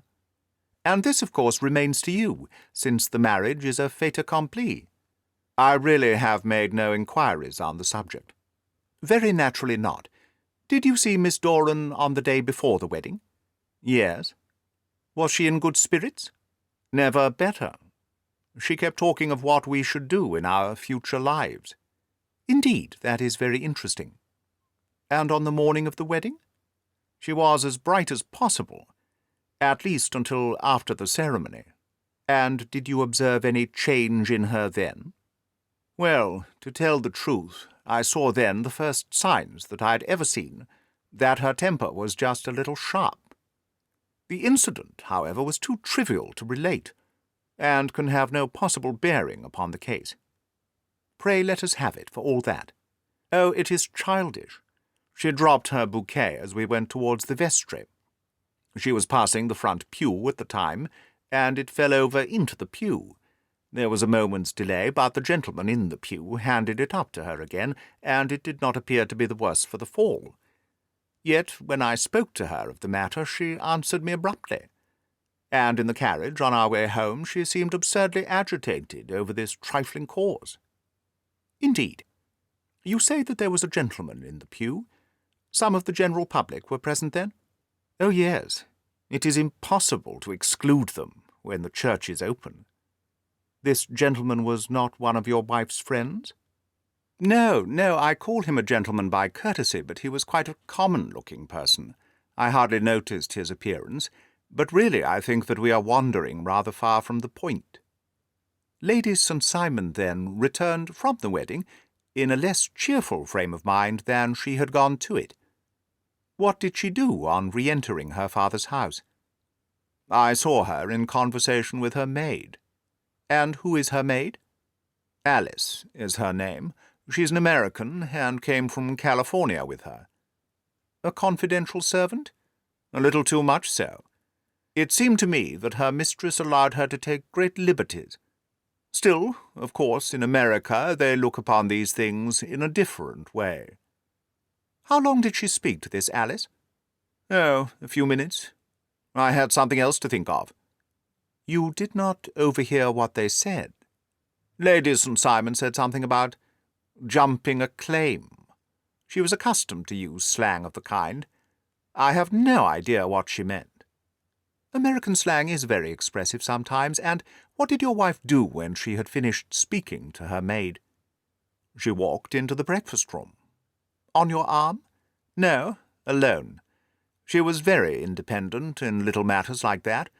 Then, after we had sat down for 10 minutes or so, she rose hurriedly, muttered some words of apology, and left the room. She never came back." "But this maid Alice, as I understand, deposes that she went to her room, covered her bride's dress with a long ulster, put on a bonnet, and went out." "Quite so, and she was afterwards seen walking into Hyde Park in company with Flora Millard. a woman who is now in custody, and who had already made a disturbance at Mr. Doran's house that morning. Ah, yes, I should like a few particulars as to this young lady and your relations to her." Lord St. Simon shrugged his shoulders and raised his eyebrows. "We have been on friendly footing for some years. I may say, on a very friendly footing. She used to be at the Allegro. I have not treated her ungenerously, and she has no just cause of complaint against me. But you know what women are, Mr. Holmes. Flora was a dear little thing, but exceedingly hot-headed and devotedly attached to me. She wrote me dreadful letters when she heard that I was to be married, and to tell the truth, the reason why I had the marriage celebrated so quietly was that I feared lest there might be a scandal in the church. She came to Mr. Doran's door just after we returned, and she endeavoured to push her way in, uttering very abusive expressions towards my wife, and even threatening her. But I had foreseen the possibility of something of the sort, and I had given instructions to the servants, who soon pushed her out again. She was quiet when she saw that there was no good in making a row." "Did your wife hear all this?" "No, thank goodness she did not." "And was she seen walking with this very woman afterwards?" "Yes. That is what Mr. Lestrade of Scotland Yard looks upon as so serious. It is thought that Flora decoyed my wife out and laid some terrible trap for her." "Well, it is a possible supposition." "You think so too?" "I did not say a probable one. But you do not yourself look upon this as likely." "I do not think Flora would hurt a fly." "Still, jealousy is a strange transformer of characters. Pray, what is your own theory as to what took place?" "Well, really, I came to seek a theory, not to propound one. I have given you all the facts. Since you ask me, however, I may say that it has occurred to me, as possible, that the excitement of this affair, the consciousness that she had made so immense a social stride, had the effect of causing some little nervous disturbance in my wife. In short, that she became suddenly deranged?" "Well, really, when I consider that she has turned her back, I will not say upon me, but upon so much that many have aspired to without success, I can hardly explain it in any other fashion." "Well, certainly that is also a conceivable hypothesis," said Holmes, smiling. "And now, Lord St. Simon, I think that I have nearly all my data. May I ask whether you were seated at the breakfast table so that you could see out of the window?" "We could see the other side of the road and the park." "Quite so. Then I do not think that I need detain you any longer. I shall communicate with you." "Should you be fortunate enough to solve this problem," said our client, rising. "I have solved it." "Eh? What was that?" "Where, then, is my wife?" "That is a detail which I shall speedily supply." Lord St. Simon shook his head. "I'm afraid that it will take wiser heads than yours or mine," he remarked, and bowing in a stately, old-fashioned manner, he departed. "It is very good of Lord St. Simon to honour my head by putting it on a level with his own," said Sherlock Holmes, laughing. "I think that I shall have a whisky and soda and a cigar after all this cross-questioning. I had formed my conclusions as to the case before the client came into the room." "My dear Holmes!"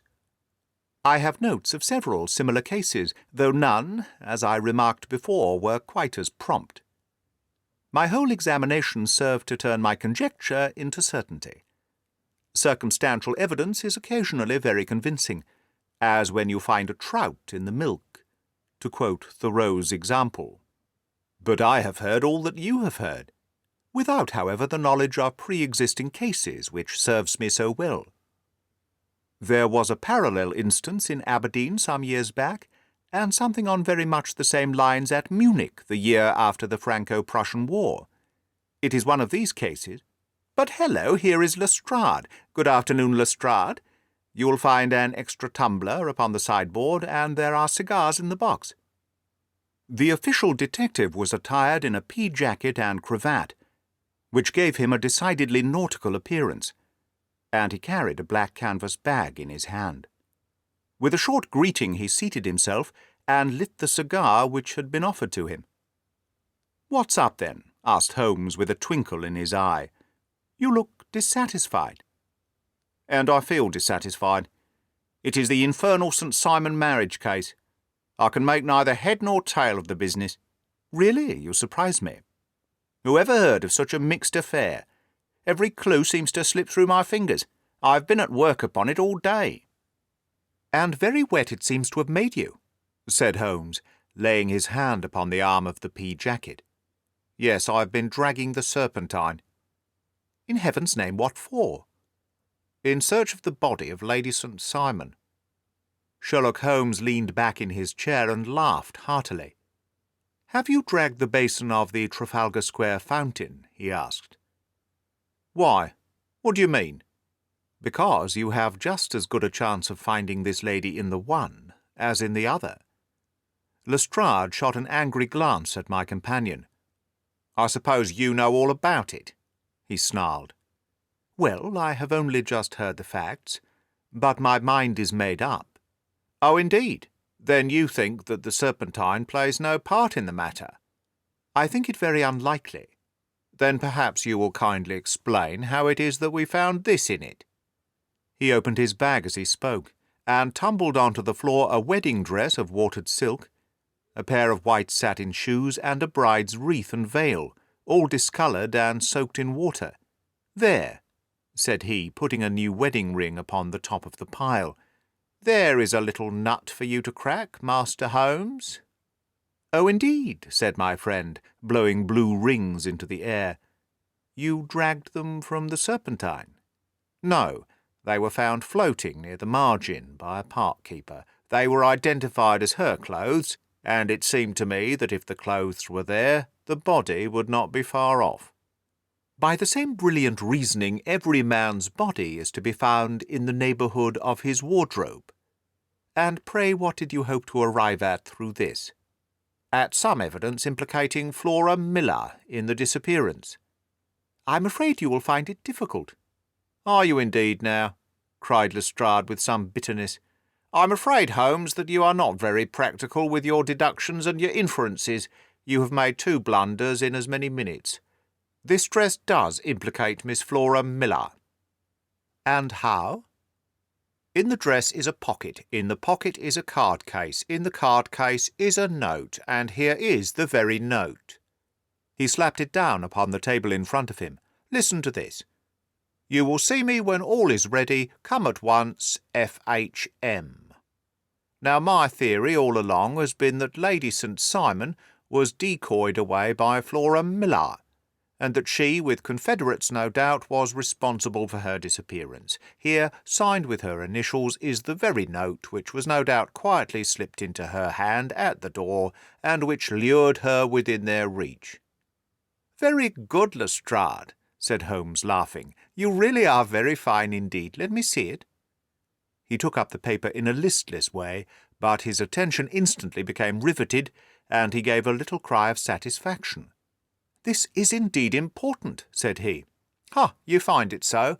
Extremely so. I congratulate you warmly." Lestrade rose in his triumph and bent his head to look. "Why," he shrieked, "you're looking on the wrong side." "On the contrary, this is the right side." "The right side? You're mad. Here is the note written in pencil over here." "And over here is what appears to be a fragment of a hotel bill which interests me deeply." "There's nothing in it. I looked at it before," said Lestrade. "October 4th, rooms 8 shillings, breakfast 2 shillings and 6, cocktail 1 shilling, lunch 2 shillings and 6pence, glass of sherry 8pence. I see nothing in that." "Very likely not. It is most important all the same. As to the note, it is important also, or at least the initials are, so I congratulate you again." "I've wasted time enough," said Lestrade, rising. "I believe in hard work, and not in sitting by the fire spinning fine theories. Good day, Mr. Holmes, and we shall see which gets to the bottom of the matter first." He gathered up the garments, thrust them into the bag, and made for the door. "Just one hint for you, Lestrade," drawled Holmes, before his rival vanished. "I will tell you the solution of the matter. Lady St. Simon is a myth. There is not, and there never has been any such person." Lestrade looked sadly at my companion. Then he turned to me, tapped his forehead 3 times, shook his head solemnly, and hurried away. He had hardly shut the door behind him when Holmes rose and put on his overcoat. "There is something in what the fellow says about outdoor work," he remarked, "so I think, Watson, that I must leave you to your papers for a little." It was after 5 o'clock when Sherlock Holmes left me, but I had no time to be lonely, for within an hour there arrived a confectioner's man with a very large flat box. This he unpacked with the help of a youth whom he had brought with him, and presently, to my very great astonishment, a quite Epicurean little cold supper began to be laid out upon our humble lodging-house mahogany. There were a couple of brace of cold woodcock, a pheasant, a pâté de foie gras pie, with a group of ancient and cobwebby bottles. Having laid out all these luxuries, my 2 visitors vanished away, like the genii of the Arabian Nights, with no explanation save that the things had been paid for and were ordered to this address. Just before 9 o'clock Sherlock Holmes stepped briskly into the room. His features were gravely set, but there was a light in his eye which made me think that he had not been disappointed in his conclusions. "They have laid the supper, then?" he said, rubbing his hands. "You seem to expect company. They have laid for 5. "Yes, I fancy we may have some company dropping in," said he. "I'm surprised that Lord St. Simon has not already arrived." "Ha! I fancy I hear his step now upon the stairs." It was indeed our visitor of the morning, who came bustling in, dangling his glasses more vigorously than ever, and with a very perturbed expression upon his aristocratic features. "My messenger reached you, then?" asked Holmes. "Yes, and I must confess that the contents startled me beyond measure. Have you good authority for what you say?" "The best possible." Lord St. Simon sank into a chair and passed his hand over his forehead. "What will the Duke say," he murmured, "when he hears that one of the family has been subjected to such a humiliation?" "It is the purest accident. I cannot allow that there is any humiliation." "Ah, you look on these things from another standpoint." "I fail to see that anyone is to blame. I can hardly see how the lady could have acted otherwise, though her abrupt method of doing it was undoubtedly to be regretted. Having no mother, she had no one to advise her at such a crisis." "It was a slight, sir, a public slight," said Lord St. Simon, tapping his fingers upon the table. "You must make allowance for this poor girl, placed in so unprecedented a position." "I will make no allowance. I am very angry indeed, and I have been shamefully used." "I think I heard a ring," said Holmes. "Yes, there are steps on the landing. If I cannot persuade you to take a lenient view of the matter, Lord St. Simon, I have brought an advocate here who may be more successful." He opened the door and ushered in a lady and gentleman. "Lord St. Simon," said he, "allow me to introduce you to Mr. and Mrs. Francis Hay Moulton. The lady, I think, you have already met." At the sight of these newcomers our client had sprung from his seat and stood very erect, with his eyes cast down and his hand thrust into the breast of his frock-coat, a picture of offended dignity. The lady had taken a quick step forward and had held out her hand to him, but he still refused to raise his eyes. It was as well for his resolution, perhaps, for her pleading face was one which it was hard to resist. "You're angry, Robert," said she. "Well, I guess you have every cause to be." "Pray make no apology to me," said Lord St. Simon bitterly. "Oh, yes, I know that I treated you real bad and that I should have spoken to you before I went, but I was kind of rattled. And from the time when I saw Frank here again, I just didn't know what I was doing or saying. I only wonder that I didn't fall down and do a faint right there before the altar. Perhaps, Mrs. Moulton, you would like my friend and me to leave the room while you explain this matter." "If I may give an opinion," remarked the strange gentleman, "we've had just a little too much secrecy over this business already. For my part, I should like all Europe and America to hear the rights of it." He was a small, wiry, sunburned man with a sharp face and alert manner. "Then I'll tell our story right away," said the lady. Frank here and I met in '81 in McQuire's camp, near the Rockies, where Pa was working a claim. We were engaged to each other, Frank and I, but then one day Father struck a rich pocket and made a pile, while poor Frank here had a claim that petered out and came to nothing. The richer Pa grew, the poorer was Frank. So at last Pa wouldn't hear of our engagement lasting any longer, and he took me away to Frisco. Frank wouldn't throw up his hand, though, so he followed me there, and he saw me without Pa knowing anything about it. It would only have made him mad to know, so we just fixed it all up for ourselves. Frank said that he would go and make his pile too, and never come back to claim me until he had as much as Pa. So then I promised to wait for him to the end of time, and pledged myself not to marry anyone else while he lived. "Why shouldn't we be married right away then?" said he. "And then I will feel sure of you, and I won't claim to be your husband until I come back." Well, we talked it over, and he had fixed it all up so nicely with clergymen already in waiting that we just did it right there, and then Frank went off to seek his fortune, and I went back to Pa. The next that I heard of Frank was that he was in Montana, and then he went prospecting into Arizona, and then I heard of him from New Mexico. After that came a long newspaper story about how a miners' camp had been attacked by Apache Indians, and there was my Frank's name among the killed. I fainted dead away, and I was very sick for months after. Pa thought I had a decline, and took me to half the doctors in Frisco. Not a word of news came for a year or more, so I never doubted that Frank was really dead. Then Lord St. Simon came to Frisco, and we came to London, and a marriage was arranged, and Pa was very pleased. But I felt all the time that no man on this earth would ever take the place in my heart that had been given to my poor Frank. Still, if I had married Lord St. Simon, of course, I'd have done my duty by him. We can't command our love, but we can our actions. I went to the altar with him, with the intention that I would make him just as good a wife as it was in me to be. But you may imagine what I felt when, just as I came to the altar rails, I glanced back and saw Frank, standing looking at me out of the first pew. I thought it was his ghost at first, but when I looked again, there he was still, with a kind of question in his eyes, as if to ask me whether I were glad or sorry to see him. I wonder I didn't drop. I know that everything was turning round, and the words of the clergyman were just like the buzz of a bee in my ear. I didn't know what to do. Should I stop the service and make a scene in the church? I glanced at him again, and he seemed to know what I was thinking, for he raised his fingers to his lips to tell me to be still. Then I saw him scribble on a piece of paper, and I knew he was writing me a note. As I passed his pew on the way out, I dropped my bouquet over to him, and he slipped the note into my hand when he returned me the flowers. It was only a line asking me to join him when he made the sign to me to do so.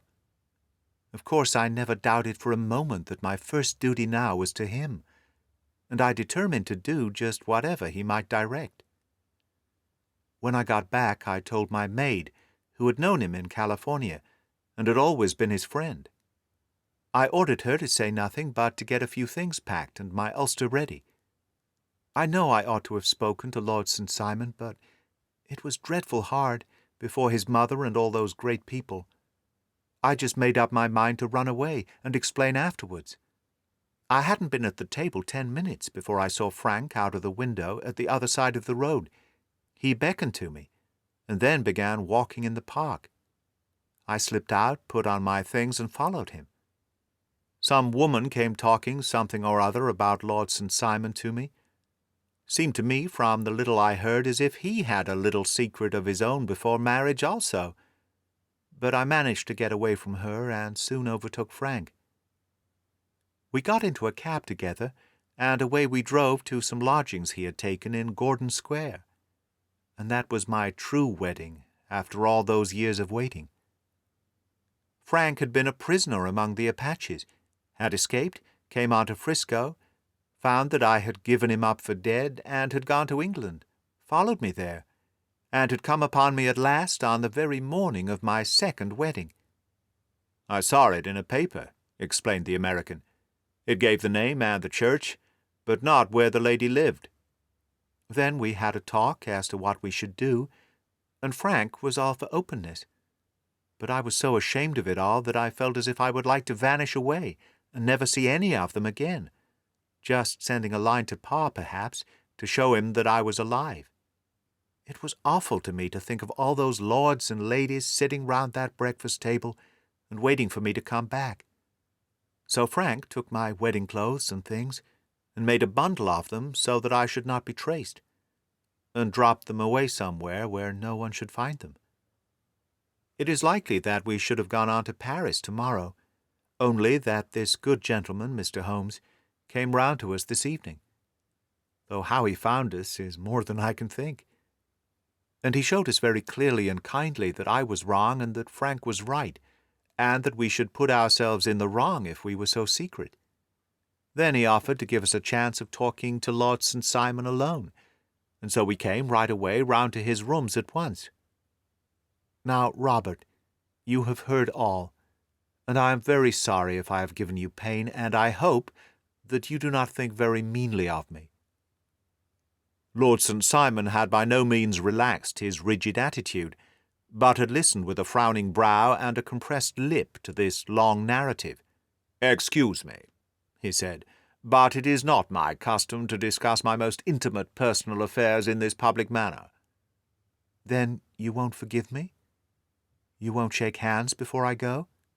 "Oh, certainly, if it would give you any pleasure." He put out his hand and coldly grasped that which she extended to him. "I had hoped," suggested Holmes, "that you would have joined us in a friendly supper." "I think that there you ask a little too much," responded his lordship. "I may be forced to acquiesce in these recent developments, but I can hardly be expected to make merry over them. I think that, with your permission, I will now wish you all a very good night." He included us all in a sweeping bow and stalked out of the room. "Then I trust that you at least will honour me with your company," said Sherlock Holmes.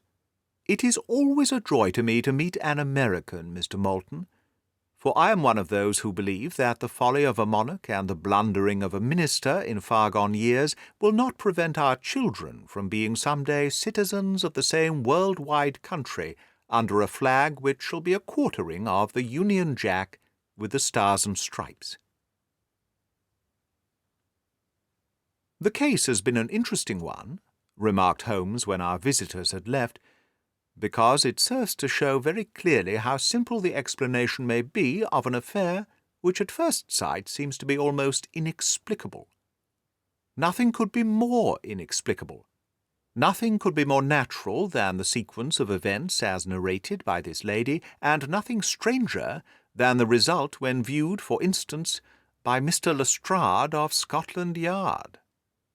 "You were not yourself at fault, then?" "From the first, two facts were very obvious to me. The one, that the lady had been quite willing to undergo the wedding ceremony. The other, that she had repented of it within a few minutes of returning home. Obviously something had occurred during the morning, then, to cause her to change her mind. What could that something be? She could not have spoken to anyone when she was out, for she had been in the company of the bridegroom. Had she seen someone, then? If she had, it must be someone from America, because she had spent so short a time in this country that she could hardly have allowed anyone to acquire so deep an influence over her that the mere sight of him would induce her to change her plans so completely. You see, we have already arrived, by a process of exclusion, at the idea that she might have seen an American. Then who could this American be, and why should he possess so much influence over her? It might be a lover. It might be a husband. Her young womanhood had, I knew, been spent in rough scenes and under strange conditions. So far had I got before I ever heard Lord St. Simon's narrative. When he told us of a man in a pew, of the change in the bride's manner, of so transparent a device of obtaining a note as the dropping of a bouquet, of her resort to her confidential maid, and of her very significant allusion to claim-jumping, which in miners' parlance means taking possession of that which another person has a prior claim to, The whole situation became absolutely clear. She had gone off with a man, and the man was either a lover or was a previous husband, the chances being in favour of the latter. And how in the world did you find them? It might have been difficult, but friend Lestrade held information in his hands, the value of which he did not himself know. The initials were, of course, of the highest importance, but more valuable still was it to know that within a week he had settled his bill at one of the most select London hotels. How did you deduce these select?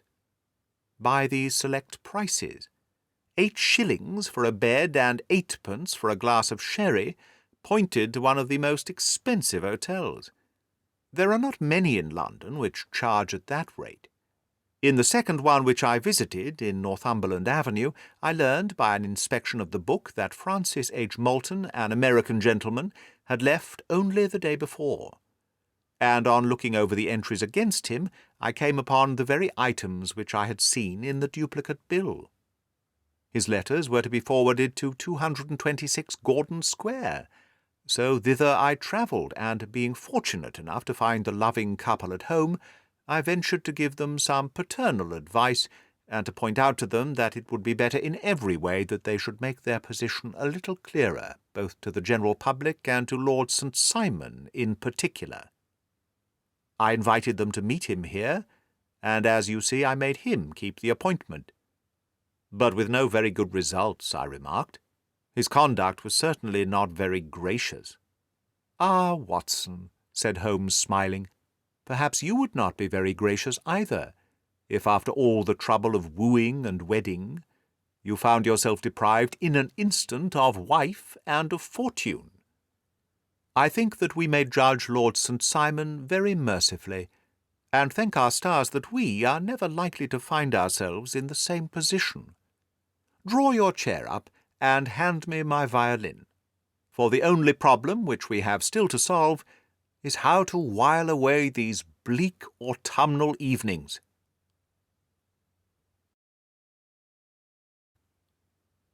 The Beryl Coronet.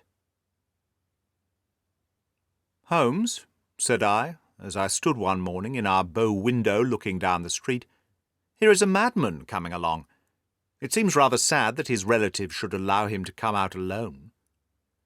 My friend rose lazily from his armchair, and stood with his hands in the pockets of his dressing-gown looking over my shoulder. It was a bright, crisp February morning, and the snow of the day before still lay deep upon the ground, shimmering brightly in the winter sun. Down the centre of Baker Street it had been ploughed into a brown crumbly band by the traffic, but at either side and on the heaped-up edges of the footpaths it still lay as white as when it fell. The grey pavement had been cleaned and scraped, but was still dangerously slippery, so that there were fewer passengers than usual. Indeed, from the direction of the Metropolitan Station no one was coming, save the single gentleman whose eccentric conduct had drawn my attention. He was a man of about 50, tall, portly, and imposing, with a massive, strongly marked face and a commanding figure. He was dressed in a sombre yet rich style, in black frock-coat, shining hat, neat brown gaiters, and well-cut pearl-grey trousers. Yet his actions were in absurd contrast to the dignity of his dress and features, for he was running hard, with occasional little springs, such as a weary man gives who is little accustomed to set any tax upon his legs. As he ran, he jerked his hands up and down, waggled his head, and writhed his face into the most extraordinary contortions. "What on earth can be the matter with him?" I asked. "He is looking up at the numbers of the houses." "I believe that he is coming here," said Holmes, rubbing his hands. "Here?" "Yes. I rather think he is coming to consult me professionally. I think that I recognize his symptoms." "Ha! Did I not tell you?" As he spoke, the man, puffing and blowing, rushed at our door and pulled at our bell, until the whole house resounded with the clanging. A few moments later he was in our room, still puffing, still gesticulating, but with so fixed a look of grief and despair in his eyes that our smiles were turned in an instant to horror and pity. For a while he could not get his words out, but swayed his body and plucked at his hair like one who has been driven to the extreme limits of his reason. Then, suddenly springing to his feet, he beat his head against the wall with such force that we both rushed upon him and tore him away to the centre of the room. Sherlock Holmes pushed him down into the easy-chair and, sitting beside him, patted his hand and chatted with him in the easy, soothing tones which he knew so well how to employ. "You have come to me to tell your story, have you not?" said he. "You are fatigued with your haste. Pray wait until you have recovered yourself, and then I shall be most happy to look into any little problem which you may submit to me." The man sat for a minute or more with a heaving chest, fighting against his emotion. Then he passed his handkerchief over his brow, set his lips tight, and turned his face towards us. "No doubt you will think me mad," said he. "I see that you have had some great trouble," responded Holmes. "God knows I have. A trouble which is enough to unseat my reason, so sudden and so terrible is it. Public disgrace I might have faced, although I am a man whose character has not yet borne a stain. Private affliction also is the lot of every man, but the two coming together, and in so frightful a form, have been enough to shake my very soul. Besides, it is not I alone. The very noblest in the land may suffer, unless some way be found out of this horrible affair." "Pray compose yourself, sir," said Holmes, "and let me have a clear account of who you are, and what it is that has befallen you." "My name," answered our visitor, "is probably familiar to your ears. I am Alexander Holder, of the banking firm of Holder and Stevenson, of Threadneedle Street." The name was indeed well known to us, as belonging to the senior partner in the second largest private banking concern in the City of London. What could have happened, then, to bring one of the foremost citizens of London to this most pitiable pass? We waited, all curiosity, until with another effort he braced himself to tell his story. "I feel that time is of value," said he. "That is why I hastened here when the police inspector suggested that I should secure your cooperation. I came to Baker Street by the Underground and hurried from there on foot, for the cabs go slowly through this snow. That is why I was so out of breath, for I am a man who takes very little exercise. I feel better now, and I will put the facts before you as shortly and yet as clearly as I can. It is, of course, well known to you that in a successful banking business as much depends upon our being able to find remunerative investments for our funds as upon our increasing our connection and the number of our depositors. One of our most lucrative means of laying out money is in the shape of loans, where the security is unimpeachable. We have done a good deal in this direction during the last few years, and there are many noble families to whom we have advanced large sums upon the security of their pictures, libraries, or plate. Yesterday morning I was seated in my office at the bank, when a card was brought in to me by one of the clerks. I started when I saw the name, for it was that of none other than— well, perhaps even to you I had better say no more than that it was a name which is a household word all over the earth, one of the highest, noblest, most exalted names in England. I was overwhelmed by the honour, and attempted, when he entered, to say so, but he plunged at once into business with the air of a man who wishes to hurry quickly through a disagreeable task. "Mr. Holder," said he, "I have been informed that you are in the habit of advancing money." "The firm do so when the security is good," I answered. "It is absolutely essential to me," said he, "that I should have £50,000 at once. I could, of course, borrow so trifling a sum 10 times over from my friends, but I much prefer to make it a matter of business, and to carry out that business myself. In my position you can readily understand that it is unwise to place oneself under obligations."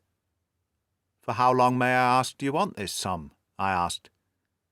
"Next Monday I have a large sum due to me, and I shall then most certainly repay what you advance, with whatever interest you think it right to charge. But it is very essential to me that the money should be paid at once." "I should be happy to advance it without further parley from my own private purse," said I. Were it not that the strain would be rather more than it could bear?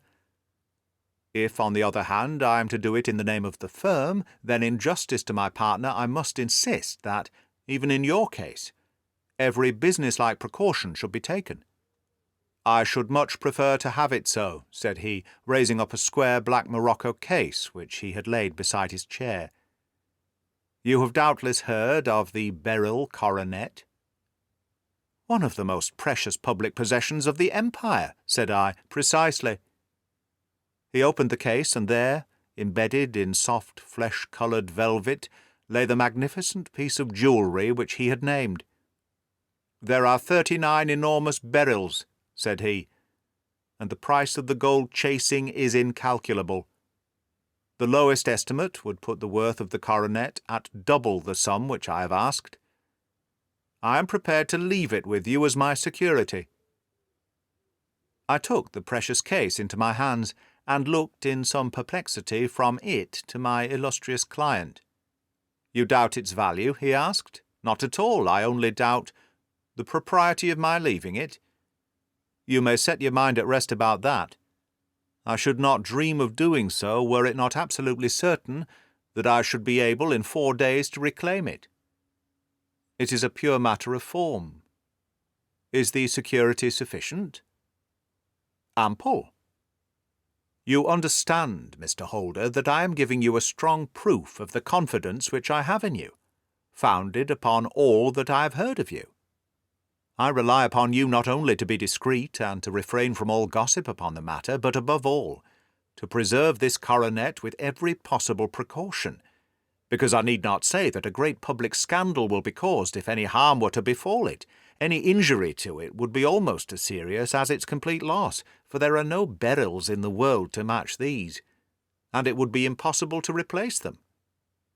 I leave it with you, however, with every confidence, and I shall call for it in person on Monday morning. Seeing that my client was anxious to leave, I said no more, but, calling for my cashier, I ordered him to pay over £50,000 notes. When I was alone once more, however, with the precious case lying upon the table in front of me, I could not but think with some misgivings of the immense responsibility which it entailed upon me. There could be no doubt that, as it was a national possession, a horrible scandal would ensue if any misfortune should occur to it. I already regretted having ever consented to take charge of it.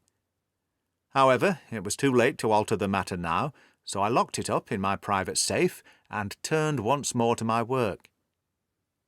When evening came, I felt that it would be an imprudence to leave so precious a thing in the office behind me. Bankers' safes have been forced before now, and why should not mine be? If so, how terrible would be the position in which I should find myself. I determined, therefore, that for the next few days I would carry the case backwards and forwards with me, so that it might never be really out of my reach. With this intention I called a cab and drove out to my house at Streatham, carrying the jewel with me.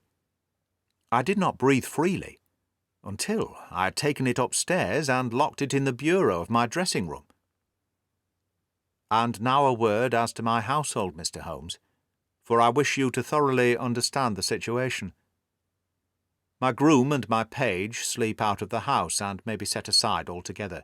I have 3 maidservants who have been with me a number of years, and whose absolute reliability is quite above suspicion. Another, Lucy Parr, the second waiting maid, has only been in my service a few months. She came with an excellent character, however, and has always given me satisfaction. She is a very pretty girl, and has attracted admirers who have occasionally hung about the place. That is the only drawback which we have found to her, but we believe her to be a thoroughly good girl in every way. So much for the servants. My family itself is so small that it will not take me long to describe it. I am a widower and have an only son, Arthur. He has been a disappointment to me, Mr. Holmes, a grievous disappointment. I have no doubt that I am myself to blame.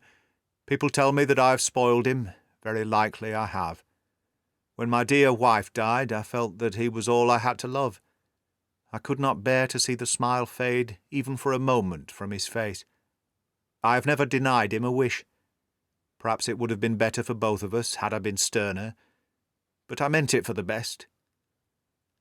It was naturally my intention that he should succeed me in my business, but he was not of a business turn. He was wild, wayward, and, to speak the truth, I could not trust him in the handling of large sums of money. When he was young, he became a member of an aristocratic club, and there, having charming manners, he was soon the intimate of a number of men with long purses and expensive habits. He learned to play heavily at cards and to squander money on the turf, until he had again and again to come to me and implore me to give him an advance upon his allowance, that he might settle his debts of honour.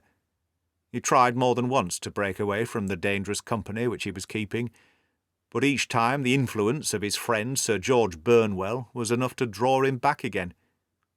And indeed I could not wonder that such a man as Sir George Burnwell should gain an influence over him, for he has frequently brought him to my house, and I have found myself that I could hardly resist the fascination of his manner. He is older than Arthur, a man of the world to his fingertips, one who has been everywhere, seen everything, a brilliant talker, and a man of great personal beauty. Yet when I think of him in cold blood, far away from the glamour of his presence, I am convinced, from his cynical speech and the look which I have caught in his eyes, that he is one who should be deeply distrusted. So I think, and so too thinks my little Mary, who has a woman's quick insight into character. And now there is only she to be described. She is my niece. But when my brother died 5 years ago and left her alone in the world, I adopted her, and have looked upon her ever since as my daughter. She is a sunbeam in my house, sweet, loving, beautiful, and wonderful manager and housekeeper, yet as tender and quiet and gentle as a woman could be. She is my right hand. I do not know what I could do without her. In only one matter has she ever gone against my wishes. Twice my boy has asked her to marry him, for he loves her devotedly. But each time she has refused him. I think that if anyone could have drawn him into the right path, it would have been she, and that his marriage might have changed his whole life. But now, alas, it is too late. Forever too late. Now, Mr. Holmes, you know the people who live under my roof, and I shall continue with my miserable story. When we were taking coffee in the drawing-room that night after dinner, I told Arthur and Mary my experience, and of the precious treasure which we had under our roof, suppressing only the name of my client. Lucy Parr, who had brought in the coffee, had, I am sure, left the room, but I cannot swear that the door was closed. Mary and Arthur were much interested, and wished to see the famous coronet, but I thought it better not to disturb it. "Where have you put it?" asked Arthur. "In my own bureau." "Well, I hope to goodness the house won't be burgled during the night," said he. "It is locked up," I answered. "Oh, any old key will fit that bureau. When I was a youngster I have opened it myself with the key of the box-room cupboard." He often had a wild way of talking, so that I thought little of what he had said. He followed me to my room, however, that night, with a very grave face. "Look here, Dad," said he, with his eyes cast down. "Can you let me have £200? "No, I cannot," I answered sharply. "I have been far too generous with you in money matters." "You have been very kind," said he, "but I must have this money, or else I can never show my face inside the club again." "And a very good thing too," I cried. "Yes, but you would not have me leave it a dishonoured man," said he. "I could not bear the disgrace. I must raise the money in some way, and if you will not let me have it, then I must try other means." I was very angry, for this was the third demand during the month. "You shall not have a farthing from me," I cried, on which he bowed and left the room without another word. When he was gone, I unlocked my bureau, made sure that my treasure was safe, and locked it again. Then I started to go round the house to see that all was secure, a duty which I usually leave to Mary, but which I thought it well to perform myself that night. As I came down the stairs, I saw Mary herself at the side window of the hall, which she closed and fastened as I approached. "Tell me, Dad," said she, looking, I thought, a little disturbed. Did you give Lucy, the maid, leave to go out tonight? Certainly not. She came in just now by the back door. I have no doubt that she has only been to the side gate to see someone, but think that it is hardly safe and should be stopped. You must speak to her in the morning, or I will, if you prefer it. Are you sure that everything is fastened? Quite sure, Dad. Then good night. I kissed her and went to my bedroom, where I was soon asleep. I'm endeavouring to tell you everything, Mr. Holmes, which may have any bearing upon the case, but I beg that you will question me upon any point which I do not make clear. On the contrary, your statement is singularly lucid. I come to a part of my story now in which I should wish to be particularly so. I am not a very heavy sleeper, and the anxiety in my mind tended, no doubt, to make me even less so than usual. About 2 a.m, then, I was awakened by some sound in the house. It had ceased ere I was wide awake, but it had left an impression behind it, as though a window had gently closed somewhere. I lay listening with all my ears. Suddenly, to my horror, there was a distinct sound of footsteps moving softly in the next room. I slipped out of bed, all palpitating with fear, and peeped round the corner of my dressing-room door. "Arthur!" I screamed. "You villain! You thief! How dare you touch that coronet?" The gas was half up, as I had left it, and my unhappy boy, dressed only in his shirt and trousers, was standing beside the light, holding the coronet in his hands. He appeared to be wrenching at it, or bending it with all his strength. At my cry, he dropped it from his grasp, and turned as pale as death. I snatched it up and examined it. One of the gold corners, with 3 of the beryls in it, was missing. "You blackguard!" I shouted, beside myself with rage. "You have destroyed it! You have dishonoured me forever! Where are the jewels you have stolen?" "Stolen?" he cried. "Yes, you thief!" I roared, shaking him by the shoulder. "There are none missing. There cannot be any missing," said he. "There are 3 missing, and you know where they are. Must I call you a liar as well as a thief? Did I not see you trying to tear off another piece?" "You have called me names enough," said he. "I will not stand it any longer. I shall not say another word about this business since you have chosen to insult me. I will leave your house in the morning and make my own way in the world." "You shall leave it in the name of the police," I cried, half mad with grief and rage. "I shall have this matter probed to the bottom." "You shall learn nothing from me," said he, with a passion such as I should not have thought was in his nature. "If you choose to call the police, let them find what they can." By this time the whole house was astir, for I had raised my voice in my anger. Mary was the first to rush into my room, and at the sight of the coronet and of Arthur's face, she read the whole story and, with a scream, fell down senseless on the ground. I sent the housemaid for the police, and put the investigation into their hands at once. When the inspector and a constable entered the house, Arthur, who had stood sullenly with his arms folded, asked me whether it was my intention to charge him with theft. I answered that it had ceased to be a private matter, but had become a public one, since the ruined coronet was national property. I was determined that the law should have its way in everything. "At least," said he, "you will not have me arrested at once. It would be to your advantage as well as mine if I might leave the house for 5 minutes." "That you might get away? Or perhaps that you may conceal what you have stolen?" said I. And then, realizing the dreadful position in which I was placed, I implored him to remember that not only my honour, but that of one who was far greater than I was at stake, and that he threatened to raise a scandal which would convulse the nation. He might avert it all if he would but tell me what he had done with the 3 missing stones. "You may as well face the matter," said I. "You have been caught in the act, and no confession could make your guilt more heinous. If you but make such reparation as is in your power, by telling us where the beryls are, all shall be forgiven and forgotten." "Keep your forgiveness for those who ask for it," he answered, turning away from me with a sneer. I saw that he was too hardened for any words of mine to influence him. There was but one way for it. I called in the inspector and gave him into custody. A search was made at once not only of his person, but of his room and of every portion of the house where he could possibly have concealed the gems, but no trace of them could be found. Nor would the wretched boy open his mouth, for all our persuasions and our threats. This morning he was removed to a cell, and I, after going through all the police formalities, have hurried round to you to implore you to use your skill in unravelling the matter. The police have openly confessed that they can at present make nothing of it. You may go to any expense which you think necessary.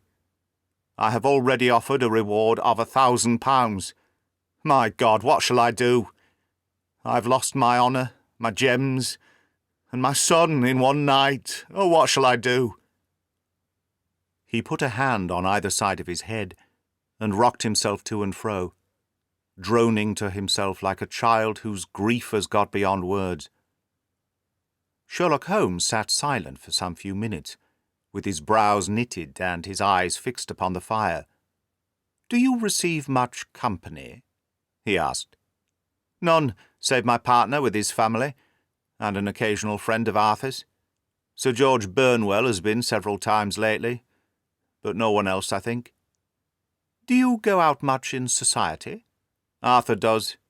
Mary and I stay at home. We neither of us care for it." "That is unusual in a young girl." "She is of a quiet nature. Besides, she is not so very young. She is 24.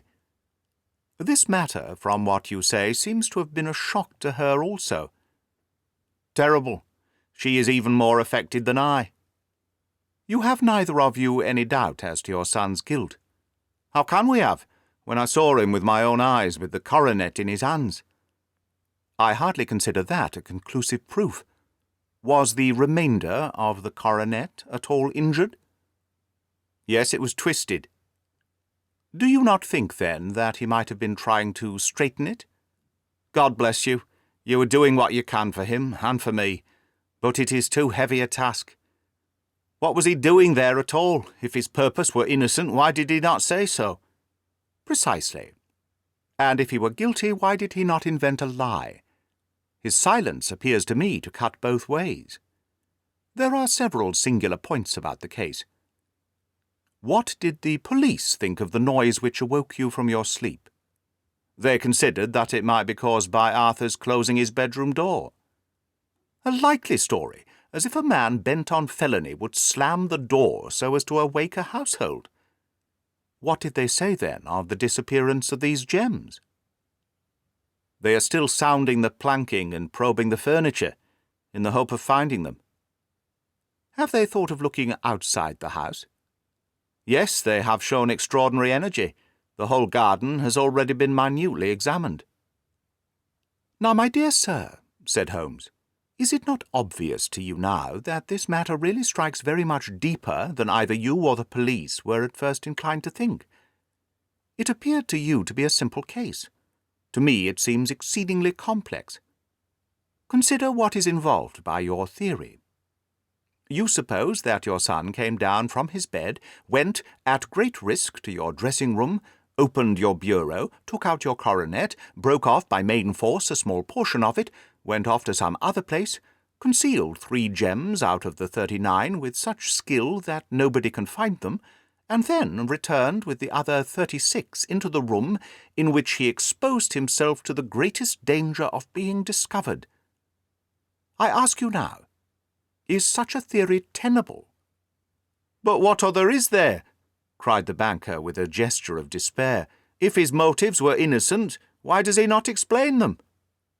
"It is our task to find that out," replied Holmes. "So now, if you please, Mr. Holder, we will set off for Streatham together and devote an hour to glancing a little more closely into details." My friend insisted upon my accompanying them in their expedition, which I was eager enough to do, for my curiosity and sympathy were deeply stirred by the story to which we had listened. I confess that the guilt of the banker's son appeared to me to be as obvious as it did to his unhappy father, but still I had such faith in Holmes's judgment that I felt that there must be some grounds for hope, as long as he was dissatisfied with the accepted explanation. He hardly spoke a word the whole way out to the southern suburb, but sat with his chin upon his breast and his hat drawn over his eyes, sunk in the deepest thought. Our client appeared to have taken fresh heart at the little glimpse of hope which had been presented to him, and he even broke into a desultory chat with me over his business affairs. A short railway journey and a shorter walk brought us to Fairbank, the modest residence of the great financier. Fairbank was a good-sized square house of white stone, standing back a little from the road. A double-carriage sweep with a snow-clad lawn stretched down in front to the two large iron gates which closed the entrance. On the right side was a small wooden thicket, which led into a narrow path between two neat hedges stretching from the road to the kitchen door, and forming the tradesman's entrance. On the left ran a lane which led to the stables, and was not itself within the grounds at all, being a public, though little-used, thoroughfare. Holmes left us standing at the door and walked slowly all round the house, across the front, down the tradesman's path, and so round by the garden behind into the stable lane. So long was he that Mr. Holder and I went into the dining-room, and waited by the fire until he should return. We were sitting there in silence when the door opened and a young lady came in. She was rather above the middle height, slim, with dark hair and eyes, which seemed the darker against the absolute pallor of her skin. I do not think that I have ever seen such deadly paleness in a woman's face. Her lips, too, were bloodless, but her eyes were flushed with crying. As she swept silently into the room, she impressed me with a greater sense of her grief than the banker had done in the morning, and it was the more striking in her, as she was evidently a woman of strong character, with immense capacity for self-restraint. Disregarding my presence, she went straight to her uncle, and passed her hand over his head with a sweet womanly caress. "You have given orders that Arthur should be liberated, have you not, Dad?" she asked. "No, no, my girl. The matter must be probed to the bottom." "But I am so sure that he is innocent.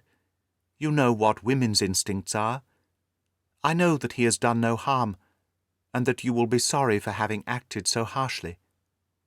"Why is he silent, then, if he is innocent?" "Who knows? Perhaps because he was so angry that you should suspect him."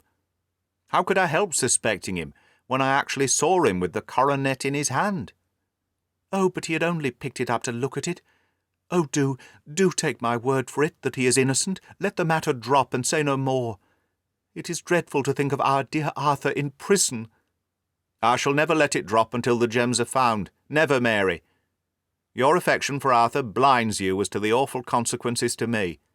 Far from hushing the thing up, I have brought a gentleman down from London to inquire more deeply into it." "This gentleman?" she asked, facing round to me. "No, his friend. He wished us to leave him alone. He is round in the stable lane now." "The stable lane?" She raised her dark eyebrows. "What can he hope to find there? Ah, this, I suppose, is he. I trust, sir, that you will succeed in proving, what I feel sure is the truth, that my cousin Arthur is innocent of this crime." "I fully share your opinion, and I trust, with you, that we may prove it," returned Holmes, going back to the mat to knock the snow from his shoes.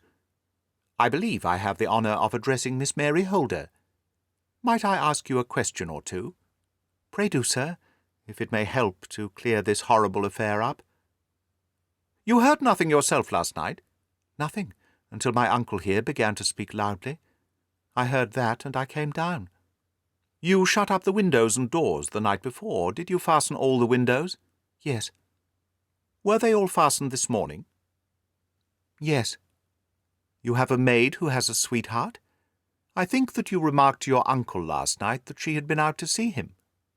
"Yes, and she was the girl who waited in the drawing-room, and who may have heard uncle's remarks about the coronet." "I see. You infer that she may have gone out to tell her sweetheart, and that the two may have planned the robbery." "But what is the good of all these vague theories?" cried the banker impatiently, "when I have told you that I saw Arthur with the coronet in his hands?" "Wait a little, Mr. Holder. We must come back to that. About this girl, Miss Holder, you saw her return by the kitchen door, I presume?" "Yes. When I went to see if the door was fastened for the night, I met her slipping in. I saw the man, too, in the gloom." "Do you know him?" "Oh, yes. He is the greengrocer who brings our vegetables round. His name is Francis Prosper." "He stood," said Holmes, "to the left of the door. That is to say, farther up the path than is necessary to reach the door?" "Yes, he did." "And he is a man with a wooden leg?" Something like fear sprang up in the young lady's expressive black eyes. "Why, you are like a magician," said she. "How do you know that?" She smiled, but there was no answering smile in Holmes's thin, eager face. "I should be very glad now to go upstairs," said he. "I shall probably wish to go over the outside of the house again. Perhaps I had better take a look at the lower windows before I go up." He walked swiftly round from one to the other, pausing only at the large one which looked from the hall on the stable lane. This he opened, and made a very careful examination of the sill with his powerful magnifying lens. "Now we shall go upstairs," said he at last. The banker's dressing-room was a plainly furnished little chamber with a grey carpet, a large bureau, and a long mirror. Holmes went to the bureau first and looked hard at the lock. "Which key was used to open it?" he asked. "That which my son himself indicated, that of the cupboard of the lumber room." "Have you it here?" "That is it on the dressing-table." Sherlock Holmes took it up and opened the bureau. "It is a noiseless lock," said he. "It is no wonder that it did not wake you. This case, I presume, contains the coronet. We must have a look at it." He opened the case, and taking out the diadem, he laid it upon the table. It was a magnificent specimen of the jeweller's art, and the 36 stones were the finest that I have ever seen. At one side of the coronet was a crooked, cracked edge, where a corner holding 3 gems had been torn away. "Now, Mr. Holder," said Holmes, "here is the corner which corresponds to that which has been so unfortunately lost. Might I beg that you will break it off?" "I should not dream of trying," said he. "Then I will." Holmes suddenly bent his strength upon it, but without result. "I feel it give a little," said he, "but though I am exceptionally strong in the fingers, it would take me all my time to break it. An ordinary man could not do it. Now, what do you think would happen if I did break it, Mr. Holder? There would be a noise like a pistol shot.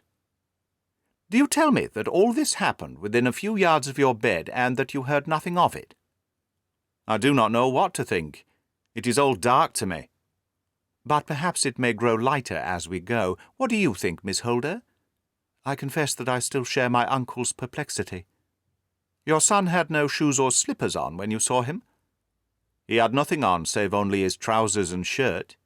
"Thank you. We have certainly been favoured with extraordinary luck during this inquiry, and it will be entirely our own fault if we do not succeed in clearing the matter up. With your permission, Mr. Holder, I shall now continue my investigations outside." He went alone at his own request, for he explained that any unnecessary footmarks might make his task more difficult. For an hour or more he was at work, returning at last with his feet heavy with snow and his features as inscrutable as ever. "I think that I have seen now all that there is to see, Mr. Holder," said he. "I can serve you best by returning to my rooms." "But the gems, Mr. Holmes, where are they?" "I cannot tell." The banker wrung his hands. "I shall never see them again," he cried. "And my son? You give me hopes?" "My opinion is in no way altered." "Then for God's sake, what was this dark business which was acted in my house last night? If you can call upon me at my Baker Street rooms tomorrow morning between 9 and 10, I shall be happy to do what I can to make it clearer. I understand that you give me carte blanche to act for you, provided only that I get back the gems, and that you place no limit on the sum I may draw." "I would give my fortune to have them back." "Very good. I shall look into the matter between this and then. Good-bye. It is just possible that I may have to come over here again before evening." It was obvious to me that my companion's mind was now made up about the case, although what his conclusions were was more than I could even dimly imagine. Several times during our homeward journey I endeavoured to sound him upon that point, but he always glided away to some other topic, until at last I gave it over in despair. It was not yet 3 when we found ourselves in our little room once more. He hurried to his chamber, and was down again in a few minutes, dressed as a common loafer. With his collar turned up, his shiny seedy coat, his red cravat, and his worn boots, he was a perfect sample of the class. "I think that this should do," said he, glancing into the glass above the fireplace. "I only wish that you would come with me, Watson, but I fear that it won't do. I may be on the trail in this matter, or I may be following a will-o'-the-wisp, but I shall soon know which it is. I hope that I shall be back in a few hours." He cut a slice of beef from the joint upon the sideboard, sandwiched it between 2 rounds of bread, and, thrusting this rude meal in his pocket, he started off upon his expedition. I had just finished my tea when he returned, evidently in excellent spirits, swinging an old elastic-sided boot in his hand. He chucked it down into a corner and helped himself to a cup of tea. "I only looked in as I passed," said he. "I'm going right on." "Where to?" "Oh, to the other side of the West End. It may be some time before I get back. Don't wait up for me, in case I should be late." "How are you getting on?" "Oh, so, nothing to complain of. I've been out to Streatham since I saw you last, but I did not call at the house. It is a very sweet little problem, and I would not have missed it for a good deal. However, I must not sit gossiping here, but must get these disreputable clothes off and return to my highly respectable self." I could see by his manner that he had stronger reasons for satisfaction than his words alone would imply. His eyes twinkled, and there was even a touch of colour upon his sallow cheeks. He hastened upstairs, and a few minutes later I heard the slam of the hall door, which told me that he was off once more upon his congenial hunt. I waited until midnight, but there was still no sign of his return, so I retired to my room. It was no uncommon thing for him to be away for days and nights on end when he was hot upon a scent, so that his lateness caused me no surprise. I do not know at what hour he came in, but when I came down to breakfast in the morning, there he was with a cup of coffee in one hand and a paper in the other, as fresh and trim as possible. "You will excuse my beginning without you, Watson," said he, "but you remember that our client has rather an early appointment this morning." "Why, it is after 9 now," I answered. "I should not be surprised if that were he. I thought I heard a ring." It was indeed our friend the financier.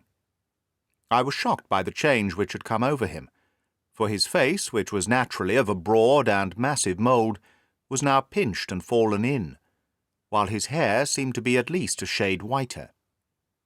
He entered with a weariness and lethargy which was even more painful than his violence of the morning before, and he dropped heavily into the armchair which I pushed forward for him. "I do not know what I have done to be so severely tried," said he. "Only 2 days ago I was a happy and prosperous man, without a care in the world. Now I am left to a lonely and dishonoured age. One sorrow comes close upon the heels of another. My niece Mary has deserted me." "Deserted you?" "Yes. Her bed this morning had not been slept in, her room was empty, and a note lay for me upon the hall table. I had said to her last night, in sorrow and not in anger, that if she had married my boy, all might have been well with him. Perhaps it was thoughtless of me to say so. It is to that remark that she refers in this note. My dearest uncle, I feel that I have brought this trouble upon you, and that if I had acted differently, this terrible misfortune might never have occurred. I cannot, with this thought in my mind, ever again be happy under your roof, and I feel that I must leave you forever. Do not worry about my future, for that is provided for, and above all do not search for me, for it will be fruitless labour, and an ill service to me. In life or in death, I am ever your loving Mary. What could she mean by that note, Mr. Holmes? Do you think it points to suicide? No, nothing of the kind. It is perhaps the best possible solution. I trust, Mr. Holder, that you are nearing the end of your troubles. Ha! You say so. You've heard something, Mr. Holmes. You've learned something. Where are the gems? You would not think £1,000 apiece an excessive sum for them? I would pay 10. That would be unnecessary. 3,000 will cover the matter, and there is a little reward, I fancy. Have you your cheque-book? Here is a pen. Better make it out for £4,000. With a dazed face, the banker made out the required cheque. Holmes walked over to his desk, took out a little triangular piece of gold with 3 gems in it, and threw it down upon the table. With a shriek of joy, our client clutched it up. "You have it!" he gasped. "I am saved! I am saved!" The reaction of joy was as passionate as his grief had been, and he hugged his recovered gems to his bosom. "There is one other thing you owe, Mr. Holder," said Sherlock Holmes rather sternly. "Oh?" He caught up a pen. "Name the sum, and I will pay it." "No, the debt is not to me. You owe a very humble apology to that noble lad, your son, who has carried himself in this matter as I should be proud to see my own son do, should I ever chance to have one." "Then it was not Arthur who took them?" "I told you yesterday, and I repeat today, that it was not." "You are sure of it? Then let us hurry to him at once, to let him know that the truth is known." "He knows it already. When I had cleared it all up, I had an interview with him, and finding that he would not tell me the story, I told it to him, on which he had to confess that I was right, and to add the very few details which were not yet quite clear to me. Your news this morning, however, may open his lips." "For heaven's sake, tell me, then, what is this extraordinary mystery?" "I will do so, and I will show you the steps by which I reached it. And let me say to you first that it is hardest for me to say and for you to bear. There has been an understanding between Sir George Burnwell and your niece Mary. They have now fled together." "My Mary? Impossible." "It is unfortunately more than possible. It is certain. Neither you nor your son knew the true character of this man when you admitted him into your family circle. He is one of the most dangerous men in England, a ruined gambler, an absolutely desperate villain, a man without heart or conscience. Your niece knew nothing of such men. When he breathed his vows to her, as he had done to 100 before her, she flattered herself that she alone had touched his heart. The devil knows best what he said, but at last she became his tool, and was in the habit of seeing him nearly every evening. "I cannot, and I will not believe it," cried the banker with an ashen face. "I will tell you then what occurred in your house that night. Your niece, when you had, as she thought, gone to your room, slipped down and talked to her lover through the window which leads into the stable lane. His footmarks had pressed right through the snow, so long had he stood there. She told him of the coronet. His wicked lust for gold kindled at the news, and he bent her to his will. I have no doubt that she loved you, but there are women in whom the love of a lover extinguishes all other loves, and I think that she must have been one. She had hardly listened to his instructions when she saw you coming downstairs, on which she closed the window rapidly and told you about one of the servants' escapade with her wooden-legged lover, which was all perfectly true. Your boy Arthur went to bed after his interview with you, but he slept badly, on account of his uneasiness about his club debts. In the middle of the night he heard a soft tread pass his door, so he rose and, looking out, was surprised to see his cousin walking very stealthily along the passage, until she disappeared into your dressing-room. Petrified with astonishment, the lad slipped on some clothes, and waited there in the dark to see what would come of this strange affair. Presently she emerged from the room again, and in the light of the passage lamp your son saw that she carried the precious coronet in her hands. She passed down the stairs, and he, thrilling with horror, ran along and slipped behind the curtain near your door, whence he could see what passed in the hall beneath. He saw her stealthily open the window, hand out the coronet to someone in the gloom, and then, closing it once more, hurry back to her room, passing quite close to where he stood hid behind the curtain. As long as she was on the scene, he could not take any action without a horrible exposure of the woman whom he loved. But the instant she was gone, he realized how crushing a misfortune this would be for you, and how all-important it was to set it right.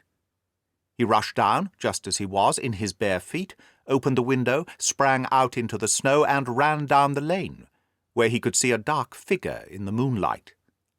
Sir George Burnwell tried to get away, but Arthur caught him, and there was a struggle between them, your lad tugging at one side of the coronet, and his opponent at the other. In the scuffle, your son struck Sir George, and cut him over the eye. Then something suddenly snapped, and your son, finding that he had the coronet in his hands, rushed back, closed the window, ascended to your room, and had just observed that the coronet had been twisted in the struggle, and was endeavouring to straighten it, when you appeared upon the scene. "Is it possible?" gasped the banker. You then roused his anger by calling him names, at a moment when he felt that he had deserved your warmest thanks. He could not explain the true state of affairs without betraying one who certainly deserved little enough consideration at his hands. He took the more chivalrous view, however, and preserved her secret. "And that was why she shrieked and fainted when she saw the coronet," cried Mr. Holder. "Oh, my God, what a blind fool I've been! And is asking to be allowed to go out for 5 minutes? The dear fellow wanted to see if the missing piece were at the scene of the struggle. How cruelly I have misjudged him!" I at once went very carefully round it to observe if there were any traces in the snow which might help me. I knew that none had fallen since the evening before, and also that there had been a strong frost to preserve impressions. I passed along the tradesman's path, but found it all trampled down and indistinguishable. Just beyond it, however, at the far side of the kitchen door, a woman had stood and talked with a man, whose round impression on one side showed that he had a wooden leg. I could even tell that they had been disturbed, for the woman had run back swiftly to the door, as was shown by the deep toe and light heel marks, while Wooden Leg had waited a little and then had gone away. I thought at the time that this might be the maid and her sweetheart, of whom you had already spoken to me, and inquiry showed that it was so. I passed round the garden without seeing anything more than random tracks, which I took to be the police, but when I got into the stable lane a very long and complex story was written in the snow in front of me. There was a double line of tracks of a booted man, and a second double line which I saw with delight belonged to a man with naked feet. I was at once convinced, from what you had told me, that the latter was your son. The first had walked both ways, but the other had run swiftly, and as his tread was marked in places over the depression of the boot, it was obvious that he had passed after the other. I followed them up and found that they led to the hall window, where Boots had worn all the snow away while waiting. Then I walked to the other end, which was 100 yards or more down the lane. I saw where Boots had faced round, where the snow was cut up, as though there had been a struggle, and finally where a few drops of blood had fallen, to show me that I was not mistaken. Boots had then run down the lane, and another little smudge of blood showed that it was he who had been hurt. When he came to the high road at the other end, I found that the pavement had been cleared, so there was an end to that clue. On entering the house, however, I examined, as you remember, the sill and framework of the hall window with my lens, and I could at once see that someone had passed out. I could distinguish the outline of an instep, where the wet foot had been placed in coming in. I was then beginning to be able to form an opinion as to what had occurred. A man had waited outside the window. Someone had brought him the gems. The deed had been overseen by your son. He had pursued the thief, had struggled with him.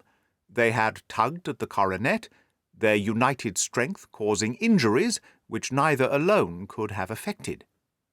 He had returned with the prize, but had left a fragment in the grasp of his opponent. So far I was clear.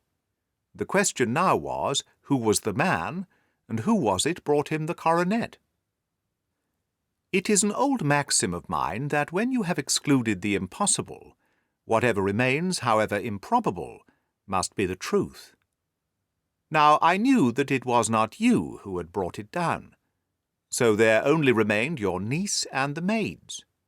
But if it were the maids, why should your son allow himself to be accused in their place?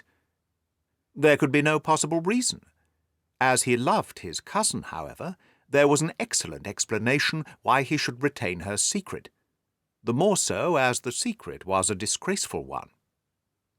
When I remembered that you had seen her at that window and how she had fainted on seeing the coronet again, my conjecture became a certainty. And who could it be who was her confederate? A lover, evidently, for who else could outweigh the love and gratitude which she must feel to you?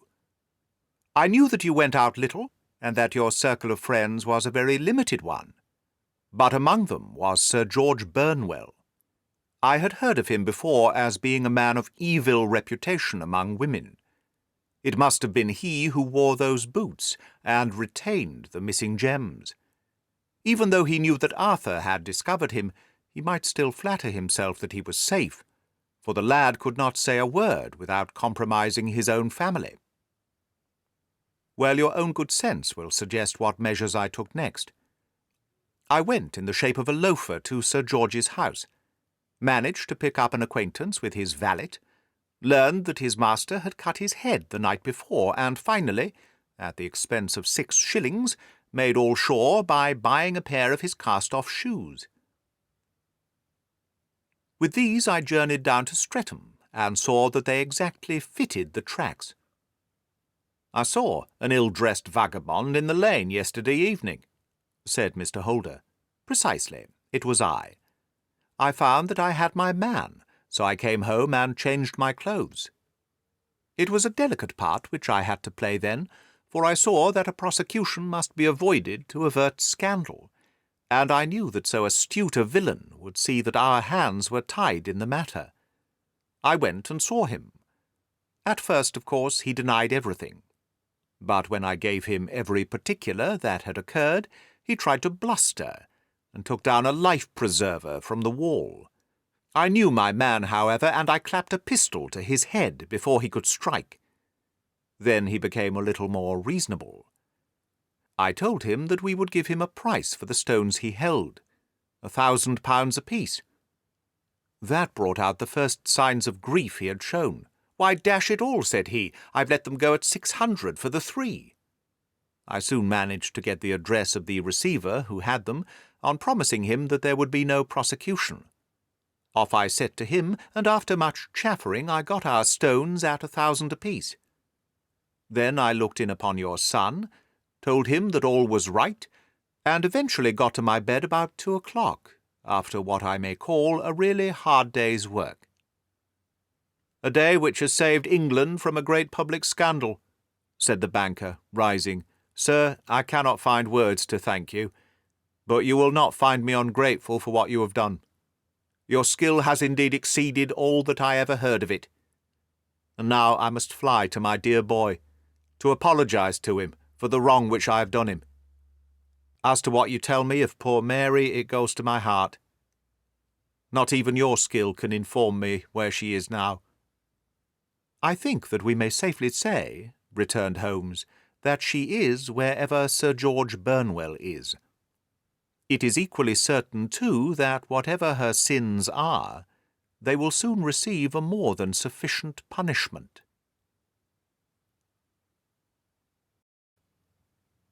The Copper Beeches. "To the man who loves art for its own sake," remarked Sherlock Holmes, tossing aside the advertisement sheet of the Daily Telegraph, "it is frequently in its least important and lowliest manifestations that the keenest pleasure is to be derived. It is pleasant to me to observe, Watson, that you have so far grasped this truth, that in these little records of our cases which you have been good enough to draw up, and I am bound to say occasionally to embellish, you have given prominence not so much to the many causes célèbres and sensational trials in which I have figured, but rather to those incidents which may have been trivial in themselves, but which have given room for those faculties of deduction and of logic syntheses which I have made my special province. And yet, said I, smiling, I cannot quite hold myself absolved from the charge of sensationalism which has been urged against my records. You have erred, perhaps, he observed, taking up a glowing cinder with the tongs and lighting it with the long cherry-wood pipe, which was wont to replace his clay when he was in a disputatious rather than meditative mood. You have erred, perhaps, in attempting to put colour and life into each of your statements, instead of confining yourself to the task of placing upon record that severe reasoning from cause to effect, which is really the only notable feature about the thing. It seems to me that I have done you full justice in the matter, I remarked with some coldness, for I was repelled by the egotism which I had more than once observed to be a strong factor in my friend's singular character. No, it is not selfishness or conceit, said he, answering, as was his wont, my thoughts rather than my words. If I claim full justice for my art, it is because it is an impersonal thing, a thing beyond myself. Crime is common. Logic is rare. Therefore it is upon the logic rather than upon the crime that you should dwell. You have degraded what should have been a course of lectures into a series of tales. It was a cold morning of the early spring, and we sat after breakfast on either side of a cheery fire in the old room in Baker Street. A thick fog rolled down before the lines of dun-coloured houses, and the opposing windows loomed like dark, shapeless blurs through the heavy yellow wreaths.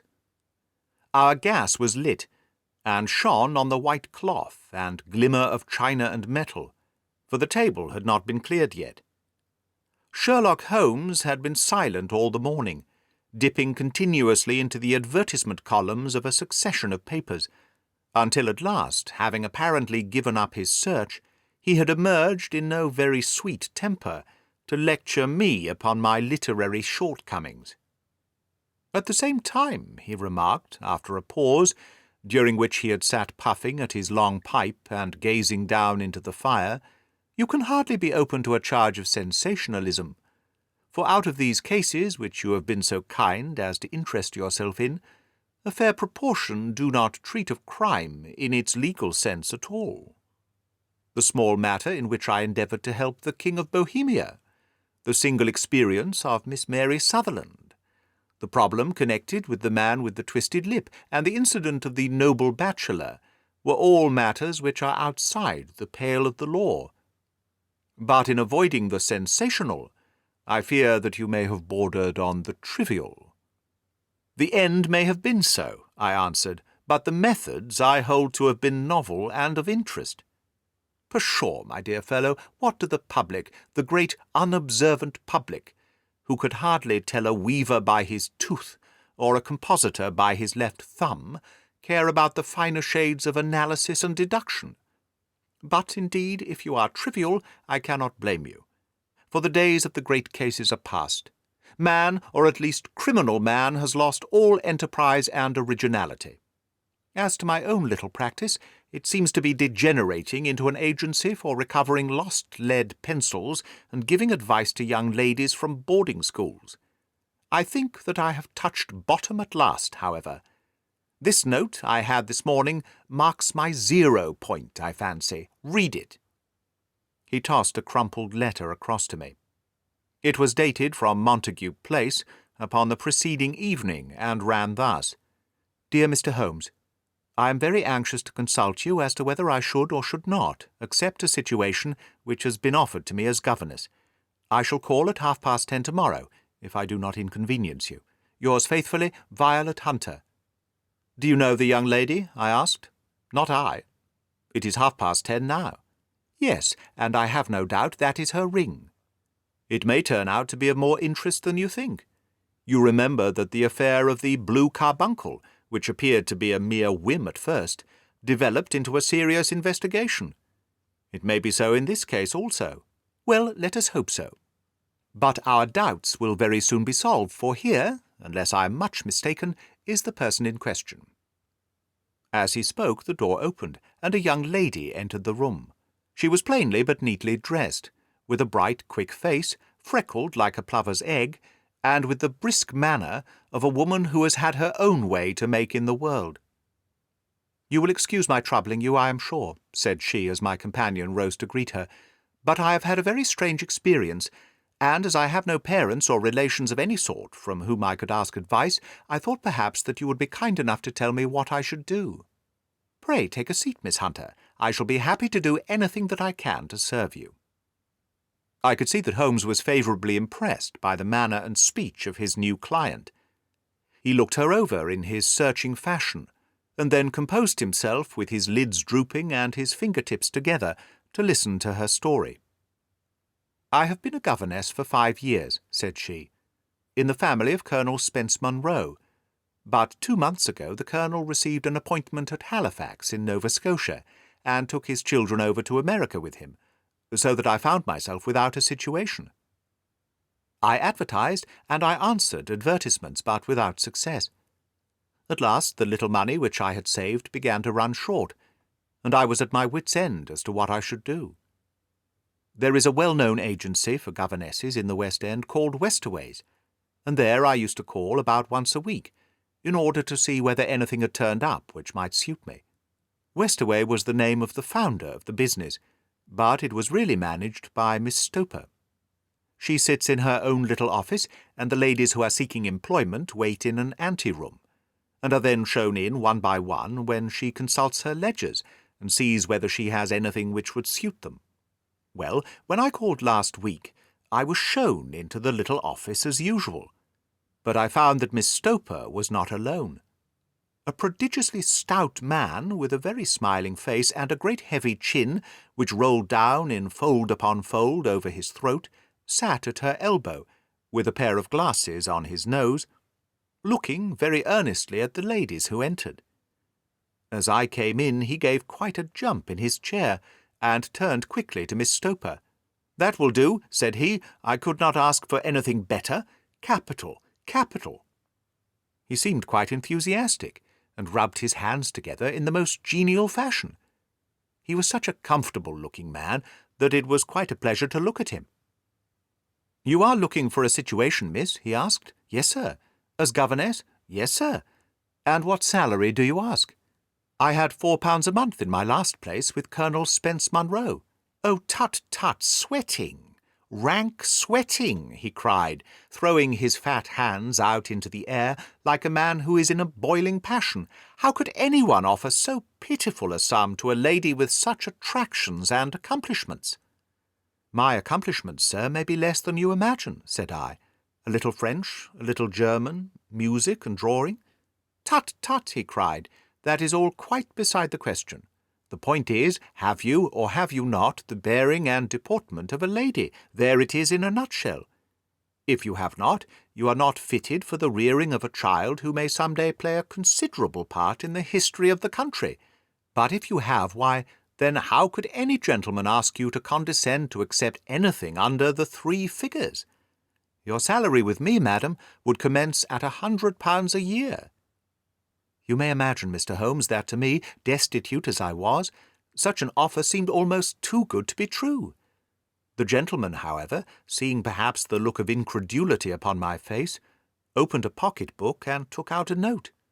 "It is also my custom," said he, smiling in the most pleasant fashion, until his eyes were just 2 shining slits amid the white creases of his face, "to advance to my young ladies half their salary beforehand, so that they may meet any little expenses of their journey and their wardrobe."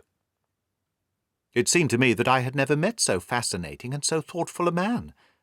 As I was already in debt to my tradesmen, The advance was a great convenience. And yet there was something unnatural about the whole transaction, which made me wish to know a little more before I quite committed myself. "May I ask where you live, sir?" said I. "Hampshire, charming rural place, the Copper Beeches, 5 miles on the far side of Winchester."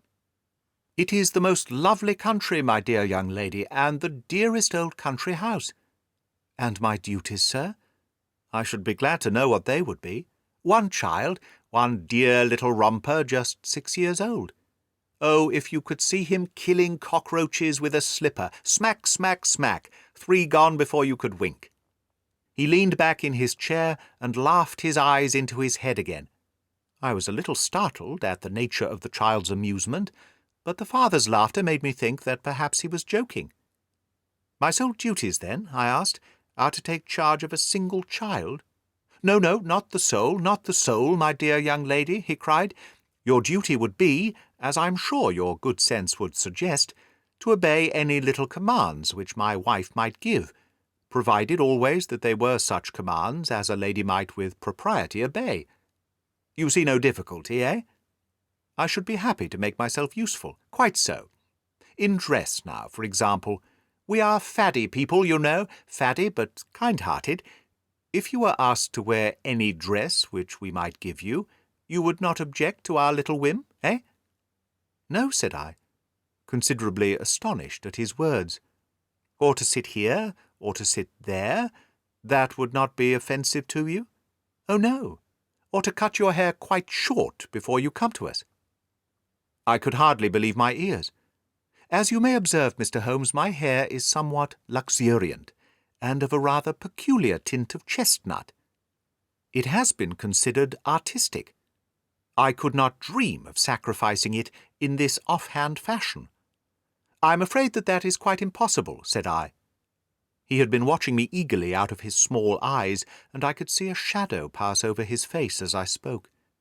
"I'm afraid that it is quite essential," said he. "It is a little fancy of my wife's, and ladies' fancies, you know, madam, ladies' fancies must be consulted, and so you won't cut your hair." "No, sir, I really could not," I answered firmly. "Ah, very well, then that quite settles the matter. It is a pity, because in other respects you would really have done very nicely. In that case, Miss Stoper, I had best inspect a few more of your young ladies." The manageress had sat all this while busy with her papers, without a word to either of us, but she glanced at me now with so much annoyance upon her face that I could not help suspecting that she had lost a handsome commission through my refusal. "Do you desire your name to be kept upon the books?" she asked. "If you please, Miss Stoper." "Well, really, it seems rather useless, since you refuse the most excellent offers in this fashion," she said sharply. "You can hardly expect us to exert ourselves to find another such opening for you, Miss Hunter." She struck a gong upon the table, and I was shown out by the page. Well, Mr. Holmes, when I got back to my lodgings, and found little enough in the cupboard, and 2 or 3 bills upon the table, I began to ask myself whether I had not done a very foolish thing. After all, if these people had strange fads, and expected obedience on the most extraordinary matters, they were at least ready to pay for their eccentricity. Very few governesses in England are getting 100 a year. Besides, what use was my hair to me? Many people are improved by wearing it short, and perhaps I should be among the number. Next day I was inclined to think that I had made a mistake, and by the day after I was sure of it. I had almost overcome my pride, so far as to go back to the agency and inquire whether the place was still open, when I received this letter from the gentleman himself. I have it here, and I will read it to you. "The Copper Beeches, near Winchester. Dear Miss Hunter, Miss Stoper has very kindly given me your address, and I write from here to ask you whether you have reconsidered your decision. My wife is very anxious that you should come, for she has been much attracted by my description of you. We are willing to give £30 a quarter, or £120 a year, so as to recompense you for any little inconvenience which our fads may cause you. They are not very exacting after all. My wife is fond of a particular shade of electric blue. and would like you to wear such a dress indoors in the morning.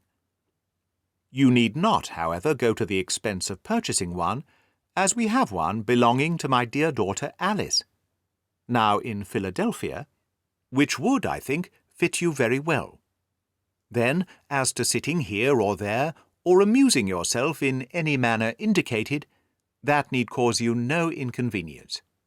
As regards your hair, it is no doubt a pity, especially as I could not help remarking its beauty during our short interview, but I am afraid that I must remain firm upon this point, and I only hope that the increased salary may recompense you for the loss. Your duties, as far as the child is concerned, are very light. Now do try to come, and I shall meet you with the dog-cart at Winchester. Let me know your train. Yours faithfully, Jeffro Rucastle. That is the letter which I have just received, Mr. Holmes, and my mind is made up that I will accept it. I thought, however, that before taking the final step, I should like to submit the whole matter to your consideration.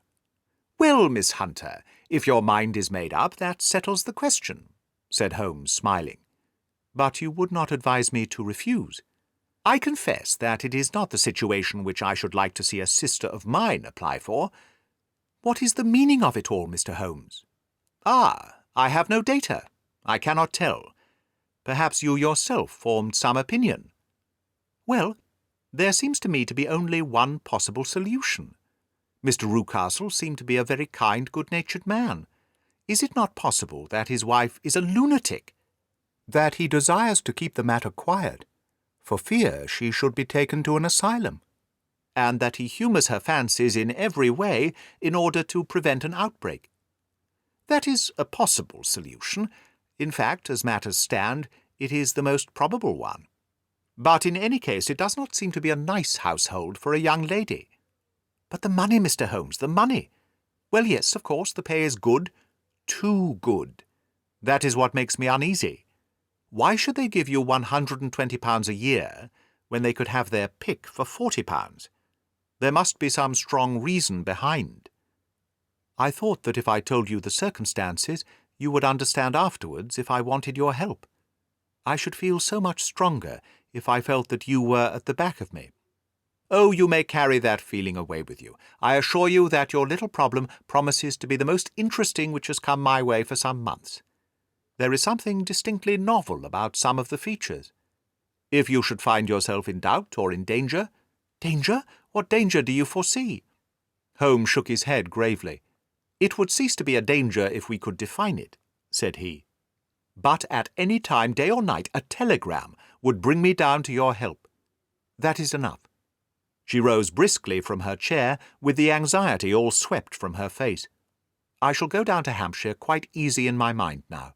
I shall write to Mr. Rucastle at once, sacrifice my poor hair tonight, and start for Winchester tomorrow. With a few grateful words to Holmes, she bade us both good night, and bustled off upon her way.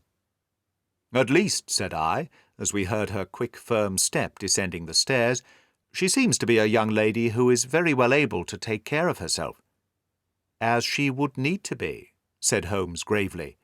I am much mistaken if we do not hear from her before many days are past. It was not very long before my friend's prediction was fulfilled. A fortnight went by during which I frequently found my thoughts turning in her direction, and wondering what strange side-alley of human experience this lonely woman had strayed into. The unusual salary, the curious conditions, the light duties, all pointed to something abnormal, though whether a fad or a plot, or whether the man were a philanthropist or a villain, it was quite beyond my powers to determine. As to Holmes, I observed that he sat frequently for half an hour on end, with knitted brows and an abstracted air. But he swept the matter away with a wave of his hand when I mentioned it. "Data, data, data!" he cried impatiently. "I can't make bricks without clay." And yet he would always wind up by muttering that no sister of his should ever have accepted such a situation. The telegram which we eventually received came late one night, just as I was thinking of turning in, and Holmes was settling down to one of those all-night researches which he frequently indulged in, when I would leave him stooping over a retort and a test tube at night, and find him in the same position when I came down to breakfast in the morning. He opened the yellow envelope and then, glancing at the message, threw it across to me. "Just look up the trains in Bradshaw," said he, and turned back to his chemical studies. The summons was a brief and urgent one. "Please be at the Black Swan Hotel at Winchester at midday tomorrow," it said. "Do come. I am at my wits' end. Hunter." "Will you come with me?" asked Holmes, glancing up. "I should wish to." "Just look it up, then." "There is a train at 9:30, said I, glancing over my Bradshaw. "It is due at Winchester at 11:30. "That will do very nicely. Then perhaps I had better postpone my analysis of the acetones, as we may need to be at our best in the morning." By 11 o'clock the next day we were well upon our way to the old English capital. Holmes had been buried in the morning papers all the way down, but after we had passed the Hampshire border he threw them down and began to admire the scenery. It was an ideal spring day, a light blue sky flecked with little fleecy white clouds drifting across from west to east. The sun was shining very brightly, and yet there was an exhilarating nip in the air, which set an edge to a man's energy. All over the countryside, away to the rolling hills around Aldershot, the little red and grey roofs of the farmsteadings peeped out from amidst the light green of the new foliage. "Are they not fresh and beautiful?" I cried, with all the enthusiasm of a man fresh from the fogs of Baker Street. But Holmes shook his head gravely. "Do you know, Watson," said he, "that it is one of the curses of a mind with a turn like mine that I must look at everything with reference to my own special subject. You look at these scattered houses, and you are impressed by their beauty. I look at them, and the only thought which comes to me is a feeling of their isolation, and of the impunity with which crime may be committed there." "Good heavens!" I cried. "Who would associate crime with these dear old homesteads?" "They always fill me with a certain horror.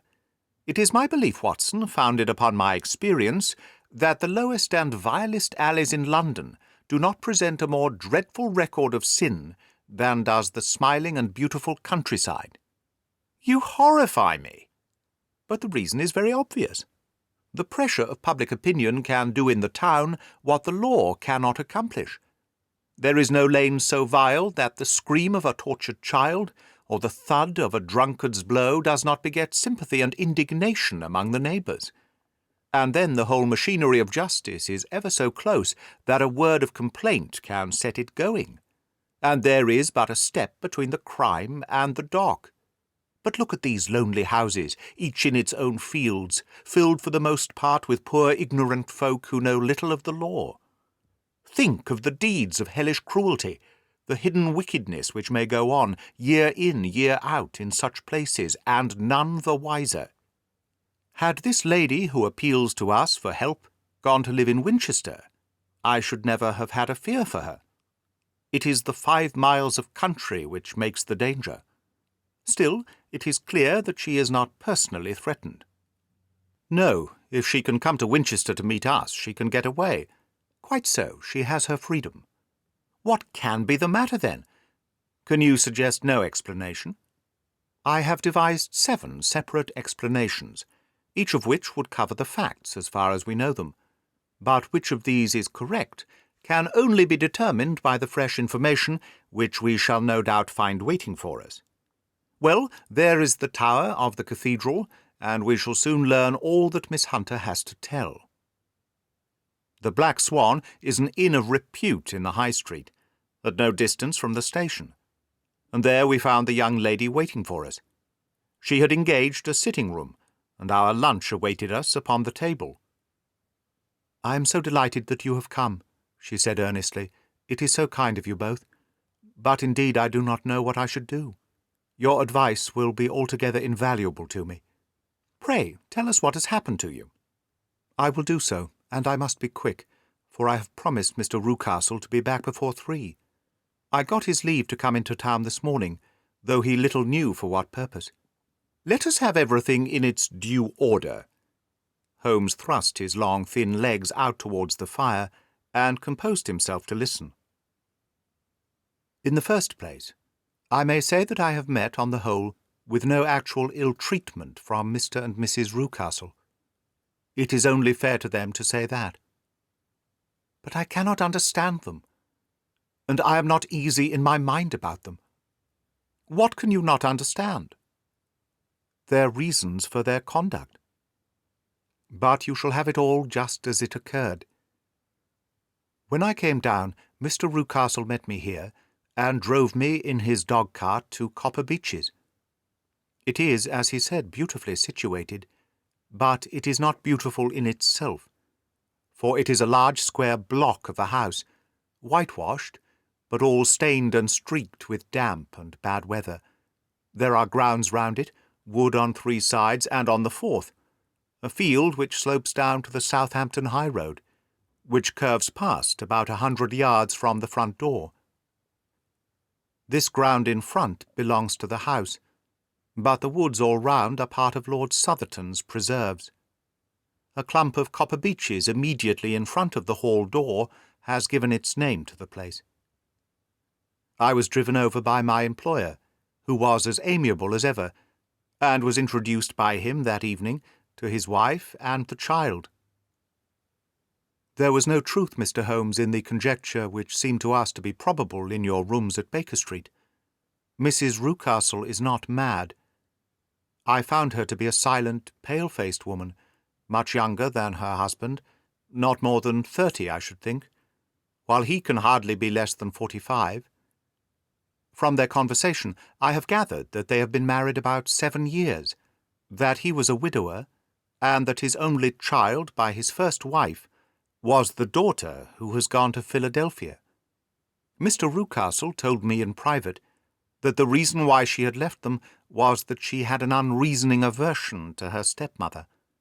As the daughter could not have been less than 20, I can quite imagine that her position must have been uncomfortable with her father's young wife.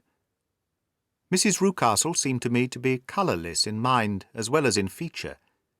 She impressed me neither favourably nor the reverse. She was a non-entity. It was easy to see that she was passionately devoted both to her husband and to her little son. Her light grey eyes wandered continually from one to the other, noting every little want and forestalling it if possible. He was kind to her also in his bluff, boisterous fashion, and on the whole they seemed to be a happy couple. And yet she had some secret sorrow, this woman. She would often be lost in deep thought, with the saddest look upon her face. More than once I have surprised her in tears. I have thought sometimes that it was the disposition of her child which weighed upon her mind, for I have never met so utterly spoilt and so ill-natured a little creature. He is small for his age, with a head which is quite disproportionately large. His whole life appears to be spent in an alternation between savage fits of passion and gloomy intervals of sulking. Giving pain to any creature weaker than himself seems to be his one idea of amusement, and he shows quite remarkable talent in planning the capture of mice, little birds, and insects. But I would rather not talk about the creature, Mr. Holmes, and, indeed, he has little to do with my story. "I am glad of all details," remarked my friend, "whether they seem to you to be relevant or not. I shall try not to miss anything of importance. The one unpleasant thing about the house which struck me at once was the appearance and conduct of the servants. There are only 2, a man and his wife. Toller, for that's his name, is a rough, uncouth man, with grizzled hair and whiskers, and a perpetual smell of drink. Twice since I have been with them he has been quite drunk, and yet Mr. Rucastle seemed to take no notice of it. His wife is a very tall and strong woman, with a sour face, as silent as Mrs. Rucastle and much less amiable. They are a most unpleasant couple, but fortunately I spend most of my time in the nursery and my own room, which are next to each other in one corner of the building. For 2 days after my arrival at the Copper Beeches, my life was very quiet. On the 3rd, Mrs. Rucastle came down just after breakfast and whispered something to her husband. "Oh, yes," said he, turning to me, "we are very much obliged to you, Miss Hunter, for falling in with our whims so far as to cut your hair. I assure you that it has not detracted in the tiniest iota from your appearance. We shall now see how the electric blue dress will become you. You will find it laid out upon the bed in your room, and if you would be so good as to put it on, we should both be extremely obliged." The dress which I found waiting for me was of a peculiar shade of blue. It was of excellent material, a sort of beige, but it bore unmistakable signs of having been worn before. It could not have been a better fit if I had been measured for it. Both Mr. and Mrs. Rucastle expressed a delight at the look of it, which seemed quite exaggerated in its vehemence. They were waiting for me in the drawing-room, which is a very large room, stretching along the entire front of the house, with 3 long windows reaching down to the floor. A chair had been placed close to the central window, with its back turned towards it. In this I was asked to sit, and then Mr. Rucastle, walking up and down on the other side of the room, began to tell me a series of the funniest stories that I have ever listened to. You cannot imagine how comical he was, and I laughed until I was quite weary. Mrs. Rucastle, however, who has evidently no sense of humour, never so much as smiled, but sat with her hands in her lap, and a sad, anxious look upon her face. After an hour or so, Mr. Rucastle suddenly remarked that it was time to commence the duties of the day, and that I might change my dress and go to little Edward in the nursery. 2 days later, this same performance was gone through under exactly similar circumstances. Again I changed my dress, again I sat in the window, and again I laughed very heartily at the funny stories of which my employer had an immense repertoire, and which he told inimitably. Then he handed me a yellow-backed novel, and moving my chair a little sideways, that my own shadow might not fall upon the page, he begged me to read aloud to him. I read for about 10 minutes, beginning in the heart of the chapter, and then suddenly, in the middle of a sentence, he ordered me to cease and change my dress. You can easily imagine, Mr. Holmes, how curious I became as to what the meaning of this extraordinary performance could possibly be. They were always very careful, I observed, to turn my face away from the window, so that I became consumed with the desire to see what was going on behind my back. At first it seemed to be impossible, but I soon devised a means. My hand mirror had been broken, so a happy thought seized me, and I concealed a little of the glass in my handkerchief. On the next occasion, in the midst of my laughter, I put my handkerchief up to my eyes, and was able, with a little management, to see all that there was behind me. I confess that I was disappointed. There was nothing. At least that was my first impression. At the second glance, however, I perceived that there was a man standing in the Southampton Road, a small bearded man in a grey suit, who seemed to be looking in my direction. The road is an important highway, and there are usually people there. This man, however, was leaning against the railings which bordered our field, and was looking earnestly. I lowered my handkerchief and glanced at Mrs. Rucastle, to find her eyes fixed upon me with a most searching gaze. She said nothing, but I am convinced that she had divined that I had a mirror in my hand, and had seen what was behind me. She rose at once. "Jeffro," said she, "there is an impertinent fellow upon the road who stares up at Miss Hunter." "No friend of yours, Miss Hunter?" he asked. "No, I know no one in these parts." "Dear me, how very impertinent. Kindly turn round and motion him to go away. Surely it would be better to take no notice. No, we should have him loitering here always. Kindly turn round and wave him away like that." I did as I was told, and at the same instant Mrs. Rucastle drew down the blind. That was a week ago, and from that time I have not sat again in the window, nor have I worn the dress, nor seen the man in the road. "Pray continue," said Holmes. "Your narrative promises to be a most interesting one." You will find it rather disconnected, I fear, and there may prove to be little relation between the first different incidents of which I speak.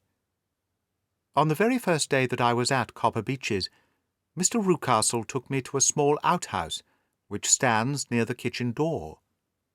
As we approached it, I heard the sharp rattling of a chain, and the sound as of a large animal moving about. "Look in here," said Mr. Rucastle, showing me a slit between two planks. "Is he not a beauty?" I looked through and was conscious of two glowing eyes, and of a vague figure huddled up on the darkness. "Don't be frightened," said my employer, laughing at the start which I had given. "It's only Carlo, my mastiff. I call him mine, but really old Toller, my groom, is the only man who can do anything with him. We feed him once a day, and not too much then, so that he is always as keen as mustard. Toller lets him loose every night, and God help the trespasser whom he lays his fangs upon. For goodness' sake, don't you ever on any pretext set foot over the threshold at night, for it is as much as your life is worth." The warning was no idle one, for 2 nights later I happened to look out of my bedroom window about 2 o'clock in the morning. It was a beautiful moonlit night, and the lawn in front of the house was silvered over and almost as bright as day. I was standing, wrapped in the peaceful beauty of the scene, when I was aware that something was moving under the shadow of the Copper Beeches. As it emerged into the moonshine, I saw what it was. It was a giant dog, as large as a calf, tawny tinted, with hanging jowl, black muzzle, and huge projecting bones. It walked slowly across the lawn, and vanished into the shadow upon the other side. That dreadful silent sentinel sent a chill to my heart, which I do not think that any burglar could have done. And now I have a very strange experience to tell you. I had, as you know, cut off my hair in London, and I had placed it in a great coil at the bottom of my trunk. One evening, after the child was in bed, I began to amuse myself by examining the furniture of my room, and by rearranging my own little things.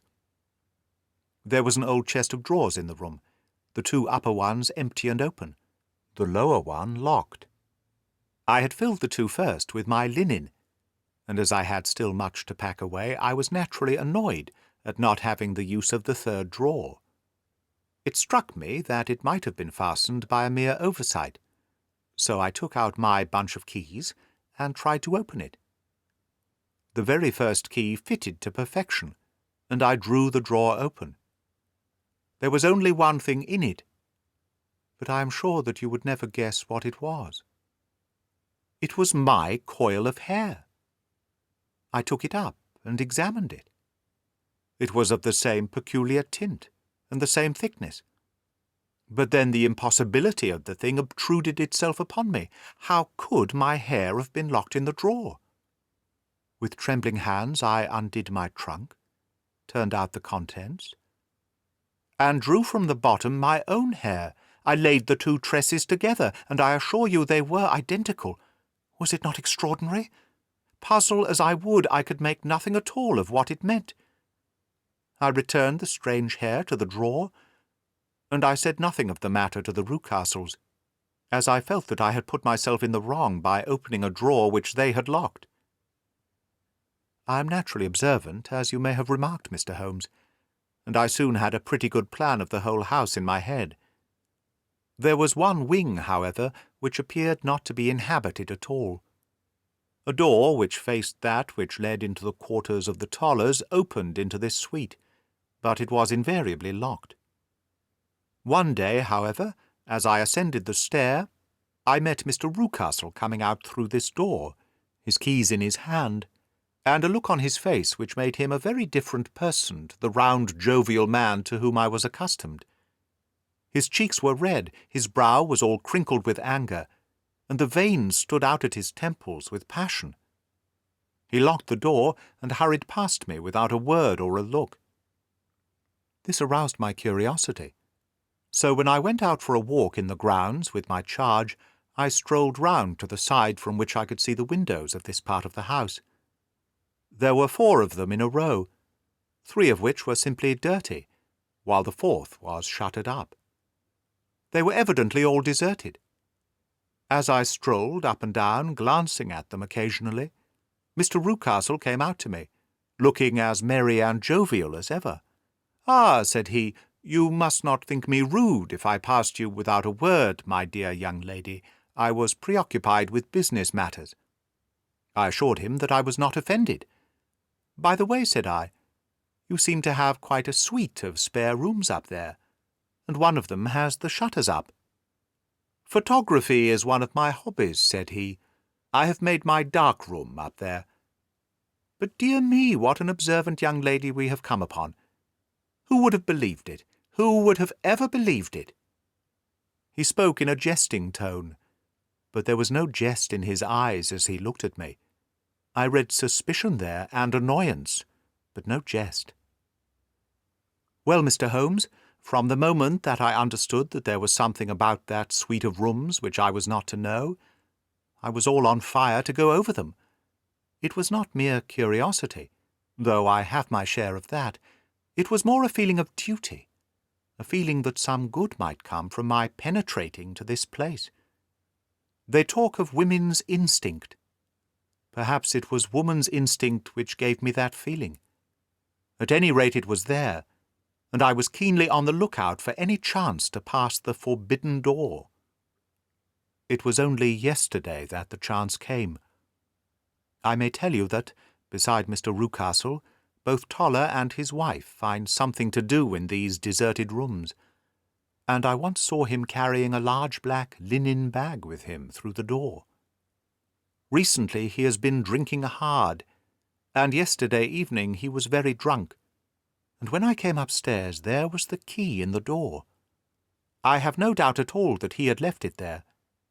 Mr. and Mrs. Rucastle were both downstairs, and the child was with them, so that I had an admirable opportunity. I turned the key gently in the lock, opened the door, and slipped through. There was a little passage in front of me, unpapered and uncarpeted, which turned at a right angle at the farther end. Round this corner were 3 doors in a line, the first and third of which were open. They each led into an empty room, dusty and cheerless, with 2 windows in the one and one in the other, so thick with dirt that the evening light glimmered dimly through them. The centre door was closed, and across the outside of it had been fastened one of the broad bars of an iron bed, padlocked at one end to a ring in the wall, and fastened at the other with stout cord. The door itself was locked as well, and the key was not there. This barricaded door corresponded clearly with the shuttered window outside, and yet I could see by the glimmer from beneath it that the room was not in darkness. Evidently there was a skylight which let in light from above. As I stood in the passage gazing at this sinister door, and wondering what secret it might veil, I suddenly heard the sound of steps within the room, and saw a shadow pass backwards and forwards against the little slit of dim light which shone out from under the door. A mad, unreasoning terror rose up in me at the sight, Mr. Holmes. My overstrung nerves failed me suddenly, and I turned and ran as though some dreadful hand were behind me, clutching at the skirt of my dress. I rushed down the passage, through the door, and straight into the arms of Mr. Rucastle, who was waiting outside. "So," said he, smiling, "it was you, then. I thought it must be when I saw the door open." "Oh, I am so frightened," I panted. "My dear young lady, my dear young lady." You cannot think how caressing and soothing his manner was. "And what has frightened you, my dear young lady?" But his voice was just a little too coaxing. He overdid it. I was keenly on my guard against him. "I was foolish enough to go into the empty wing," I answered, "but it is so lonely and eerie in this dim light that I was frightened and ran out again. Oh, it is so dreadfully still in there." "Only that?" said he, looking at me keenly. "Why, what do you think?" I asked. "Why do you think that I locked this door? I am sure that I do not know. It is to keep people out who have no business there, do you see?" He was still smiling in the most amiable manner. "I'm sure if I had known— well then, you know now. And if you ever put your foot over that threshold again—" Here in an instant the smile hardened into a grin of rage, and he glared down at me with the face of a demon. "I'll throw you to the mastiff." I was so terrified that I do not know what I did. I suppose that I must have rushed past him into my room. I remember nothing until I found myself lying on my bed trembling all over. Then I thought of you, Mr. Holmes. I could not live there longer without some advice. I was frightened of the house, of the man, of the woman, of the servants, even of the child. They were all horrible to me. If I could only bring you down, all would be well.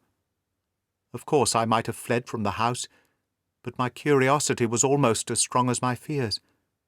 My mind was soon made up. I would send you a wire. I put on my hat and cloak, went down to the office, which is about 1/2 mile from the house, and then returned, feeling very much easier. A horrible doubt came into my mind as I approached the door, lest the dog might be loose. But I remembered that Toller had drunk himself into a state of insensibility that evening, and I knew that he was the only one in the household who had any influence with the savage creature, or who would venture to set him free. I slipped in safety, and lay awake half the night in my joy at the thought of seeing you. I had no difficulty in getting leave to come into Winchester this morning, but I must be back before 3 o'clock, for Mr. and Mrs. Rucastle are going on a visit, and will be away all the evening, so that I must look after the child. Now I have told you all my adventures, Mr. Holmes, and I should be very glad if you could tell me what it all means, and above all, what I should do." Holmes and I had listened spellbound to this extraordinary story. My friend rose now and paced up and down the room, his hands in his pockets, and an expression of the most profound gravity upon his face. "Is Toller still drunk?" he asked. "Yes, I heard his wife tell Mrs. Rucastle that she could do nothing with him." "That is well. And the Rucastles go out tonight?" "Yes." "Is there a cellar with a good strong lock?" "Yes, the wine cellar. You seem to me to have acted all through this matter like a brave, sensible girl, Miss Hunter. Do you think that you could perform one more feat? I should not ask it of you if I did not think you a quite exceptional woman." "I will try. What is it?" "We shall be at the Copper Beeches by 7 o'clock, my friend and I. The Rucastles will be gone by that time, and Toller will, we hope, be incapable.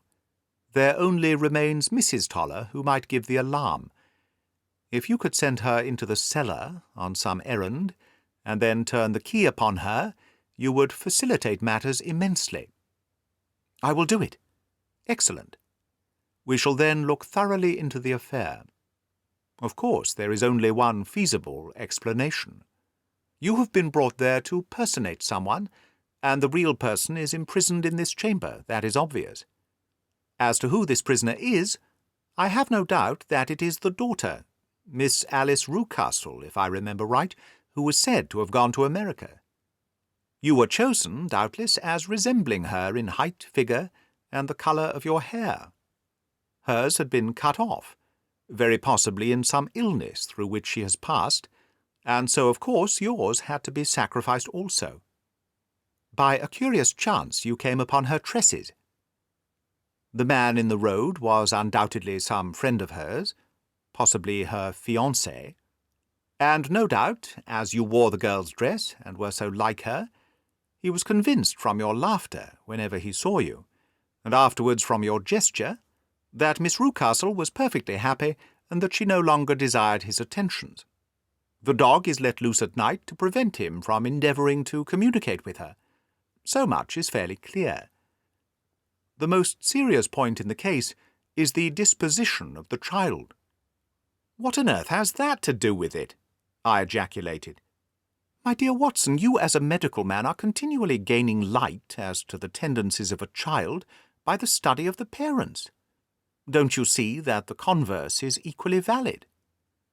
I have frequently gained my first real insight into the character of parents by studying their children. The child's disposition is abnormally cruel, merely for cruelty's sake. And whether he derives this from his smiling father, as I should suspect, or from his mother, it bodes evil for the poor girl who is in their power." "I am sure that you are right, Mr. Holmes," cried our client. "A thousand things come back to me which make me certain that you have hit it. Oh, let us lose not an instant in bringing help to this poor creature. We must be circumspect, for we are dealing with a very cunning man. We can do nothing until 7 o'clock. At that hour we shall be with you, and it will not be long before we solve the mystery." We were as good as our word, for it was just 7 when we reached the Copper Beeches, having put up our trap at a wayside public house.